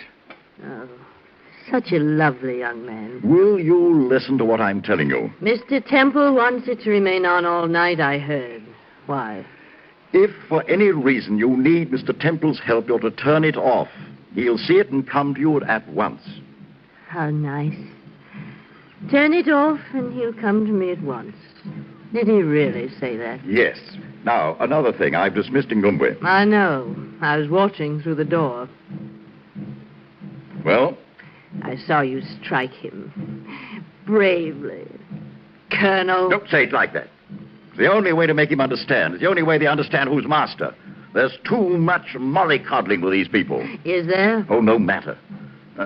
Where's your pistol? I don't know. I don't care. Oh, in the name of heaven. I told you to carry it with you at all times.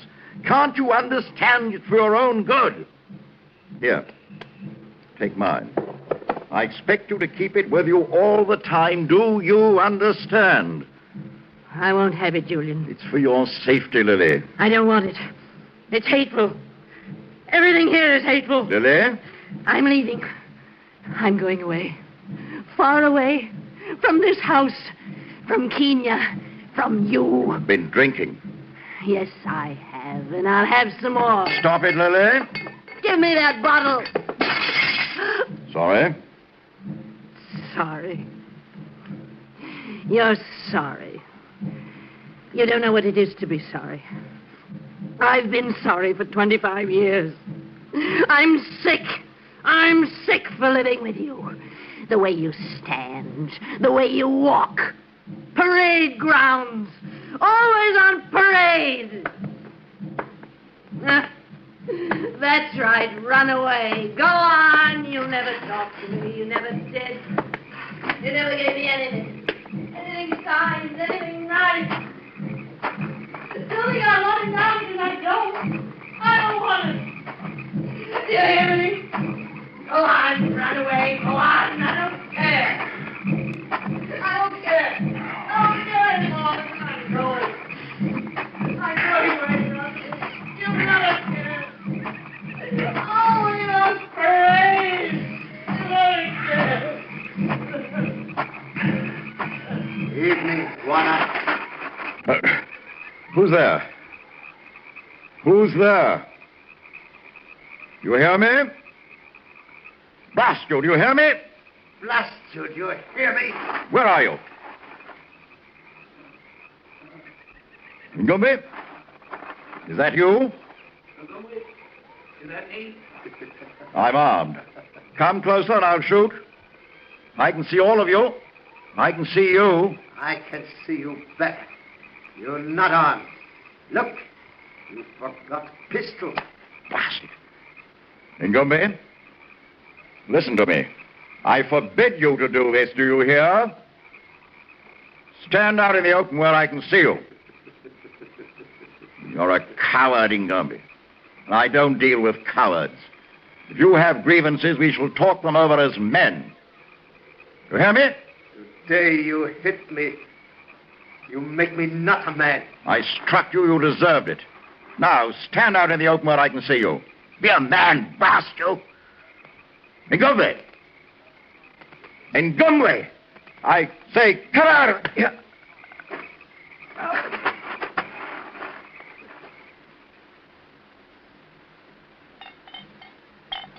Julian? Julian, I know you're out there. I mean what I say. I'm going away. Julian. Oh, very well. Don't answer me then. But you're a fool. You could have kept me. If you were kind. I only wanted kindness. Mr. Temple's kind. Oh, how stupid of me. The lights. Julian said he'd come for me if I turned off the lights.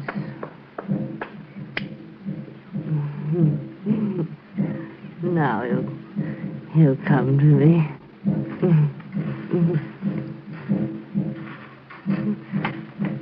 Charles Temple? Is that you? Oh, you must have been waiting just outside. It is you. It is. I can see you. Oh, you've come for me.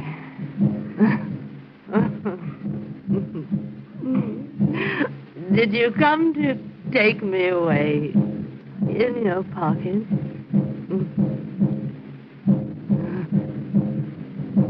Go away. What? No. No. No.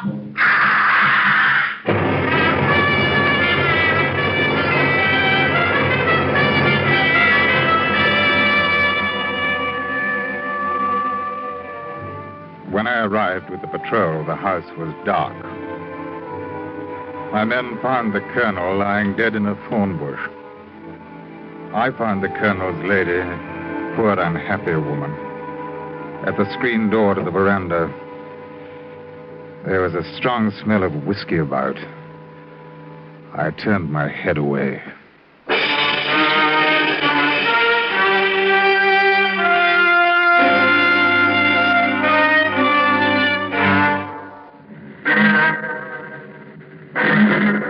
Under the direction of Anthony Ellis, Escape has brought you Lili and the Colonel by John Daner, starring Ben Wright as Charles Temple, Paula Winslow as Lili, and Ramsey Hill as the Colonel, with Dave Young and Lou Krugman. The special music for Escape is composed and conducted by Lee Stevens. Next week.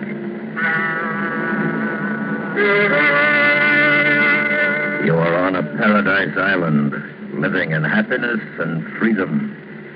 While the woman who loathes you for what you are is planning to take away your freedom and forever put an end to your happy life. So listen next week when Escape brings you Somerset Maugham's unusual story, Vessel of Wrath.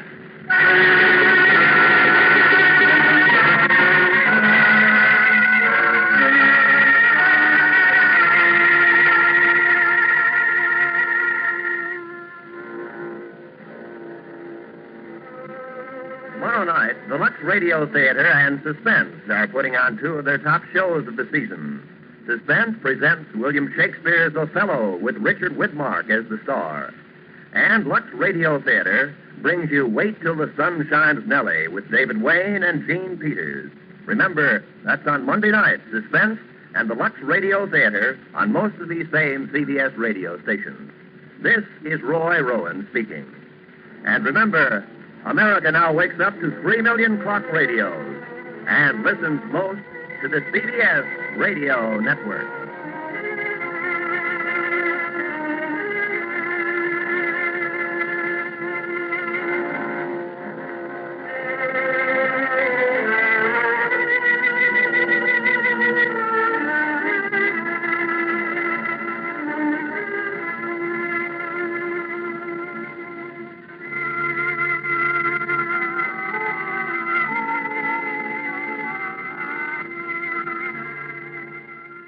America's airwaves shine a little brighter thanks to our friends at CBS. And now, ladies and gentlemen, let's see if you're ready for tonight's radio quiz.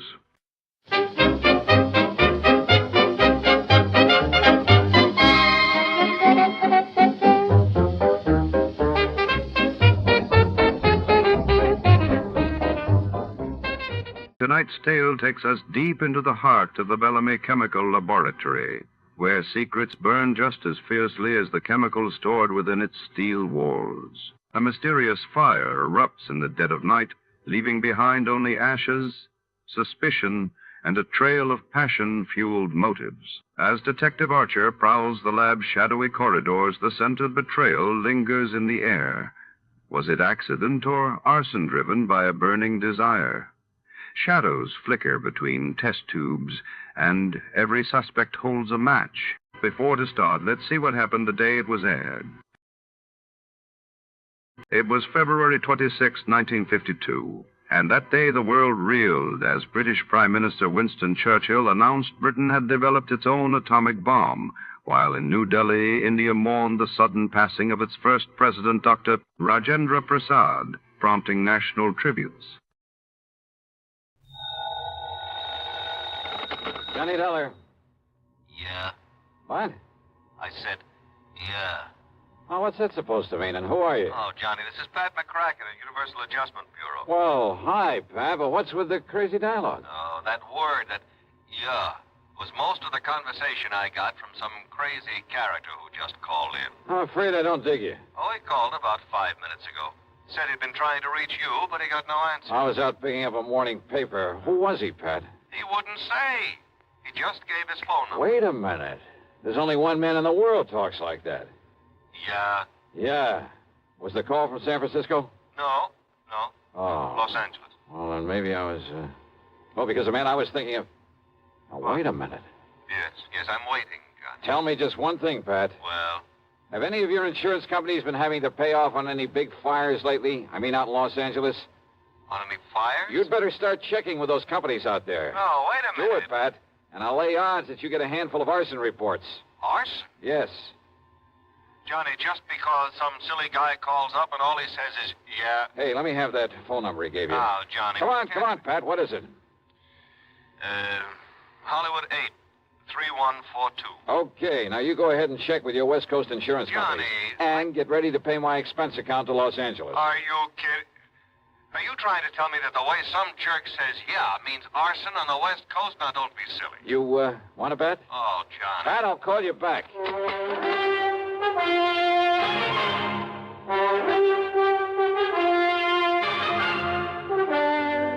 CBS Radio brings you Bob Bailey in the exciting adventures of the man with the action-packed expense account, America's fabulous freelance insurance investigator. Yours truly, Johnny Dollar.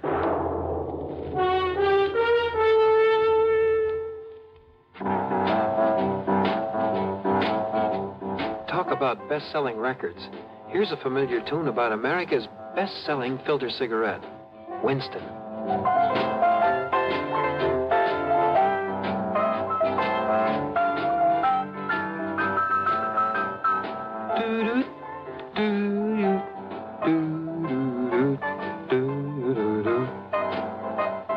Winston gives you real flavor, full, rich tobacco flavor. And you know, that's because only Winston has filter blend up front. Choice, flavorful tobaccos, specially selected and specially processed for filter smoking. No wonder Winston tastes good, like a cigarette should. Smoke Winston. And now, Act One of yours truly, Johnny Dollar.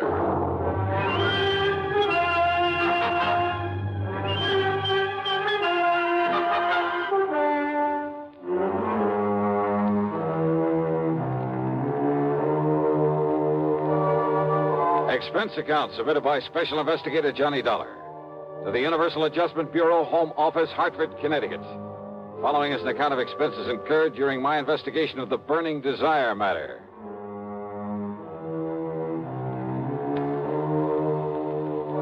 Yeah, as I told Pat McCracken, there was only one person I knew whose conversation might consist mostly of that one word.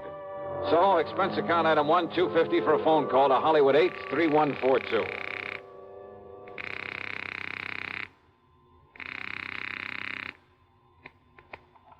Hello? Hello? Yeah? Yeah, I thought so. Yeah? Smokey Sullivan. Well? Smokey, this is Johnny Dollar. Yeah? Hey, you tried to call me here in Hartford. I was out. You called Universal Adjustment Bureau. I got the message. Here I am. Yeah, Johnny. Only what are you doing in L.A.? Last time I saw you was in San Francisco. Got a job here, Johnny. Legit. Hey, that's the stuff. Pays off, too, doesn't it? Yeah. You're my friend, Johnny. You've done a lot for me. So, when I got a chance to help you... Well, is something doing out there, Smokey, that I ought to know about? A bunch of fires, Johnny. Arson, huh? Yeah. Is there insurance involved? Why else anybody use a torch? Yeah, you got a point there. But do you have any lead on whoever is behind the fires? Yeah. So you better come out here, Johnny. Okay, the first plane I can get. Where'll I find you?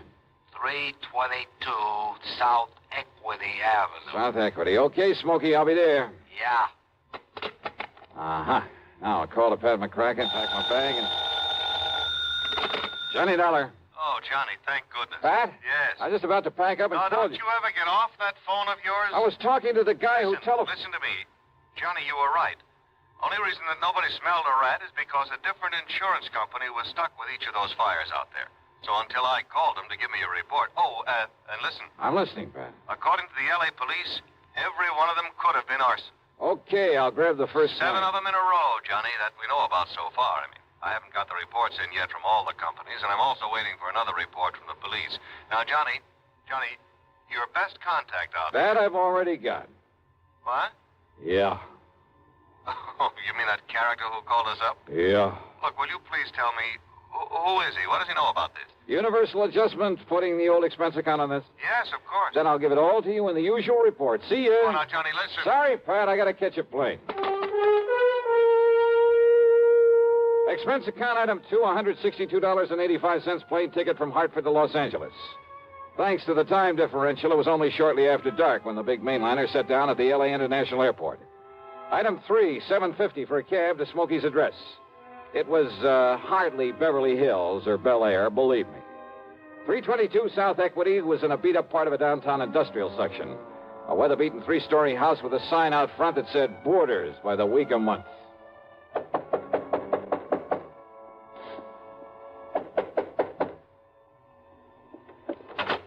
Yeah, who are you? Well, my name is... Just what's a fancy dresser like you want around a place like this, huh? Well? I'm looking for a man by the name of Smokey Sullivan. I understand he lives here. That's right. Are you the man he said he was expecting? That's right. My name is Johnny Dollar. Well, he didn't tell me what the name was, but if you're sure he was expecting... I'm sure. Now, where is his room? Now, I don't know. Where is his room, please? Well, it's up on the second floor. It's just to the right after you get up the stairs. Okay, But now, thank look, you very much. Well, now, maybe you'd better... It's all right, I'll find it. Thanks a lot. No, what I mean is, I thought you'd already come. I mean, what I mean is...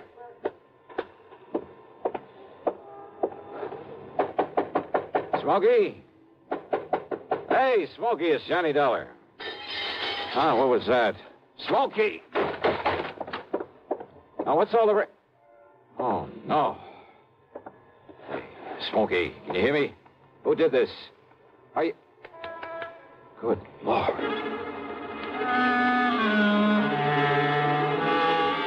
Smokey had really had it. Whoever had beaten him up probably would have killed him if I hadn't come along and scared him away. I looked out of the broken window, but of course it was too late to see who'd done this. Meantime, the landlady appeared, and I had to get me some towels and a basin of cold water. Here you are, Mr. Oh, good. Thanks a lot. Somebody sure laid into him, I'll say that. You ask me, it's a wonder if he stays alive. He'll be all right.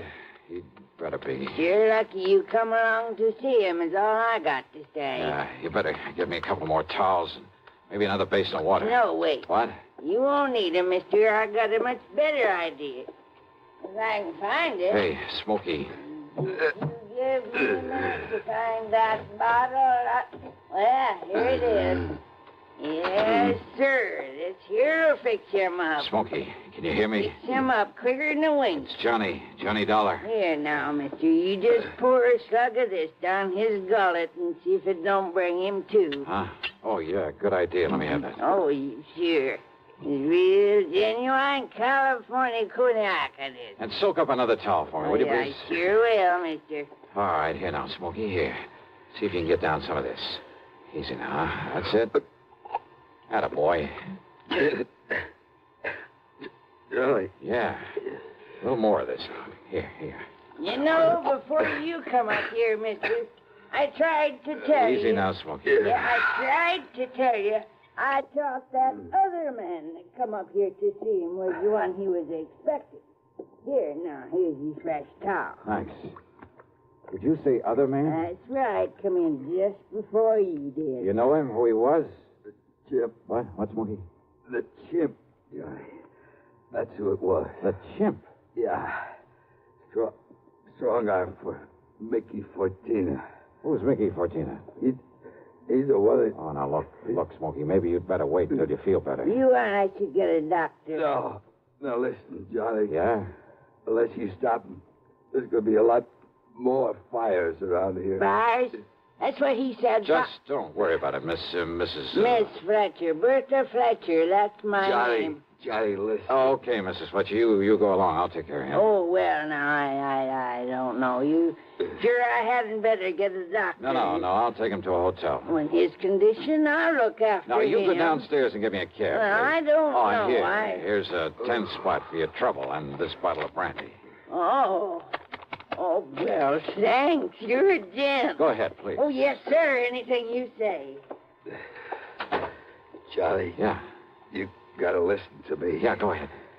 You had come up the stairs, scared him off. The chimp might have killed me. Well, he won't get to you again. I'm going to take you out of this place. Somebody must have tipped off Mickey Fortina. Must have known I'd put in that call to you.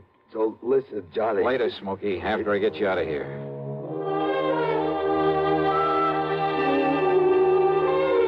Item 4, the $10 to Miss Fletcher. Item 5, a bucket and a half for a cab to the Statler Hotel, where I had to show my credentials to the room clerk to get a bed for the somewhat mangled Smokey Sullivan.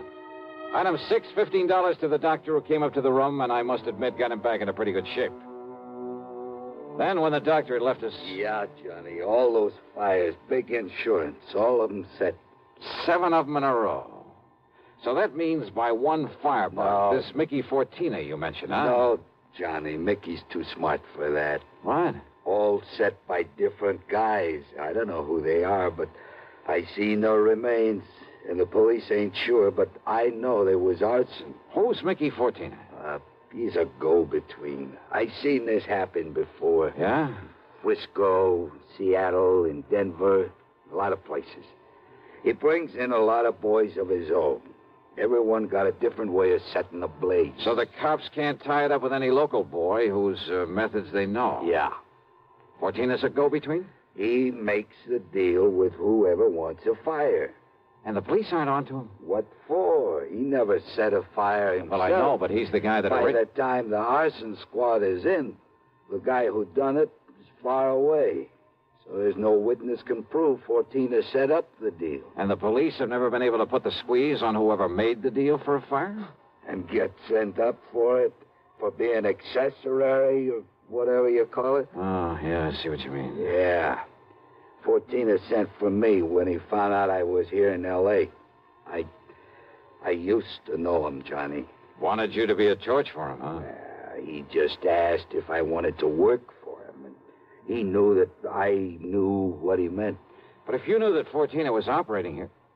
Smokey... Well, how could I prove it? How can I prove it now? Well, maybe I can. But if he finds out I sent for you, Johnny... It looks to me like he already has. Oh, yeah. All right, then. If somebody who wants a fire can get to Mickey Fortina, there must be some way I can. At his office. His what? At his office every night. 1025 South Spring. He has an office for a racket like this? Why, you'd never know it. You'll see. Yeah, I think I'd better see. Hey, Smokey, you... Who's that? You got a gun, Johnny? Right here and ready. Open up in there. This is the police. Police, huh?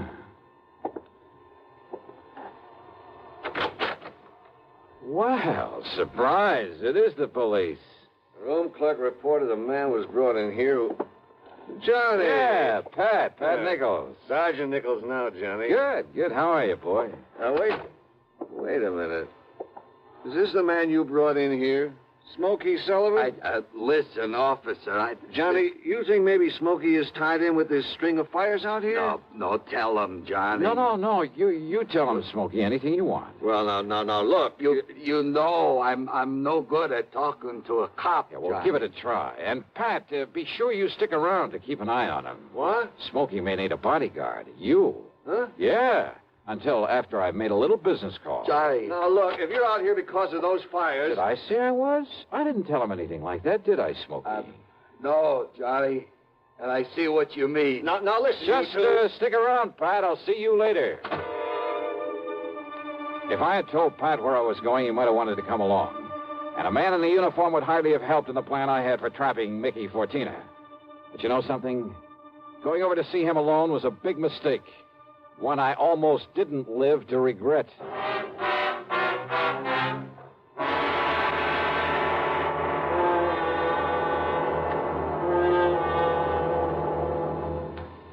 We'll bring you Act Two of yours truly, Johnny Dollar, in exactly 1 minute.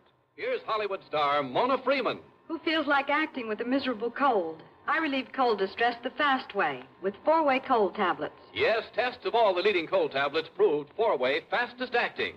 Amazing 4-way starts in minutes to relieve muscular pains and headache, reduce fever, calm upset stomach, also overcomes irregularity. When a cold strikes, do what I do. Take 4-way cold tablets. It's the fast way to relieve nasty cold distress and feel better quickly. 4-way, only 29 cents. Now, here's a word about another fine product of Grove Laboratories. Had dandruff for years, now get rid of it in 3 minutes with Fitch Dandruff Remover Shampoo. 3 minutes with Fitch regularly is guaranteed to keep unsightly dandruff away forever. Apply Fitch before wetting hair, rub in 1 minute. Add water, lather 1 minute, then rinse 1 minute. Every trace of dandruff goes down the drain. 3 minutes with Fitch, embarrassing dandruff's gone. Fitch can also leave hair up to 35% brighter. Get Fitch Dandruff Remover Shampoo today. And now, Act Two of yours truly, Johnny Dollar and the Burning Desire Matter.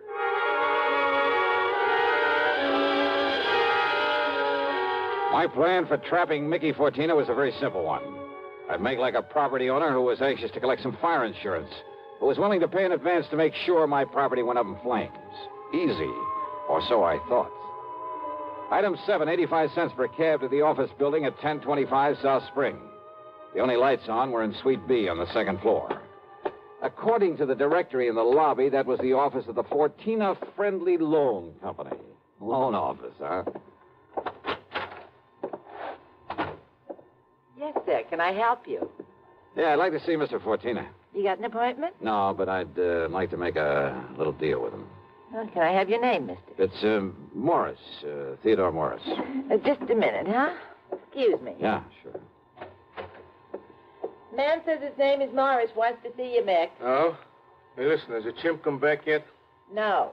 And he said he was going to send Husky over there. Husky? Why? Well, Chimp said he was afraid if he showed up at that hotel... Careful what you say. Close the door. Sure. The chimp. And somebody was going over to the hotel. That could mean only for one thing, to get Smokey Sullivan. I carefully edged over closer to the door of Mickey's office, hoping I could hear more. But it was too thick. And it suddenly dawned on me. If they knew I was the one who put Smokey in that hotel, they probably also knew why I'd come here. There was only one way to make sure. I'd have to go through, or at least try to go through, with a bluff I'd planned. Oh, sorry to keep you waiting, Mr. Morris, is it? Yeah, that's right, Mr. Fortina. Ted Morris. Oh, Mary, when he gets here, send him in. Sure, Mick. Come in, please. Sit down. Yeah, surely. Thanks a lot. All right, I'll get right to the point, Mr. Fortina. Oh, by all means do, Mr. Morris. Well, I own a big shoe store over on North La Brea. Yes? Well, business has been pretty bad lately. I've been losing a lot of money. Too much stock on hand, big inventory, and how it is. Well, if it's good merchandise, I see no reason why we can't arrange a loan for you. Yeah, a loan? Of course. What else? Well, listen, I carry a lot of insurance on not only the stock, but the building, too. Oh? How much, Mr. Morris? Well, it adds up to over $185,000. I see. It's very commendable. But why do you tell me about this insurance? Well, I said I'd get to the point. Now, listen. If that place was to burn up some night, the whole works. If that place was to burn up some night, the whole works, I'd collect a lot of money on it, all the insurance. And, of course, be in a position to repay whatever loan I advance to you. All right, stop beating around the bush, 14. I want that place burned out. Can you fix it? Mr. Morris, if you want a loan, possibly even a sizable... Well, you know what I want. Come on, how about it? As I said, possibly we can advance it to you. Now, look, I didn't come up here to... However, as evidence of your good faith, your, shall we say, good intentions, are you prepared to make a down payment on such a loan, say, $10,000 cash in advance? What are you talking about? Set the fire, burn the place up so I can collect the insurance, and I'll give you $15,000. Now, just a minute. Who said anything about setting a fire? I did. Well? Who sent you here? If you said it was a former client, I won't believe Oh, it. look, does it make any difference? Do you by any chance know a man by the name of Smokey Sullivan? Sullivan? He knows him all right, Mick. Wow. The chimp? Shut up. Sure, Mick, this is the guy I told you about. I come to see Smokey at his rooming house. What I left of him. Very interesting. After I ducked out, I hung around there. I seen him take Smokey in a cab. I followed him to that hotel. Did you send Husky over to take care of him? Sure. And listen. Yeah? I don't know what name this guy gives you, but when he knocks on Smokey's door, he says it's Johnny Dollar. Dollar? Insurance ticket? Yeah, that's right, Mickey. All right. So maybe I do arrange another fire with you in it, Dollar. Mickey! There's a police car just pulled out in front! Go ahead, Chip. Yeah, I'll kill this dirty... All right, now, 14er, your turn. Don't move, Dollar. Reach for a gun and I pull this trigger. I see. Yeah. How are your eyes, Mickey? Can you see in the dark? What? Without this lamp in here? All righty. All right, you.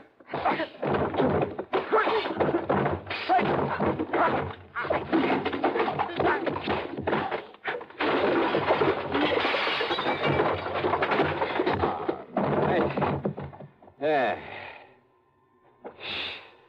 Well, I guess Smokey was right at that, Johnny. Hi, Pat. He seemed to think you wouldn't need any help around here. You all right, Johnny? Yeah. When that strong arm, that husky Castellini, came up to the hotel room after him, well... I had to tell him, Johnny. I had to tell him what it was all about. That's okay, Smokey. It's okay. So we threw Husky in the clink and came over here. Well, I got an admission out of him, Pat, but unless you can get these goons of his to talk, I don't know what you're going to hold him on. After what just happened in here, Johnny, we'll hold him and his goons just as long as we need to. And unless they want to take the whole rap for him, I think they'll talk. Yeah, they talked all right. And as a result, the police and a couple of nearby states should have no trouble at all in picking up some of the other of Fortina's boys, his hired torches. Funny, isn't it? These stupid jerks just never seem to learn. Expense account total, including hotel bill, plane ticket back to Hartford, and the sizable bit of folding money for Smokey Sullivan, $874.20. Yours truly, Johnny Dollar.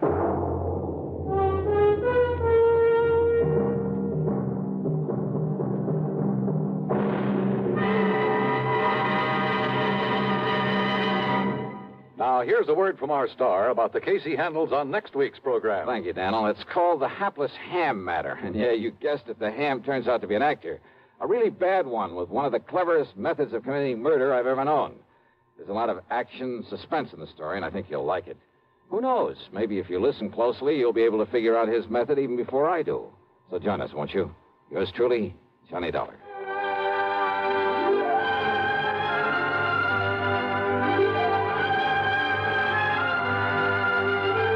Yours truly, Johnny Dollar, starring Bob Bailey, originates in Hollywood and is written, produced, and directed by Jack Johnstone. Heard in our cast were Virginia Gregg, Gene Tatum, Lawrence Dobkin, Vic Perrin, Paul Duboff, Don Diamond, and Frank Gerstle. Be sure to join us next week, same time and station, for another exciting story of yours truly, Johnny Dollar.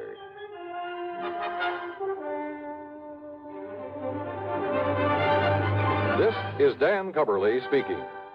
Intrigue breeds terror as Suspense brings a shady moonlight sail next on the CBS radio network.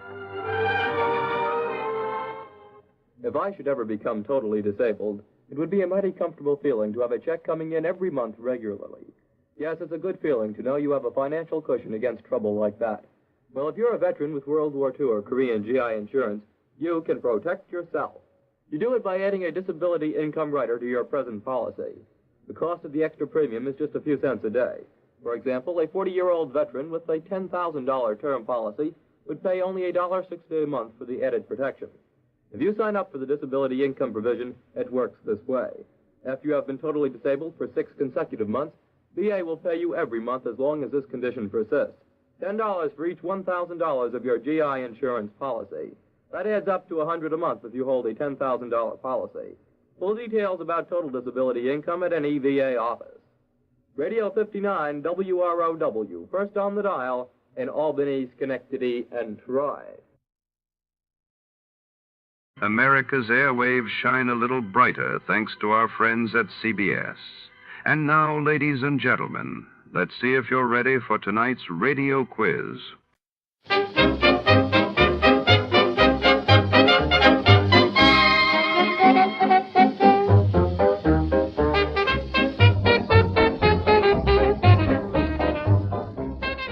Before tonight's next adventure begins here on Escape Radio, we'd like to thank our friends at CBS. And now, folks, sit back and enjoy a little music from the studio orchestra.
Tonight, in the heart of Los Angeles, 1949, the story unfolds inside the gritty, neon-lit back room of the Iron Gauntlet boxing gym. Here, sweat's secrets and shadows blend as a ruthless enforcer known as the Brute is accused of crimes that go far beyond the ring, dragging our detective into a tangled web of fear, loyalty, and betrayal. Fists fly, and the truth hides behind every locker and blood-stained mat.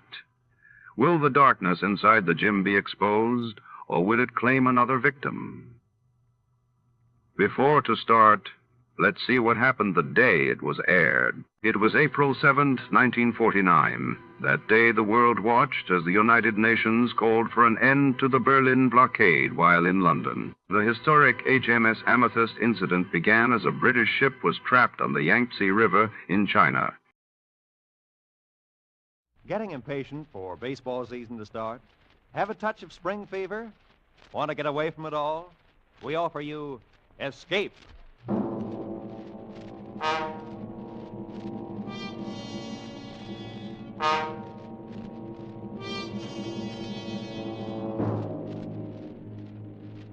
You are in mid-ocean, aboard a jinx ship.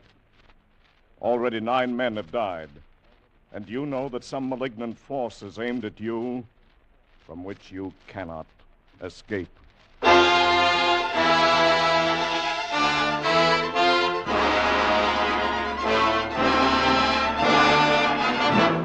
Escape, designed to free you from the four walls of today for a half hour of high adventure.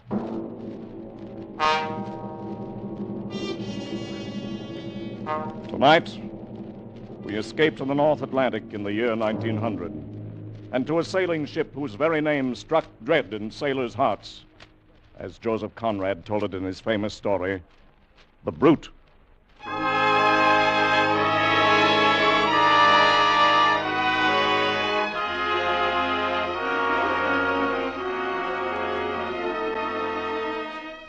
You could never tell it just by looking at her, proud and strong and beautiful on the outside.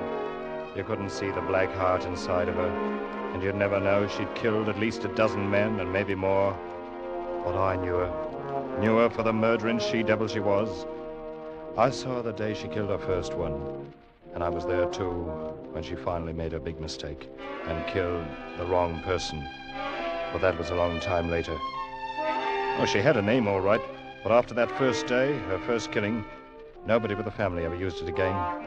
Everyone else from that day on would look at her half afraid and half snarling, and they called her the Brute.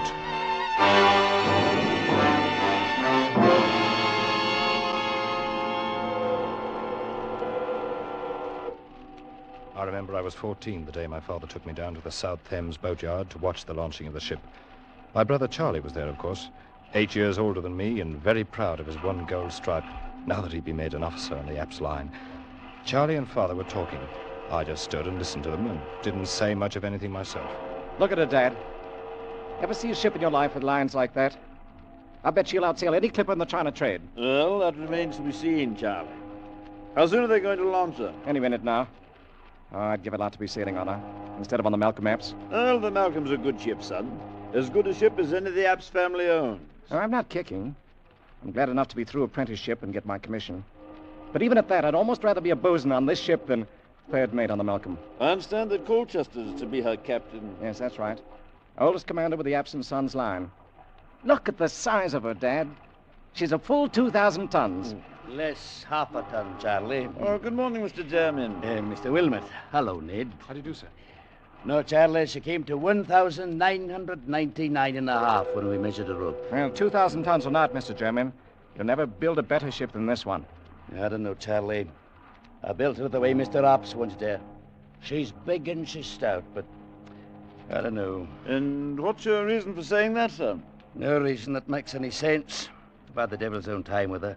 Cabin doors jamming when they shouldn't. Edge covers that wouldn't fit after they'd been measured up. Blocks fouling for no reason at all. I don't know, Mr. Wilmot. But if she were a human being, I'd say that maybe she's insane. Oh, come now. You've been working too hard, Mr. Jermyn. Better take a vacation now that she's finished. Well, I could certainly use... I say, that's Maggie Colchester up there, the captain's niece. Is she going to do the christening? That's right, Charlie. And I'd better get down below now. My own men are going to knock the stays loose and let her slide down into the water. Well, good luck, Mr. Jermyn. Thanks, Mr. Wilmot. Come on board for the celebration after she's lodged. Bring the boy. Fine, thank you. We shall be there. They'll let it go any minute now. Dad, I'm going to sail on that ship someday. Oh, you'll probably sail on a lot of AFRTS line ships before you're through, Charlie. Look, they're giving Maggie the champagne now, and she's going to christen it. Yes, listen. I christen the AFRTS family. The AFRTS family. So that's what they're naming her, eh? All right, men. Knock out the stairs. Let her go.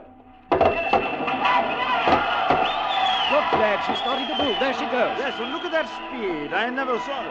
Jermyn, look out! Good Lord, he fell right into the waves and she went over him. He didn't fall. The timber rolled off the deck and knocked him under. She slid right over him. Mr. Jermyn, the man who built her. She's launched in blood, if that means anything. She's a brute and a murderess now, Charlie. Still think you'd like to sail on her? It was an accident. It doesn't mean anything. Perhaps not. I'll sail on her someday, sooner or later. I will sail on her.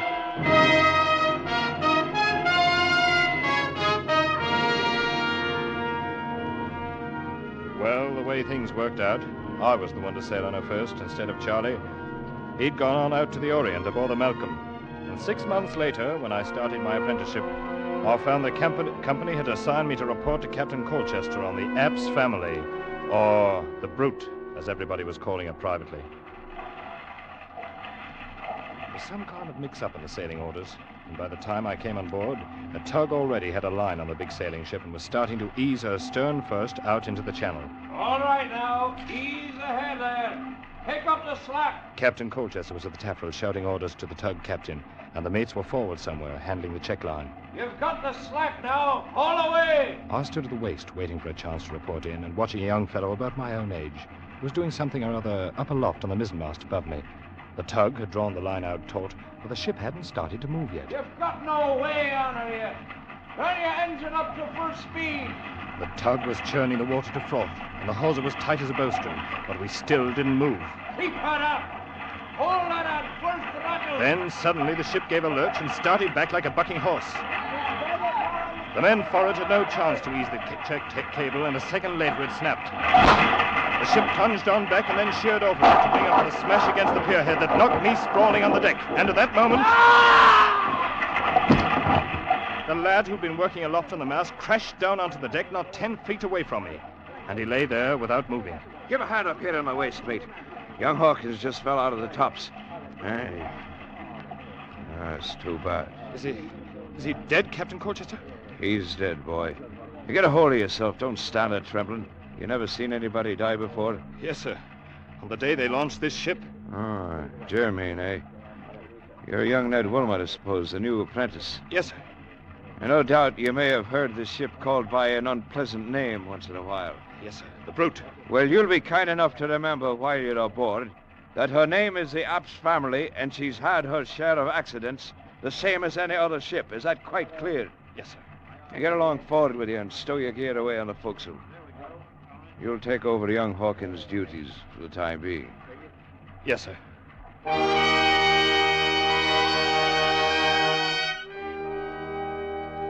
I sailed aboard the Brute for the next 4 years and watched her kill 9 men during the time. We got so we'd try to outguess her, try to figure how she'd do it the next time. But no matter what we'd think, we never were right. And it wasn't only the killing, it was everything. Most ships have little ways all their own, and you'll learn about them and allow for them. But not her. She was like a crazy woman. You never knew what she'd do next. I remember once off the Gold Coast, she ran before a gale for 2 days as pretty as you please. And then broached to twice the same afternoon. Flung the helmsman clean over the wheel the first time, and the second time swamped herself fore and aft and split out every stitch of canvas. And after we got the decks cleaned up, we found 1 seaman had gone overboard. He was her 5th, I guess it was. Or maybe the 6th. Oh, she was beautiful, the AFRTS family was. Big and proud and beautiful. And along with it, a killer. A black-hearted, sea-going brute.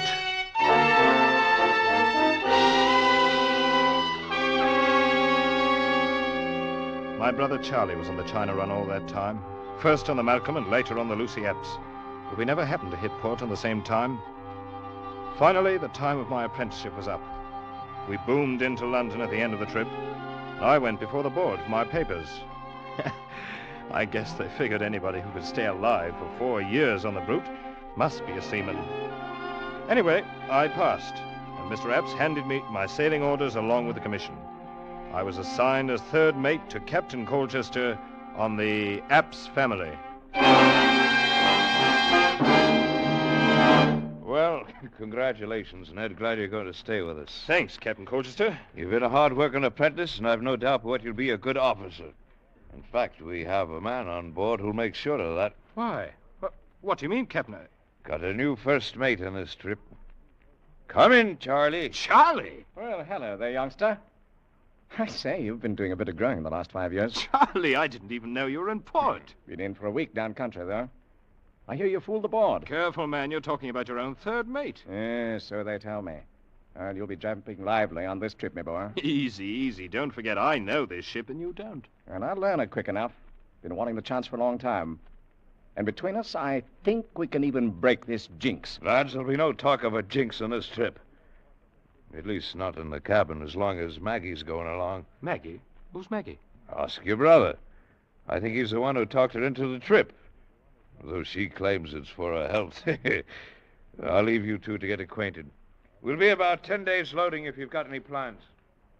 What's he talking about, Charlie? Who's Maggie? His niece, Maggie Colchester. You remember her, the girl who christened the ship? Oh, of course. Ollie, well, hasn't Dad told you where I've been spending shore leaves for the last year and a half? No, Charlie, I didn't know anything about it. Well, then let me show you something. Here. Now, if I have my way, Mag will be wearing this before the trip's over. Here, take a look. Blimey, that's all right. Yes, I bought it in Cape Town.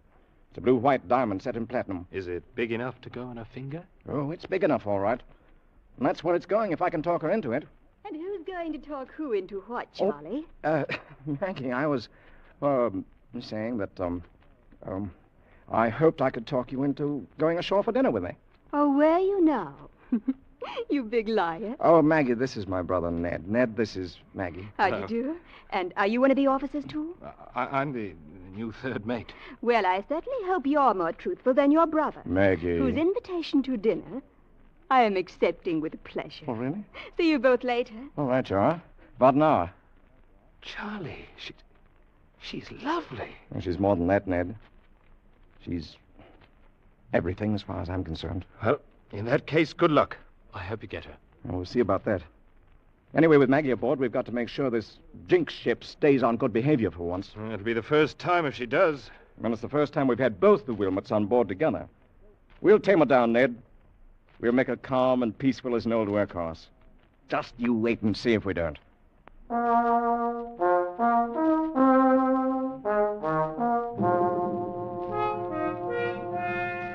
And the strange part of it was, he was right.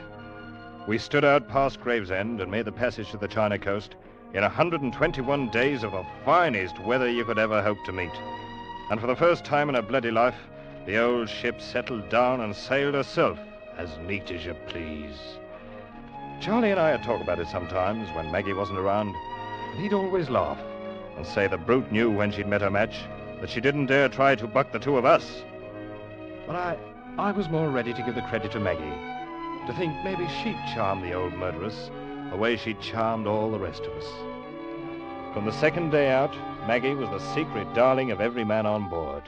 She was all over the ship, here, there, and everywhere, with red tam and her bright blue eyes, never still a minute, and having the time of her life. If she'd come along for her health, she'd found it before we passed Gravesend.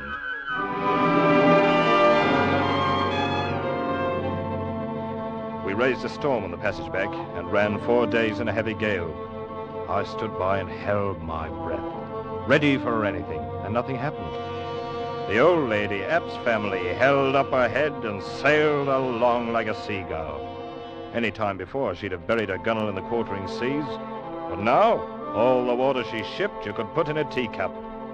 109 days from Hong Kong, we raised the Dungeness light, and early the next morning picked up a tug off Sheerness for the long tow upriver to London.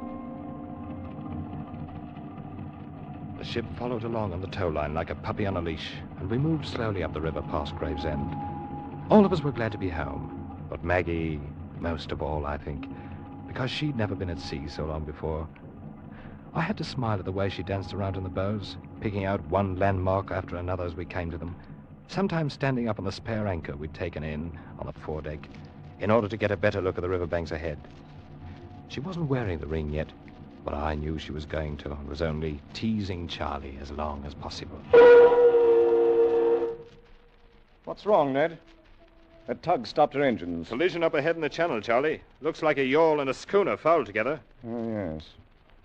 Well, looks like they're clearing it up now. Guess we can move again in a couple of minutes. Maggie, why don't you go on the afterdeck? You're on the way up forward there. Oh, I'm all right, Charlie. Stop worrying. We're almost home. Better save your orders for the crew, Charlie. She outranks you. Oh, I'll take orders from her any day. Yes. We are almost home, Ned. We've had a lucky voyage. It's the first halfway peaceful trip I've ever made in the old brute. Oh, I told you we'd tame her down. She's turned over a new leaf, Ned. Well, it won't last long if she keeps on sheering off there and drifting back down the channel. Huh? Oh, yes. And we're heading straight for those fishing smacks. Better have the tug start up and hold a taut line on her. I've seen her do this before. Yes. Ahoy, the tug! Take up the slack and get her straight in the channel. Hold her against the current. Any other ship would have held steady for the 2 or 3 minutes we stopped, but not the old Epps family. And now when the tug tightened up in the hawser, pulling at an angle across her bows, she wouldn't respond, wouldn't budge. The old girl wanted her own way. She was just as stubborn as ever. Ahoy, the tug! We're still drifting. Up and up to full speed.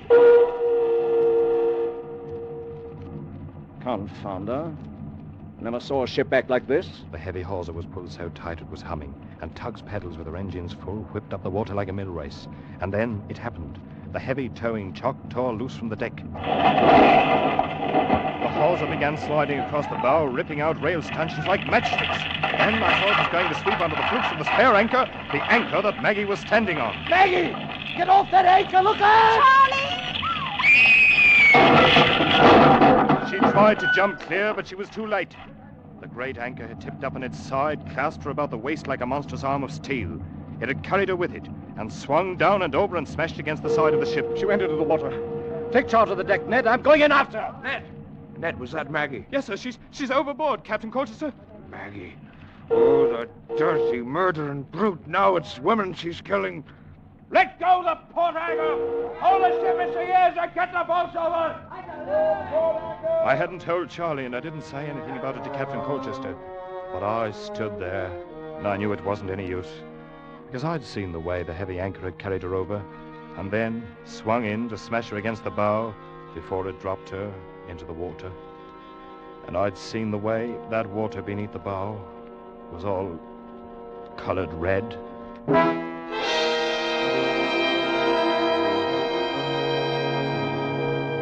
They found her at late afternoon when the tide turned, and she floated clear of one of the mooring buoys. And the next morning, we tied up in the London docks. The men had been happy at coming into their home port, but now they remembered how she'd been happy too, their own darling. I'd never before seen a crew leave a ship so quietly, and some of them, when they reached the wharf, turned back and cursed her under their breath.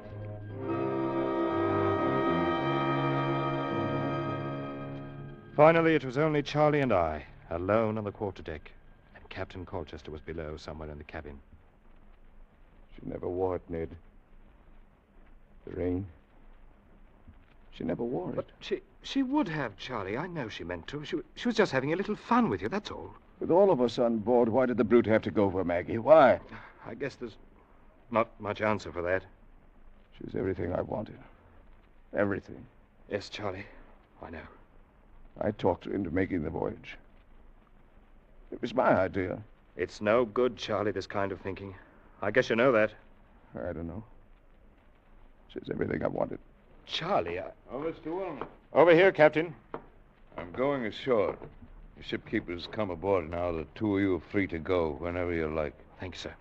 Whenever you like. Thank you, sir. Charlie, nothing. I'm resigning command in the morning. I'll never set foot on board her again as long as I live.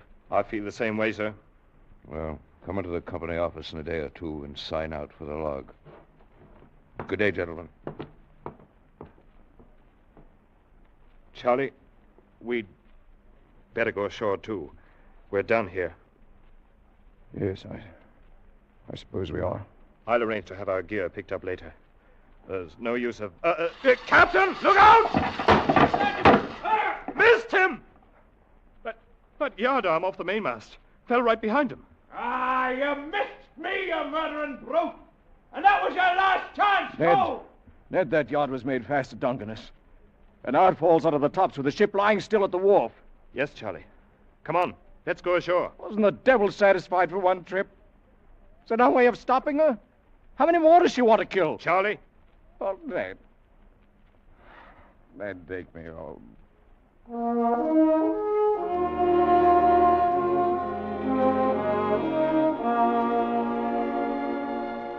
Charlie was 10 years older by the time we reached home, and it was 2 weeks before he'd do anything more than sit in his room and stare at the wall, saying nothing. Captain Colchester carried out his threat and resigned from the company the morning after we docked, and I filed my application for a transfer. The Apps family was reloaded and ready to sail, but she stayed on lying at the wharf with nobody to take her out. And that's the way things stood for 2 weeks, until one morning a bombshell dropped.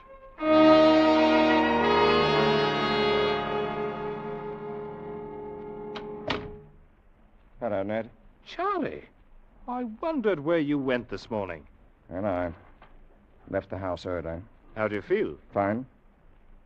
Ned, Mr. Apps tells me you've applied for a transfer. Another ship. Well, yes, I did, as a matter of fact. You saw old man Apps? Yes, I stopped in at the office this morning. Ned, it's up to you, of course, but I hope you'll change your mind. Not a chance. The ship sails tomorrow morning. Oh, so they finally found somebody crazy enough to take her out? Yes, they did. Me. You? You're going to skipper the Brute? That's right, Ned. But I it's thought... a short voyage, North Atlantic run. Be awfully glad to have you along. Somebody I could depend on if you feel like signing on again. Charlie! Of course, it's up to you. All right, Charlie. I'll sign on again. Be glad to.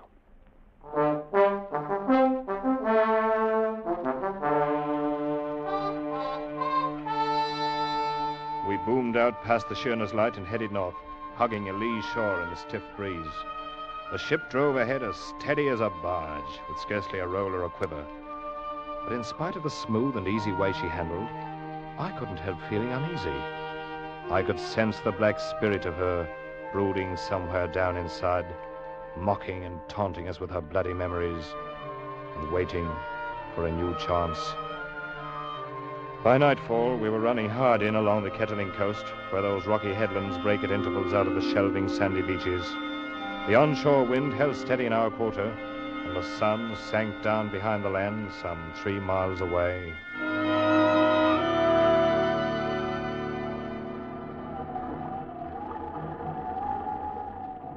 It wasn't quite full dark yet when Charlie sent for me.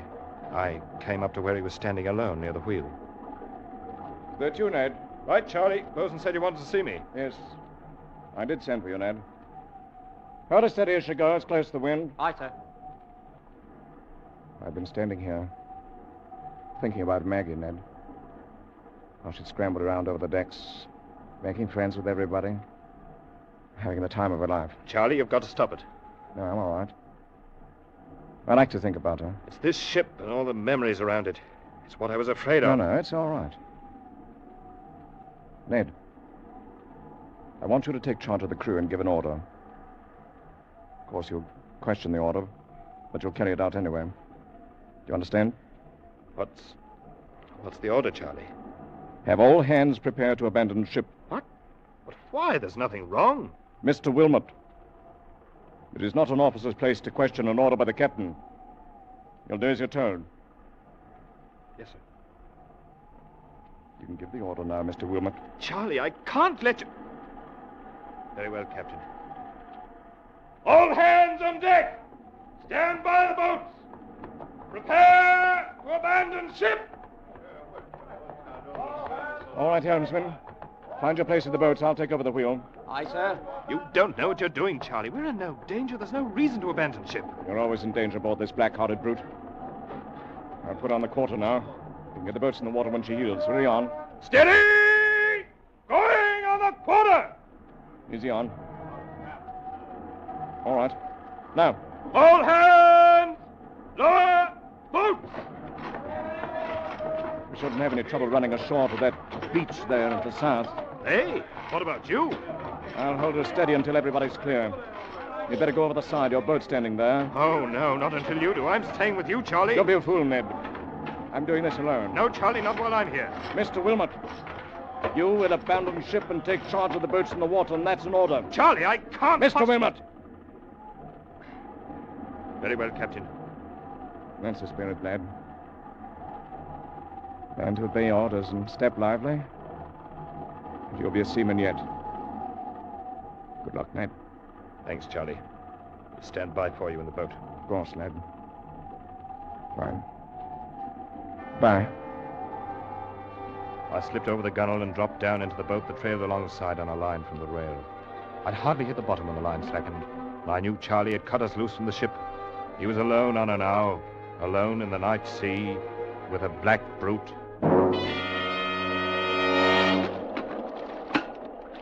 Look, sir, look! He's laid it over, away from the wind. Charlie had put the helm over hard. With a terrible shudder of her dark sails and a smother of white foam from her bows, the great ship heeled about in a sharp turn and then began to drive ahead like some mad thing before the wind. Straight before the wind and straight toward the shore. Look, sir, the rocks on the headland. She's going to smash herself. Faster and faster she plunged ahead through the weltering seas, faster and faster on the back of the gale, while the black-hearted spirit of her screamed in the ratlines. Look, sir, the rocks! What in the name of heaven is he going to do? And now, for one long instant, she hung poised at the top of a plunge and then drove smashing downward onto the rocks.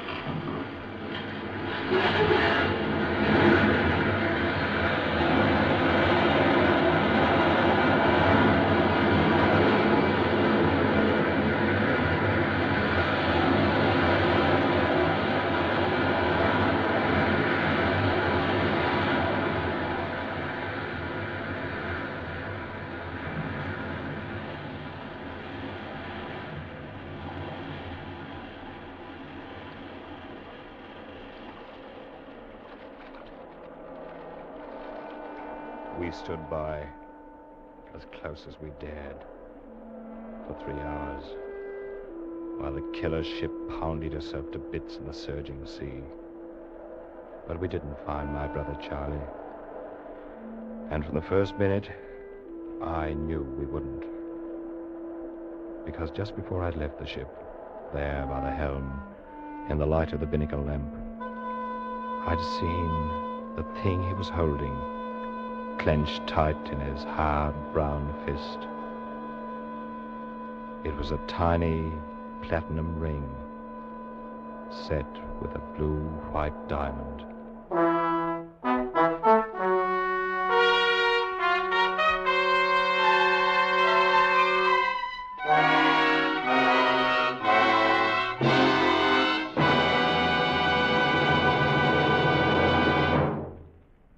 Escape is produced and directed by Norman MacDonald, and tonight brought you The Brute by Joseph Conrad, adapted for radio by Les Crutchfield, featuring Dan O'Herlihy as Ned Wilmot and Eric Rolfe as Charlie Wilmot, with Nina Cowden as Maggie, Jeff Corey as Captain Colchester, Wilms Herbert as German, and Parley Bear as the father.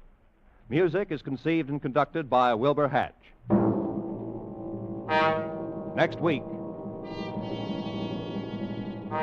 You are far into the remote hill country of Afghan, caught in an ambush by the fierce Pathan tribes, trapped in a hopeless fight from which there seems no escape.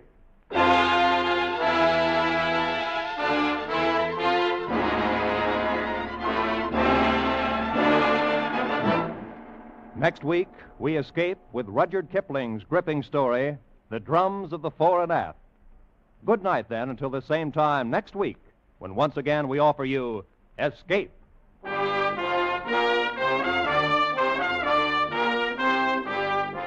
This is CBS, the Columbia Broadcasting System.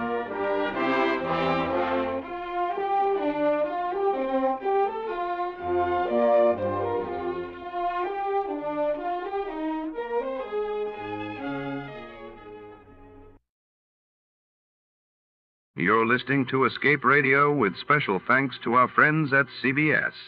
Stay right there. The next episode follows a quick test of your radio knowledge.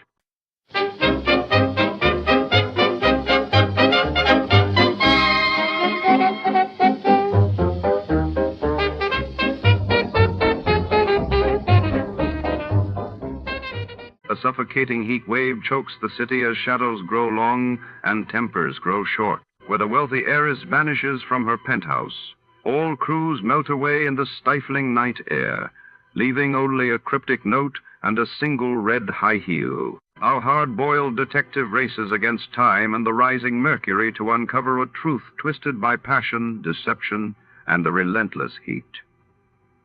In a city on the edge, can anyone keep cool when the danger burns so close? Before we begin, let's see what happened on the day it aired. It was July 5th, 1948. That day, the world watched as Britain ended bread rationing after years of wartime scarcity, while a deadly earthquake struck Turkmenistan, leaving thousands scrambling for safety and answers. It was hot and still, an August night in the middle of April. But that didn't matter to the striptease dancer in the golden mask, because murder made her blood run cold the night the heat wave struck. From the pen of Raymond Chandler, outstanding author of crime fiction, comes his most famous character in The Adventures of Philip Marlowe.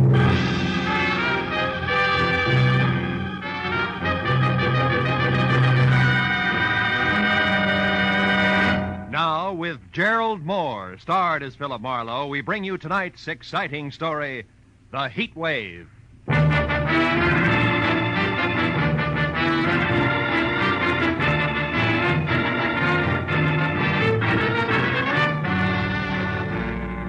Spring was only 3 weeks old, but the sun bore down on Los Angeles with the middle of the summer vengeance.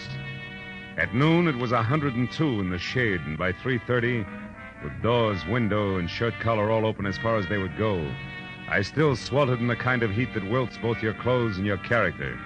As I tried to make sense from the crisp words of a telegram I just received from one Karen Driscoll, Jr., no less, of Nob Hill, San Francisco. It told me to go to the Palace Theater, a burlesque house on Main Street, watch the performance of the featured dancer, get backstage, and take a close look at her face. Then meet the 7 o'clock plane from San Francisco and report what I'd seen to Miss Driscoll, Jr. It was a strange request coming from Nob Hill, but the enclosed $50 money order wasn't kidding, so I perspired my way down to the Palace Theater. There, instead of the usual 30 beautiful girls, 30 sign over the marquee, was a 50-foot gold banner that screamed, "The Heat Wave, who is she?" And the showcase cars that led to the box office were all a circle of question marks that centered a woman wearing a strange gold mask and little else. I bought a ticket and went inside in time for the tail end of the matinee. A baggy-pants comedian was just winding up a corny south-of-the-border routine as I sat down. But there was Manuel, my brother, Manuel Labor. He was the laziest man in all Mexico. Yeah, until he got a job shooting bulls for the government. He shot 800 bulls a day. Yeah, that made him the biggest bull shooter in Mexico City. The comic kicked the crown out of an oversized sombrero in a hybrid hat dance and then galloped off into the wings. After reminding myself that I was here on business, I sat down again as a personality boy in brown flannel and a yellow shirt stepped into the spotlight with his arms raised. Ladies and gentlemen, you're now privileged to witness one of the most unusual and breathtaking spectacles ever presented on any stage. In a moment, you will see her, the woman of mystery, performing exotic rites to the pagan sun god of the Incas, exactly as they were performed 3,000 years ago in the strange temples of the Andes. But who is she? Who is this woman? And who knows what secrets lie behind her mask of gold? The Palace Theater presents the masked marvelous, the beautiful, the dazzling, the mysterious Heat Wave.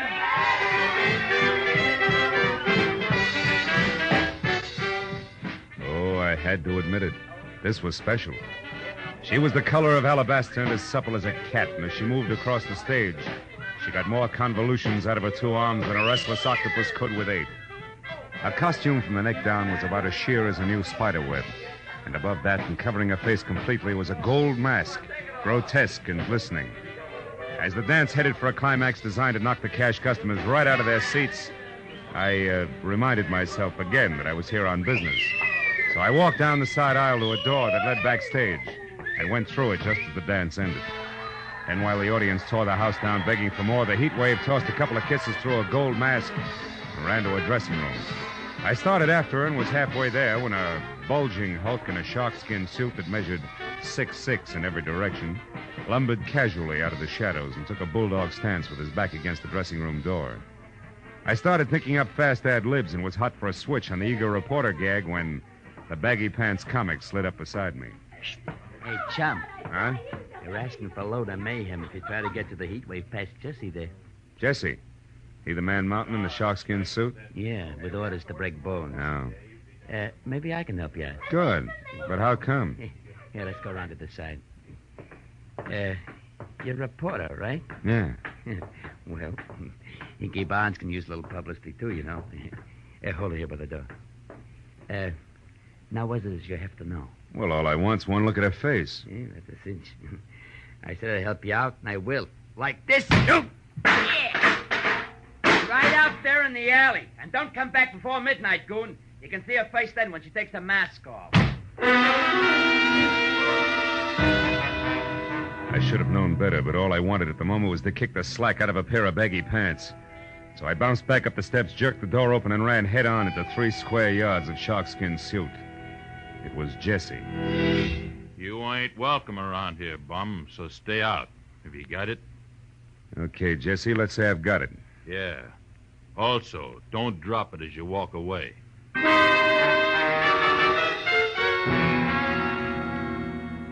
I was glad to remember that I had a client to meet at the airport. So in spite of the fact that the Heat Wave's face was still a well-kept secret behind a gold mask, I took Jesse's good advice and left.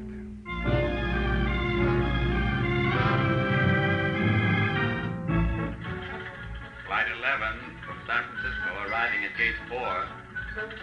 With Dr. Robert Reamer, please report to the information desk. When the plane taxied to a stop at the airline's gate, it was 7 o'clock sharp. And as the passengers unloaded, a tall, sinuous brunette with arched eyebrows, an imperial gesture, and a hat that had kept some imaginative milliner out of the red for several months had to be Miss Karen Driscoll, Jr. I introduced myself, ushered her to the cocktail lounge, and when a Gibson sparkled in front of each of us, she got down to business. Well, Marlowe, did you see her? Yes and no. I have a photograph here. Look, is this the same girl? It's a headshot. It's pretty, but no help, Miss Driscoll. You didn't see her face then? No. Look, Junior, do I refund your money now or start asking questions? Don't be ridiculous. I must know who that girl is, and I'll tell you why. This picture is of my sister, Midge Driscoll. Oh? Think your sister's the Heat Wave? Yes. Oh, she's doing it to humiliate me, Marlowe. Tomorrow, I'm being married to a man whose family is distinguished in diplomatic circles. No? And this burlesque Heat Wave woman is to be revealed at midnight tonight. If she is my sister, can you imagine what the papers will do with that story tomorrow morning? Yeah, some wedding present. But your own sister, I don't get it. Why? Oh, it's an old hate, Marlowe. Midge lost a love affair, and I won it years ago. She's never gotten over it. Oh. And she's done things before. The day I was elected president of the Metropolitan Club, she faked an elopement with my chauffeur. The night of my engagement party, she rode a horse into the Flamingo Room. A brawl started, and she spent the night in jail. I see what you mean, but this Heat Wave's got a lot of talent for burlesque. A lot of experience in her line. In fact, she's a sensation, let's face it. So what makes you think it's Midge, a hunch? Oh, no. I found the name Tracy Lake in her apartment in San Francisco. He's the manager of the Palace Theater here. I learned that from a newspaper story in which Josh Freeman... Josh Freeman? Yes, the big producer. Oh. He's supposed to be bargaining with Lake for his Heat Wave discovery. Oh, she's done a thorough advance publicity job, all right. What if she turns out to be your sister? What then? That's my business. I know how to make money talk, Marlowe, and I've more than enough for a polite but firm conversation. Your job is merely to find out for sure, between now and midnight, if my sister actually is this Heat Wave. I'll take care of everything else.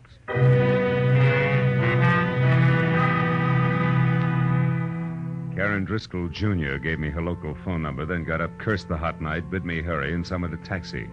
All with a regal wave, one hand. And I was left to my own devices in something less than 5 hours to make them work in, so I drove back to the Palace Theater, which was stalling until midnight by showing a triple feature movie. Paid another admission and slipped backstage again. It was deserted except for 2 electricians tied up in pinochle under the switchboard light. The Heat Wave's dressing room was locked. Jessie was nowhere in sight, and I was about to leave again when I heard a familiar voice cooing into a dark note that turned out to be a phone booth. It was Hinky Barnes, the baggy pants comic. Beauty to the beautiful, you know. Hey, listen, baby. About that other deal, did you talk to her? She won't. You sure? Yeah. Yeah, well, look, I gotta talk to you. How about dinner? You can't? Well, I know you got things on your mind, but... Yeah, honey, I know you're tired. Well, okay. Don't worry, things are gonna be okay. You'll see. Bye-bye, baby. Hey, Hinky. Oh, you again. Yeah, that's right. That brings us up to date, even Steven. Now get this. First, I'm not a reporter. Second, I represent Josh Freeman's office. And third, I haven't got all night.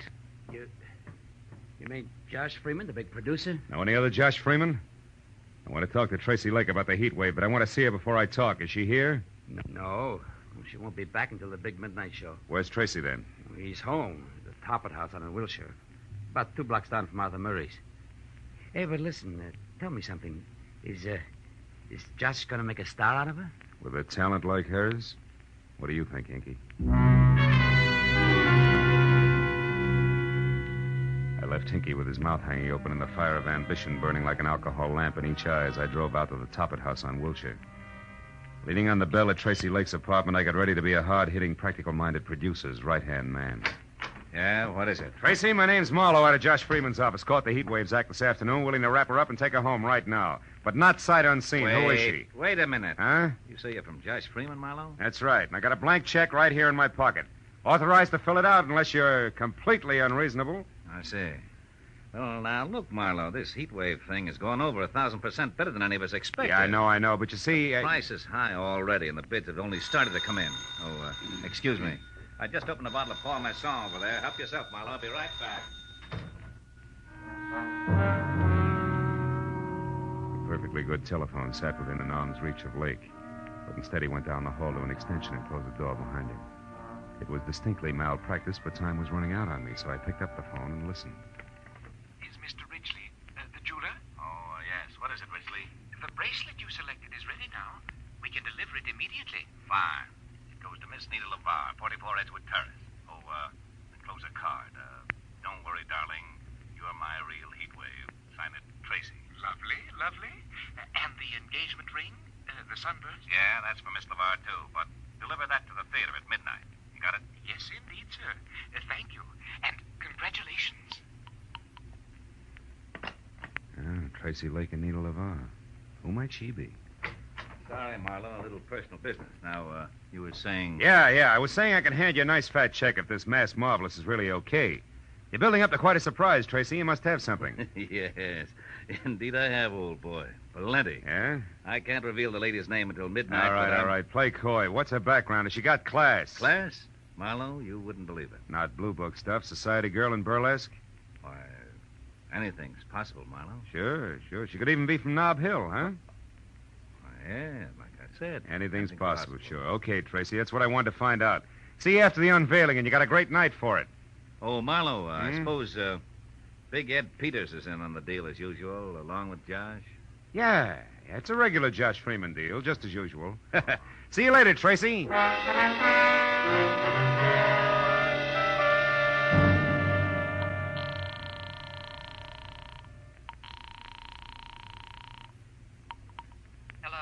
This is Marlowe, Jr. I just wound up an interview with Tracy Lake. When I threw Nob Hill at him, he turned green. But it's not official yet. The odds are high that it's your sister Midge, all right, who's knocking him dead as the heat wave. I knew it. That horrible, vindictive little tramp. What else, Marlowe? Did you find out where she is? Yeah. She's going under the name of Nita LeVar and staying at 44 Edgewood Terrace near MacArthur Park. But listen, it's not positive yet, so I'm going there to check right now. Where are you calling from, Marlowe? A phone booth at a closed gas station out here on Wilshire. But Oh. What's the matter? What is it, Marlowe? I am about to start earning that fee of yours, baby. 300 pounds of muscle in a sharkskin suit just walked up. Goodbye. Hello, Sonny. Well, my Piltdown pal. So the boss was right. You're just a cheap, nosy reporter, after all. It's cramped in there, ain't it? But you're not getting out, bub. Now, wait a minute, Jesse. It's a hot night. Let's not work up a sweat, huh? Don't you worry about that. Mr. Lake pegged you as a phony nosy, and that's bad. What do you mean, phony? You said Big Ed Peters was in on a deal with Josh Freeman. All right, what about it? Big Ed's been dead for 12 years. And you know what? He's still going to look better than you are 30 seconds from now. Oh!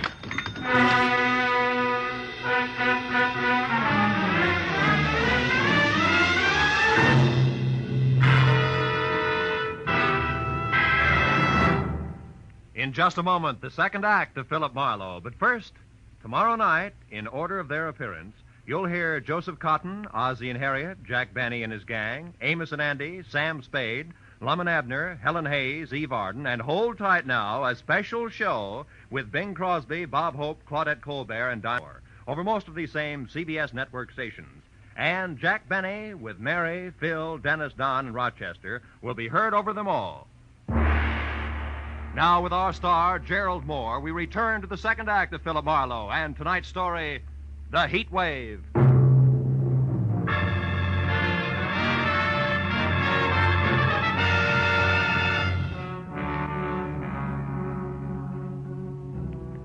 When the little man in big iron boots who were kicking at the lining of my temples finally quit, and I dragged myself back up to the vertical, Gargantua was gone.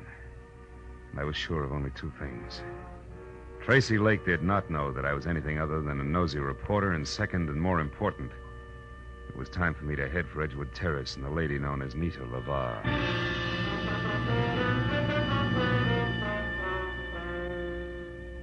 As I started for the front door of number 44, which was an all-alone stucco and a tile L shape that showed a single light, the little men in iron boots went to work again. It reminded me that it might be healthier if I first found out exactly what was waiting behind the mat marked welcome. So I made a wise circle around to the back, then in closer past a whispering huddle of palms through a flagstone patio that led to a short flight of also flagstone steps. But there, when I was only a few feet from an uncurtained window, I stopped at the sight of something I hadn't expected. It was the body of a woman lying in a twisted heap at the bottom of the stairs. When I moved closer, I saw that the ugly cut on the side of her head that had killed her had come from the jagged edge of the last step. I also saw that the woman was Midge Driscoll. Next to the body, there was an overturned, crushed sprinkling can, which meant that she could have fallen to her death accidentally. Also, it could have meant that if murdered, her killer had overturned and crushed the sprinkling can as well.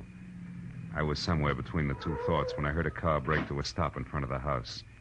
Then high heels on a cement walk. I quietly moved around to where I could see something tall and blonde who, in a better light, would have been better looking. Good evening. What? Who's there? Name's Philip Marlowe. Mean anything? Nothing. Then try this. I'm a friend of Midge Driscoll's. Midge? I never heard of anyone by that name. I'll bet. Step up a little closer, honey. Now, wait a minute, Mr. Bright Eyes. Midge! Yeah, Midge. And Driscoll. Name you never heard of, remember? Now, what do you say? Do we play it straight? Yeah. I'm Nita LaVar, Mr. Marlowe. Baby, you're getting in deeper by the minute, and by that I specifically mean that Midge Driscoll here and Nita LaVar are one and the same. Oh, you're crazy. I know my own name. It is and always has been Nita LaVar. That's Midge Driscoll. All right, since you've grown so cooperative, maybe you can tell me why she's dead. Could be that she fell down those stairs. An hour before her unmasking is the heat wave? Heat wave? You know an awful lot, mister. How come? It's strictly business. I'm a private detective with client. We'll talk about that later. Right now, it's time to go in and call the police. And don't tell me you can't find your key. Don't worry, private detective. I won't. Here, catch. Got it. Now, let's get inside. But let's not call the police, huh? Why not? Are you afraid that they'll... Oh, I see what you and that pretty little gun mean. I'm glad. I'd hate to have to shoot you. Why, want to night your quota? Don't be funny. I didn't kill Midge. Then why no police? For a very good reason. Until tonight, Marlowe, I've been the heat wave. The substitute heat wave for Milady there, who didn't have the time or the talent for the build-up to the great joke she was going to pull on her sister. You mean you were the one I saw today? The one everybody saw every day. And liked. Liked so much that business boomed and all the heads in the front row weren't bald. Which has what to do with me calling the police? In general, everything. In particular, my career. I tried to get that crazy kid there to back off and let me guess that she'd kill after one performance, but no. Miss Bunny Moneybanks wouldn't hear of it. Now that she's dead, you're in, is that it? Solid. And that's also the reason why I don't want to spend the next 2 hours talking to cops. So go on, put the key in the lock, turn it, open the door, and walk in. What happens then? Then, Mr. Marlowe, we call Tracy Lake and arrange for a playmate for you. Playmate named Jessie, maybe. A playmate named Jessie. And no, maybe.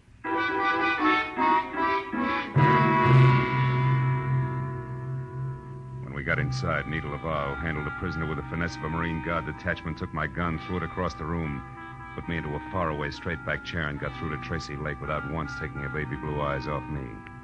Then when she told the man she called Darling all about Midge's death, which could have been for my benefit, she placed a rush order for the monster. After that, she hung up, sat down, lit a cigarette, and waited. But a second later, she was back on her feet. When I said that friend Jessie was fast, she said I should shut up and more. Listen, Marlowe, you do exactly as I say. Coming! Now stay right where you are and don't so much as open your mouth. Who is it? It's me, Nita. Hinky. Oh, good. Come on in, Hinky. Hello, Nita. Hi. I just happened to be going by, and since I knew it was Midge's night, I thought that... Never mind what you thought. Just come in and listen. It isn't Midge's night, Hinky. It's mine. And don't ask questions now. Here. Ooh, what's the gun for, Nita? What's the matter? A private detective, but public nuisance named Marlowe. Marlowe, a detective? Mm-hmm. He told me he was from Josh Freeman's office. Ah, he was lying. Now get this, Hinky. Midge Driscoll is out and back, dead. But why? I don't know why, and I care less. But Marlowe here is crazy for calling the cops, which would leave me at midnight doing my big number for the desk sergeant. Great. So use that gun, see, and hold him here until Jessie shows up, which should be any minute. Now goodbye, and be careful, Hinky. So long, bright boy. Gentle soul, huh, Barnes? Never mind, Marlowe. Save the gab for Jessie. He's a great listener. I doubt if he'll give me the time, considering that I know it's an odds-on bet it'll be a couple of slugs in my belt buckle before he's even in the room. Jessie, kill you? Why would he do that? Because he works for Tracy Lake. And Tracy Lake has to kill me, Barnes. I know he's a murderer. Midge Driscoll was murdered? You sure of that? Just about. Doesn't figure any other way. Nita herself told me how much this chance means to her and how hard she tried to get Midge to back off. Yeah, but Tracy, how does he tie in? 2 ways. The money he'll get out of the show continuing indefinitely, and better than that, the fact that he and Nita are going to be married. Those two get married? You're nuts, Marlowe. No, it's straight, Barnes. I know because I overheard Tracy talking to a jeweler about the ring he ordered. Now, you mind if I have a cigarette? Hey, Barnes, can I reach for a cigarette? Oh, yeah, okay. Hey, Marlowe. You sure of this? Everything you just said, I mean, about them getting married, no? Sure I am. Why, a little disgusted with your buddies? Yeah, a little. So as of right now, you can do as you want. I'm leaving. No, you're not, Mr. Barnes. Jesse, hey, Jesse, don't shoot. I won't, Mr. Barnes. Unless, of course, you or Buster try to get out of here. Oh, who, me, Jesse? Yeah. You were going to let Marlowe go, Mr. Barnes. I don't think Mr. Lake would like that. I'm sure he wouldn't, Jesse. So why don't you just save everyone a lot of time and start pulling that trigger? While you can still see what you're doing. Hey, the light! Get going, Barnes! You dirty louse. I'll fix you. You'll never get out of here alive. Where are you? Come on, talk. Where are you? Where are you? Answer me, do you hear? Answer me! With pleasure. Oh, you stinking slime. I'll tear you apart if I get my hands on you. Which, Jesse boy, is the trick? And now for our meeting in a phone booth, flowers, you big ape, bars and all.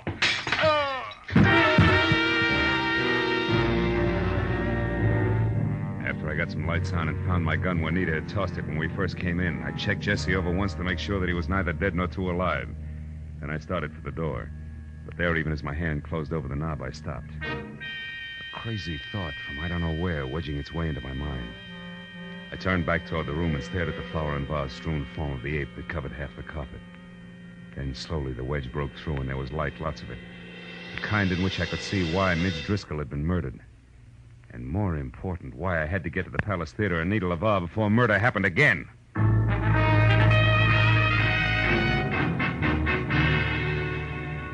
I lurched from the curb in front of Nita's at 20 minutes to 12. When I screeched to a stop downtown at the Palace without somehow hitting or being hit along the way, those 20 minutes were gone. And I was worried because midnight meant that Nita would already be on stage for the unmasking. I raced past the general at the door and then across the lobby and into the theater where I figured I could get down a side aisle of the wings. That was figuring wrong. Because fire laws notwithstanding, the place was strictly SRO and packed tighter than the 7th Game World Series. Between the backs of perspiring necks, I could see that Nita, who was across stage from Tracy Lake himself and in the center of a single spotlight that could have opened a supermarket, was still masked. So while I prayed that Lake, who was winding up his spiel, would think of bigger and better adjectives, I ran back to the lobby and around to a flight of stairs that led to the first balcony, where over on one side and near the railing, I found an old man who was daddy to a trio of baby Spots, and the one giant that was on Nita. I shoved him aside just as Lake finished and the maestro took over. And with one hand, I got a good grip on the .38 in my pocket, and with the other, the handle on the big Spot. Hey, what are you doing? Hoping I'm wrong, Dad. But if not, hoping the gun I expect doesn't come from the wings, but... Hey, there, in that side balcony near the curtain, see it? Yeah, it's a gun, all right. Hey, that's Hinky Barnes. Right. Let's give the funny man a big audience and lots of light. You're on, Barnes! Watch out, he's going to shoot at us. Yeah, and us at him. You got him! You got him! Music! Music! Play something! Play music! Play some music!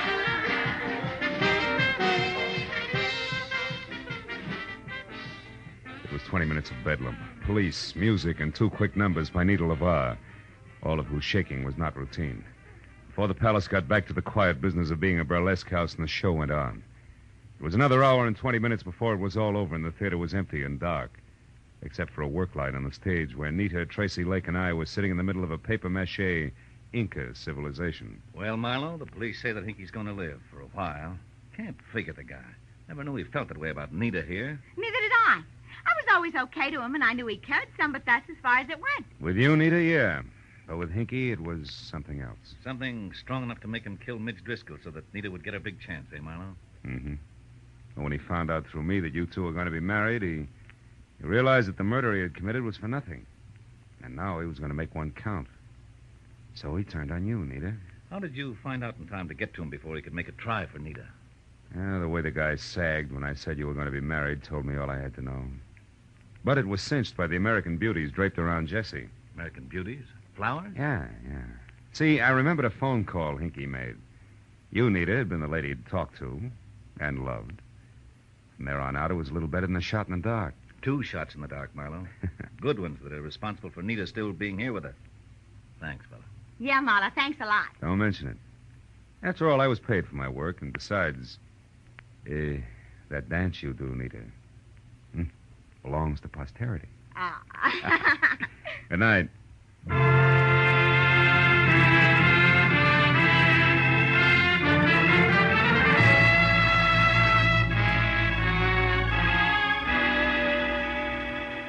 It was still hot in the city. I had no enthusiasm for further conversation, and a very sticky feeling from head to foot. So I took care of Karen Driscoll, Jr. in a fast telephone call and then pointed my car for my apartment. I couldn't help thinking of poor little Hinky Barnes, who brought laughter to everyone else, but could find no happiness for himself. He was like the man who went to see a doctor one day and said, "Doctor, I can't laugh anymore." And the doctor said, "Go and see Grok, the greatest clown of them all.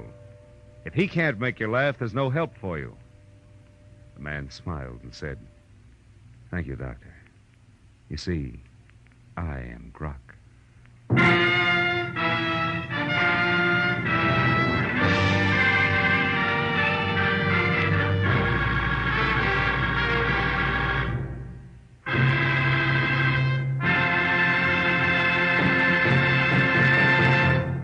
The Adventures of Philip Marlowe, created by Raymond Chandler, star Gerald Moore, and are produced and directed by Norman MacDonald. Script is by Mel Donnelly, Robert Mitchell, and Gene Levitt.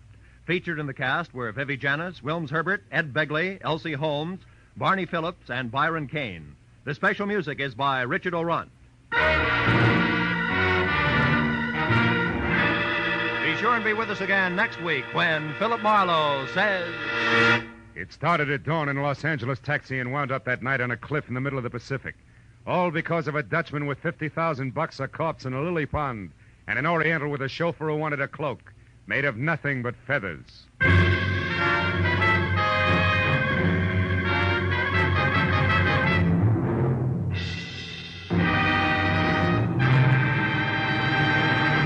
In just about an hour from now, $50,000, the biggest jackpot in radio history, will be waiting CBS listeners from coast to coast on the Sing It Again program over most of these same CBS network stations. This is Roy Rowan speaking. Now, stay tuned for Gangbusters, which follows immediately over most of these stations. This is CBS, the Columbia Broadcasting System.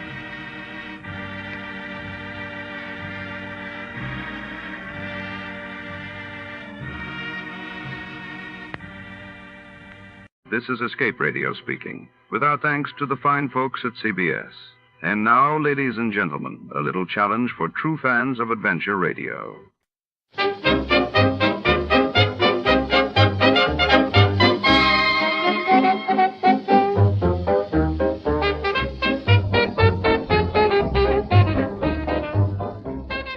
Tonight, under the neon haze of the city skyline, the tantalizing scent of forbidden fruit draws our hard-boiled detective into a web of deceit.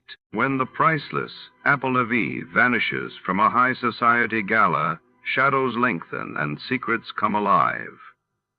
Who wanted it gone and why? With every step, danger and desire walk hand in hand. Stick around, the truth has a bite. Before we begin, let's see what happened on the day it aired. It was March 12, 1947. On that day, President Truman unveiled his doctrine to halt Soviet influence in Greece and Turkey, while across the Atlantic, Britain faced a crippling coal shortage as workers and industries braced for blackouts.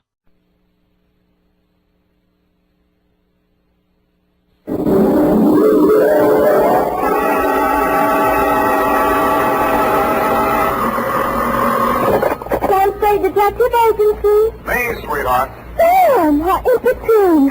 I was just thinking of you. Me and who else? Both my ears were burning. No, Sam, no. With regards to our shortage of office supplies. Don't give it another thought, Eph. This was going to be a short report. Short and sweet, Sam? Hardly, Angel. In fact, barely. Well, Sam, if you had asked me, I could have told you.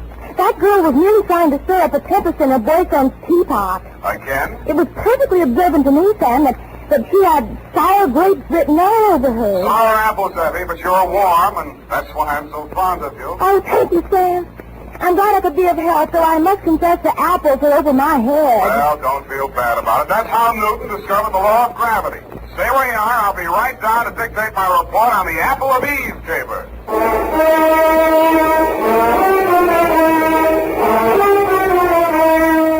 Dashiell Hammett, America's leading detective fiction writer and creator of Sam Spade, the hard-boiled private eye, and William Spear, radio's outstanding producer-director of mystery and crime drama, join their talent to make your hair stand on end with the adventures of Sam Spade. Presented by the makers of Wildroot Cream Oil for the hair. And now, with Howard Duff starring as Spade, Wildroot brings to the air the greatest private detective of them all in the adventures of Sam Spade.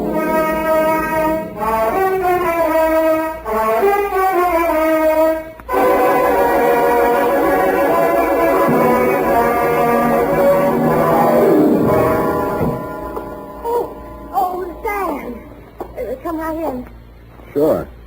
Why are you so nervous? Oh, nothing, really. I'm just glad to see you, dear. Oh, I'm glad to see you. That's all. Come on, out with it. What are you hiding behind your back? Well, it's a surprise, Sam. So you just run along into your office, and I'll be right with you. Surprise, huh? Let me think. Father's Day? No, surely not. Oh, no, Sam, no. It's just as regards our shortage of office supplies. I do hope you'll be able to mince your words. What's all that junk you got stuffed in between the pages of your notebook? Where? Oh, well, Sam, you see, improvisation is a child of necessity, so To stretch our supplies, I just cut up some old strips of waste paper in case we run out of the genuine. Well, well, very ingenious. Shall we commence? Yes, but not too many corrections, Sam. I'm afraid this eyebrow pencil might not last. Well, don't bear down on it. Where was I? Okay, Sam. Date? I already have that, Sam. This one goes to... Hey, Yes, Sam? the calendar. Where is it? Calendar? Which calendar, Sam? You know perfectly well which calendar. It's been hanging there on the wall for 3 years. The one from Harold's Club in Reno. Oh, that old calendar. It was out of date anyway, Sam. That calendar was timeless. It was not, Sam. It was vulgar. That's a lie. I met the girl who posed for it. In more modest circumstances, I hope. Put it back. Now, Sam, don't. What did you do with that calendar? You mustn't excite yourself, Sam. Let me see that notebook. Old waste paper, indeed. An art treasure mutilated, and for what? To serve your own base purposes. Just because you were too absent-minded to order a few office supplies. But I frequently alluded to our dwindling resources, Sam. But no, you were too proud. Take these and put them in a safe place. You can put it back together with Scotch tape on your own time. Oh, we're out of Scotch tape, Sam. We've got a first aid kit, haven't we? Well, you don't. Use the adhesive. Date, June 19, 1949. I won't soon forget that. 2, Detective Lieutenant Dundee, Homicide Detail, San Francisco Police, from Samuel Spade, license number 137596. Subject, the Apple of Eve Caper. Dear Dundee. The start of it was yesterday when Eve Adams first walked into my office. She was angry and she was terribly, terribly hurt. In fact, she had a shiner, a swollen jaw, and somebody had bitten her on the arm. And furthermore, she had the audacity to suggest that there was something shady between I and Mr. Hagan, when it is an item of public information that her and Gorse Hagan were voiced up practically before they started, and I might just add in passing... Just a minute, Miss Adams. You say this girl came to your apartment in a jealous rage and attacked you without provocation. None whatsoever. I never opened my trap to her, except to remind her that it would have been a blessing to the human race if her old man had never met her old lady. And if she thought those 3 layers of pancake on her puss could fool a blind man at her true age, and seeing as what her mouth was, she should never open it for fear of what might come out. I see. And the girl's name? Down at that flea bag where she works, she's billed as Dream of Love. And is she ever a nightmare? Dream of Love. That's D-R-E-A-M-A? It says there, but I do not intend to take this episode lying down on my chin, Mr. Spade. Why, if it had not been for the timely arrival of my concierge, that cheap mare would have brained me with my own gin bottle. I see. Landlady broke it up. And you say she threatened to return with a gun and blast you if you continued seeing Mr. Hagan. That is a fact. And she is just cheap enough to try some low trick like that. Mm-hmm. And what do you want me to do, Miss Adams? I want you to pay a formal call on that dame and tell her that upon the very next occasion of any violence or threats thereof out of her, I'm going to yell cops. In fact, Mr. Spade, I am placing my life and limbs in your hands, and if you are anything of what you're cracked up to be, you'll have no difficulty in giving that creepy crow the bum's rush straight out of my life. Pardon me, Miss Adams. My secretary seems to be calling me. Out of my way. I know who's in there, and I'm going in. Out of my way. Mr. Spade is here. Keep it off. You should have hired the 4th Marines, dearie. Now, ladies. Ladies, please. Break it up. You all show you who to get tough with. You don't call me shamus, or I'll let you have it. Now, ladies, please. Now, let's talk this over calmly and sensibly. Okay, you asked for it. Now, ladies. Oh. Please.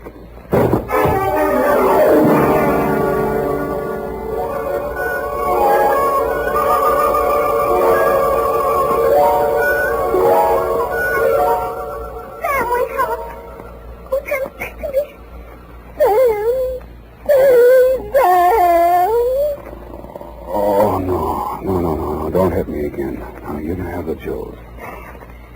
Oh, Sam, you poor darling.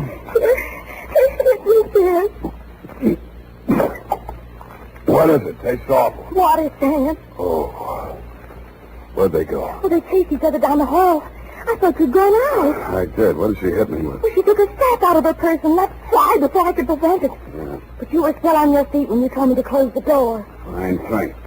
Help me up. Oh, yes, Sam. Easy, easy. Oh, when I think of you lying in here unconscious all that time while I went out to lunch. What? If anything had happened to you, I'd never forgive myself. You call this nothing? Poor dear brave boy. Now, you just sit down and relax. Now, the ambulance will be here any minute. Ambulance? Don't you know these things cost money? Oh, I'm sorry, Sam. I lost my head. When I saw you lying there overheat. Forget it. What's that gadget there on the floor? Oh, it's lipstick. It dropped out of her purse when she opened it with a sap. Huh. Apple of Eve. It's a ghost color, Sam. Apple of Eve. Unique Garage, Harry speaking. Spade, this is Dream of Love. Keep your distance. Look, you left your lipstick, but don't bother to come after it. I'll mail it to you. What kind is it? Apple of Eve. Sorry, I've never used it. Good, then I won't give you another thought. Oh, but you've got to. She's dead. Eve Adams? Yeah.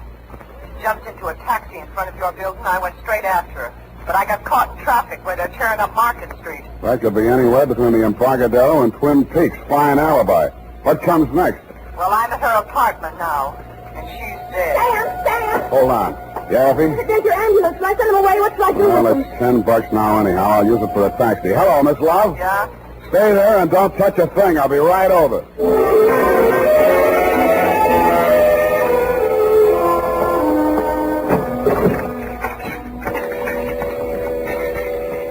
Dream I hadn't waited, if that was really where she'd called me from. Eve Adams was on the bedroom floor in front of a dressing table. There was broken glass all over the floor. The place reeked of perfume. The front of her negligee was splashed with red. I looked for the wound, but I didn't find any. Then I looked at her hand. All the nails on her left hand and two on the right were the same color as the stain on her clothing. Evidently, she'd been seated at the dressing table putting on nail polish when the murderer entered the room. The back of her head had been creased by the well-known blunt instrument, such as a heavy sap. I felt the bumps on my head and looked at the overturned nail polish bottle on the dressing table. It was called Apple of Eve.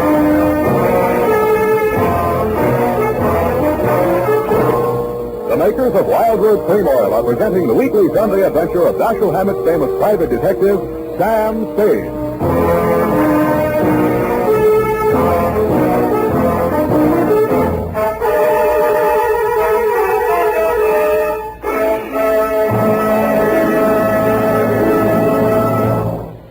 Now, important news on good grooming.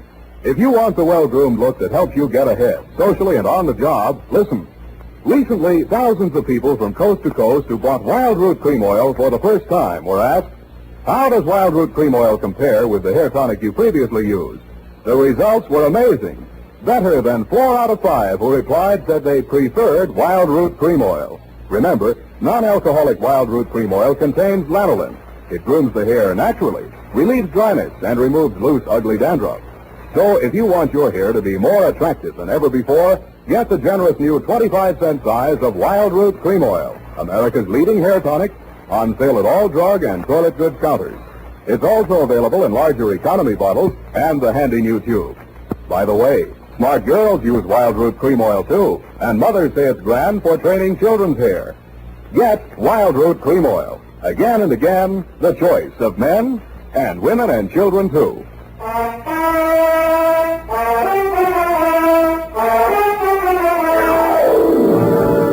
And now, back to the Apple of Eve Caper. Tonight's adventure with Sam Spade.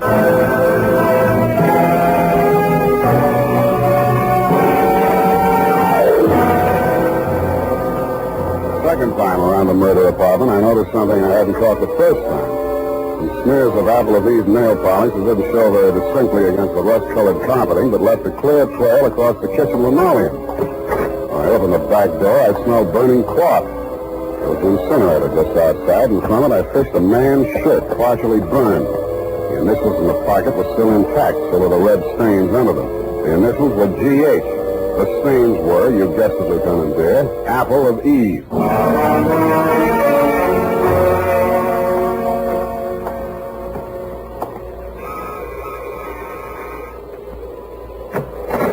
Yeah? I'm looking for Miss Dream of Love. She home? No, she isn't. Thanks. I'll come in and wait. Wait a minute. Okay, you're in. What do you want with her? She's in a little trouble. You a cop? When do you expect her back? I don't know. What's this trouble? She threatened to kill a woman, and now she's dead. Who? A girl named Eve Adams. Why would she want to kill Evie? The way I got it, they were locking horns over a guy named Gorse Hagen. You know him? Yeah, and I wish I didn't. Who is he? He used to run a gambling ship down at Malibu's, and the law turned it into a bait barge. Now he calls himself a yachtsman. But if you're trying to connect him up with my sister, it's a bad connection. She hasn't seen him in years. His idea or hers? Hers? And mine. And what was the beef? And who are you? I'm her brother. Eddie's my name. And why would there be any beef between those two? Edie was my sister's best friend, and she was engaged to me. And this news must be quite a shock to you. You're taking it like a little soldier. She was asking for it. I warned her. I begged her to leave town with me. But no, she couldn't sneak off like that without letting Gorse know the score. I told her he'd kill her before he'd let her go. Mm-hmm. You live here, Eddie? Yeah, whatever. Where do you keep your shoes? In a closet, kidder. Where do you keep yours? Under the bed? Which closet, in here? Wait a minute, Take your hands off of me. Let me see your warrant. That better be good or you're going out of here on your head. Take your hands off me, Eddie. Let's see that warrant. All right, I got a warrant, Eddie.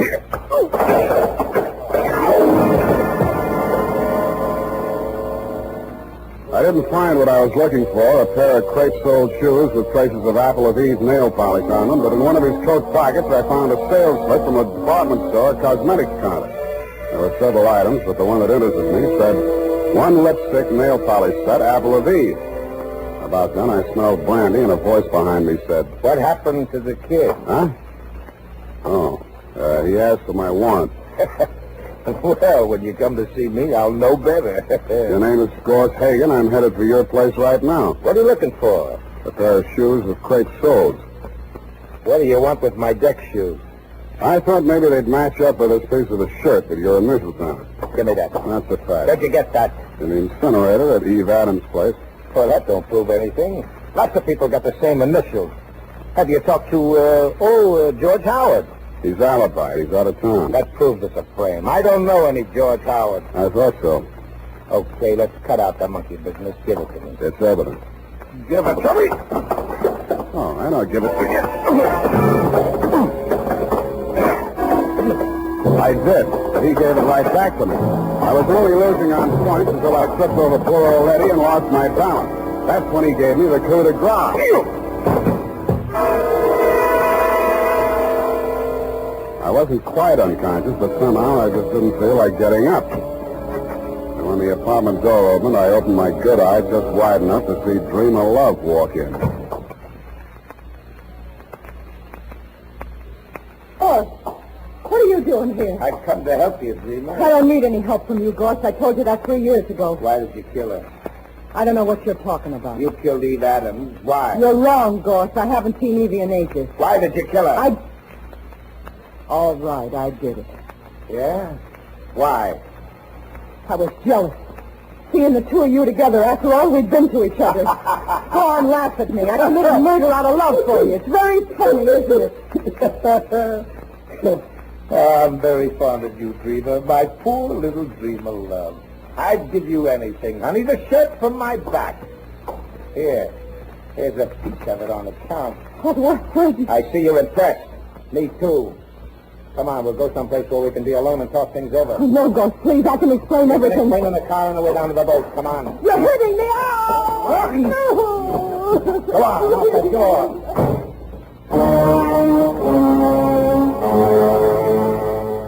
Stupid me, I staggered to my feet and stumbled over to the door. I reached it just as Hagen's car pulled away from the curb. By the time I found a taxi, they were at least halfway to wherever they were going. I didn't know whether the boat he had mentioned was tied up at the Embarcadero, anchored in the marina, moored at Sausalito, or becalmed in Oakland. But there was a seafaring man in our town who knew about such things. My port of call was the Seahorse Bar and Grill just off the head of Pier 16, or is it the Foot?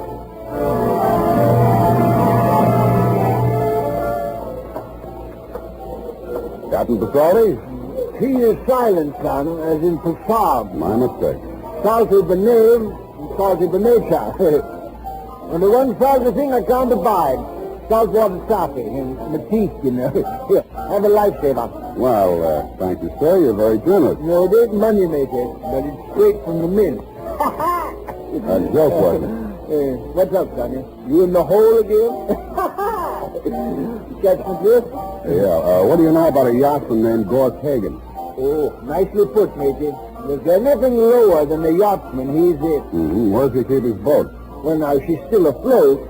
She'd be dragging her hook summers off Sausalito. Now, she's a converted PT, you know, because of the Sea Queen. Mm-hmm. He had her bottom planks ripped out in the battle of the Coral Sea, and he patched her up with plywood. She's got 2 diesels, she has, and twin screws, 2-to-1 reduction gear. Yeah. What's the quickest way of getting out to her? Well, there's not much crowd for trout to hear about this time of night, you know. There's that Novak fella, but just at present he's sleeping 1 hour. Figured. Might not be worth your while anyway. Why not? But Higgins stopped by here 20 minutes ago looking for his engineer. Said he was casting off on-side engineer or no engineer. And what about your boat? My boat? Well, now maybe on a plotted course she'll stand up to any double-ender Monterey Dory in the cloud. Yeah. Without a head sea, that is. Then on the other hand, you put her in the bottom rate. Buck and a quarter swell. Yeah. How much? $5 an hour. And that's with you, man, and the bilge pump. Okay, let's go. This, Hagen fella now. You onto the trim of his sails? Sails on a PT boat? Not the boat. Send me the man. Cut of his jib. No, I didn't notice that, but he was wearing crate-soled shoes. I'll tell you about this Hagen, matey. Fella once tried to board him. A customs officer, no less. That's right. Picked him up 4 days later in a gill net with a fish gas goes clean through his neck. Here, have another lightsaber. You may need it.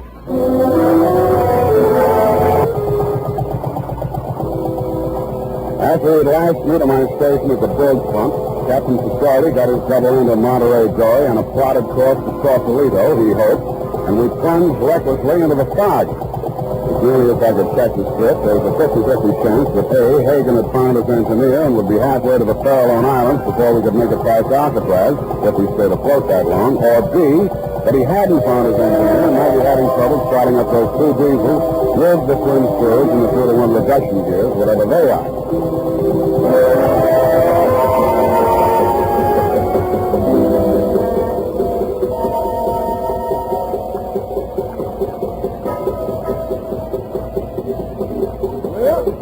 Lies, Major. Which one? About 5 points in port. The gray one with the high freeboard.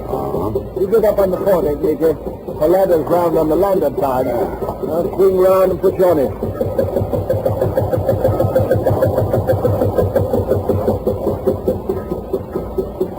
Hey! Anybody home?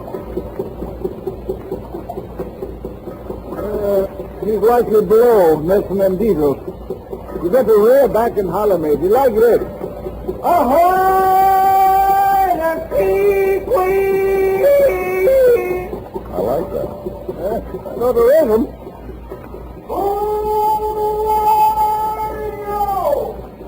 Captain Salty, board the like a crabtree. The Super Cargo requests permission to board, sir. Spade! I want to talk to you, Hagen. Captain Salty. What down, you clumsy lover? Where'd he get you? Some Viking nose. That's a midship. Here. How do you learn this thing? I got to get you to shore. That's Stefano. There's a Ford gear. Don't pull it back all the way. She'll die. And that's some fun. You lie still. What are you looking for? Jump the bucket. Lifesaver. In case you need it. I don't know more. The wings on your after quarter make you remember that. Take it easy, Captain. Keep a balance. Don't let your jib ruffle. Keep her on course, mate. Keep. Hey, Captain Salty. Sour racket.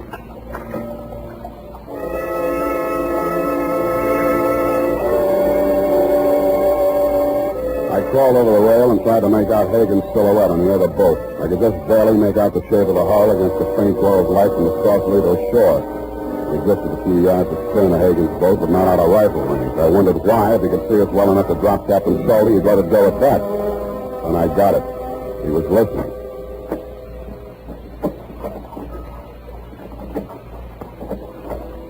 Somebody was pulling out from shore in a rowboat. I didn't waste any more time listening. I dug into Captain Salty's jumper pocket, fished out a waterproof pouch. I took the seaman's papers out of it. He didn't need them anymore. Wrapped it around my gun. And I took off some clothes and eased myself over the side. I didn't swim for speed, but for distance, stopping now and then to make sure the man in the boat was still covering for me. I felt my way around the hull till I found the anchor rope. Just as I grabbed it, I heard him rest his oars. Hagen, who's that? Eddie Love. What do you want? I've come after my sister. Go on home, Eddie. She's sailing with me. That's the way she wants it. No line. Wait a second. Come on out there, Beaver. What's happened? Your brother's down there in the boat. Talk to him. Well, what am I doing? Talk to him. All right. Eddie! What's he done to you, sis? I'm all right, Eddie. Everything's all right. Ghost and I decided... Go on home, Eddie. He's lying to you. He knows you framed him. If you stay out with him, you won't come back. No, Eddie. I'm coming aboard. He knows. He's so free. No, Eddie. Drop it, Hagen. Oh, drop the rifle. Go up. You lousy Davis. Stop.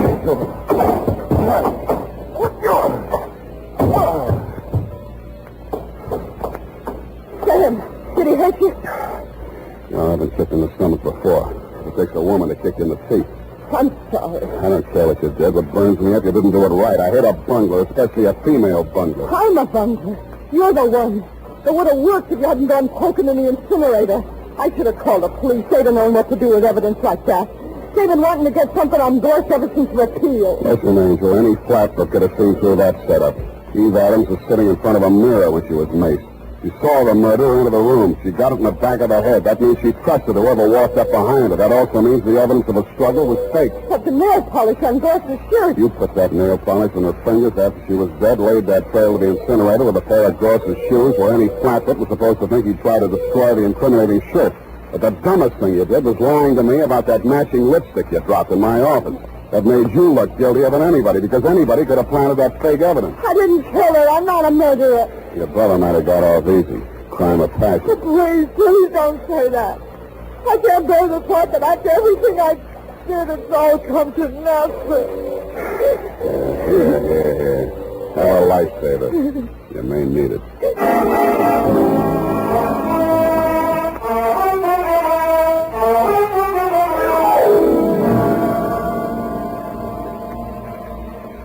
Period. And a report. Oh, Sam. Poor Captain Pistolfi. She is silent. Everything's the same. Go type that up. All right, Sam.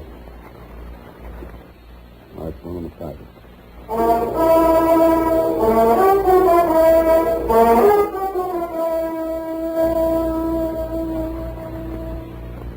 And now, listen to this.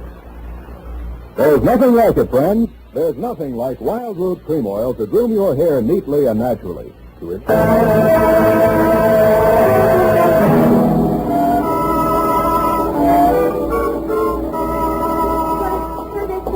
Besides, I don't. What stopped you? The last page of my notebook were into our shortage of supplies, Sam. But anyway, I'm glad. Because I didn't have to go through it again. I mean, so Captain Pistolfi. Yeah, please. Please, now, honest, I'll buy you a new notebook, a nice fat one. Would you like that? Oh, yes, sir. There's always something so final about final pages of things.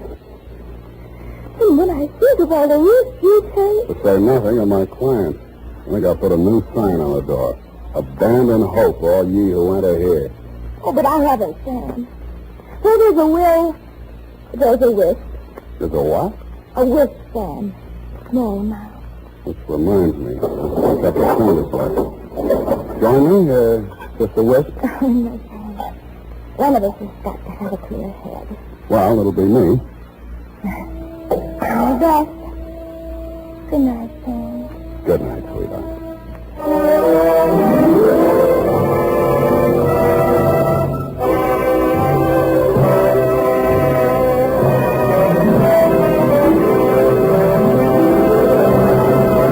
The Adventures of Sam Spade, Dashiell Hammett's famous private detective, are produced and directed by William Spear. Sam Spade is played by Howard Duff. Lorene Tuttle is Effie. The Adventures of Sam Spade are written for radio by Bob Tallman and Gil Dowd, with musical direction by Lud Gluskin. This is Dick Joy, reminding you that next Sunday, author Dashiell Hammett and producer William Spear join forces for another adventure with Sam Spade, brought to you by Wild Root Cream Oil. Again and again, the choice of men who put good grooming first.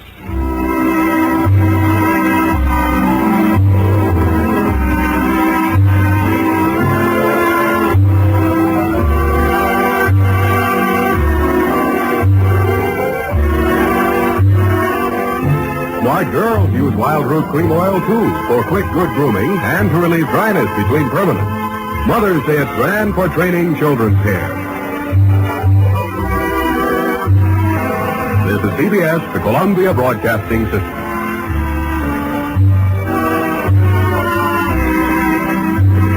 Here at Escape Radio, we proudly thank our partners at CBS. And now, folks, a quick challenge before the next thrilling chapter.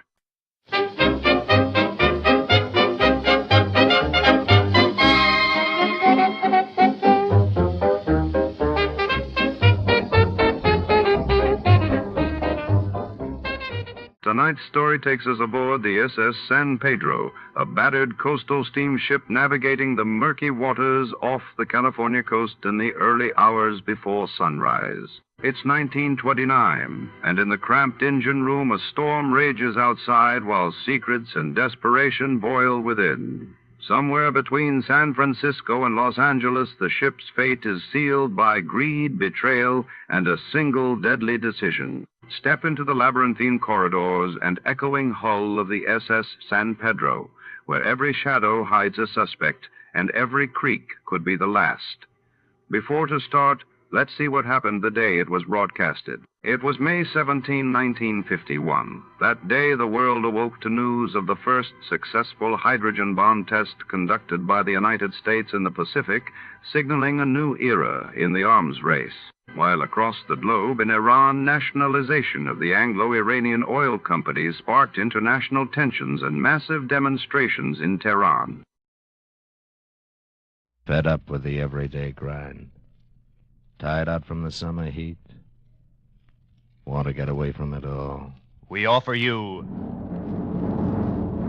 Escape. Escape, designed to free you from the four walls of today for a half hour of high adventure.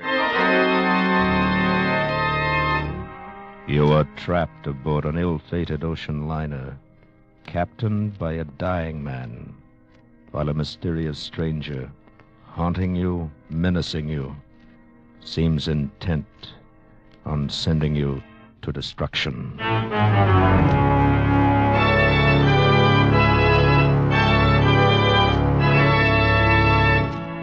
Tonight, we escape to mid-ocean and to the strange passengers aboard a stranger ship, as James Gould Cousins tells it in his gripping story, SS San Pedro.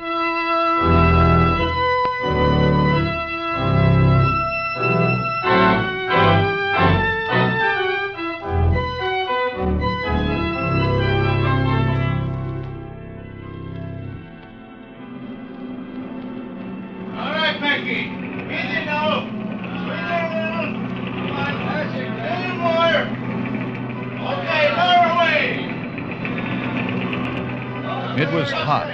The heat rolled up from the Hoboken waterfront and drifted in waves across the open bridge deck where I stood. The last few loads of passengers' luggage were being hoisted aboard. In 30 minutes, the whistle on the forward stack would sound off, and the cargo liner San Pedro, carrying 172 passengers and 200 in the crew, would nose away from the pier and start the long run south to Buenos Aires.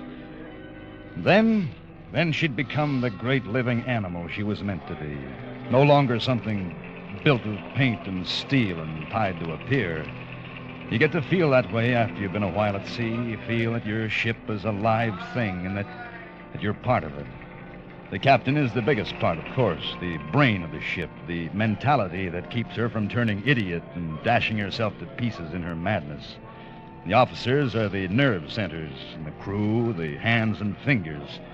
And the twin turbines far down in the hold are the great driving muscles of the legs. Silly, maybe, but you can feel it. And the passengers, Well, to most of us officers, the passengers are the parasites of the ship.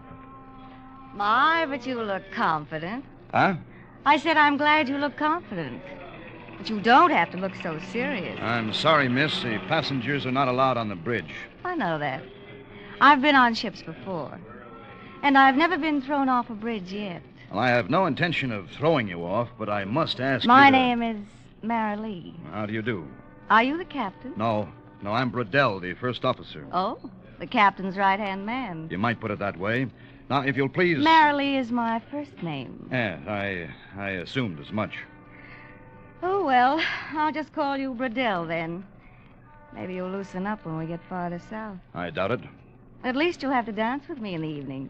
It's part of your duties. Well, I'll be happy to, in the line of duty. A regular machine, aren't you? I think this is going to be fun. Yeah. Well, in the meantime, please be kind enough Bradell. to... Yes, Mr. Driscoll, what is it? Captain's compliments, sir. I'd like to see you in his cabin right away. Good. Take charge of the bridge, Mr. Driscoll. Right, sir. Most of the luggage is already aboard. Packy's on the winch. She's pretty drunk, but Myro seems to be able to handle him. All right, Mr. Bradell. I'll watch him. And please make sure the young lady finds her way back to the passenger deck. Don't worry, Bradell. I know how to get any place I want to get.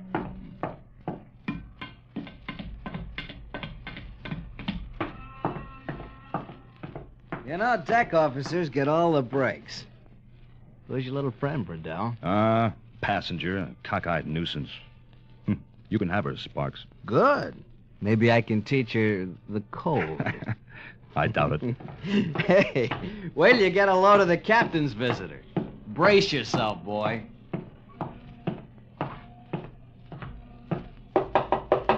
Time. I understand you sent for me, Captain? Oh, Mr. Bradell. Yes, I did, my boy. Everything in order on deck? Yes, sir. We'll sail in about 20 minutes. Good, Mr. Bradell. Oh, I'd like to present a friend of mine, Dr. Percival. How do you do, Mr. Bradell? I don't wonder at your surprise. My appearance is somewhat strange. I'm, sorry, sir. No. I'm quite used to such a reaction. I am well aware that I closely resemble a corpse. Mr. Bradell, I wonder if you'd mind showing Dr. Percival around the ship. Captain Clendenning, we sail in 20 minutes. A very brief tour will show me all I wish to see, Mr. Bradell. Well, maybe after we get underway, I could show No, Dr. Percival isn't sailing with us, Mr. Bradell. It shouldn't take more than a few minutes. I'd show him around myself, but I'm not feeling too well. A man wears out, I guess. Starts to break down. Like a machine. Like a machine. That's what she said. What's that, Mr. Bradell? Nothing, sir. Well, shall we get started, Dr. Percival?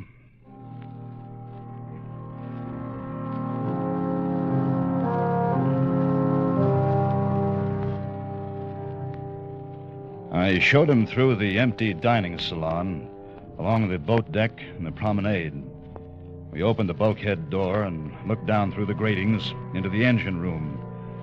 And everywhere we walked, people drew back and stared silently until we passed, and then whispered together behind us. We met Marilee, and she started to speak, and then her face turned white, and she passed us without a word. Dr. Percival paid no attention to any of them. His gaunt gray face never changed expression, and those dark, hollow eyes stared straight ahead. His twisted hands were covered by gloves made of soft gray leather, and he reached out with them from time to time and touched things as we passed, almost caressing them. It was almost repulsive for some reason. Finally, we wound up at the port rail of the officer's deck, and I showed him how to reach the gangplank. I presume these are the officers' quarters along here, Mr. Bradell? Yes, that's right. The port cabin's here, and the same thing over on the starboard. There are a few spares we use for sick bays when we have to. I see. Nearly 400 people on board. Quite a responsibility. Especially for the captain. Yes, he has his hands full, all right. And if something should happen to him? Oh, well, I'm next in charge, only nothing will happen. What causes that sound? 1 minute, Mr. Burdell. Right, Myro. Oh, they're the ship's engines. We'll be hearing them for the next 10 days. Mr. Bradell, have you noticed that your ship is not floating level? Huh? This side of the deck, the port side, I think you said, is a good deal lower than the other. Yeah. Yes, we do have a slight list of port. Hadn't noticed it. Well, it's nothing serious. We'll correct it with the ballast tanks as soon as we're underway. Now, sir, if you'll Mr. please... Bradell, the captain is an old man. He's in bad shape. Well, not according to the ship's doctor. I am his doctor now. Well, I don't believe I care to discuss it, sir. Nor I. I only mention it. Thank you, Mr. Bradell, for showing me what I wish to see. I'll be going now. Fine. Glad to have had you aboard. Now, straight down that ladder now. Across the deck.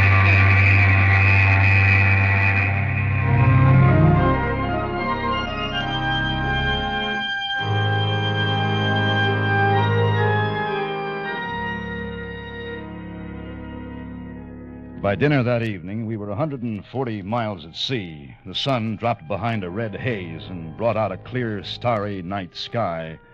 Marilee had somehow wangled a place at my table, but held herself down to an occasional knowing grin that the other passengers probably misinterpreted. Well, I dodged her afterwards, checked over the cargo plan for a while, trying to find some reason for the strange port list that was getting a little more pronounced. And finally dropped into the wireless shack. Oh, hi, Burdell. Get bored with social life? Yeah. It's not the heat, it's the femininity. You should squawk. The only time I see a girl on board this tub is when they come in to wire for money at the next port. Well, I know one you can have. And that's just the one I'd take, too. You're crazy, Burdell. Maybe. You picked up anything? No, I've been talking to the Toledo. She's about 100 miles ahead of us, making 17 knots. So we'll probably tail her all the way south. Yeah. Oh, she started hitting some bad weather about an hour ago. Guess we'll be getting it, too. Probably make all your lady friends seasick. Good. And see if you can hurry it up. There's the captain in the chart room. Yeah. Called from there 10 minutes ago. Hey, how'd you like that character that came aboard to see you? Oh, Dr. Percival? Uh-huh. You can have him, too. Well, see you later. Right. I'll let you know if I get any more in the storm. Right. So long.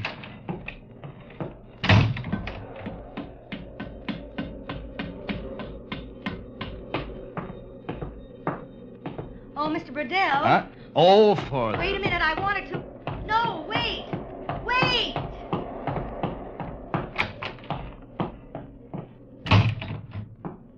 Good evening, Captain. Oh, Mr. Bradell.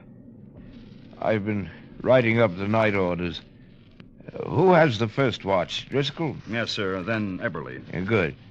By the way, Mr. Bradell, I appreciate your showing Dr. Percival around this afternoon. Oh, well, I'm glad to do it, Captain. Say, is he an old friend of yours? No. I met him quite recently. Mr. Bradell, what's this port list? It's getting worse. Shows 8 degrees on the clinometer now. Well, I've had one pump on the ballast tank since 3 o'clock. I better put on another one. It worries me. Bad weather up ahead, you know. Yes, I just talked to Morris. Wonder if we're making any water. I don't think so. I'll check with the engine room if you like. Yes, I wish you would. You can't afford to take any chances. Burdell here, McGilvery. Captain wants your bilge soundings. Call him back. Right. Chart room. I'm tired tonight, Mr. Burdell. Don't feel so well. Guess a man's bound to get old sometime. Oh, well, that's still some years ahead of you, sir. I doubt it. Doubt it very much. Well, can't do much about it. Oh, I meant to tell you.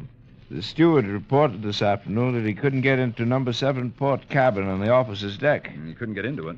The door seems to be stuck. Don't know what's wrong. Wish you'd look into it. Oh, all right, sir. I'll have Marlowe look into it. I think he's up on... That must be the engine room. Bedell. Right. Right. All right, thanks. McGilvery says all the bilges are dry, sir. Good. Well, I guess there's no reason why they shouldn't be at that. A man gets old. Yeah, well, I'll go to speak to Myro, Captain, and see about putting another pump on the ballast tanks. Good. I'm going to turn in a few minutes. Good night, Mr. Bradell. Good night, Captain.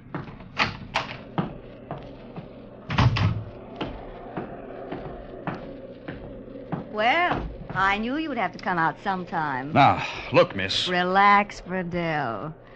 You have a terribly romantic profile. We're getting closer to the tropics all the time. I've been there before. Yes, I'll bet you have. Now, listen. If you want to why don't you be human for once? You keep on and you'll end up looking like your ghoulish friend you were showing around this afternoon. He was no friend of mine. There should be a rule against taking passengers who look like that. It gives me the creeps. Well, for your information, we didn't take him. He went ashore. Oh, you'd be a good liar, Bradell, if I hadn't seen him myself a half an hour ago. Huh? Where? He went into one of those cabins right down there ahead of us. On the officer's deck? Mm-hmm. You didn't notice which one? Yes, I did, as a matter of fact. It was number 7. Ah, 7, huh? All right, come on. Now, look, Bradell, I don't want to meet the guy. I don't want to have anything to do with him. Gave me the shivers just to look at him. Did it? Is this the one? Number 7. Mm-hmm. Yes. Mm-hmm.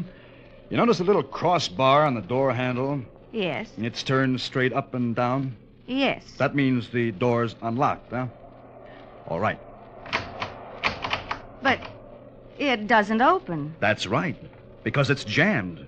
The steward reported it this afternoon, not a half hour ago, so you're not much of a liar yourself. But I saw him go in this door. Oh, sure, I sure tell you, did. I did. I saw him. Anything wrong, Mr. Bradell? Oh, Myro, no, nothing's wrong. This door is apparently jammed. We should try to get it open while you have a chance. All right, sir. And Myro, when you do, please advise this young lady. She's very curious about what's inside the cabin.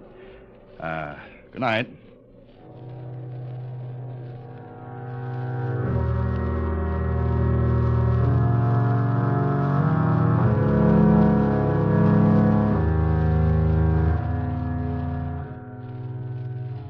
Mr. Bradell. Mr. Bradell. Wake up. Myro, what's the matter? Mr. Driscoll wants you on the bridge, sir. We got some pretty bad weather. Yeah, I can feel it. How long's it been this way? Since midnight, but it's getting worse, sir. Steward says some glass broke on the promenade deck. We've shipped water in the forward hold. All right, Myro. Tell Driscoll I'll be on the bridge in 5 minutes. Get going.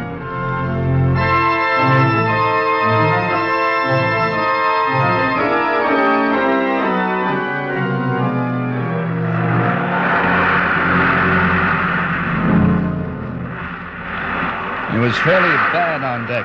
Dawn was just breaking, with light enough to make out the long, high swells charging into us one after another, the tops of their crests ripped and torn by the driving wind. We were taking them on the quarter, rolling pretty badly and shipping water on the port bow at every roll. And if anything, that list had grown worse during the night.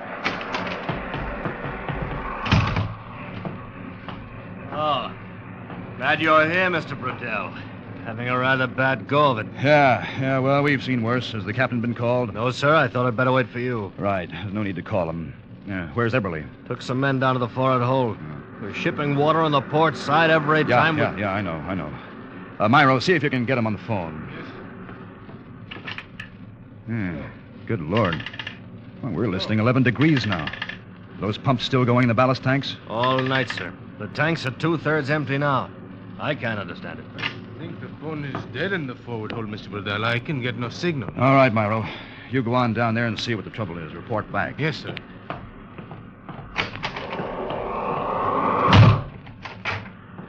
Huh.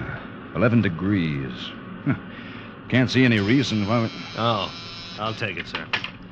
Driscoll here. Yes, I know. All right, I'll speak to him. McGilvery says they're taking quite a beating in the engine room. Wants to know if we can't slack off this roll. Yeah, I think we better. No use beating ourselves to death against those swells. Glendenning here. Riddell, Captain. Sorry to bother you. It's all right, boy. What is it? Permission to change course, sir. We're taking a bad swell on our quarter. Granted. Whatever you think best. Thank you, sir. Need me for anything? No, sir. I'll report later. All right, Mr. Driscoll, new course. Yes, sir. Ease off 14 degrees and then hold due south. Ease off 14 degrees, hold due south. Aye, sir. I'm going to the wireless room. All right, sir. We ought to be out of this by afternoon.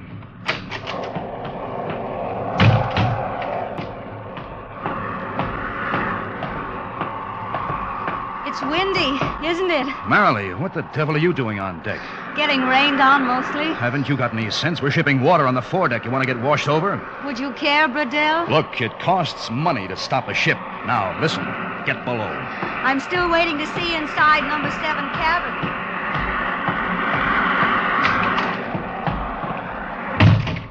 Well, Bradell. They're kind of shaking us well before using, aren't they? Yeah, just changed the course. Should ease this roll a little. Morris, what's the nearest ship to us? Still the Toledo, about 70 miles south. They say it's raining down there. Can you imagine? There's nothing any closer, huh? Well, nothing that I've been able... Hey, you don't figure we're... No, there's no danger, Morris. Just routine. Well, I'll see what I can pick up. Static's not making it... Oh. Morris. Yeah, he's here. It's for you. Thanks. Bedell speaking. Driscoll, sir. Yeah? McGilvery just called. Wants permission to put all pumps to work on the bilge. On the bilge? What for? Says we're making water from somewhere. He's got 40 inches in the stoke hole. It's probably coming from that forward hole. But as soon as Eberly gets the bulkhead closed, we'll be able to... Wait a second. Hold on. Myro just came in. What'd you find out? Mr. Eberly needs more men, sir. Some of those big crates shifted. They knocked out most of the forward bulkhead. Knocked out? Mr. Driscoll. Yes, sir. Call the captain and ask him to meet me on the bridge immediately.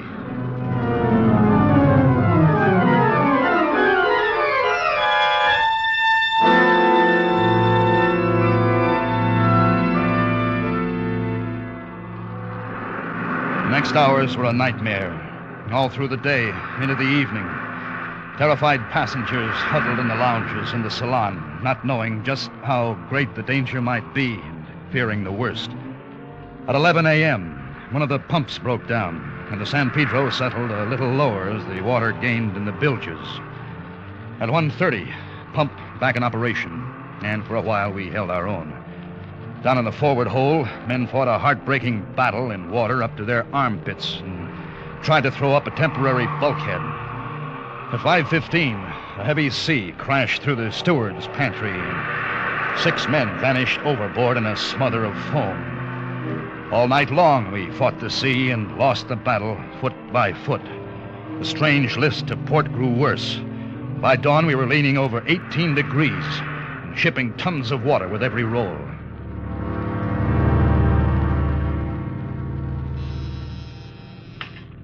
Driscoll here. Right. All right, hold on. Mr. Bradell.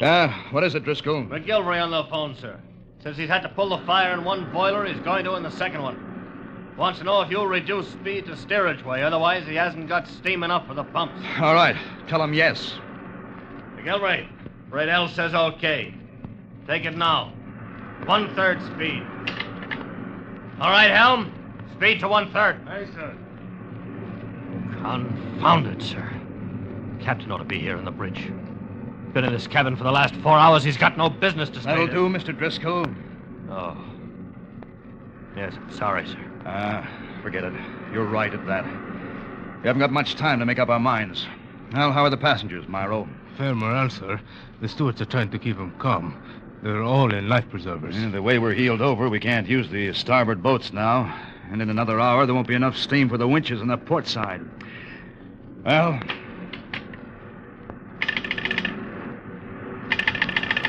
Hello? Hello? Oh, what the devil? Now the captain's phone's dead, too. Myro. Yes, Mr. Riddell? Go down to the captain's cabin, ask him to come up. Yes, sir. We can't chance it any longer, Driscoll. At least we can start a call out while the captain's on his way here. Right. Morris here. Riddell on the bridge. You still sending CQ? Yes, sir. Repeats at 5 minutes. You picked up anything? The Toledo?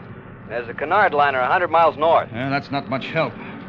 How bad off are we, sir? Bad enough you can start sending an SOS now. Give me position on anything you pick up and stand by for further orders. Right, sir. This is it, then. Well, what else, Mr. Driscoll? It may be too late as it is. Mr. Riddell. Yes, Myro? The captain, sir. He's in his bunk, dead. Good Lord. Well, he was right then. Men get old. Machines wear out. I think he's been dead for some time, Mr. Riddell. Probably so. Myro, did you ever get that port cabin door open? Didn't have any chance, sir. But what difference does it make now? None, I guess. I just wondered. All right, Mr. Driscoll. Yes, sir. Put a general order on the PA. Emergency. All officers stand by boat stations, prepare to abandon ship. Yes, sir. Now? Go ahead. Attention. All officers stand by boat stations. Prepare to abandon ship. All officers stand by boat stations. Prepare to abandon ship. All officers stand by boat stations.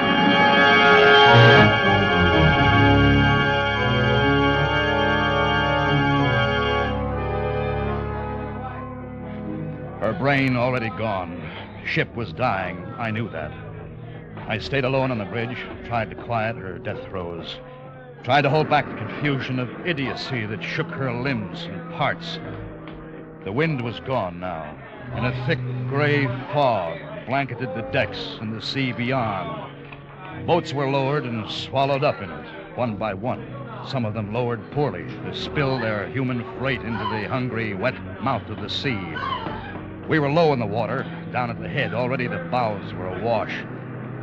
But suddenly I noticed that the strange list of port was no longer with us. Why, we were floating level. And then for no sane reason, I wondered if the changed angle had let the door of number 7 cabin swing open. I left the bridge and hurried forward.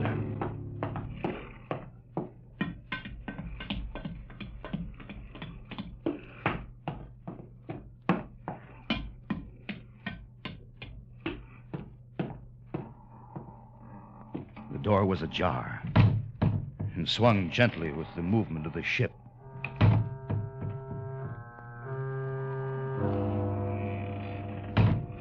I pushed it open and stepped into the cabin. It was empty. In the air was a strange, dry, musty smell, like old flowers long pressed in the pages of a book. At that moment, I turned, and the water was moving slowly toward me up the passageway. I heard Myro shout the order for casting off the last boat. I left the cabin, ran for the bridge.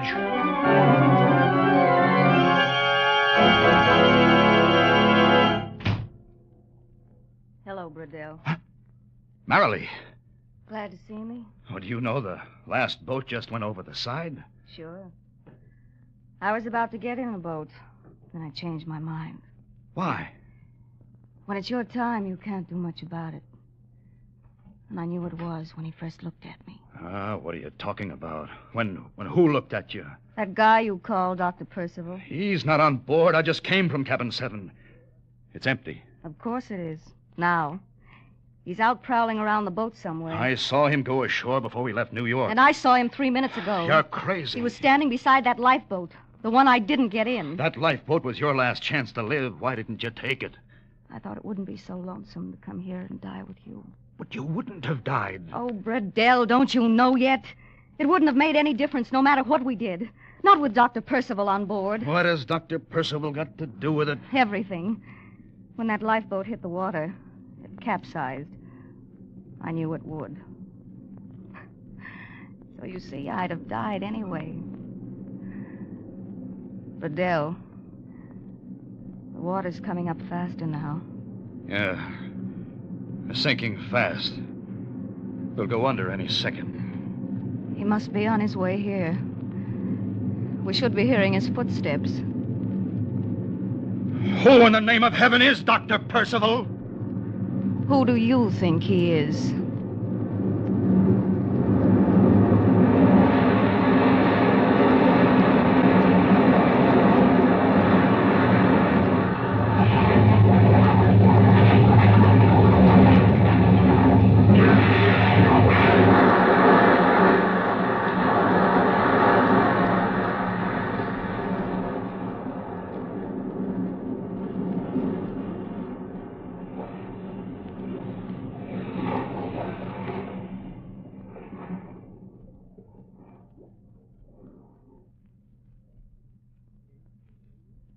Escape is produced and directed by Norman Macdonald. Tonight, we have brought you SS San Pedro by James Gould Cousins, adapted for radio by Les Crutchfield, with editorial supervision by John Dunkel. Featured in tonight's cast were John Daner and Charlotte Lawrence, with Jeff Corey, Don Diamond, Harry Bartell, Larry Dobkin, and Jay Novello. Special music by Ivan Ditmars. Next week... You were standing in the light of an arc lamp by a cathedral in Mexico City, looking at a body lying in the grass. And then a great fear comes over you, and you wonder if you are a haunted man.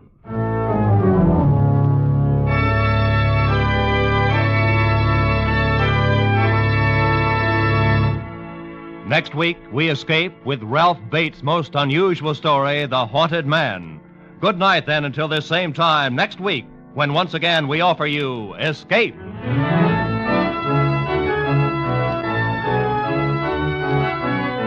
Roy Rowan speaking for CBS, the Columbia Broadcasting System.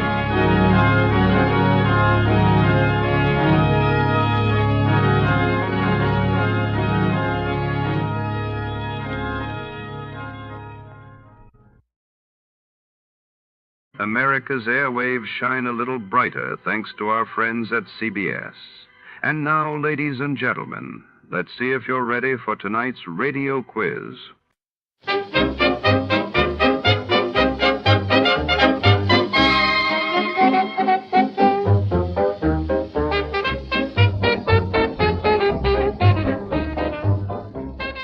Tonight, under the flickering glow of neon and the relentless patter of rain, a mysterious artifact known as the Wheel of Life vanishes from the City Museum. Detective Jack Marlowe is drawn into a shadowy world of double crosses and secrets, where every clue deepens the enigma and every ally could turn foe. With time running out and danger closing in, can Marlowe untangle the web before the wheel spins out of control? Don't blink, this caper's just begun. Before we begin, let's see what happened on the day it aired. It was April 3, 1949. That day, the world awoke to news of the North Atlantic Treaty being signed in Washington, heralding a new era of international alliances, while in Italy, the tragic Superga air disaster shook the nation as the Torino football team perished in a plane crash. The Adventures of Sam Spade, Detective, brought to you by Wild Root Cream Oil Hair Tonic, the non-alcoholic hair tonic that contains lanolin. Wild Root Cream Oil, again and again, the choice of men who put good grooming first.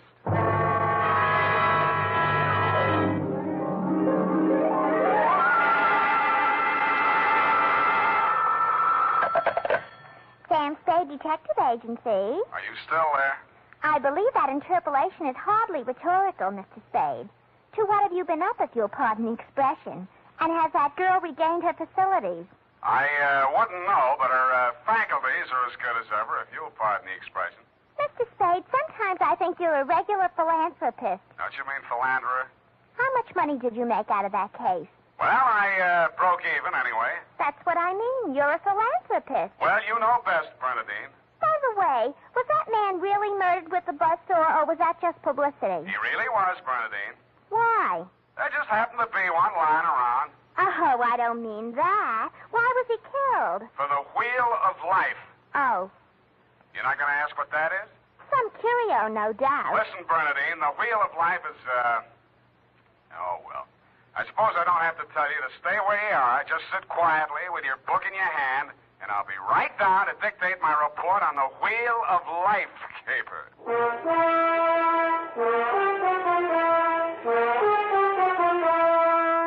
Dashiell Hammett, America's leading detective fiction writer and creator of Sam Spade, the hard-boiled private eye, and William Spear, radio's outstanding producer-director of mystery and crime drama, join their talents to make your hair stand on end with the adventures of Sam Spade.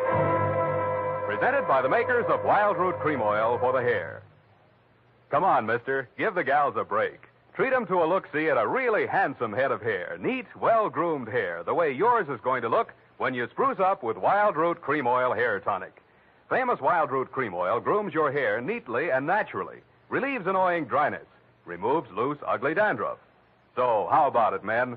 Why hold off any longer when now's the time to get Wild Root Cream Oil Hair Tonic? Again and again, the choice of men who put good grooming first. And now, with Howard Duff starring as Spade, Wild Root brings to the air the greatest private detective of them all in the adventures of Sam Spade.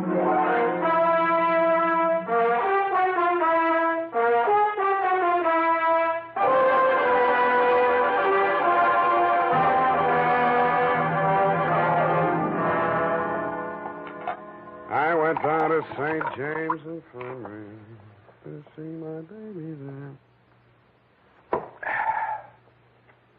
Ready, Bernadine, little flower? I'm way ahead of you. Keep it clean. No more than 3 erasures per page. Okie dokie? Oak. I mean doke. I mean date. Oh, I'd love to. July 11, 1948. To Detective Lieutenant Dundee, Homicide Detail, San Francisco Police. Subject, the Wheel of Life Caper. Now, don't go away, Bernadine. I don't know why these things always have to happen to me. Under private detectives in the San Francisco Classified Directory, they're listed somewhere in the neighborhood of 60 agencies, several with large display ads. But somehow she managed to find me. It's all so strange, Mr. Spade. I hardly know where to begin. Well, the beginning is always a pretty good place to start, Miss O'Farrell. Yes, the beginning. It was like waking out of a nightmare you can't remember. Everything seemed out of proportion. Even the buildings along the street seemed to be leaning at a crazy angle. And then I realized I was traveling down a hill. I looked wildly around for something to help me get my bearings. There was a street sign, O'Farrell, stuck in my mind, so I gave it to your secretary when she asked for my name. Uh-huh. What's your real name? I don't know. I don't know who I am, where I came from, or where I'm going. Mr. Spade, I'm so frightened. Now, wait a minute. A lot of people suffer from temporary loss of memory. Most of them recover. But amnesia is a sickness, and I am not a doctor. Oh. And you won't even try to help me? Well, I can give you the name of a good head doctor right here in the building. There's also missing persons. Oh, but I'm not a missing person. I'm right here. Yeah, I mean, where you aren't, somebody might be missing you, n'est-ce pas? But the police... Oh, I'd rather not. I might be wanted for some crime. How do I know? You sure you want to find out? Oh, yes, I do. It's terrible not knowing. But I want to find out for myself. Can't you understand that? What do you think I can do for you? You might save my life. From what? I'll try to tell you exactly how it happened. First, I looked at my watch. It was 3 minutes past 10. The cable car stopped at the corner and a man got on. I couldn't remember ever having seen him before, but then I couldn't remember anything. He sat down beside me and he caught hold of my arm. I tried to pull away. Well, you can see the marks where he... Yeah. Well, who was he? He acted as if I was... I think I know what you mean. Did you find out who he was? No, I was too frightened to speak. What did he say? He sort of growled it out of the side of his mouth, but it sounded as if he said, Lathrop wants to see you. Mm-hmm. You remember anybody named Lathrop? I can't remember anything before 3 minutes past 10 this morning. Well, let's go on with since then. The guy grabbed you, said somebody named Lathrop wanted to see you, and then what? I went into a panic. I managed to jerk away from him, and I jumped off the moving car, and then I looked in the classified section, and I found you. Why me? I don't know. The name, I guess. A spade to dig up my past. Please, Miss O'Farrell. Do you think I'm very silly? No, I think you're very beautiful. I wish you could remember whether you're married or not. Oh, no. Well, at least I have no wedding ring. What have you got? I mean, besides what's visible. Well, I couldn't find much of anything. I went over my clothing. There don't seem to be any marks of any kind. Oh. Well, you got any money? A little over $300. Let's have it. The purse, too. All right. Uh-huh. Lipstick, aspirin, bobby pins, Kleenex. Nothing here. They couldn't have been bought in any drugstore. Powder. Hey, what kind of powder is this? Then there was this in my coat pocket. A match folder. Sailor's Rest Bar, Hotel Calcutta, 1100 Embarcadero. Little number written inside. 120. What's that, a room number? I don't know. My purse, you have to destroy it. Here's $10 of your own money. Buy a new one. Wow. Did you find something? Coin, Chinese bit. Good luck piece, probably sewn in by whoever made it, maybe in China. That ring any bells? No. No, I'm afraid not. Shoe. What? Your right shoe. Let's see it. Take it off. You aren't going to tear it up the way you did the purse, are you? Dust. Plaster dust. Is that a clue? I don't know, is it? I'm not a detective. Well, you are in this case, baby. If it doesn't mean anything to you, it doesn't mean anything. Well, it doesn't. That's everything. What am I going to do? Well, let me see. First, we better give you a name. Oh, Farrell's all right. You look like, Lana would do, but, well, that's in use. How about Poppy for forgetfulness? Poppy O'Farrell. That's a funny name. Oh, you think so? I think I like it. You do? I think I like you, too.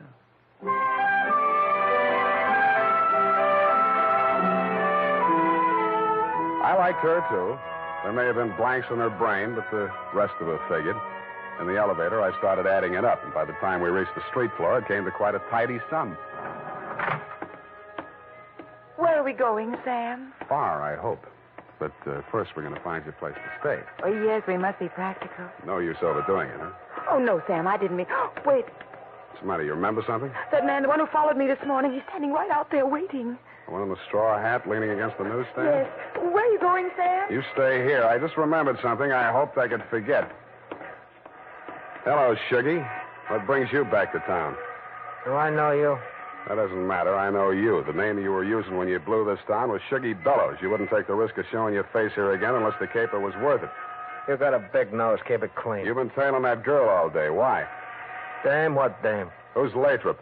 I don't remember. Okay, I'll give you a chance to think it over. Hey, officer! You dirty shamus yelling. No, no, you don't. Here, what's going on here? Break it up. Oh, Mr. Spade. Is this fella giving you trouble now? Yeah, what kind of a beat are you pounding here, Clancy? Letting a cheap drifter like this walk around with an armpit full of gun? Or are they handing out permits to characters like these these days? No, how about that, son? Have you a permit now? And a gope, copper. Oh, so where did them clever lads he is? Well, come along, me bucko, before I lose me temper and give you your lumps now. Stop, okay, I'm coming. That's better now. Much obliged, Mr. Spade. I'll pay you for this, Shamus. And a goop to you, too.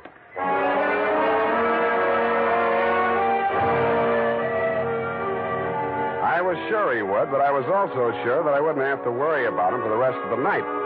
I checked Poppy O'Farrell in at the Belvedere, locked her in her room, and told Tiny Stover, the house dick, to keep an eye on her. When I left him, he was, and he seemed to be enjoying his work. Then I headed for the Embarcadero.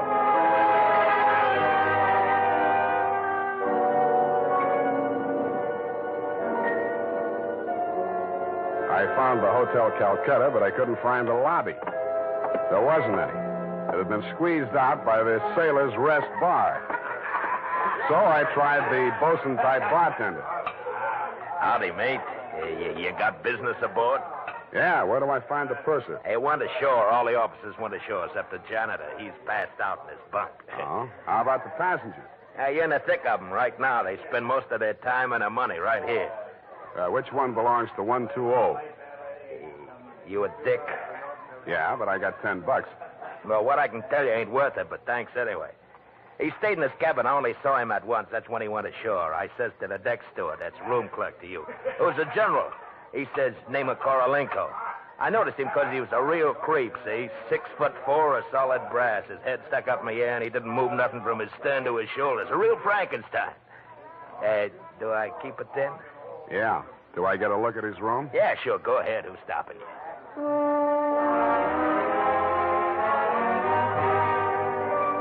So I went. Nobody stopped me until I opened the door to 120.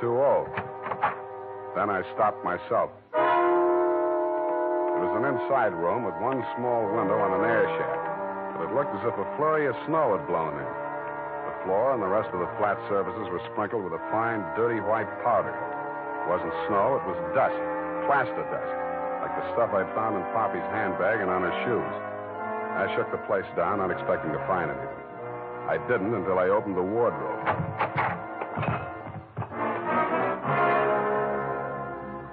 It was the body of a well-dressed ship surgeon, but his uniform was rumpled, torn, and bloodstained. From the look of him, his throat had been cut. I wondered if Poppy would be able to jog her memory that far back. When I found the murder weapon, I hoped she couldn't. I really did. It was not a knife. It was not even a razor. It was an electric buzzsaw. That tore it.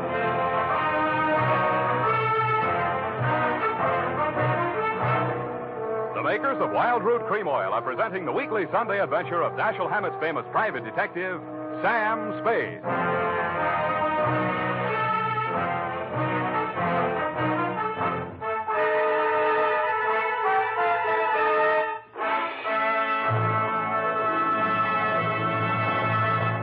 If you want the well-groomed look that helps you get ahead socially and on the job, listen.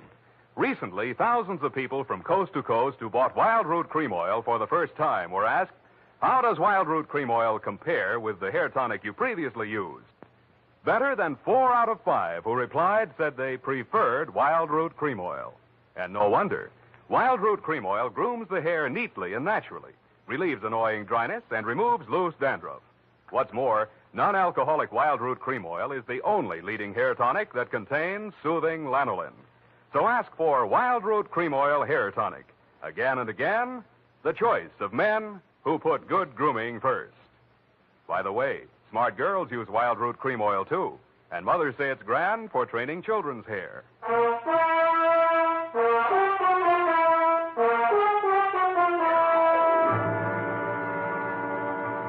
And now, back to the Wheel of Life caper. Tonight's adventure with Sam Spade.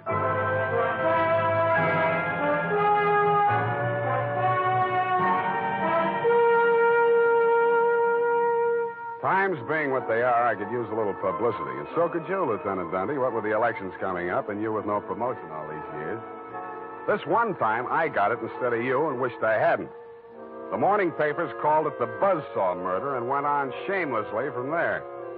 Horror killing related by Private Eye. Stan Slade, ex-Pinkerton man, mum on mystery woman. Elderly sleuth, dodges photographers, denies hotel visit, was in bed with Apple and good book, says Peeper. There wasn't a word of truth in it, mainly because nobody could get at the facts. I wasted most of the day down at headquarters trying to find out what name Shuggy Bellows had been booked under. Then I dropped in at the Belvedere. Poppy had checked out. I decided to get back to my office and drink poison. I hardly got the desk drawer open when a sobering influence walked in. It was a Mr. 6'4" of solid brass. The Frankenstein who had been described to me by the bartender as the occupant of room 120. Excuse me. I am Korlienko. Please, I shall sit down. I am so heavy. Make yourself at home. Oh. Mr. Spade. Slade. Excuse me. I am so heavy. I am Korlienko. So you told me. I am really Spade myself. So, why are she hiding from me? Who? That girl, Miss Paget. Her I am paying 1 month in advance, $300 American. Me, she have dessert. I am not rich, only moderately wealthy. But you understand, it's not question for money alone. That ship's doctor, he was most kind to me. He cared to me even after I arrived.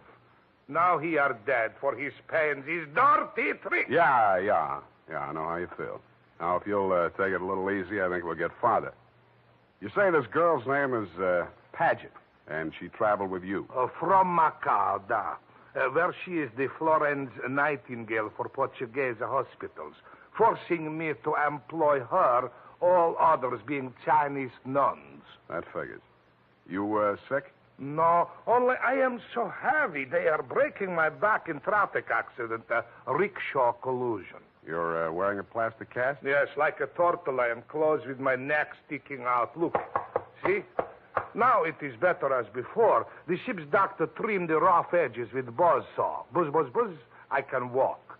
But it's like suit from armor, for which I alive. Look.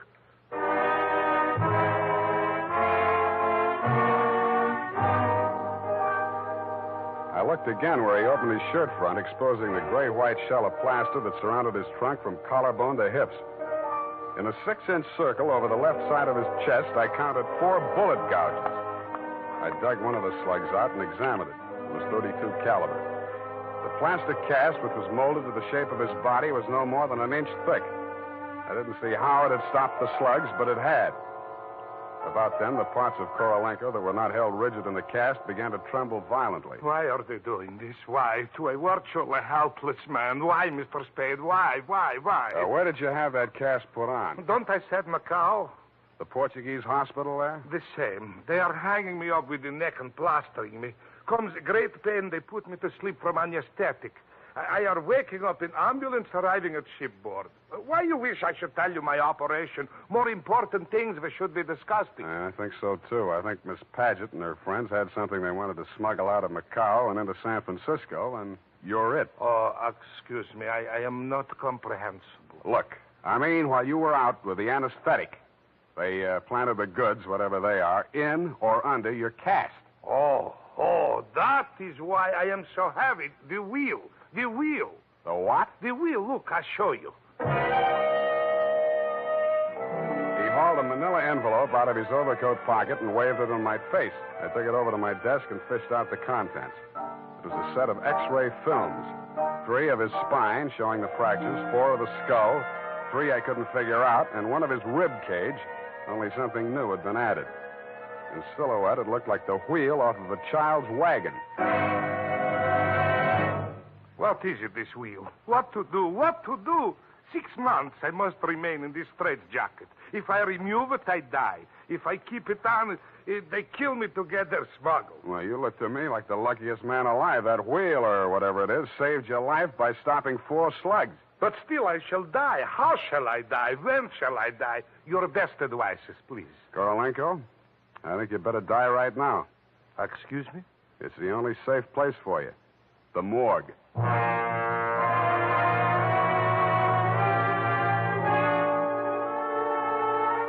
I called my friend Maxie the morgue man, gave him pitch number 137596. He agreed to play along.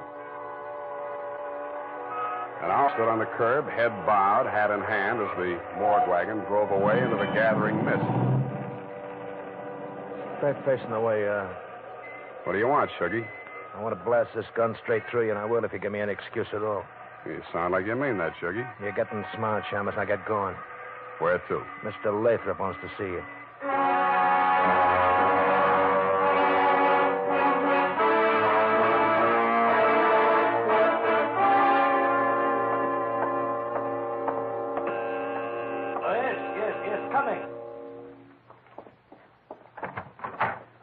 Shuggy, dear boy, you've not failed me this time.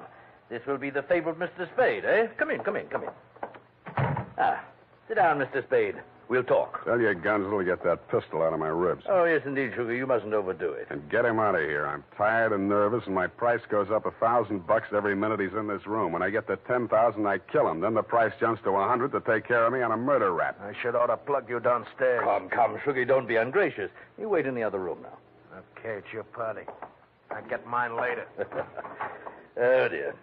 His bite's much worse than his bark, Mr. Spade. Don't start boring me so early in the evening. I came here to talk about the wheel. Oh, so you know about the wheel. I do better than that. I've got it.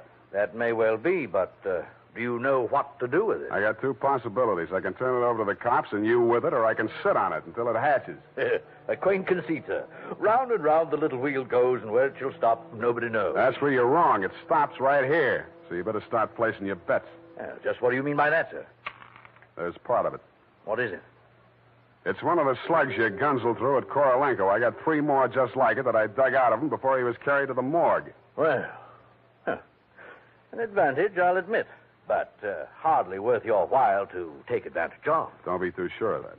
Just how much do you know about the wheel? So far, it's been worth 2 human lives to you at the risk of your own. That tells me all I need to know. Oh, no, not quite. Men have been killed in holdups for a few paltry sovereigns, but the wheel is a horse of another color. Well, let's not change wheel horses in midstream, Mr. Lathrop. Yes. You must understand that the wheel has no absolute definitive value. Monetarily speaking, the British Museum might pay close on to £5,000, hot as it is, for the privilege of returning it. Occidentals aren't the puka sahibs that they once were in the Orient. The theft of the wheel, if countenanced by the Western powers, would have most grave consequences. Most grave. Are you attending, sir?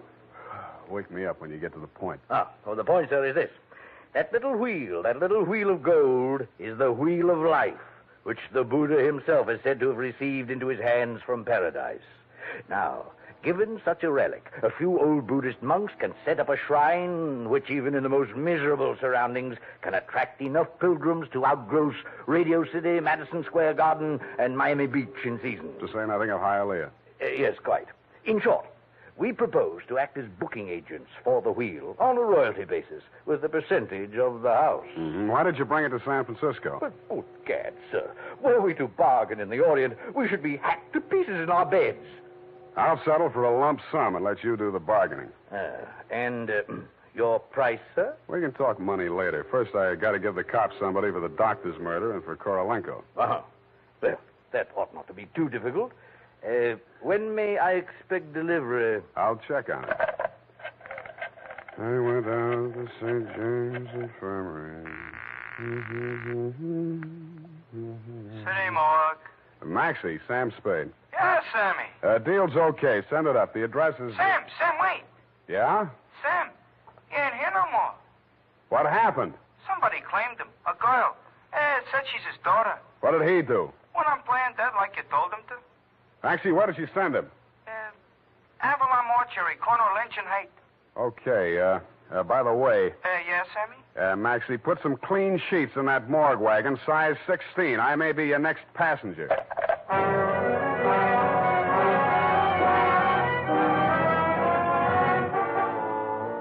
At the Avalon Mortuary, the night watchman let me in. He said Mr. Korolenko's daughter had brought an overnight bag and was keeping a vigil by his bier in slumber room number 7. I approached on tiptoe. Just as I reached the door, I heard the most terrible sound I've ever heard. It was a buzzsaw biting into plaster. How deep, I didn't like to think. I did the first thing that popped into my head. I grabbed up a lamp from a console, smashed the bulb, and plunged it into a vase of flowers. As luck would have it, slumber room number 7 was on the same fuse box. As luck would not have it, I was facing a desperate woman in the dark. I hugged the carpet while she emptied her gun. I hoped she didn't have a spare. I forgot about the buzzsaw. The room lighted up momentarily from the lights inside my head, and I staggered back against the wall. I waited for her to get her bearings again. There was no hope of me getting mine.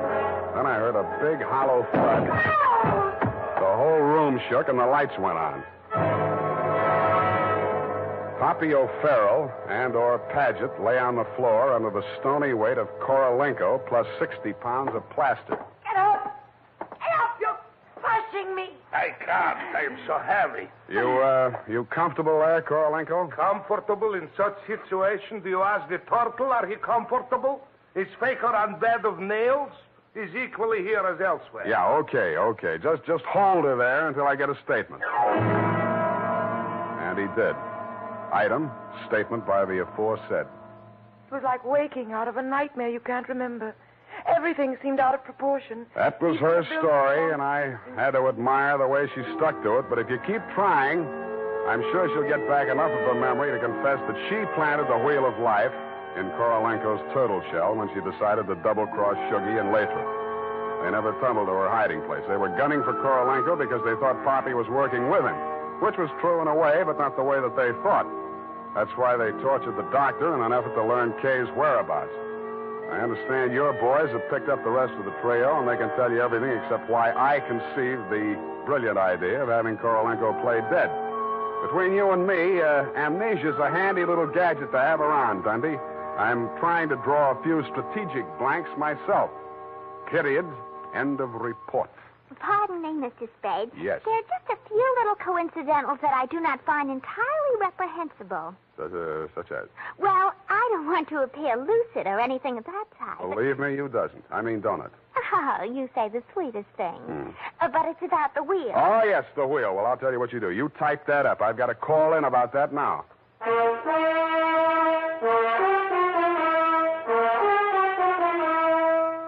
Tonight, when you're making out your must-do list for tomorrow, why not include a reminder to get Wild Root Cream Oil for the hair? Honestly, men, you'll be delighted with the neat, natural way Wild Root Cream Oil grooms your hair. The way it relieves that annoying dryness and removes loose, ugly dandruff. Just try it and see if I'm not giving you a good steer. Make a note right now to call at your drug or toilet goods counter for Wild Root Cream Oil. Get the big economy bottle and the handy new tube that's easy to pack when you travel. Also, ask your barber for a professional application of Wild Root Cream Oil Hair Tonic. Again and again, the choice of men who put good grooming first.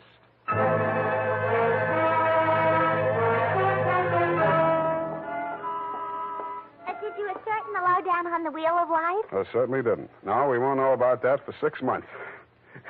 Because definitively, I mean definitely, that plaster cast has to stay on him. Doctor's orders, you know. Oh, but I won't be here 6 months from now. You can say that again. But I won't be here 6 months from now. Stop repeating yourself.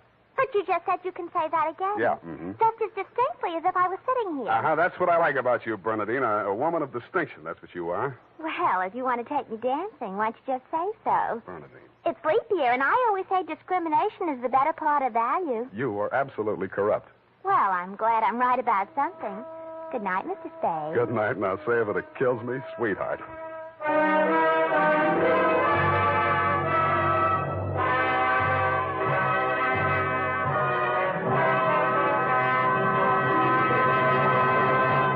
The Adventures of Sam Spade, Dashiell Hammett's famous private detective, are produced and directed by William Spear. Sam Spade is played by Howard Duff.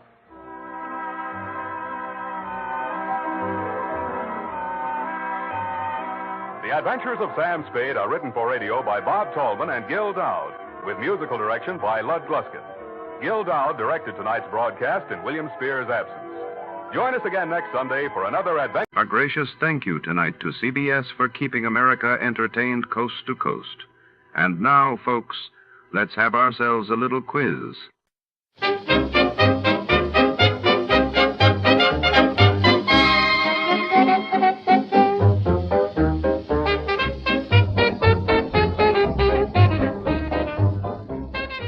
Tonight, under the flickering neon lights of the city's most exclusive jeweler, a priceless sapphire, the infamous Blue Rock, vanishes during a glamorous gala. Amongst champagne flutes and whispered secrets, a hard-boiled detective must untangle a web of deceit, charm, and hidden motives before the culprit slips away into the night. Shadows lengthen between velvet-lined display cases and diamond-studded suspects. Before to start, let's see what happened the day it was aired. It was March 15, 1952, and that day the world saw the ratification of the peace treaty with Japan officially ending World War II hostilities, while in London, King George VI's funeral procession brought thousands to the streets in solemn remembrance. Hey, down here in New York at State Unity Live. Phil, how's my one-time fishing pal? Slowly but surely going nuts with this business. All set to open the trout season? Not a chance. I am. Sunrise on opening day is going to find me out in the middle of a stream, gently dropping flies in front of ravenous rainbows. Yeah, And you know where I plan to do it? Yep. Oh? The point is, do you? Well, of course I do. On a private stream only half an hour's drive from here is the clearest, coldest... What was that? Yeah, you see, I was right. Right about what? You're not knowing where you're going on opening day. What are you talking about? Didn't you hear me? Oh, I heard all right, but you're wrong. Oh, I am, Sure. Because, Johnny, you're going to do your trout fishing on the Esopus River.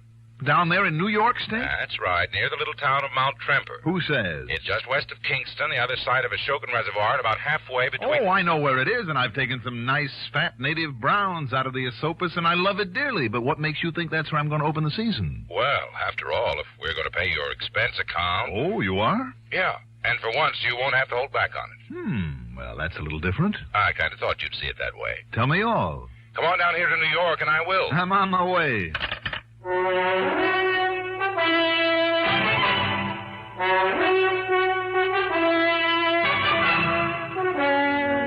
The CBS Radio Network brings you Mandel Kramer in the exciting adventures of the man with the action-packed expense account, America's fabulous freelance insurance investigator. Yours truly, Johnny Dollar.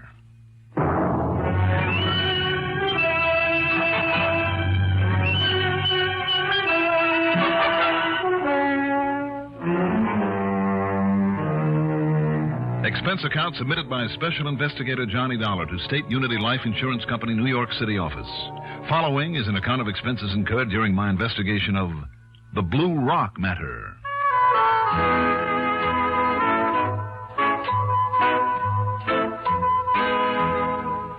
After carefully packing all my trout fishing gear and clothing to go with, including waders and a set of long johns, Expense account item 1 is $5.75 taxi fare to Bradley Field.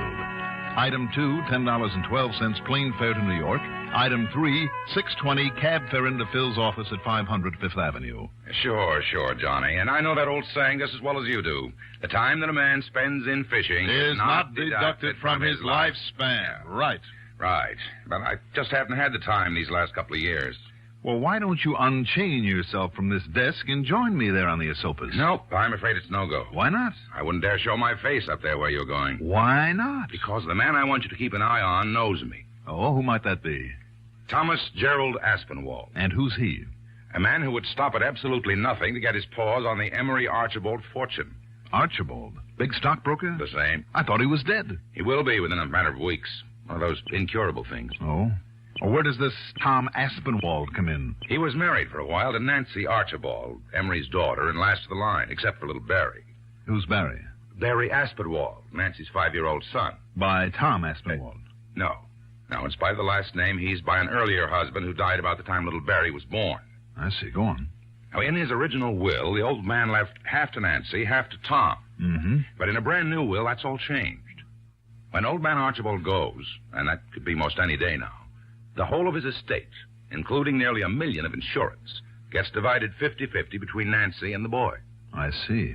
And Tom doesn't like that. Unless, Johnny. Yeah?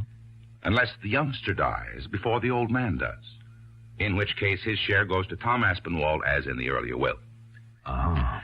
Don't ask me why, but that's the way it is. In any event, Tom would like nothing better than to see the youngster out of the way. Right.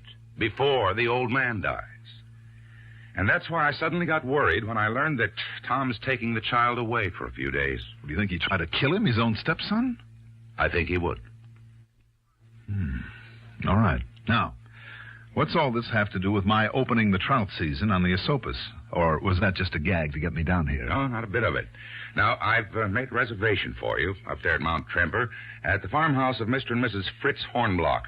It's only a couple of 100 yards from the big pool below the bridge over the Esopus. Blue Rock Pool? Yes. Where I've wet many a line, Phil. Oh, but not many people fish that spot anymore. Because unless you know every inch of it, and with the high, roily water this time of year especially, it's about as dangerous a place as there is. Right. So, when I tell you that the only other guests the Hornblocks will have for opening day... Tommy Aspinwall and the boy? Yes. Wow. If there's one place on that river to fake an accident and make it look legitimate, that's it. Yes. You, like to run on up there and keep an eye on things? Maybe prevent a murder? What do you think?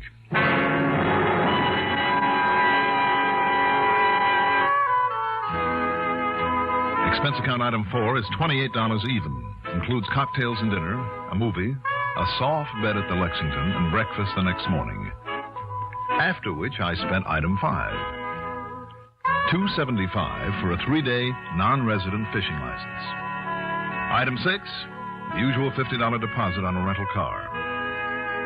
I drove north on Route 9, crossed the Hudson at Poughkeepsie, north on 9W to Kingston, then west around the Shokin Reservoir to Mount Tremper. By the time I got to the Hornblock farm, it was late afternoon, and the weather had turned very windy and very cold. Now, you think I'm too old to carry these packages of yours, Mr. Dollar? Well, no, but let me carry some of the fishing gear at least. Nine. I'm strong as an ox. Are there any other guests, Mr. Hornblock? Here now. Right in here. Okay? Oh, looks fine to me. Good. A nice warm feather bed for you, and if you like it, I built you a nice big fire here in the fire. Oh, I don't think that'll be necessary. Or maybe while the mama is out, you like maybe a little schnapps to keep the cold away. Well, now, it just happens, Mr. Hornblock, that I brought a bottle along with me. Oh. You know, just in case of snake bite. Oh, snake bite this time of year. Oh.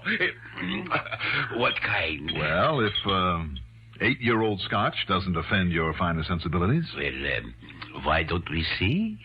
Why don't we? Here you are. To your heart's content. Now, let me see. Well, what's going on here? Well? Hey, just what are you up to, Fritz? Oh, that was good, Mr. Dollar. Well, good. Will you join us?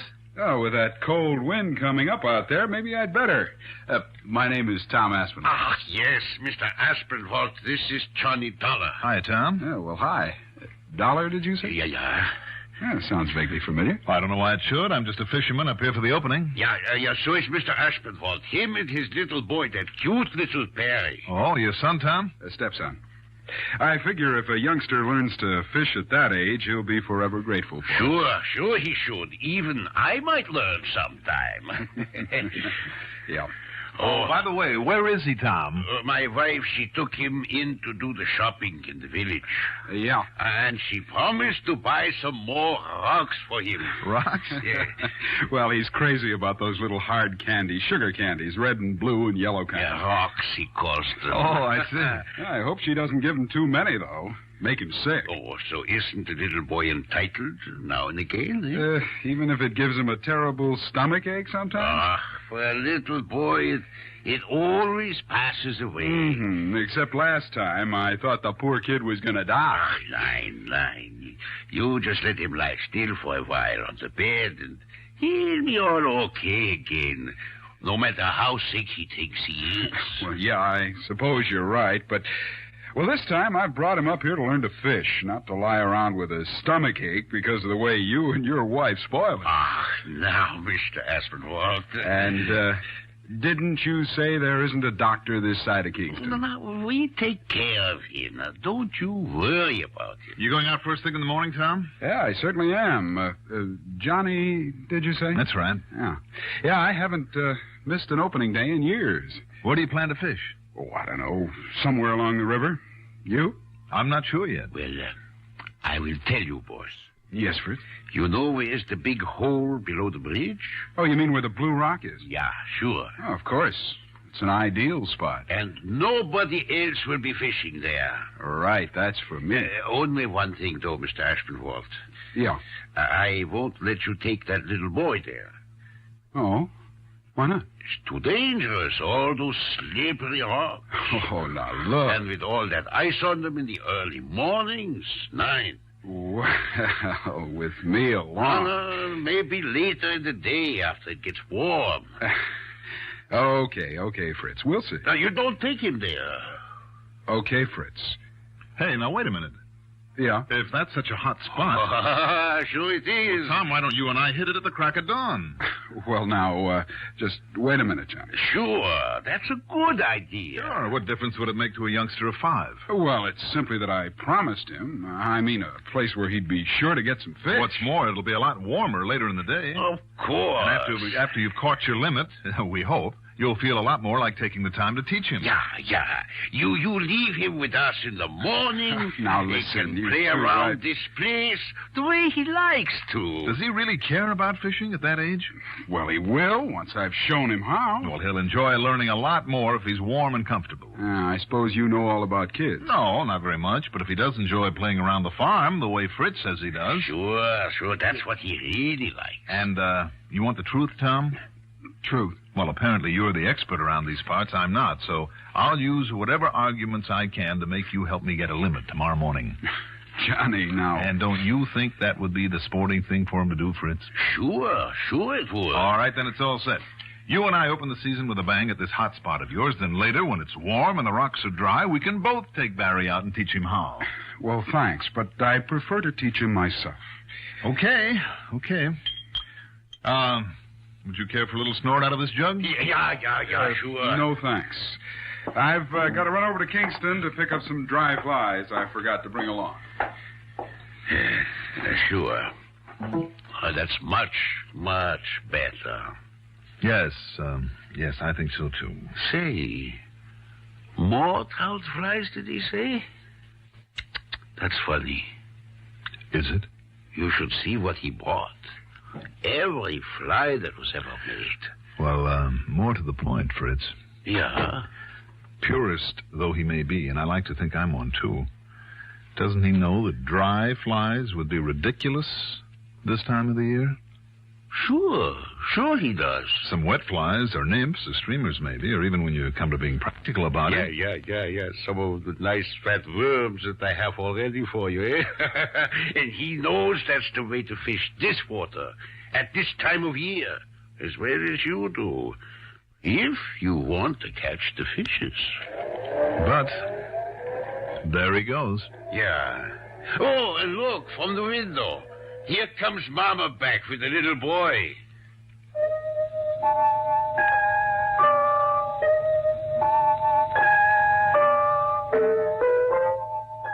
It was obvious from the way he spoke of him that Barry wasn't overly fond of his stepfather. But he was a cute little tyke, and I didn't blame Mrs. Hornblock, a sweet, typical housefrau, for wanting to spoil him just a little. A little. Judging by the size of the sack of hard candies he clutched in his hand, blue rocks, he called them, she was doing a pretty good job of it. The kind he likes the very best, his steppapa says. There was something about those candies, though, that vaguely reminded me of... I wondered... Yeah, and the blue ones, those are his favorites. Any kind that's blue, he loves it. But, Fritz, where's the steppapa? Oh, just to Kingston to make a nail. Tell me, Barry. Uh-huh. You looking forward to fishing tomorrow? Oh, I'd rather stay here and play with the pigs and chickens. Sure you would. I'd eat rocks. You want one, mister? No, thanks. Now, come, Liebchen. You must wash off all the sticky. So much happier the boy is with the pigs and chickens. But he's bound he teach him how to fish. And so he will. Will he? Huh? I wonder.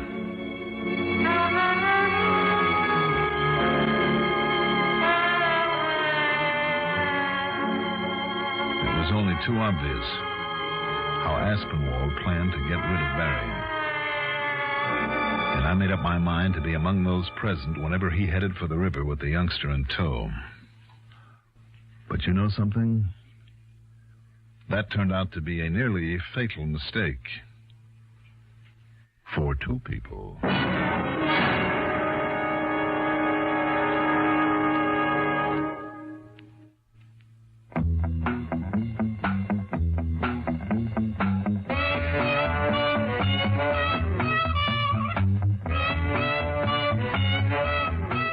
Pardon me, mister. She said... Do you have a match? The old gag. Sure, I said. Do you have a cigarette? She had one. Newport filter cigarettes. We lit up. Some smoke. Finest rich tobacco flavor I'd ever tasted. Real tobacco, the way I like 'em. The right touch of menthol and just a hint of mint. A great combination. She suggested. Makes Newport more refreshing to begin with. More refreshing all the way. She wasn't kidding. Been smoking them ever since. Newports. Newport filter cigarettes.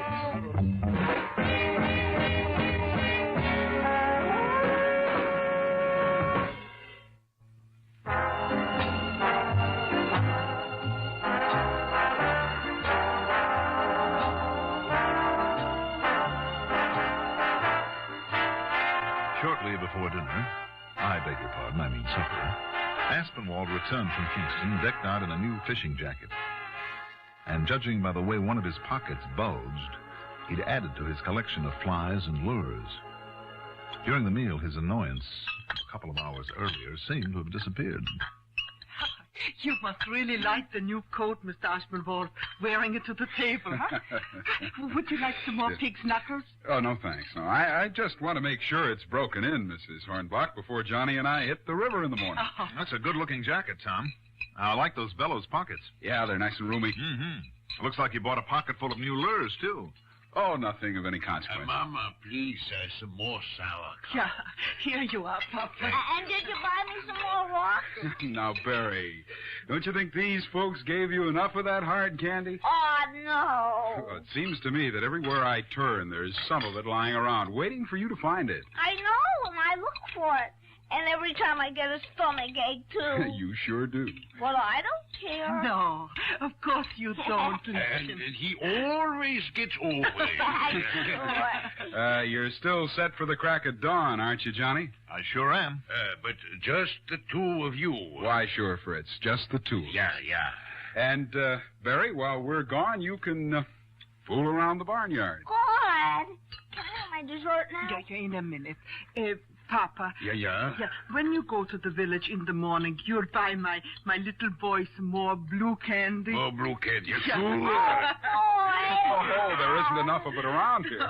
Oh, and I must take some butter over to Mrs. Hilga after breakfast. And I'll stay here and watch your chickens. That's right.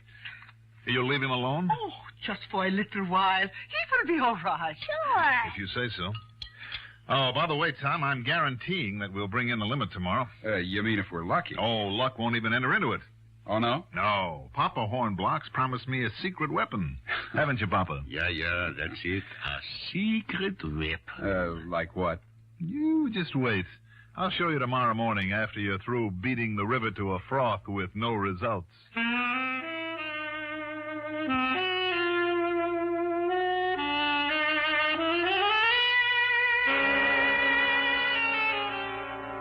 At dark next morning, the temperature was in the mid-20s. But after fortifying ourselves with pork chops, hotcakes and bacon, 3 fried eggs apiece, and plenty of steaming hot coffee, Tom and I set out for the river, leaving the Hornblocks to their errands and little Barry to play around the farmyard.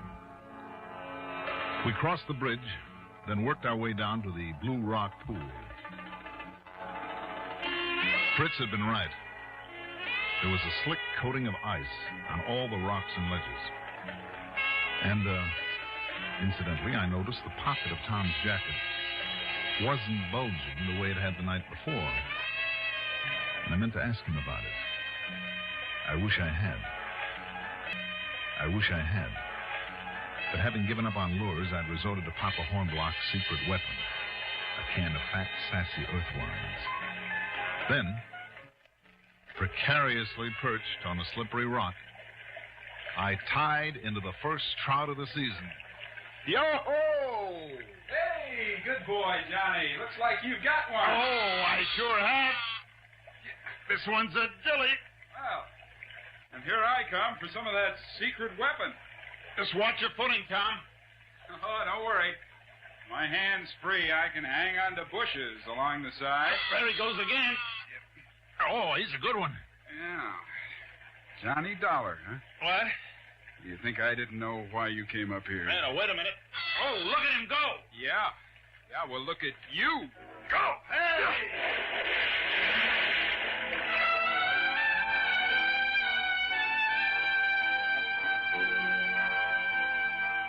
Things happened fast, as Tom, holding onto a bush, gave me the shoulder. My feet went out from under me on the icy rock, and I fell sideways into that treacherous, frigid pool. But in twisting around, I'd grabbed at one of his legs and managed to hang on, and then the two of us went in. From then on, all I can say is that it's a miracle we ever got out of that freezing, rushing torrent alive. But somehow we did. Then up on the bank, the water on our clothing freezing into ice. All right, Dollar. So you think you've won, huh? Just because you got me. And you did bring that youngster up here to kill him. You bet I did. All right. Come on now, back to the house before we freeze to death. And we'll make sure that Barry's still okay. Johnny, Dollar, it's no use. Because you gave yourself away. What? You knew that he was only 5. You said so before you even saw him. So I knew you were onto something when you came here. All right, so I goofed. Now, come on. I remembered who you are, and I knew you wouldn't let me get him down to the river alone. So that's why I made other plans. You what? Yeah. Wait a minute. That pocket on your jacket. Yeah, that's right, Dollar. From the wetting, there's a blue-green stain all over it. Huh? Blue vitriol, copper sulfate that you bought in Kingston. Oh, so you're smart now, huh? And the little chunks of blue vitriol. Look just like the chunks of the hard candy that kid likes. Yeah, and they both have a kind of sour taste. You see? Yes, I see. Come on. No, it's too late, Dollar. Because I left enough of that stuff around for him to find to kill him 10 times over. Come on. When he sees it, he'll think the Hornbachs left it for him. And even if they're there, you think they'll worry over his stomachache before it kills him? Barry! Barry! You're too late, Dollar. You're too late. Barry! So, maybe you caught me, but at least that lousy kid will never get the money. Barry! Barry!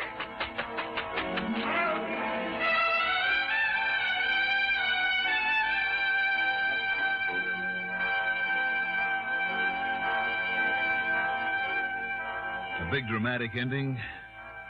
Oh, I'm sorry. Not this time. Thanks to the fact that Mrs. Hornblock had changed her mind and had taken Barry along on her morning errand. By the time they got back, I'd cleaned up every chunk of the blue vitriol that Aspinwall had planted. Mostly around the chicken coop. So the only casualty? Aspinwall, who'd nearly frozen to death in his wet clothes on the frozen ground where I'd knocked him out. And he was a very docile prisoner when I handed him in at the Kingston Hooskow.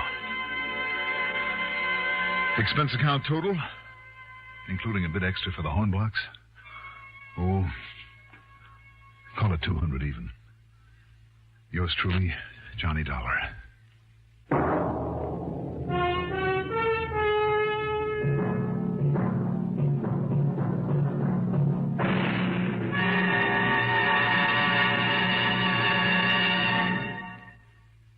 Now, here is our star to tell you about next week's story. Next week, a lesson in how to crack a safe. And I'm perfectly serious about that. Join us, won't you? Yours truly, Johnny Dollar.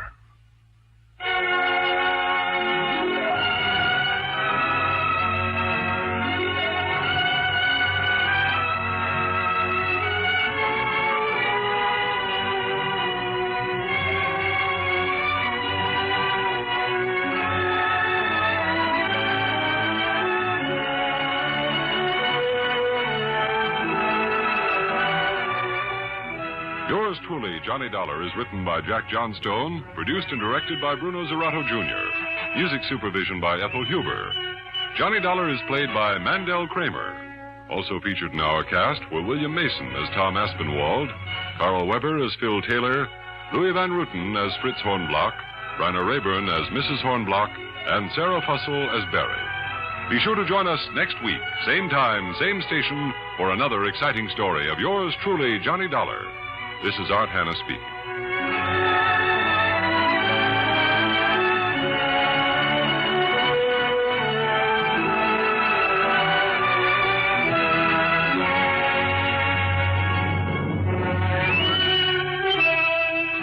This is the CBS Radio Network. From all of us here at Escape Radio, thanks kindly to our sister station, CBS. Now then, let's see if you're true masters of classic radio.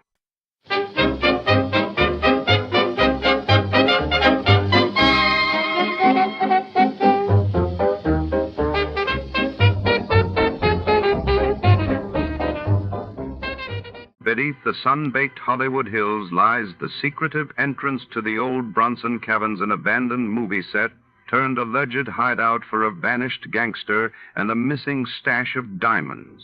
Tonight, our hard-boiled detective is lured into the maze of shadows and echoing stone, where every footstep could spell danger and the past refuses to stay buried. As secrets echo off cold cave walls, only one truth will make it back to daylight. Before to start, let's see what happened the day it was aired. It was March 17th, 1952, that day. The world was gripped by news of the U.S. Senate's explosive hearings on organized crime, while in London, King George VI sparked concern across Europe after official reports hinted at a sudden decline. You, finding life rather dull? Dreaming again of exotic places? Wishing you were somewhere else? We offer you escape.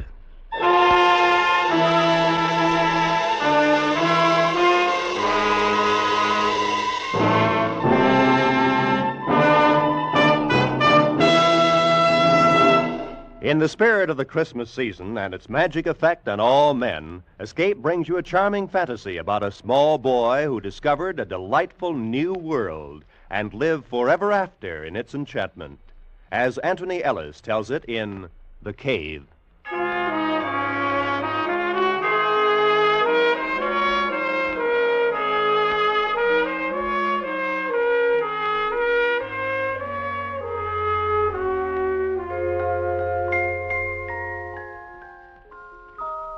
It's on days like this that I remember how it used to be before I found the cave. This day in particular.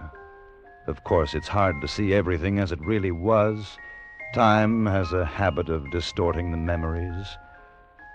Memories. Christmas. Christmas Day. Oh, what a long time ago that was. I was 10. And an unpopular uncle had distinguished himself by giving me a flashlight. And it was enormous. 4 batteries and a most incredible gleam to its metal case. I couldn't wait to try it out. And because it was still early afternoon, I could think of only one place that was dark enough for the exciting test. The cave. The big cave whose mouth was near the sand dunes and whose recess was rumored to be miles deep. George Fennell and I had never ventured more than 200 yards or so inside, but on that Christmas afternoon I knew that the cold darkness of the cave would have no fears for George and me. We met near the dunes as arranged to compare notes on our respective Christmas presents. It was quite warm, and the snow was beginning to melt in patches. A few gulls were wheeling about nearby. It was as I have remembered it all my life. That's keen. Listen, I bet it'd work like a searchlight tonight. I guess it would, all right. Maybe they'll let us stay up tonight. If it doesn't get cold, we could play pirate. I used my new gun. I thought we might go in the cave this afternoon. Hey, that's keen. Oh, maybe they'll get sore. I had to get all dressed up today. Don't get dirty. Besides, we could go a real long way inside with this. I wouldn't want to go in too far. They say the cave goes off in a lot of tunnels. You can get lost.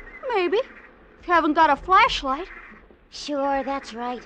And with my gun, sure, we can explore. Come on, I'll race you to the cave.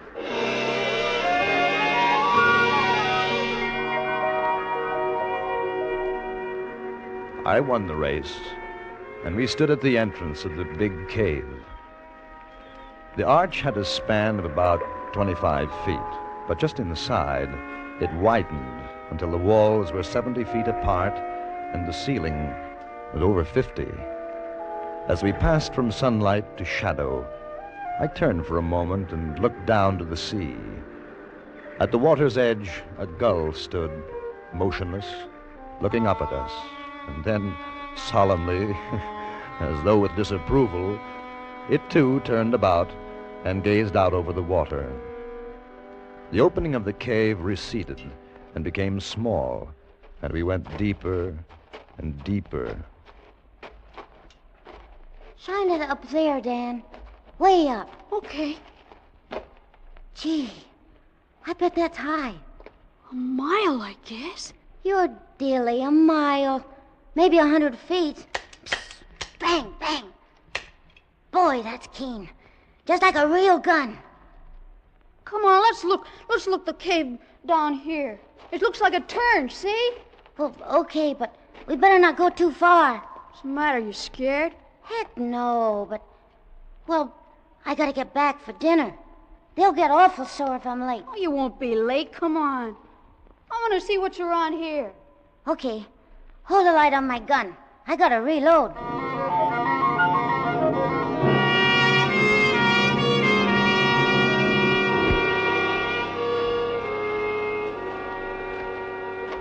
Fish. Who ever heard of fish in a stream like this? Where'd they come from, huh? Where? I don't know. They say there are fish in caves sometimes. Blind fish. That's Dilly. What are you stopping for? We gotta go back now. Why? Because it's late. Besides, how do you know which tunnel we took? How? Maybe we could get lost. Listen. Maybe if we keep on going, we'll find treasure in here. Treasure? Sure stands to reason. Maybe like in the pirate book.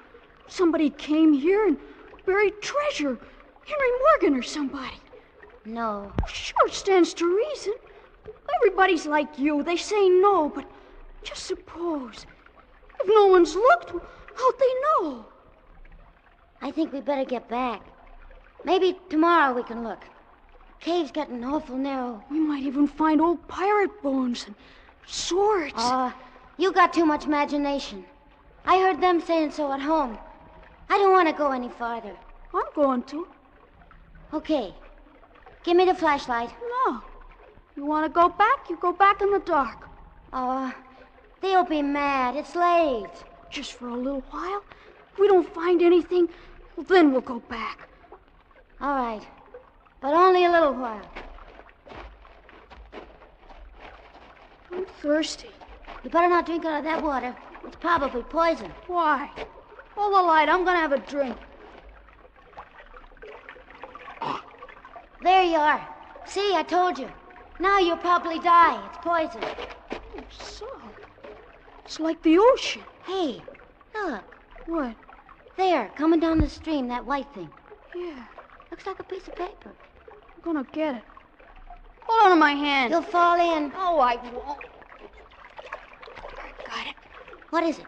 I don't know. It looks like a handkerchief. That's Dilly. It's too small. Who'd use a handkerchief like that? My mother does. Gee, I'd hate to blow my nose on that. You can almost see through it. How'd it get down here? Who cares?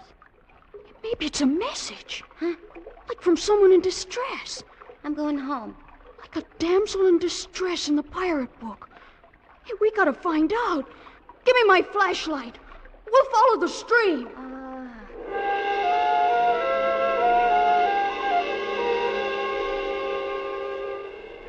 We followed the stream. We walked by it as the cave twisted and curved. We didn't notice the passageway, which had been getting smaller all the time, suddenly widen out, and the stream, which was becoming a river, and the river... The river! Hey! What? Where's the other side of the water? There isn't any. It keeps going. It's like a lake. Or maybe a sea. There's little waves. Dan. Huh? Turn the light around. The walls are gone. There's no walls. There's gotta be. It's a cave. There's no top to it either. It's just too high to see, that's all. Let's go home. Let's go home right now. What are you afraid of? I'm not, but I'm hungry and it's Christmas and... Well, I got things to play with. Come on, Dan. Come on, I want to get outside. What'd you do that for? Turn on the light. Turn it on. Don't you notice something? You turn that on. Give it to me. Oh, wait a minute. I want you to see something. I'll turn it on. You give it to me. I'm not going to play with you anymore. You give it. See what you've done? It's all your fault. I didn't want to come in here anyway. How are we going to get back? It's dark. No, it isn't. That's what I wanted you to see. Look up there. I don't see anything. You will. Oh. There's like stars. Way, way up. That's what it is. It's stars.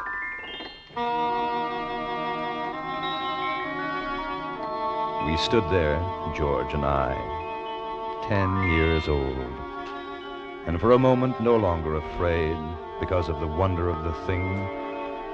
There was light from a sky that I knew I had never seen before.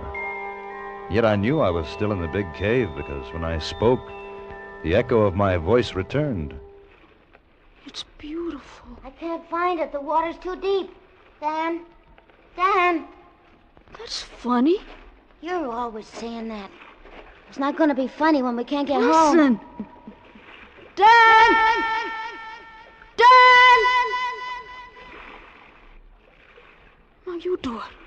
What for? It's just an old echo. Go on. George. George. Ho. There. How can there be an echo when there's no cave anymore? You're trying to scare me. Well, I'm going. You can come too if you want. Dan, please. I'll bet nobody's ever been in here ever. I'll bet we're the first. Except for pirates, maybe. I wish we could see more. If my mother hadn't taken away my matches, we could find our way out okay. Gollies, it's night. Come on, please. I'm hungry. Somebody's here. Somebody else. Sounds like it's over there. No, don't go, Dan. Dan, I'm scared. I don't like this place. Go home if you want to. I can see someone. Look. Gee. He's digging in the sand. Don't let's go any closer, Dan. Let go of me. I want to see what he's doing. No. Look. Some other people. They got swords. Got you, Namby, you scurvy wretch! Look on him, bullies! No! Don't hit me, Captain! I just wanted to see if the treasure was still there. It's the truth, I did. I'll show you what's there, you pot-bellied toad! No! No, Captain! No! You're killing me! No, please, no!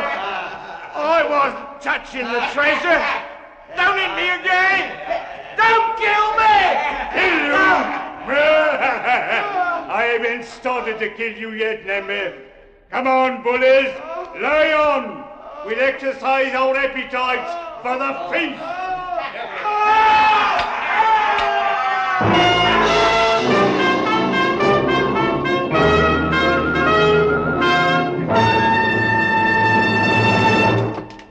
Escape, under the direction of Norman MacDonald, returns in just a moment.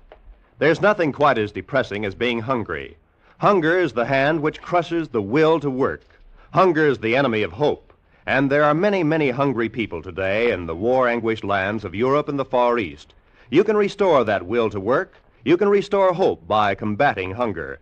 And your weapon of combat is a care package.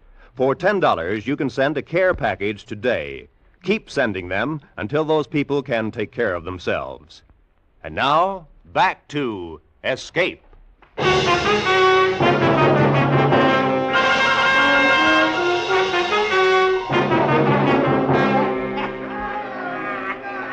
In that faint light from the stars of another world, the world of the big cave, George and I watched. We could only see shadows until someone lit a lantern. And then I knew that I'd been right. Pirates! Pirates! I want to go home. Pirates they were. The most glorious, the gaudiest pirates to sail under the Jolly Roger. The leader was a huge man with a fine, bushy beard and a voice like the trombone in the village band. How shall we cook him, bullies? Broiled or steamed? No! No, Captain, no! He's too tough a morsel for that, Captain. I say, roast him. I shall. Roast it'll be. Nothing like roast Namby, I always say. No! We'll cut out his heart first and feed it to the dog. I feed him. Namby, you lily-livered aggravation, say your prayer. He's going to kill him. I don't want to watch him. Shh. Who was that? I don't know, Captain. Sounded like a boy. A boy? A boy? Mayhap 'twas the Lady Alicia. Bilge. She's in the dungeon, Gunfallen. Aye, that's true. It came from over there. Hold the lantern high, Shill. They'll get us, Dan. We gotta run. Don't be afraid. If you're not afraid, nothing can happen. Do you see anything, Gunfallen? You know it, but... Save us all. 'Tis a boy. There's 2 of them. Well, scupper me. Boy, huh? Oh, the little demon. That's it. Boys. 2 small boys. What'll we do with them, Captain? Hang them, I say. Hang them. They're out of the treasure. You! Were it not Christmas, Namby, I should have turned you inside out.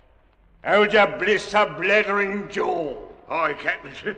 Aye, aye. Boy, what's your name? Dan Embry, sir. On that one. George. George. He's my friend, George. George Fennell. His father's a policeman.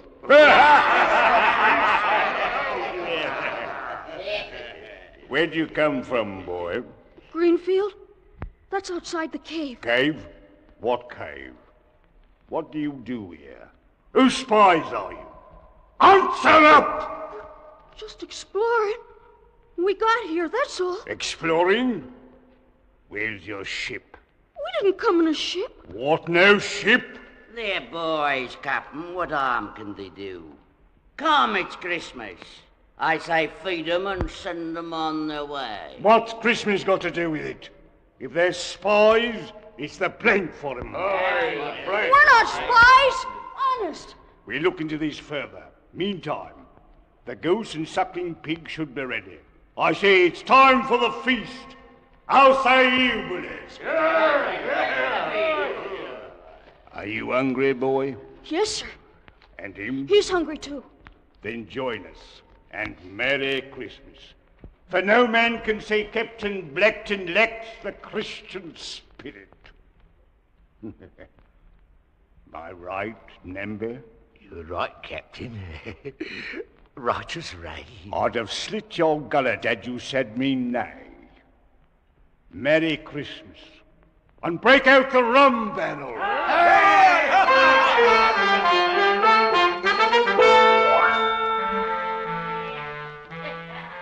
I remember that day, that long ago, the great dining board set upon trestles, the fruits, the wine, roast goose and pig, the pirates rough in their colorful patched clothing, the songs and the drinking and stories of home and sea. Such Christmases are dreamt of, and I had dreamed it to come true. George sat next to me, eyes wide and unbelieving. And after the plum pudding, we were called on to sing a carol.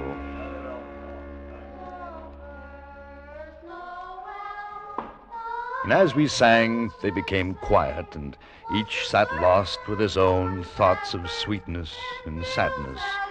The little man Namby, bird-like and asleep.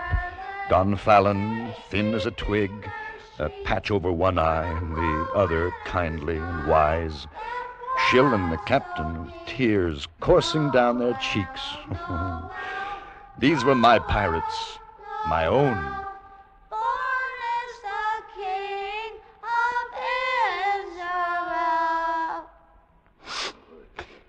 Well done.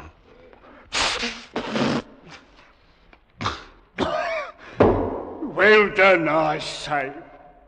A dollop of rum for the boys. Captain, this be an happy day with us. Let's share with those less fortunate. Less fortunate? Less fortunate? Oh, we're all well met. The Lady Alicia. Nay, she is our prisoner. Until ransom is paid, so she will remain. What matter if she grace our table for the evening? It has been long since a woman's been with us. Aye, that's right. Very well. Send the prisoner here. Bring her from the dungeon.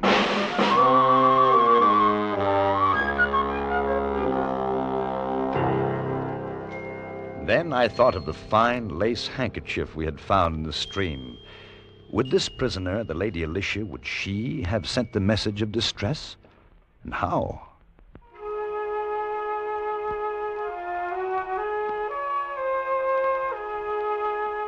They brought her in.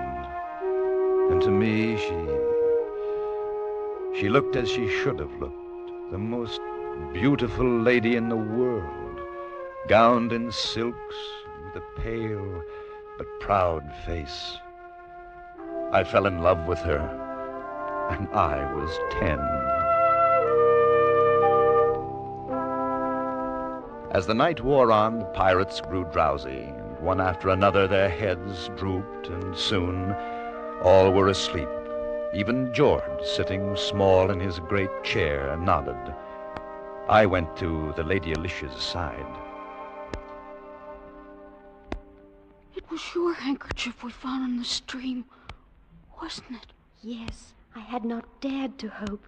But they have you locked in a dungeon. Beyond my window is a running brook. I prayed that when I dropped the kerchief, it would by some happy chance be discovered. I found it all right. You are very brave to have come here. How long have they kept you in prison? 6 months now. We were sailing to the Indies. Our ship was taken, and I alone survived. Now they hold me for ransom. That's terrible.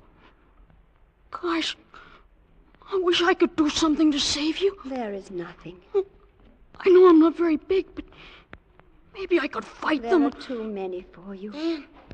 Dan, they're all asleep. Come on, we can get away now. Let's go home. Home? Sure, our folks are going to be mad. George, we gotta save her. If you could but escape and deliver a message to my father. Sure, okay. Where does he live? London, Lord Basingstoke. He will reward you well. Sure, but we gotta go now. I don't want to leave you. They'll be angry when they wake up. My hope will rest in you. I shall pray for your safety and return. Gee whiz, Dan. Come on. You go ahead. I'll be right along. Okay, but hurry up. I'll wait by the water. Will you be all right? Yes. Suppose I come back and you're not here. I shall try to leave a message. I'm Dan. I know. When I get older, I'll marry you. You're beautiful. I'll wait for you. You must go before they're awake. I don't want to go. You will come back to me. Here. I love you. Hurry up, Dan. Gee whiz, I want to get home. They'll be mad. Mother said not to be late for dinner. We gotta save Lady Alicia. Don't forget. Okay, but hurry up. It's dark. Do you know which way to go? I know. I don't want to fall in the stream and get all wet. I got my good clothes on. You won't. I'm sorry I dropped your flashlight in. I'll save up and get you another. I don't mind. I bet it's awful late. I'm glad it's Christmas. Maybe they won't mind. We followed the tunnels one to the other. The stream flowed with us, urging us on. It was dark, but I knew the way. We felt along the damp walls of the cave, and at every step we moved further away from my world. And suddenly, from a great distance, we saw a tiny circle of light, a dot which grew and grew until it was the size of a gold sovereign. There it is, Dan. It's the entrance. And it's still light out. I won't be late for dinner. And I was afraid. I was afraid because I knew that if I stepped out into that sunlight, I should never be able to find my way back again. Never. Hey, what are you stopping for? Why?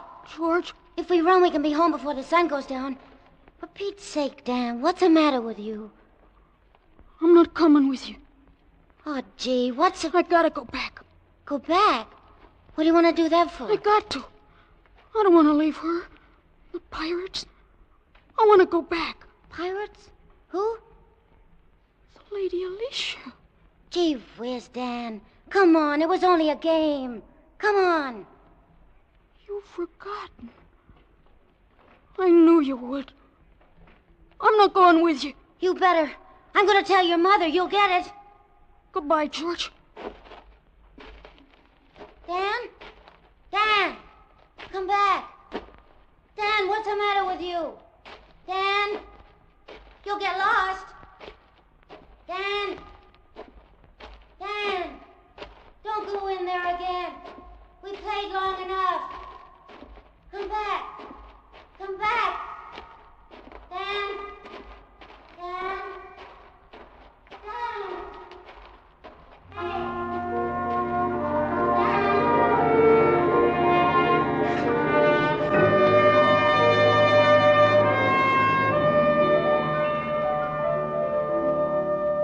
I turned away from George and the speck of light that was outside. His voice followed me, plaintive and lonely.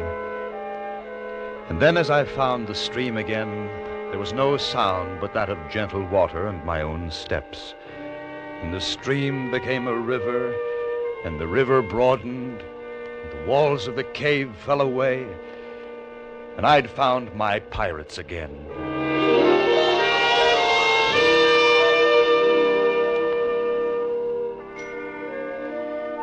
It's on days like this that I remember how it used to be before I found the cave. This day in particular.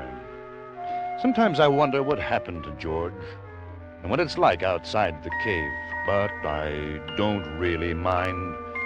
After all, the Lady Alicia kept her promise and waited for me until I grew up. Now, everything is as I'd always dreamed it in the books. Oh, Captain Blackton, well, he's still here. A little less ferocious, perhaps, than 20 years ago. Captain? Yes, Blackton. If you and milady are ready, sir, the turkeys are cooked, and the men are waiting your pleasure. Very well, Blackton. Thank you. And a Merry Christmas. Thank you, Captain. Thank you, sir. And a Merry Christmas to you, sir.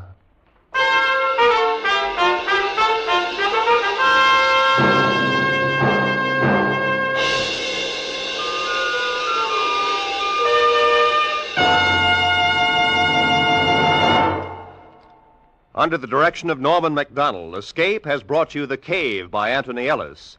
Featured in the cast were John Daner, Georgia Ellis, Peggy Weber, Jay Novello, Charlie Lung, Lou Krugman, Wilms Herbert, and Eileen Erskine. The special music for Escape was composed and conducted by Ivan Ditmars.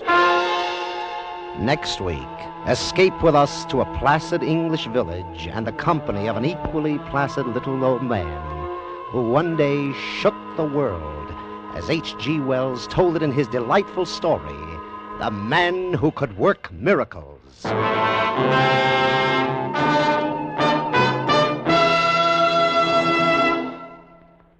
Where does the world stand? Where's it heading as 1951 approaches? Next Sunday, CBS will bring you an exciting, timely appraisal of the world situation and some of the answers when 10 top CBS News correspondents are heard in a special broadcast entitled The Challenge of the 50s, Years of Crises. Remember, that's next Sunday afternoon on most of these same CBS stations. Now, stay tuned for Make Believe Town, which follows immediately on most of these same CBS stations. Roy Rowan speaking.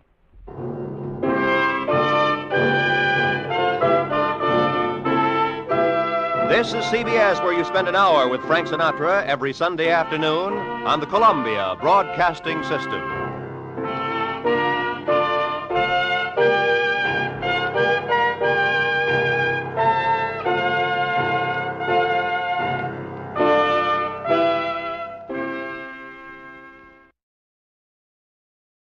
From all of us here at Escape Radio, thanks kindly to our sister station, CBS. Now then, let's see if you're true masters of classic radio.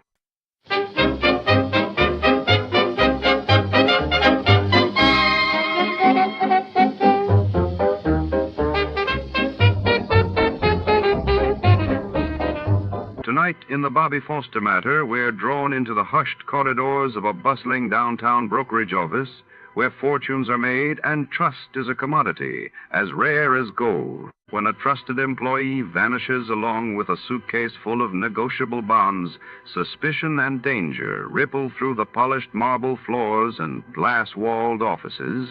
With every ticking second, secrets threaten to shatter the fragile facade of prosperity and respectability. Step inside this world of shadowed ambition and deception. Before to start, let's see what happened the day it was broadcasted. It was August 19, 1956. That day, the world was gripped by the dramatic resolution of the Suez Crisis as leaders debated the fate of the canal while in the United States.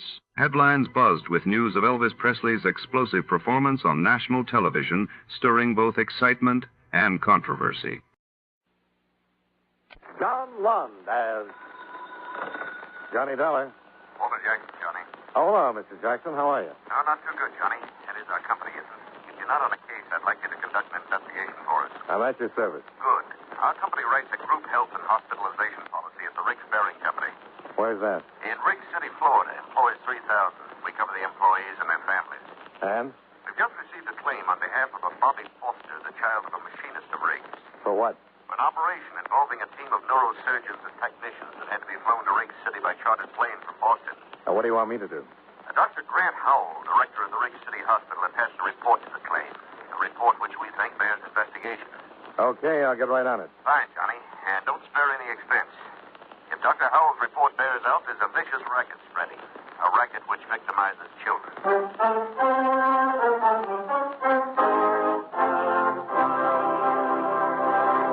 At this point in our program, I'd like to give you something to think about.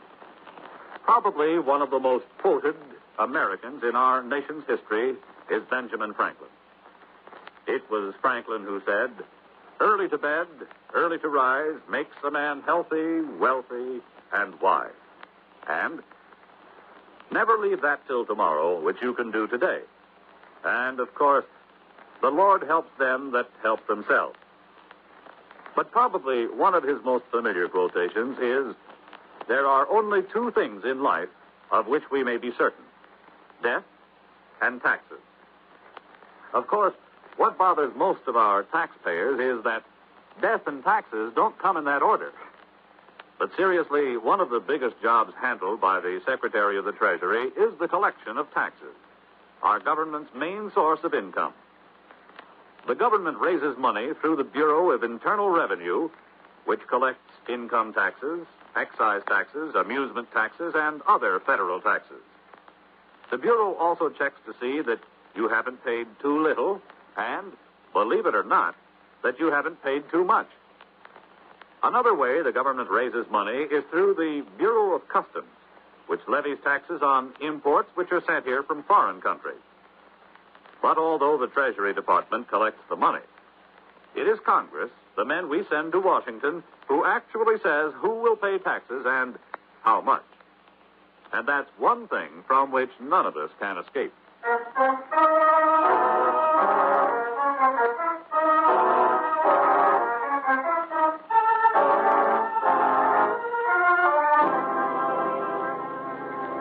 Expense account submitted by Special Investigator Johnny Dollar to Home Office, National Medical and Hospitalization Insurance Company, Hartford, Connecticut.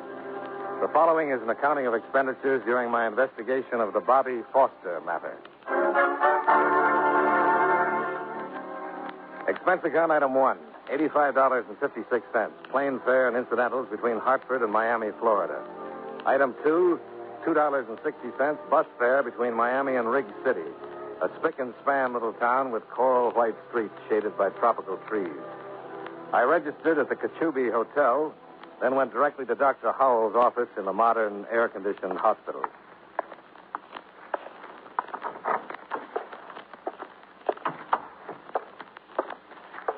Good afternoon.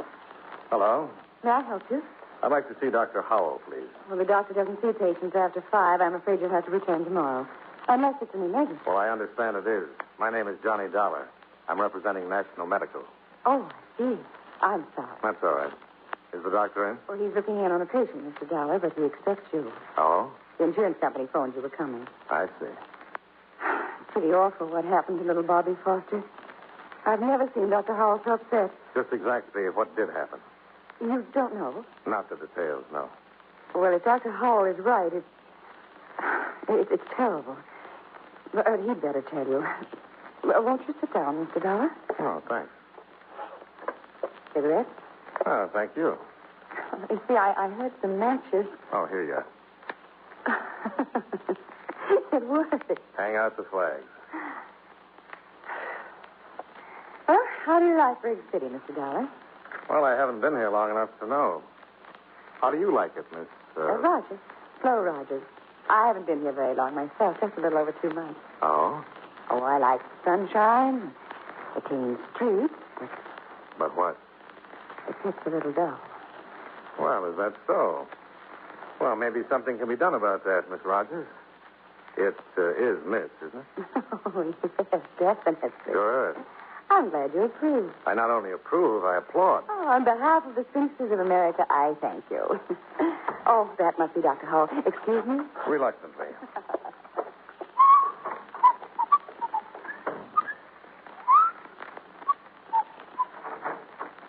The doctor will see you, Mr. Dollar. Thank you. Oh, come in. Come in. Have a seat. Thanks, Dr. Howell.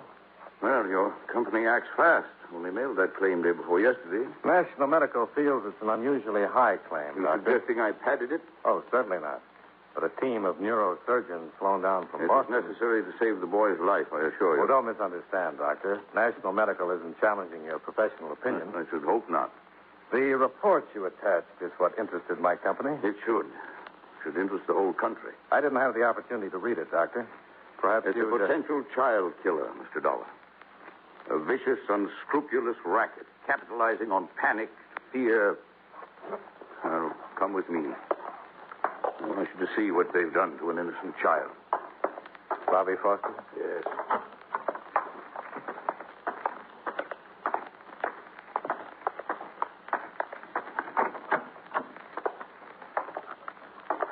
Any change, nurse? No, Doctor.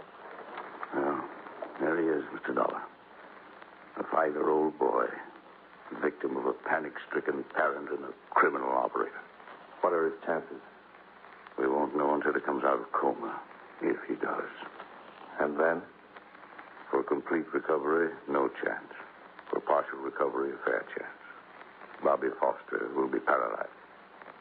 You said a criminal operator. Who?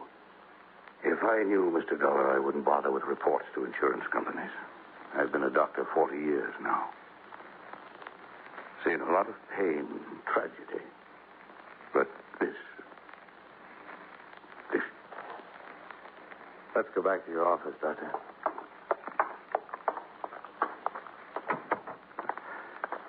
Sorry, Mr. Dollar. I must be overtired. Shouldn't let these things get to me. Well, after seeing that boy, I can't blame you. Cigarette? Yes, thank you. Now, let's have the story from the beginning, huh? Well, we had a polio scare here recently. Some of our children came down with fever, headache, sore throat, symptoms resembling polio. Was it polio? No. But to confirm my diagnosis, I called in a polio specialist from Miami. Meanwhile, epidemic rumors spread through the town. Parents got panicky, held a mass meeting. For what purpose? They demanded I inject every child in town with gamma globulin. That's the polio preventive? Yes. And did you? Certainly not. Gamma globulin is impossible to get unless a genuine polio epidemic is threatening. The government has to ration it carefully because one whole blood donation is required to manufacture a single injection. You know how many demands there are on the whole blood supply these days. Of course. Well, to get to Bobby Foster's case, I was called to the Foster home last week. Found the boy in a coma. He had all the symptoms of embolism. Of what? Cerebral embolism, caused in this case by an air bubble entering a blood vessel and being carried to the brain. Well, that would cause paralysis, wouldn't it? Yes, and possible death. And so you called in the neurosurgeon? I didn't feel qualified to undertake such a specialized operation. Well, just how did the air bubble enter the boy's bloodstream? Through criminal carelessness, by way of a hypodermic injection. Any proof? Well, the needle mark's still on the boy's arm. And you have no idea who injected Bobby? None. But I know this. Other children in this town have been injected, too. Oh? In their cases, fortunately, no harm was done. Well, surely Bobby's parents know who injected him. That's the wicked stupidity of it, Mr. Dollar. They deny the boy was given any kind of an injection. But you think they're lying? Of course they're lying. The boy was running a fever. The parents thought it was polio. They panicked, took him to some quack for an injection of what they were told was gamma globulin. At a black market price, no doubt. To a frightened parent, price would be no object, Mr. Dollar. Well, I'll see the boy's parents. They can be persuaded to tell who's behind this racket. You're wasting your time, Mr. Dollar. I've tried repeatedly. They refuse to admit their responsibility. Afraid criminal charges will be brought against them? Perhaps. But they have another child, a girl, 7. You're thinking the girl has been threatened if the parents talk? I wouldn't put anything past the ghouls who operate this racket, Mr. Dollar. Yes, it would figure, Doctor. Well, thanks. I'll check with you if I turn up anything. Yes, do that, Mr. Dollar, and be careful. I always am. And you ease up, huh?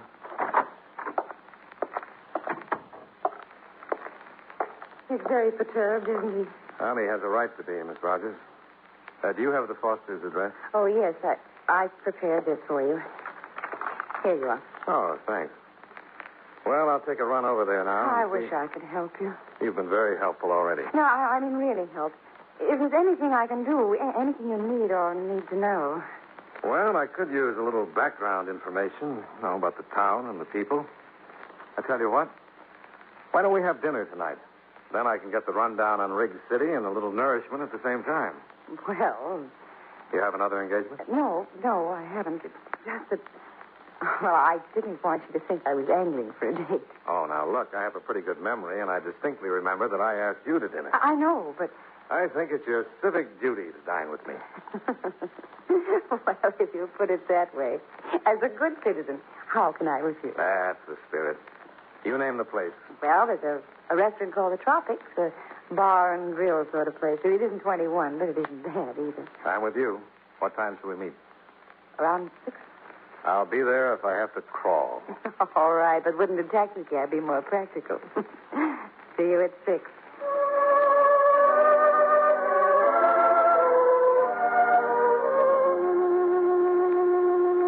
I left the hospital with the sound of Flo Rogers' laugh still rustling in my ears.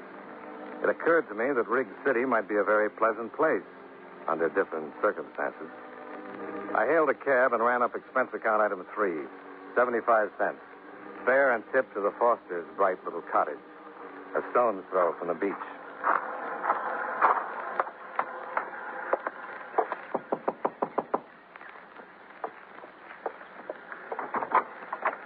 Yes? Mrs. Foster? Yes. I represent the National Medical Insurance Company. We have insurance where my husband works. Just a minute, Mrs. Foster. Please. I said we already have medical insurance. Yes, with my company. Oh, I'd like to talk to you. May I come in? no. That is, my husband is It'll at only home. take a minute, Mrs. Foster.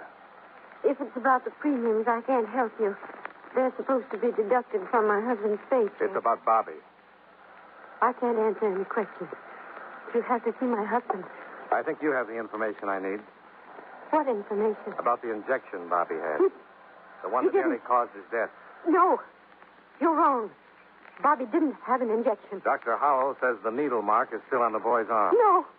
Is someone threatening to harm your other child if you talk? Please, go away. Please. You have a moral obligation, Mrs. Foster. I can't answer any questions. Other children are being victimized, too. Could end up in the hospital like your son. Only half alive because their parents were panicked into buying phony drugs from the black market. We were so worried that Bobby had polio. So worried. Who gave Bobby the injection? I can't tell. I can't. You've got to tell. But our little girl, Margaret. Please step in. That's enough. I didn't tell him anything, Edward. Get inside. Where's Margaret? Inside, I said. Oh. So you're Bobby's father. That's right, mister. I'm Johnny I Dollar. know who you are, insurance company detective. Investigate. Have it your way, but get off my property. Did they threaten your little girl if you talk? I'm warning you. You can get police protection, Foster. Just name the man who gave Bobby that shot. I don't know what you're talking about. Now, you get off my place. Use your head, Foster. You're covering up for the worst kind of scum. Talk. You owe it to your son, to the other kids that are being victimized. All right, Dollar. I warned you to get out. Now, don't be a fool, Foster. I won't. Get up. I didn't come here to brawl with you, Foster. I'm investigating... I said get up. Get on your feet and clear out of here. Since you asked me so nicely, sure.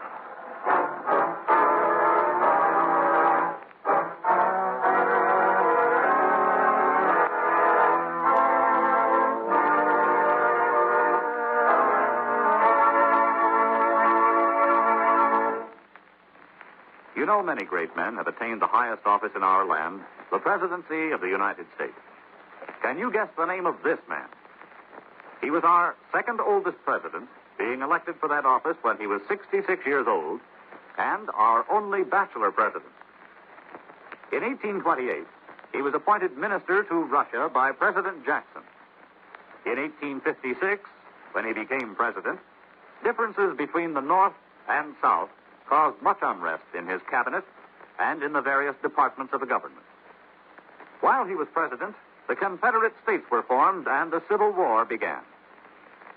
If you don't have his name by now, here are two more important clues. During his administration, the famous Lincoln-Douglas debates were held, and the first Atlantic cable was laid. Who was he? James Buchanan, 15th President of the United States. His life is part of your American heritage.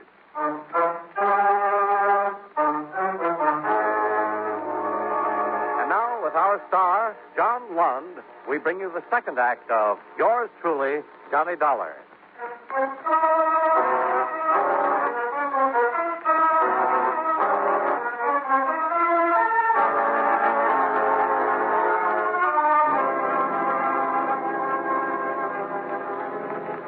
My face and my clothes were pretty much the worse for wear. I went back to the Cachubi Hotel for a shower and a change and a little elementary first aid. It helped, but not much. What with one thing and another, it was nearly 7 o'clock by the time I got a cab and ran up expense account item 4, 85 cents to the Tropics Cafe. I spotted Flo Rogers in a corner booth. Well, hearty greetings and humble apologies. Good evening. Don't apologize. After all, you're only an hour late. I'm sorry. I had a little repair work to do. Repair work? Johnny, what happened to your face? I was overmatched. I lost the decision, and it wasn't close. Someone beat you up? Well, that's one way of putting it. Mr. Foster did the honors. But why? He thought I was a little too inquisitive. Oh, Johnny, he must be an awful man. No, he's a frightened man, frightened out of his wits. His little girl's life has been threatened. What? How do you know? Mrs. Foster was